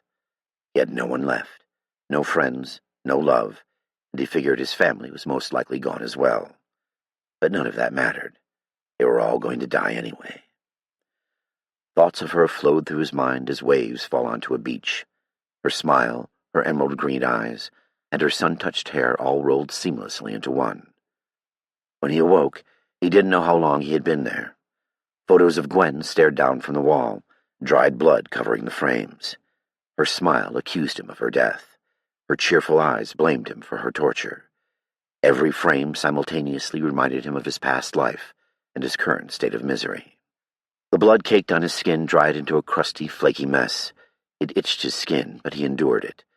The distinct and putrid smell of decomposition settled upon the body of the infected and Gwen. Flies buzzed around the room, accelerating the process. They landed on his face and arms, biting him, but Steele refused to brush them away. He dozed in and out of consciousness, plagued by feverish dreams of Gwen and the infected. Sometime that afternoon, as the sun shone in underneath the shades, he could hear movement downstairs. Gwen's body lay draped across his lap. They would die together like a tragic Shakespearean couple. He gazed at her brutalized face. It twitched in the dim light of the bedroom. Is she still alive? He thought back to when he had shot his first deer as a child, how he imagined it was still breathing long after it had passed into the spirit world. As his father taught him how to field dress a deer, the buck's eyes followed him. Steele couldn't escape its glassy gaze, as if the former forest king judged him for partaking in its exploration. Taking a dirty hand, he swept her sticky hair out of her face. She seems whiter than normal. The wiggling continued, and he felt sick as he discovered maggots eating through her flesh. He picked at them, brushing them off her face, but the more he brushed, the more he discovered. "Damn it, Gwen," he whispered to her. "Why didn't you wait for me? I'm so sorry. I should have come to you faster," he stammered, tears of anger growing in the corners of his eyes. He gently set her body down next to him, side by side, until they die. Footsteps resounded from the living room. They crept and creaked on his hardwood floors, a deranged shuffling of infected feet. So they have finally sniffed me out. Well, at least it would be over soon and I can be at peace. Maybe my friends will shoot me in the head after I turn. Mauser has a good shot. It would be fitting if he did it. Aim true, old friend. He wondered if there was a heaven, or if it was an endless darkness after death, a sense of fading into nothing. Maybe I will reincarnate into someone or something else, or perhaps I will go to Valhalla to fight all day and feast all night. The funny thing about people is that everyone thinks they know, but nobody actually does. Even the ones who think there is nothing afterwards can't prove it. The only ones who know death are the ones who have already passed, and the dead share no secrets. People throughout the ages have made up countless different answers to reassure themselves that life wasn't finite. But that is the only sure thing about life, that it eventually comes to an end. No matter how long you eked out an existence, you would meet the same fate as everyone before you. Death. Could this be the resurrection of the dead that the Bible spoke about? That's pretty twisted if that's what I've been singing and praying about at church all these years. Soon I will find out who's right or wrong. Or perhaps I will just cease, learning nothing, and the mystery will die with yet another insignificant human being. Stairs groaned, a warning call of an aging house, and alerted him of the imminent arrival of the intruders. Steele closed his eyes and lay still. There was no use struggling now. The hobbled footsteps entered the room and stopped. He waited for the searing pain of a ravenous human bite. Their canines would rip through his docile flesh. Nothing. A hushed whisper broke the tense air. "Mark?" Steele slowly opened his eyes. Gwen's apparition stood 6 feet away from him, pointing his breech-barreled Mossberg directly at his head. Wow, there is a God, and he is cruel. Steele felt he must have really messed up in life pretty bad to deserve this kind of ending. "Is he one of them?" came a voice from the back. A man who looked suspect to Steele moved forward, his baseball bat ready to bash his head in. "Wait!" she exclaimed. The darker-complected man stopped his forward progress, holding his bat high behind his head. His dark eyes were wide. Shadowy Gwen passed him and used the serrated barrel of her gun to lift his forehead. Cold steel bit into his skin, and it shocked him like a cattle prod. Steel is real. I can feel the steel. He locked his eyes with her angelic face. "Gwen," he croaked, his throat raw after days without water. Kneeling down, she took his gore-covered head in her hands and kissed him. She kissed him repeatedly, all over his face. Suddenly realizing what she had done, she jerked her body away. "Are you bitten?" she asked. "No," was all he could muster in a gargled voice. He reached his arms around her. They felt heavy, like they were made with lead, but she felt warm and soft and real. "This is real. She's really here." Tears of joy fell from his eyes, and her chest heaved as she gripped him tight. They were together once again. The world might be ending, but at least we are together. Isn't that all I could ask for? To be with my true love while the world as we know took a titanic dip? Gwen and her companion helped Steele to his feet. He was incredibly dehydrated, and they led him down the stairs. Furtively, she peeked out the window while the man with the bat raided the pantry. He shoved canned goods of all descriptions into his backpack. Gwen called back softly. "We should move now while the coast is clear." "I'm hurrying." He picked up his pack and put a strong arm around Steele, basically lifting him by himself. They dragged him out the door into the sunlight. After being in the shaded room for so long, the bright light stung Steele's eyes, but he didn't complain. The threesome limped their way over to a townhouse across the street. Closing the door, she bolted it gently as if she dared not make a sound. They slid a couch back into place, barricading the door. Steele leaned on the wall, exhausted from his meager effort. A woman with dark brown hair came into the living room holding a .38 Special snub-nosed revolver. "Is he bit?" she asked. Gwen held a finger to her scowling lips and helped him down onto an old weathered sofa. "Lindsay, this is my boyfriend, Mark." "He looks like hell. Where did you find him?" Lindsay said. "We found him over at my place when we were searching for supplies. Get me some water and bandages, hurry." She stayed up with Steele all night tending his wounds. The next morning he awoke and she was gone. Fear of her absence sent him into a fight-or-flight mode, but the sight of her belongings on the nightstand calmed him. He crawled out of bed and stretched his legs. Spare bed sheets covered the upper-floor windows, preventing anyone or anything from seeing in. He inched a sheet back to get a view outside. A few people lumbered on the street. Bastards are out there in my neighborhood. He let the sheet fall back in place. That must be an old man Benson's place. Benson had been a widower recluse, only coming out of his house at odd times. Steele had always wondered what the inside of his place was like. Based on the appearance of the guest room, Benson must have been an avid comic book collector. This is what he was doing. I wonder where he has all his video games stashed. The bookshelves were lined with hundreds of comics and graphic novels. Large frame posters of superheroes and other science fiction movies adorned the walls. The room was topped off with a 3-foot model of the Millennium Falcon, which hung from the ceiling. Steele laughed to himself. When did the old man have time for a wife? Gwen came in with 2 cups of coffee. Steele wondered how long the electricity supply would last before it blew out. It had to be only a matter of time before the grid collapsed without human intervention. He smiled broadly, exposing crow's feet around his eyes that only appeared when he was truly happy. Gwen had his favorite shotgun slung across her back. There was nothing sexier than a woman with a gun. "How did you end up here?" he asked, sipping the hot, dark brew he loved. She smiled sadly. "It's a long story. It was awful, and I was terrified." "I understand. I couldn't have made it without Ahmed and Lindsay," she said. "I'm lucky we all found each other." He thought about the friends he had lost, Mauser, Jarl, and Wheeler. With no idea whether they were alive or dead, he feared the worst. Steele sat up as Gwen recounted her journey from Foggy Bottom to Fairfax, and took his turn taking care of her. He inspected her bruised and lacerated feet, and finding no major damage, he bandaged them with gentle care. "Ow," she said, as he rubbed ointment on the bottom of her foot. "You will live," he said with a smile. He shook his head in wonderment at her resilience. He knew what he was capable of, but throughout his struggle he had relied on firearms and brute force to win the day. She, on the other hand, had run, fought, and snuck her way home. "How did we miss you when we first came in?" he interjected. "We were in here hiding. We didn't want to out ourselves in case you meant us harm," she said. "We just weren't sure what was going on." "Who was the dead woman in our room?" he asked. Her blonde hair waved back and forth in a tactical ponytail. "I don't know.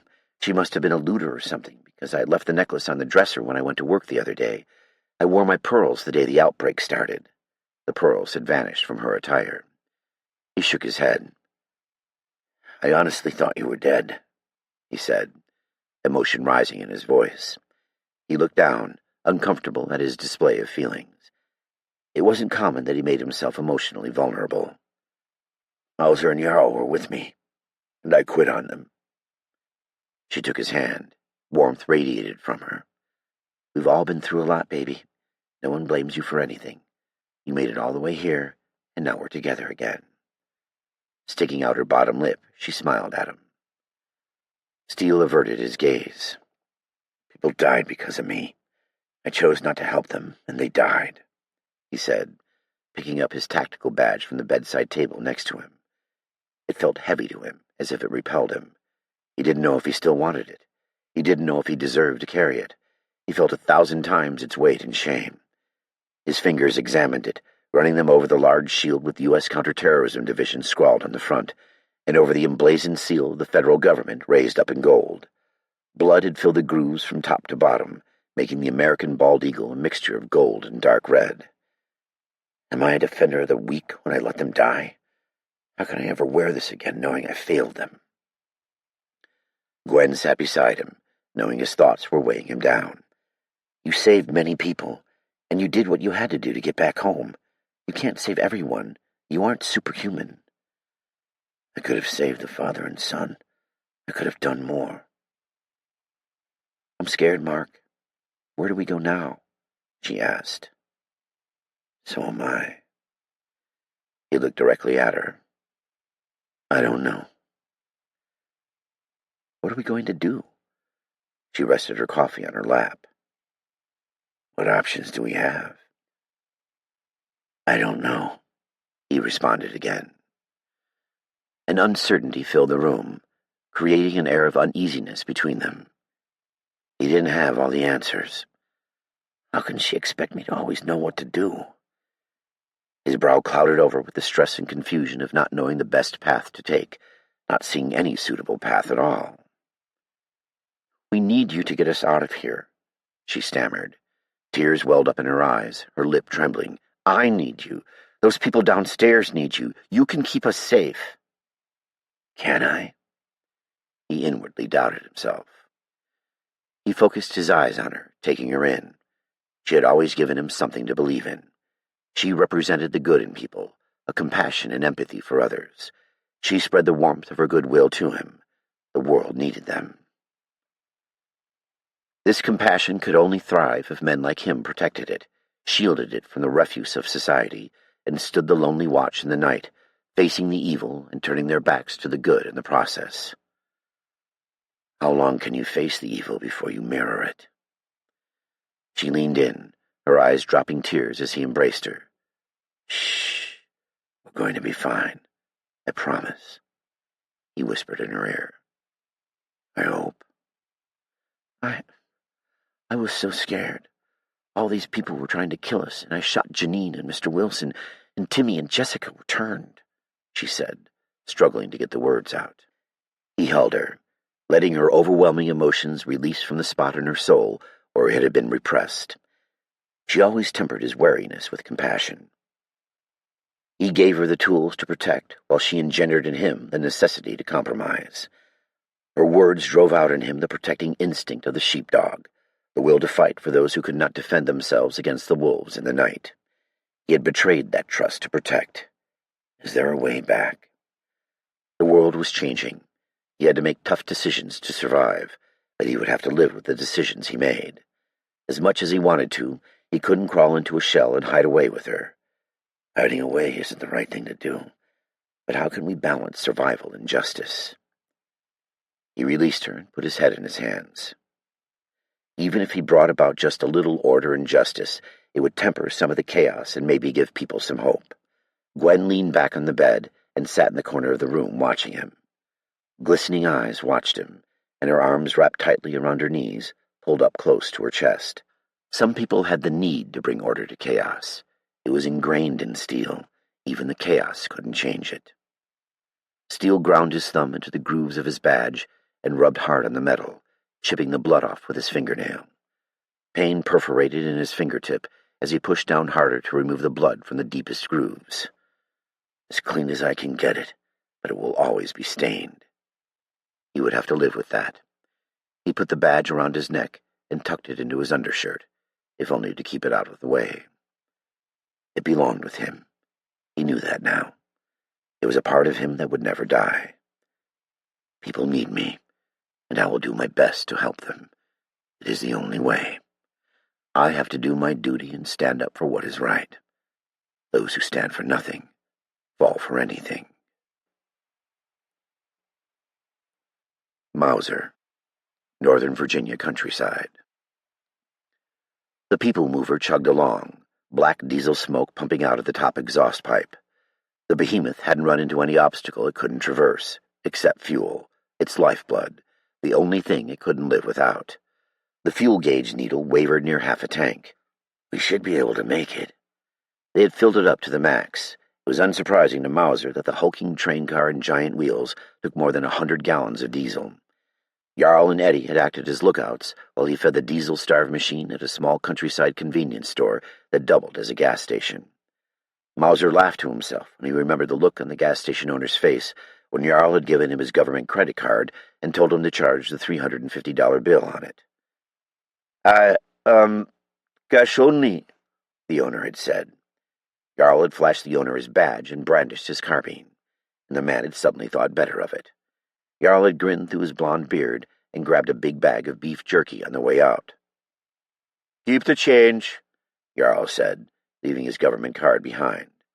Their bosses would have flipped if they had known what they had been charging to the G card. Jarl would have been handed at least a week on the beach, an agent term for a 7-day suspension. Turning the mobile lounge sharply, he struck an infected man and crushed him beneath his vehicle. It made him feel a little better.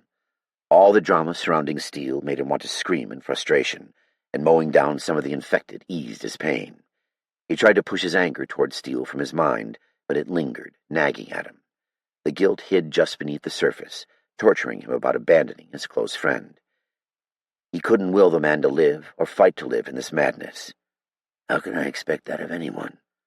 Mauser tried to come to terms with his decision by rationalizing it as his way of granting his best friend's last request, to be left alone to die, to join his dead lover in heaven. He grimaced as he thought about Gwen's mutilated corpse sitting up and tearing Steele apart while he simply sat there, love-stricken, an undead Tristan and Isolde. The idiocy of the whole situation disgusted him. Twisting the steering wheel to the left, he avoided a mass of ensnared car wreckage. A few people struggled through the countryside, and signs of violence decorated their bodies, marking them as infected. He weaved in and out of traffic, finally deciding the grassy median was best for him. He had avoided major roadways like Interstate 60 and Route 50. The mobile lounge could roll over just about anything, but he didn't push it, driving around the larger pileups. After hours of internal anguish, Mauser's guilt turned sour.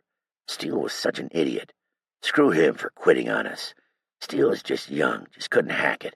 Lacked that mental fortitude. Must be some sort of generational gap. I can do this. Mauser swung the mover around an abandoned vehicle on the roadway. That's the first one I've seen in a few miles. Infection must not be as bad out here. A glimmer of hope burned inside him, at the very least, the will to move on. On a map, his route would seem erratic with no obvious purpose, but in reality, he was just avoiding any routes that went directly west. Cars littered the road outside Fairfax, abandoned by people attempting to flee. As people fled west, the infected were following suit.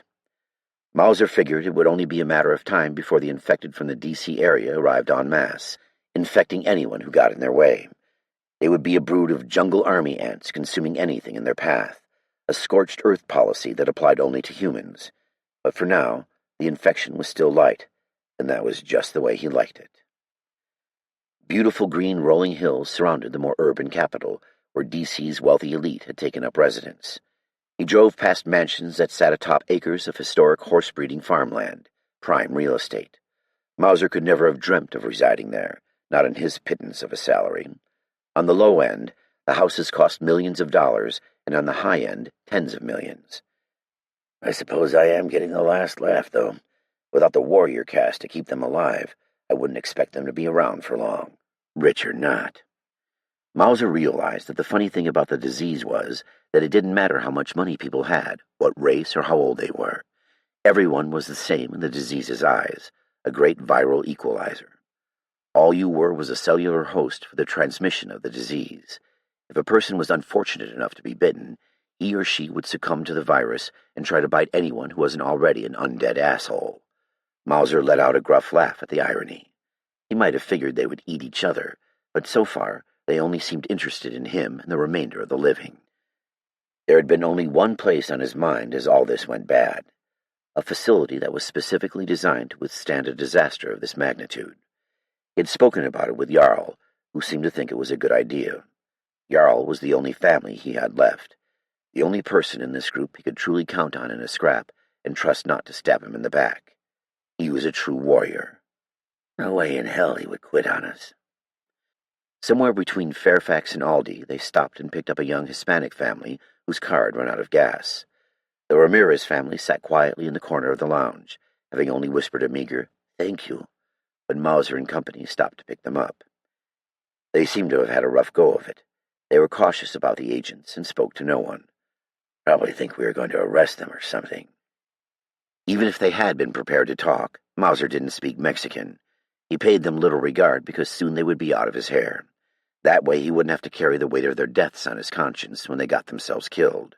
Cautiously, he gave them a rearward glance. The mother clutched her infant to her chest, her timid dark eyes fearful. The sooner we get our ass up there, the better. I will not be held responsible for anything that happens to them. An inconspicuous, reflective green sign that read Exit 37 took them to the foot of a wooded mountain. The Blue Ridge Mountains were much softer and rounder than its rocky cousins in the west. This is it. What if they don't let us in? Then we will deal with that when it comes. He turned the hulking vehicle down the two-lane road, and it inclined rapidly. The mobile lounge meandered slowly up the twisting two-laner, curving back and forth as if the road builders hadn't been able to decide which way they wanted it to go. The mobile lounge was a bit top-heavy, so taking the turns fast was not an option. However, at the same time, he edged the accelerator down with his foot, afraid that if he slowed down too much, the people mover would stall out. Rolling backward down a mountain surrounded by trees would not be ideal. No cars passed him on the other side of the road. Is that a good or bad sign? He decided it didn't matter. The die was cast. Nice and easy, lunchbox. That's what he had named the mobile lounge, because that's what they were sitting in, a human lunchbox. The Ramirez family would be tacos, Kim would be sweet and sour chicken, and Eddie would be slow-cooked barbecue ribs. Mauser would be a cheeseburger, and Jarl a giant steak. The infected could take their pick should they crack them open. He imagined everyone in the mover running around in their respective food costumes, which made him feel even hungrier. Maybe I caught the virus. No, you're just hungry, you stupid son of a bitch. What I wouldn't give for a big greasy cheeseburger with bacon and cheddar cheese right now, and a large side of salted french fries with chili and cheese sauce. Extra cheese sauce. When was the last time I ate something? Yesterday? The day before? He couldn't remember. Yarrow, you got any of that jerky left? Mauser called back. Ate it all, he hollered to the front. Damn it, Mauser cursed. Never mind. This place better be well supplied. Fingers crossed. Thick woods full of large maples and oaks covered with green leaves surrounded them on either side of the two-lane road. The trees covered the mountain like a thick fog, blocking all lines of sight to what lay on the other side.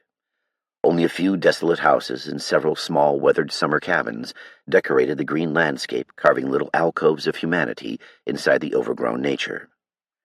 A man in a red flannel shirt, sleeves rolled up, jeans and a baseball cap with a hunting rifle on his back, eyed them closely as he unloaded boxes from the bed of a pickup. Virginia was an unusual animal. A few minutes from the rich aristocratic mansions were small country homes, and 20 minutes from there, brand-new townhouse subdivisions. IT analysts to truck drivers, they all lived here. Mauser ignored the man with the hunting rifle. He didn't know if the man stared because he wasn't used to seeing new people in his area, or because Mauser drove a giant mobile lounge that looked like a NASA space lander. Most likely, he was suspicious because of the outbreak. Mauser didn't give zero shits what the man thought, as long as he didn't get in the way. Mauser leaned forward on the wheel, trying to urge the mover forward by repositioning his weight. He could probably browbeat the man about being on official government duty, but he didn't know whether that would hold any sway.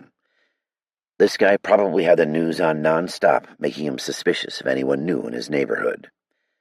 The news could set off a national panic on a mere whim.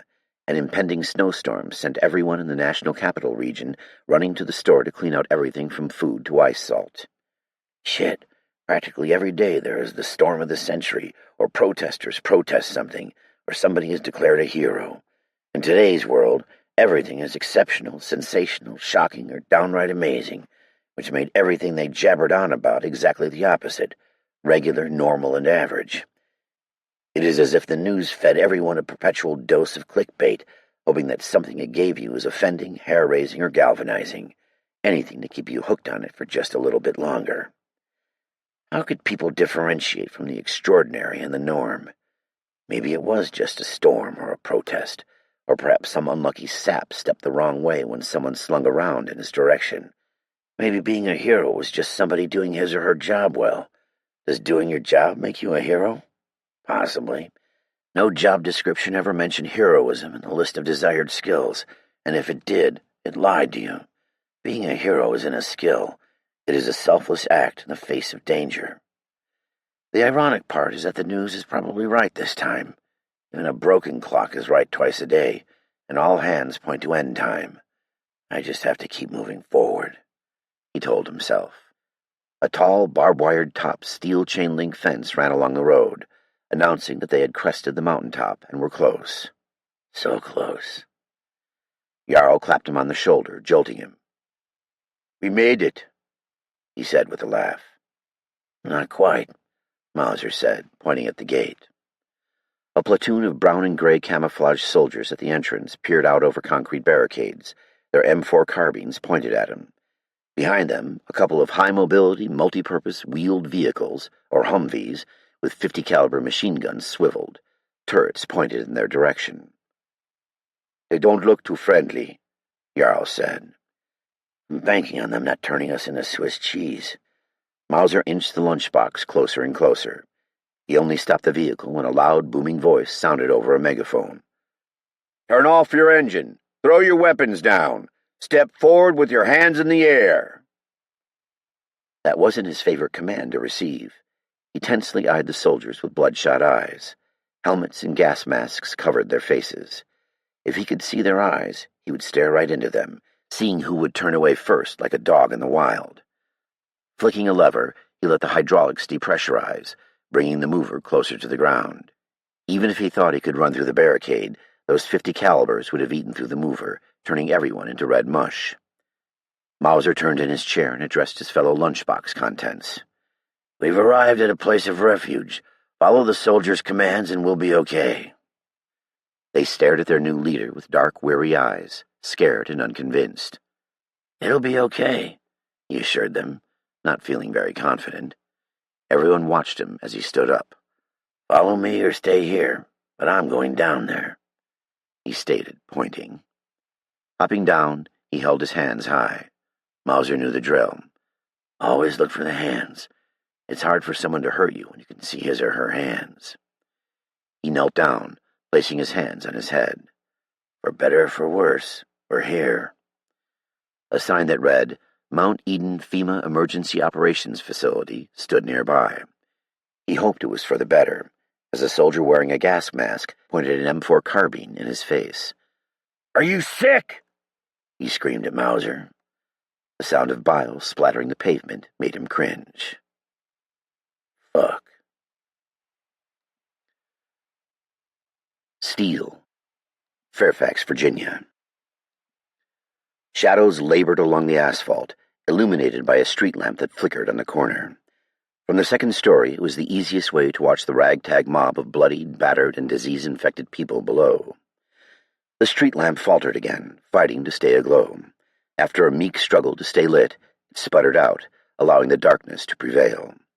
Steele could hardly see the bodies of his puppet-like former neighbors, who were mere shades in the foreboding night. He let the bedsheet slide slowly back into place. For 3 days he had done the same thing, sat and waited in the dark. Weariness washed over him, becoming a permanent fixture of his physical state. Steele patted his gear down. It had become a nasty habit, but he couldn't help it. The stress was wearing him thin, not to mention the fact that he was feeling a bit thin around the waist. As if to affirm that he was hungry, his stomach grumbled in complaint. His nervous ritual would start by tapping the handle of his handgun, feeling the coarse, sandpaper-like grip tape around the handle.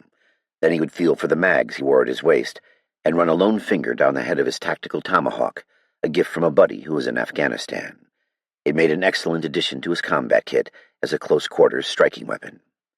The ritual would have been longer had he worn his tactical vest, which lay nearby covered with 30-round magazines, extra magazines for a SIG P226, and a tactical trauma pack. Alongside it was his AR-15 lightweight battle carbine, which he never let out of his sight. Gwen had the foresight to pilfer it from the ravaged townhouse.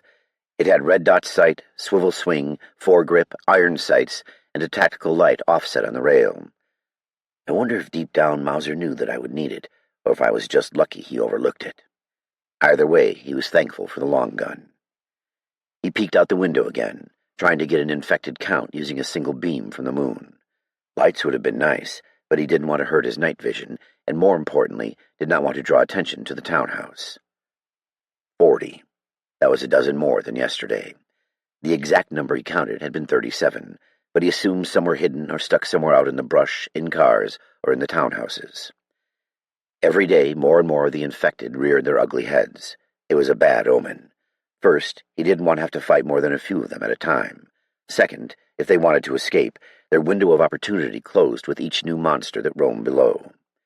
He wanted to snicker at their stupidity, but that would lessen the severity of the situation and the lethality of the assailants. The way they would get hung up in bushes and trees or stuck against each other in doorways was idiotic, but he couldn't bring himself to laugh. As stupid as they were, they never rested, and they were relentless when they found someone to eat, suddenly moving with speed and purpose. They don't have half a brain between them, and they are beating us. They are more than beating us. They are driving us into extinction. Not just us. Life itself is under assault. Shit, not even the neighborhood squirrels are safe. The day before, he had silently cheered on a squirrel with no tail that he had nicknamed Stump as a couple of the infected clumsily tried to catch it. He had to restrain himself from laughing out loud when one of the wretches reached out, lost his balance, and fell face first into the pavement, leaving part of his scalp on the concrete. Steele could have almost shouted for joy, that bastard. Stump had made one final dodge before scampering up a good-sized maple tree. The dead stared upward for a while, waiting for it to come down. In the silence of the townhouse, Steele had heard it mocking their foiled attack by chattering away from the safety of a branch. Not so dissimilar to Steele sitting up in the house, except Steele didn't have the balls to mock them, not like Stump. Eventually, they lost interest and moved toward the next victim. Lucky for him, they hadn't found his hiding spot. Steele could handle a small group of infected with his long gun, but questioned his capabilities for a larger group.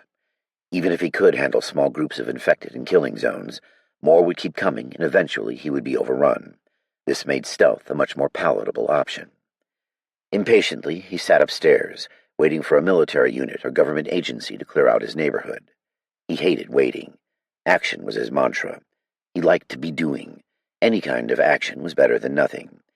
He read on his phone that elements of the Virginia National Guard and Maryland National Guard had been called in to help contain the chaos in Washington, D.C., but it didn't seem to be going very well. He supposed that it was too little too late. Infected people who hadn't turned yet had fled the city in droves during the initial outbreak Gwen had been caught up in. Now it was more about preventing the horde from leaving D.C. in one giant mass, and the military was apparently on the losing side of that battle as well. A host of soldiers in ACUs with awkward gaits marched alongside civilians. One big fucking happy family. An infected soldier crossed the front lawn of Mr. Wilson's place, black blood covering the front of his uniform. It didn't seem as though they were getting the upper hand. As if the outside situation wasn't bad enough, the other survivors were driving him crazy, adding to his anxiety. Lindsay seemed incapable of performing even the most menial of tasks, such as emptying the piss bucket out in the enclosed backyard. She also complained incessantly about the quality of the food. Meanwhile, Ahmed seemed to undermine him at every turn, and Steele knew why. He wasn't a dimwit. It was clear that Ahmed had affections for Gwen, and would do anything to wrestle her attention away from Steele. What a douche. The world is ending, and all this meatball can think about is trying to steal my girl. Ahmed should hook up with Lindsay, he thought. She is cute and single, or at least she is probably single by now. To make matters worse, Gwen tolerated the man's lustful stares and questioning glances, as if Steele wasn't in the same damn room. Just the day before, Steele had asked Ahmed to take a watch from the front bedroom window, and the guy had flat-out ignored him until Gwen asked him to do it. They had some unspoken bond that Steele didn't understand. Gwen had mentioned something about him saving her life, but that was no reason to outright ignore somebody, especially when their safety was at stake. After all, I am a trained counterterrorism professional. I deserve a little respect. He lightly lifted the sheet, returning to his obsession with watching the dark street below. Those dummies were still milling around out there. If the bottom floor had been barricaded better and I had more ammo, I could just sit up here sniping those suckers down. Gwen rolled over in bed, rustling underneath the comforter. "Baby, come to bed. If they try to get in, we'll hear them," she whispered. "No," he replied quietly. "I want to know it before they make it to the front door." He motioned her up, gesturing for her to sit on the side of the bed with his hand. "What is it?" she asked, her eyes suddenly wide in the dark. "Everything's okay, but we can't stay here. It's only a matter of time before one of those stenches below catches wind of us, and a bunch of them break in here and tear us up." "Geez, I thought something was happening." "No, but we should leave soon." "I know, but where would we go?" "Well, I was thinking," he said, taking her hand. "Remember when I went to a FEMA disaster response exercise at a secret facility?" "Yeah, vaguely," she murmured. "Well, it's called Mount Eden, and it is up on a mountain not too far from here. It's probably 20 to 30 miles. We could probably hide up there and wait this out. I doubt there would be many infected there." She looked at him, clearly thinking. "That sounds like a good idea. Lindsay's Jeep should be just around the corner. We could use that." Steele smiled. "That's exactly what I was thinking. I'll check it out in the morning." He brought her in close and kissed her deeply. She smelled of ordinary soap. Her beauty supplies were left at their home, not a priority now, but she still managed to smell amazing to Steele. The fire between them that smoldered beneath the surface flared bright. He hoped they didn't make too much noise as they enjoyed each other's bodies. They didn't want to make any unwanted guests aware of their presence, but part of him hoped that Ahmed, at least, heard her moans of pleasure. Joseph. Mount Eden Emergency Operations Facility, Virginia. Work on a cure with Dr. Williams had hit a dead end. The virus mutated at such a high rate within the DNA code of the host's cells that little working knowledge could be acquired from their research. Isolation of the virus was near impossible, and when the team was successful, the host cells were destroyed or had mutated beyond significance. It was as if armies of microbiological hijackers stole and infected pure human DNA with every beat of the host's heart. Millions of infected cells became billions in moments. This ruled out a common flu-type treatment that blocked the virus within the human-penetrated cells from leaving and infecting other cells. The virus replicated too fast to effectively use reverse RNA transcription, targeting the viral proteins or introducing antisense molecules, messenger RNA, that attach themselves to the virus, rendering it ineffective. Working on such a doomed project was crushing his will to go on. Everything was pointing to the eradication of mankind. The only microbial ounce of hope came from following up with his former classmate from Chicago. He checked and rechecked his inbox every free moment he had. The refresh bar slowly inched its way across the screen as it updated, as if the computer were mocking him. The combination of government internet paired with ancient computers was slowly driving him insane. Joseph still hadn't received a response. My friend is probably dead.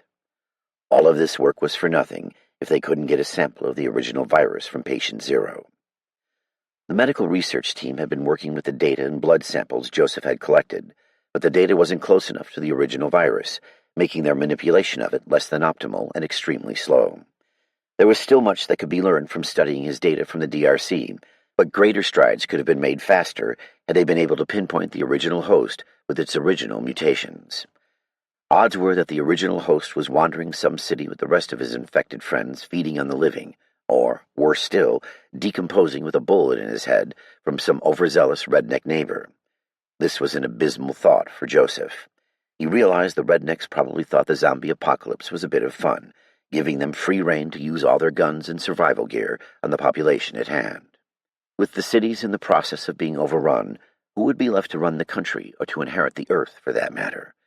Overall-wearing denizens from the countryside, Billy Bob and Cindy Lou, they might be the only people who survive for any length of time, isolated from large populations. Joseph tried to push the thought of an America run by rural folk, banjos in one hand and shotguns in the other, out of his head. Justifying a grant for research would be all but impossible with those folks and their guns in charge. I understand the necessity for law enforcement and for the military to have guns, but why did everyone in the country seem to have them? Now that they need them to survive, I guess that issue has been put to bed. Joseph needed to put a stop to the virus, or no one would get to enjoy being the sole presiders over the nation. Back to the problem. How can we ever identify the original viral host in a sea of infected? We have a chance if the host lives in relative isolation outside a city, but nothing matters if we don't know who to look for. Joseph still thought he was onto something with his link to Chicago, although he knew there was only a slim chance it would lead anywhere. He needed to find out more about the Chicago monkeypox outbreak before it was too late. Information was coming in too haphazardly. Both Paris and London were in the process of being overrun, and most of Africa had gone dark. There hadn't been much hope for saving the African continent anyway. According to Representative Baker, it didn't take much to topple governments that were already on shaky ground. Representative Baker was totally convinced that this would be over in a few weeks once the U.S. military forces were fully mobilized.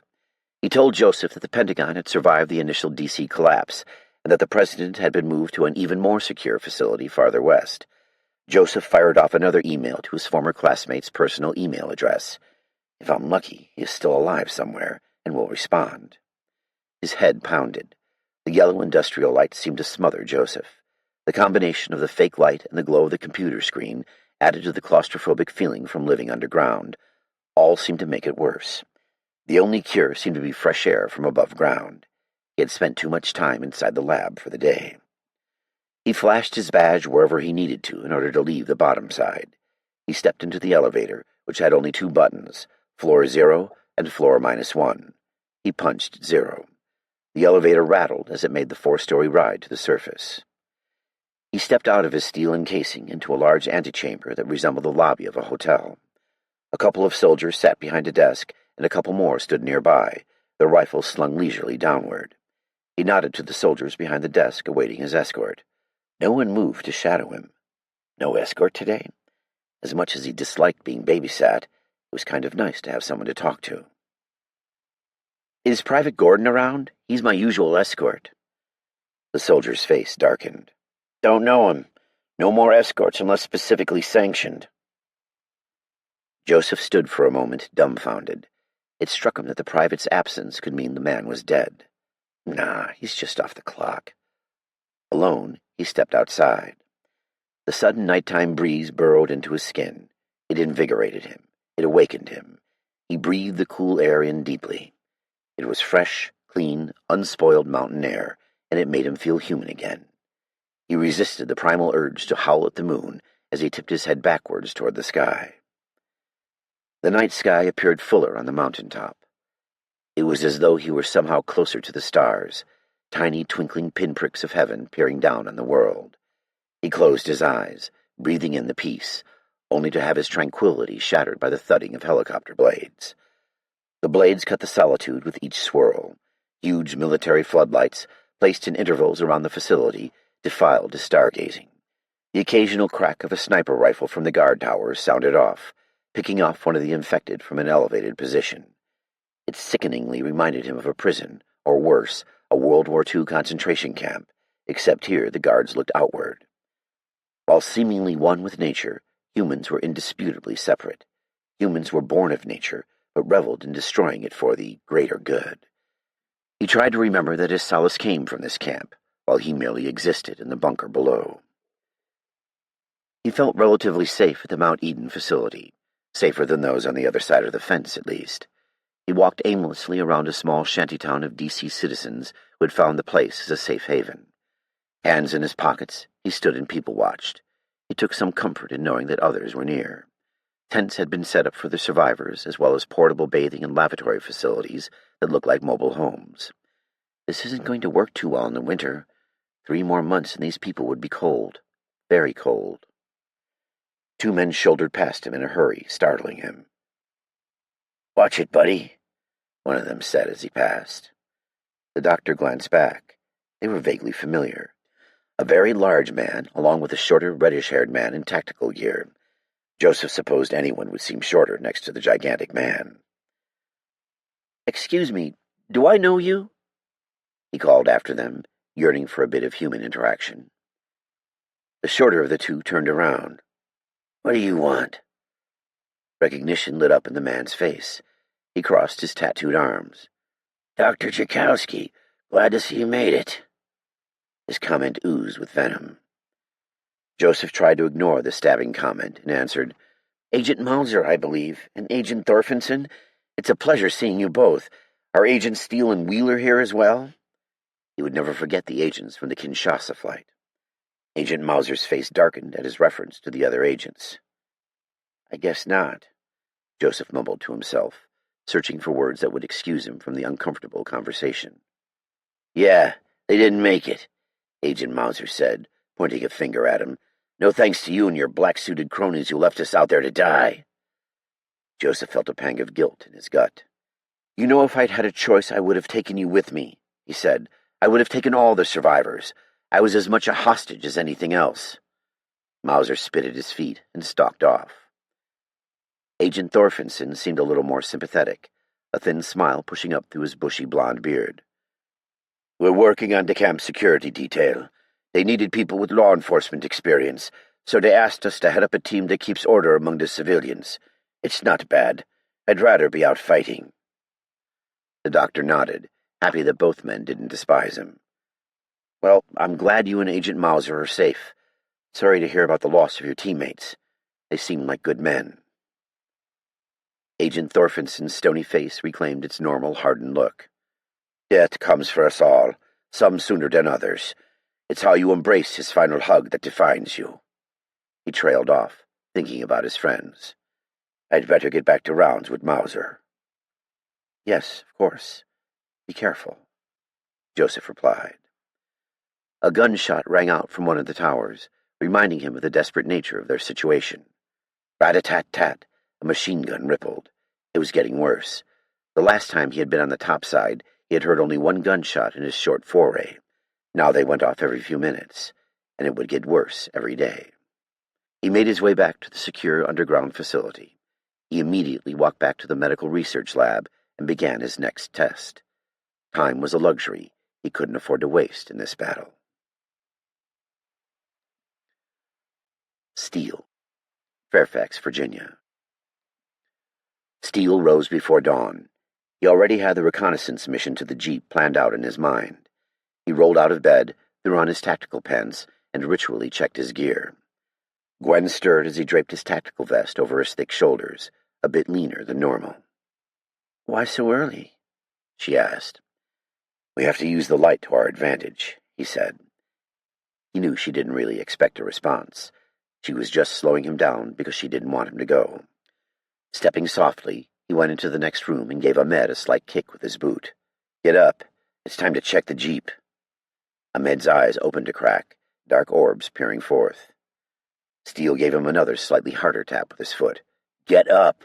We have to go while it's still dark." "I'll be down in a minute," Ahmed said, yawning. Steele tiptoed down the stairs and waited. He checked his magazines and slapped a mag on the palm of his hand to ensure that the rounds were seated properly. 10 minutes passed, and no Ahmed. Then another 5. The sun breached the horizon, spilling light across the chaos of Northern Virginia. "Ahmed, we have to do this now," Steele called up the stairs in a hushed tone. A minute later, Gwen and Lindsay came down the steps. "Jesus, Ahmed." "Ahmed, it's supposed to be you and me," Steele said, looking at the 2 women who were dressed for war. He didn't trust Ahmed as far as he could throw him, but it was better than bringing Gwen into certain danger, or Lindsay for that matter. If he brought Lindsay, he would probably end up having to carry her the entire time. Steele wasn't ready to risk getting everyone out of the relative safety of the house, only to find out that the jeep was gone or disabled or surrounded by a horde of infected. Ahmed could show him where the jeep had been abandoned, and that way he wouldn't have to take Gwen. Gwen crossed her arms in obvious distaste at the idea of not being included in the expedition outside the house. Defiance settled across her features. "I'm going." Ahmed casually held his bat across his shoulder blades as he stood with his sable eyes fixed on Steele, a smirk settling on his face. Steele could practically read his thoughts. "Can't even keep your woman under control." "I'm going if she's going," Lindsay said, arms folded across her chest in imitation of Gwen, her ponytail bobbing up and down. Holy shit, these people. "No, only Ahmed and I," Steele said. He wasn't going to budge on this. He had lost Glenn once, and he wasn't about to risk losing her again. She would just have to deal with it. Besides, he wanted to see Ahmed in action. Ahmed had made it this far, so he had to be willing to fight, but Steele had yet to see firsthand exactly what he had to offer. Perhaps we may be better off without him. Steele deeply desired the foray outside to be low-key. They already risked a lot by potentially compromising their hiding place. Brief flashes of infected pushing through the barricaded door and rushing up the steps as he frantically shot into their faces crossed his mind. We can't afford it. "We want to go with you guys. We don't want to be left alone," Gwen argued, the most front and center of his problems. "Do you think I want to go out there alone? Do you think I want to leave you?" he said, a little too loud. She shook her head, no, taken aback. "Of course not. But it's easier to sneak with 2 people as opposed to 4, and I need you 2 to get packs and food ready in case we have to leave in a hurry. Just help me, please. Don't second-guess it. Just help." Gwen punched through him with her green eyes, pulling her arm free. She could tell that he wasn't testing her womanhood. "I'm not testing your will to fight. I just need you to stay safe. If I spend the whole time worrying about you, I am 10 times more likely to get killed myself." She started to say something and then stopped, lips tight. Steele took a deep breath. He didn't want to lose it on them, but the stress drove down on him from every angle. "Lindsay and I will stay, but I swear to God, Mark, if you're not back in 20 minutes, I'll come looking for you. Don't think for a second I won't," she said. Steele sighed in relief. "Okay, we'll be back soon, promise," he said, eyes kissing her. "Come on, Ahmed, let's go. We're already behind schedule." Ahmed raised his eyebrows and followed him. Steele and Ahmed moved into the basement, the women following them down the creaky steps. They went over the plan one last time. It was nice and simple. Find the jeep, or, if there was no jeep, find another vehicle to drive. We have to do this. Not having an exit strategy is a death sentence. At the least, they needed to acquire a vehicle outside of the wreckage that blocked the cul-de-sac. Otherwise, we will be hoofing it, more like running it. "Remember the plan," Steele said, eyeing everyone. Steele press-checked his Sig Sauer P-226 and slid it back into his cross-draw vest holster. It would remain holstered unless he got into a real tight spot. Ahmed hefted his baseball bat, giving it a few trial swings as if he were getting ready to take a turn in the batter's box. Better be good with that thing, Steele thought, pushing all distractions from his mind. He pushed out Gwen, Lindsay, and Ahmed, allowing him to bring his mind into focus. It was a focus technique he always did before entering a known hostile region. He calmed his heartbeat with controlled tactical breathing. He breathed in for 4, held it in for 4, and breathed out for 4. I am ready. His mind was level. His mind was sharp. His mind was at the tip of his spear. I will be quick, and I will be deadly. Steele challenged Ahmed with his ocean blue eyes. Let me know if you can't keep up, he said, hazing his companion. Ahmed's dark gaze never left Steele's. Instead, he gave the agent a wry smile and a wink. I'm sure that won't be a problem. Steele gave Gwen a nod. I'll be back one way or another. He quietly stepped out of the basement door into the small fence-enclosed backyard. Despite his breathing technique, his heart jumped a bit in his chest. Faint moaning drifted through the air. The infected roamed nearby, but not close. Steele cracked the gate a little so he could see better. The hinges squeaked loudly, causing butterflies to rise in his stomach. Nothing. He pulled the door open with more force, checking his corners. Nothing lurked to the left, and nothing crept to the right. He gave Ahmed a quick backward glance and moved on the double to the tree line that ran along the back of the townhouses. He could hear Ahmed's footsteps softly striding behind him. For the most part, he seemed relatively adept at moving with stealth. Pretty good for a guy with no training. I wonder how far I would have made it without any combat training. Best not to consider that scenario. Focus. Don't look. See. Steele slowed to a halt as they neared the edge of the tree line. He crouched down, making himself a smaller target. This was an instinctive action for those in the tactical world, but he didn't know how useful it would be against these relentless enemies, who followed none of the rules he followed. A large space separated the blocks of townhouses, and 2 of the infected milled near the corner of the townhouse. In the other direction, a larger gathering of the shambling infected roamed the cul-de-sac. It was as though they knew that somewhere in the neighborhood, victims awaited their sentencing. Steele would have preferred to use hand signals with Ahmed, but settled for whispering instead. There are 2 over there at our 2 o'clock, and it looks like there's a small pack in the street at our 9 o'clock. Let's take the 2 out, then we'll work our way back around to the street. From there on out, it's your lead. Ahmed gripped the handle of his bat tightly. You lead the way, hero. He sniped at Steele. Steele snorted at that. Just don't get yourself killed, he said, loosening his tactical tomahawk hanging from his belt. He emerged from the tree line, crouching at a trot, his tomahawk in the low-ready striking position. He covered the distance at a run, but something gave him away as he ran. My footsteps? Shit. The infected turned around awkwardly when Steele closed within 5 yards, a dirty, ugly man missing part of his jaw. The unwarranted announcement of his arrival forced him to speed up. The tomahawk whistled as he swung a wide, arcing strike with a cleaving end. Whatever life inhabited its body disappeared from its milky white eyes as the hawk sunk deep into the brain cavity. The second infected, a jogger wearing her expensive running shoes, short shorts, and ragged marathon t-shirt, spun around, reaching for Steele. He shoved her backward to give himself space to pull his hawk free.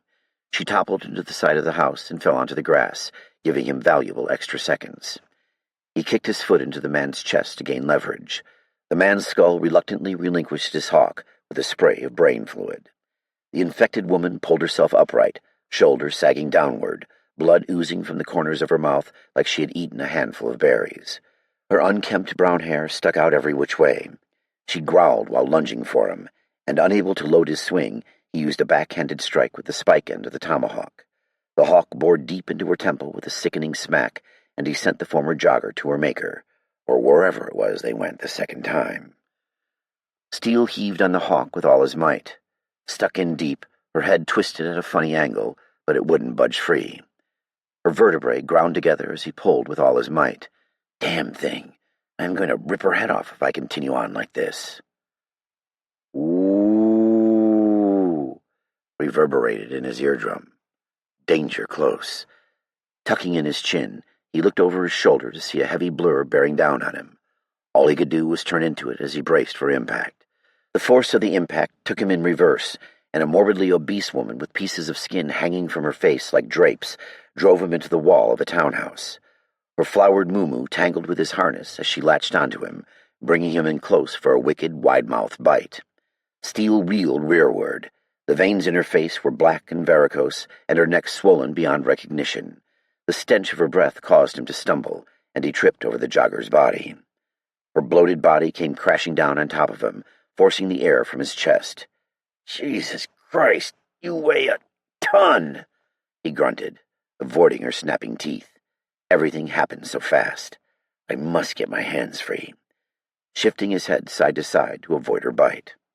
Steele did what came naturally, as most people do in a fight.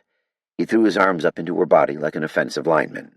His hands were met with soft, squishy flesh that enveloped them. He was strong, but the woman was huge, and he could only push her so far as she struggled against him.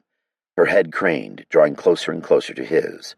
Black spittle oozed out of her mouth, the flesh hanging from her face overlaying onto his like a dead fish. She clawed at him as she scrambled to reach him. "Fuck! Ahmed! Help!" he called out, half yelling, half whispering as he struggled to keep the distance between himself and the obese infected. Attracting her allies was a certain death sentence. He threw his hand back, grasping for his tomahawk.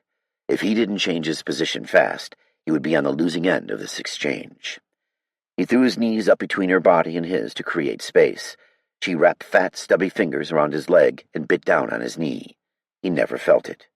Throwing her weight to the side, he rolled his body on top. Grabbing her throat, he barely kept her head controlled. She snarled, going berserk in his grasp. Steele struggled to stay balanced on top of her disgusting rodeo. With his free hand, he ripped his dagger from its tactical harness and slammed it up through the soft underpart of her jaw into her brain. The one-time competitive eater finally lay still. Steele bounded up, putting his back against the townhouse as he scanned for more threats. His chest heaved. Adrenaline coursed through his veins. He was in fight mode. No army of infected marched down on him. He relaxed a centimeter, the void filling with anger. "God damn it, Ahmed! A little help would have been nice." He exhaled, beginning to temper his breathing. He snatched his tomahawk off the ground as Ahmed made his way over to him. Steele shot ice daggers with his eyes as he scrutinized Ahmed. "We'll have words when this is over. Take me to the car," Steele said, resisting the temptation to cut him down with the hawk. "I could kill him now and the other two would be none the wiser. No, that isn't right. There's too much at stake. I will deal with this asshole later." Pain shot up his leg. "What's wrong with my leg?" Ahmed gaped at Steele. "Did you get bit?" "Bit? Of course not. Fuck you, man," Steele said. He didn't think he had been bitten. He started patting himself down. Arms good, chest and neck good. "No, your leg." Ahmed pointed down at his tactical pants, bat wavering. Steele tilted his head down. A black, bloody hole through his pant leg met him. It must have happened when he created space. Gingerly he felt through the torn fabric. He pulled his hand away, as if stung, his heartbeat going a mile a minute. Blackish, bloody wetness covered his fingers. Slowly he looked up at Ahmed. Ahmed stared back, hesitantly taking a step away from him. They both knew what a bite meant. Certain death. "You've been bit, haven't you?" he said, brandishing his baseball bat behind his back. "No, I haven't," Steele said a little unconvincingly. "I couldn't have been bitten, not like this." His throbbing knee pounded otherwise. "Stay back, you fucker," Steele said, eyeing Ahmed. "There's no way I'm going to let this asshole put me down like a wounded animal and let him go back and get the girl." Ahmed held his bat ready, dark eyes waiting for an opportunity. Steele drew his Sig Sauer in a quarter-second maneuver, keeping it close to his chest. "I don't give a shit. I'll take you with me. Stay away from me while I figure this out." His eyes never left Ahmed, and he felt the skin of his leg through his pants. It burned like hell. She really did bite me, didn't she? The muscle in Ahmed's shoulders and arms tensed as if he were about to strike first. Steele continued to examine his skin with his hand, while keeping an eye and his gun trained on Ahmed. "I wonder how fast he can swing that thing. No way he can hit me before I get a round off, but if he swings first, I have to react to his movement, putting me on the losing end of that exchange. If I can get my arm up in time, maybe he would only daze me and break my arm. His hand combed the skin of his leg. Wetness, sticky slobber, and skin. Intact skin. I'm good, man. She just tore my pants. And thanks for the help, asshole, Steele said, standing up and holstering his dagger and handgun. Ahmed held his bat between them, still unsure of Steele. I see the road over there. It's your turn to lead. Ahmed gave him a cautious nod. Don't think this is over, Steele said behind him. That was a little too close. This guy is going to get me killed out here.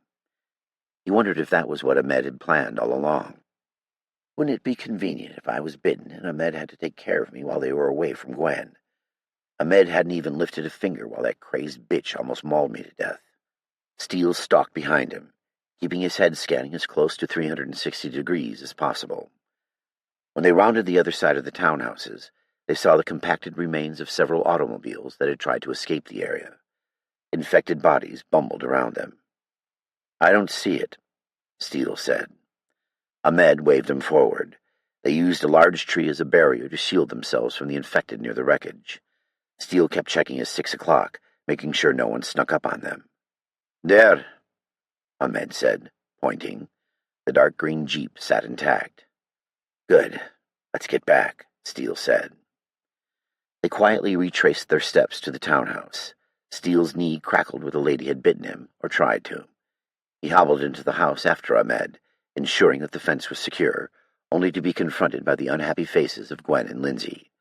The expressions of the two women said they had been gone too long. Gwen's look changed to concern when she saw his blood-covered harness and pants, but Steele didn't care.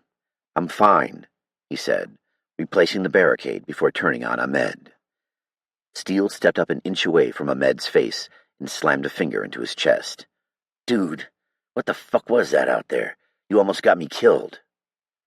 Ahmed pushed his chest into Steele's finger. He sneered as he spoke. I didn't want to draw more of them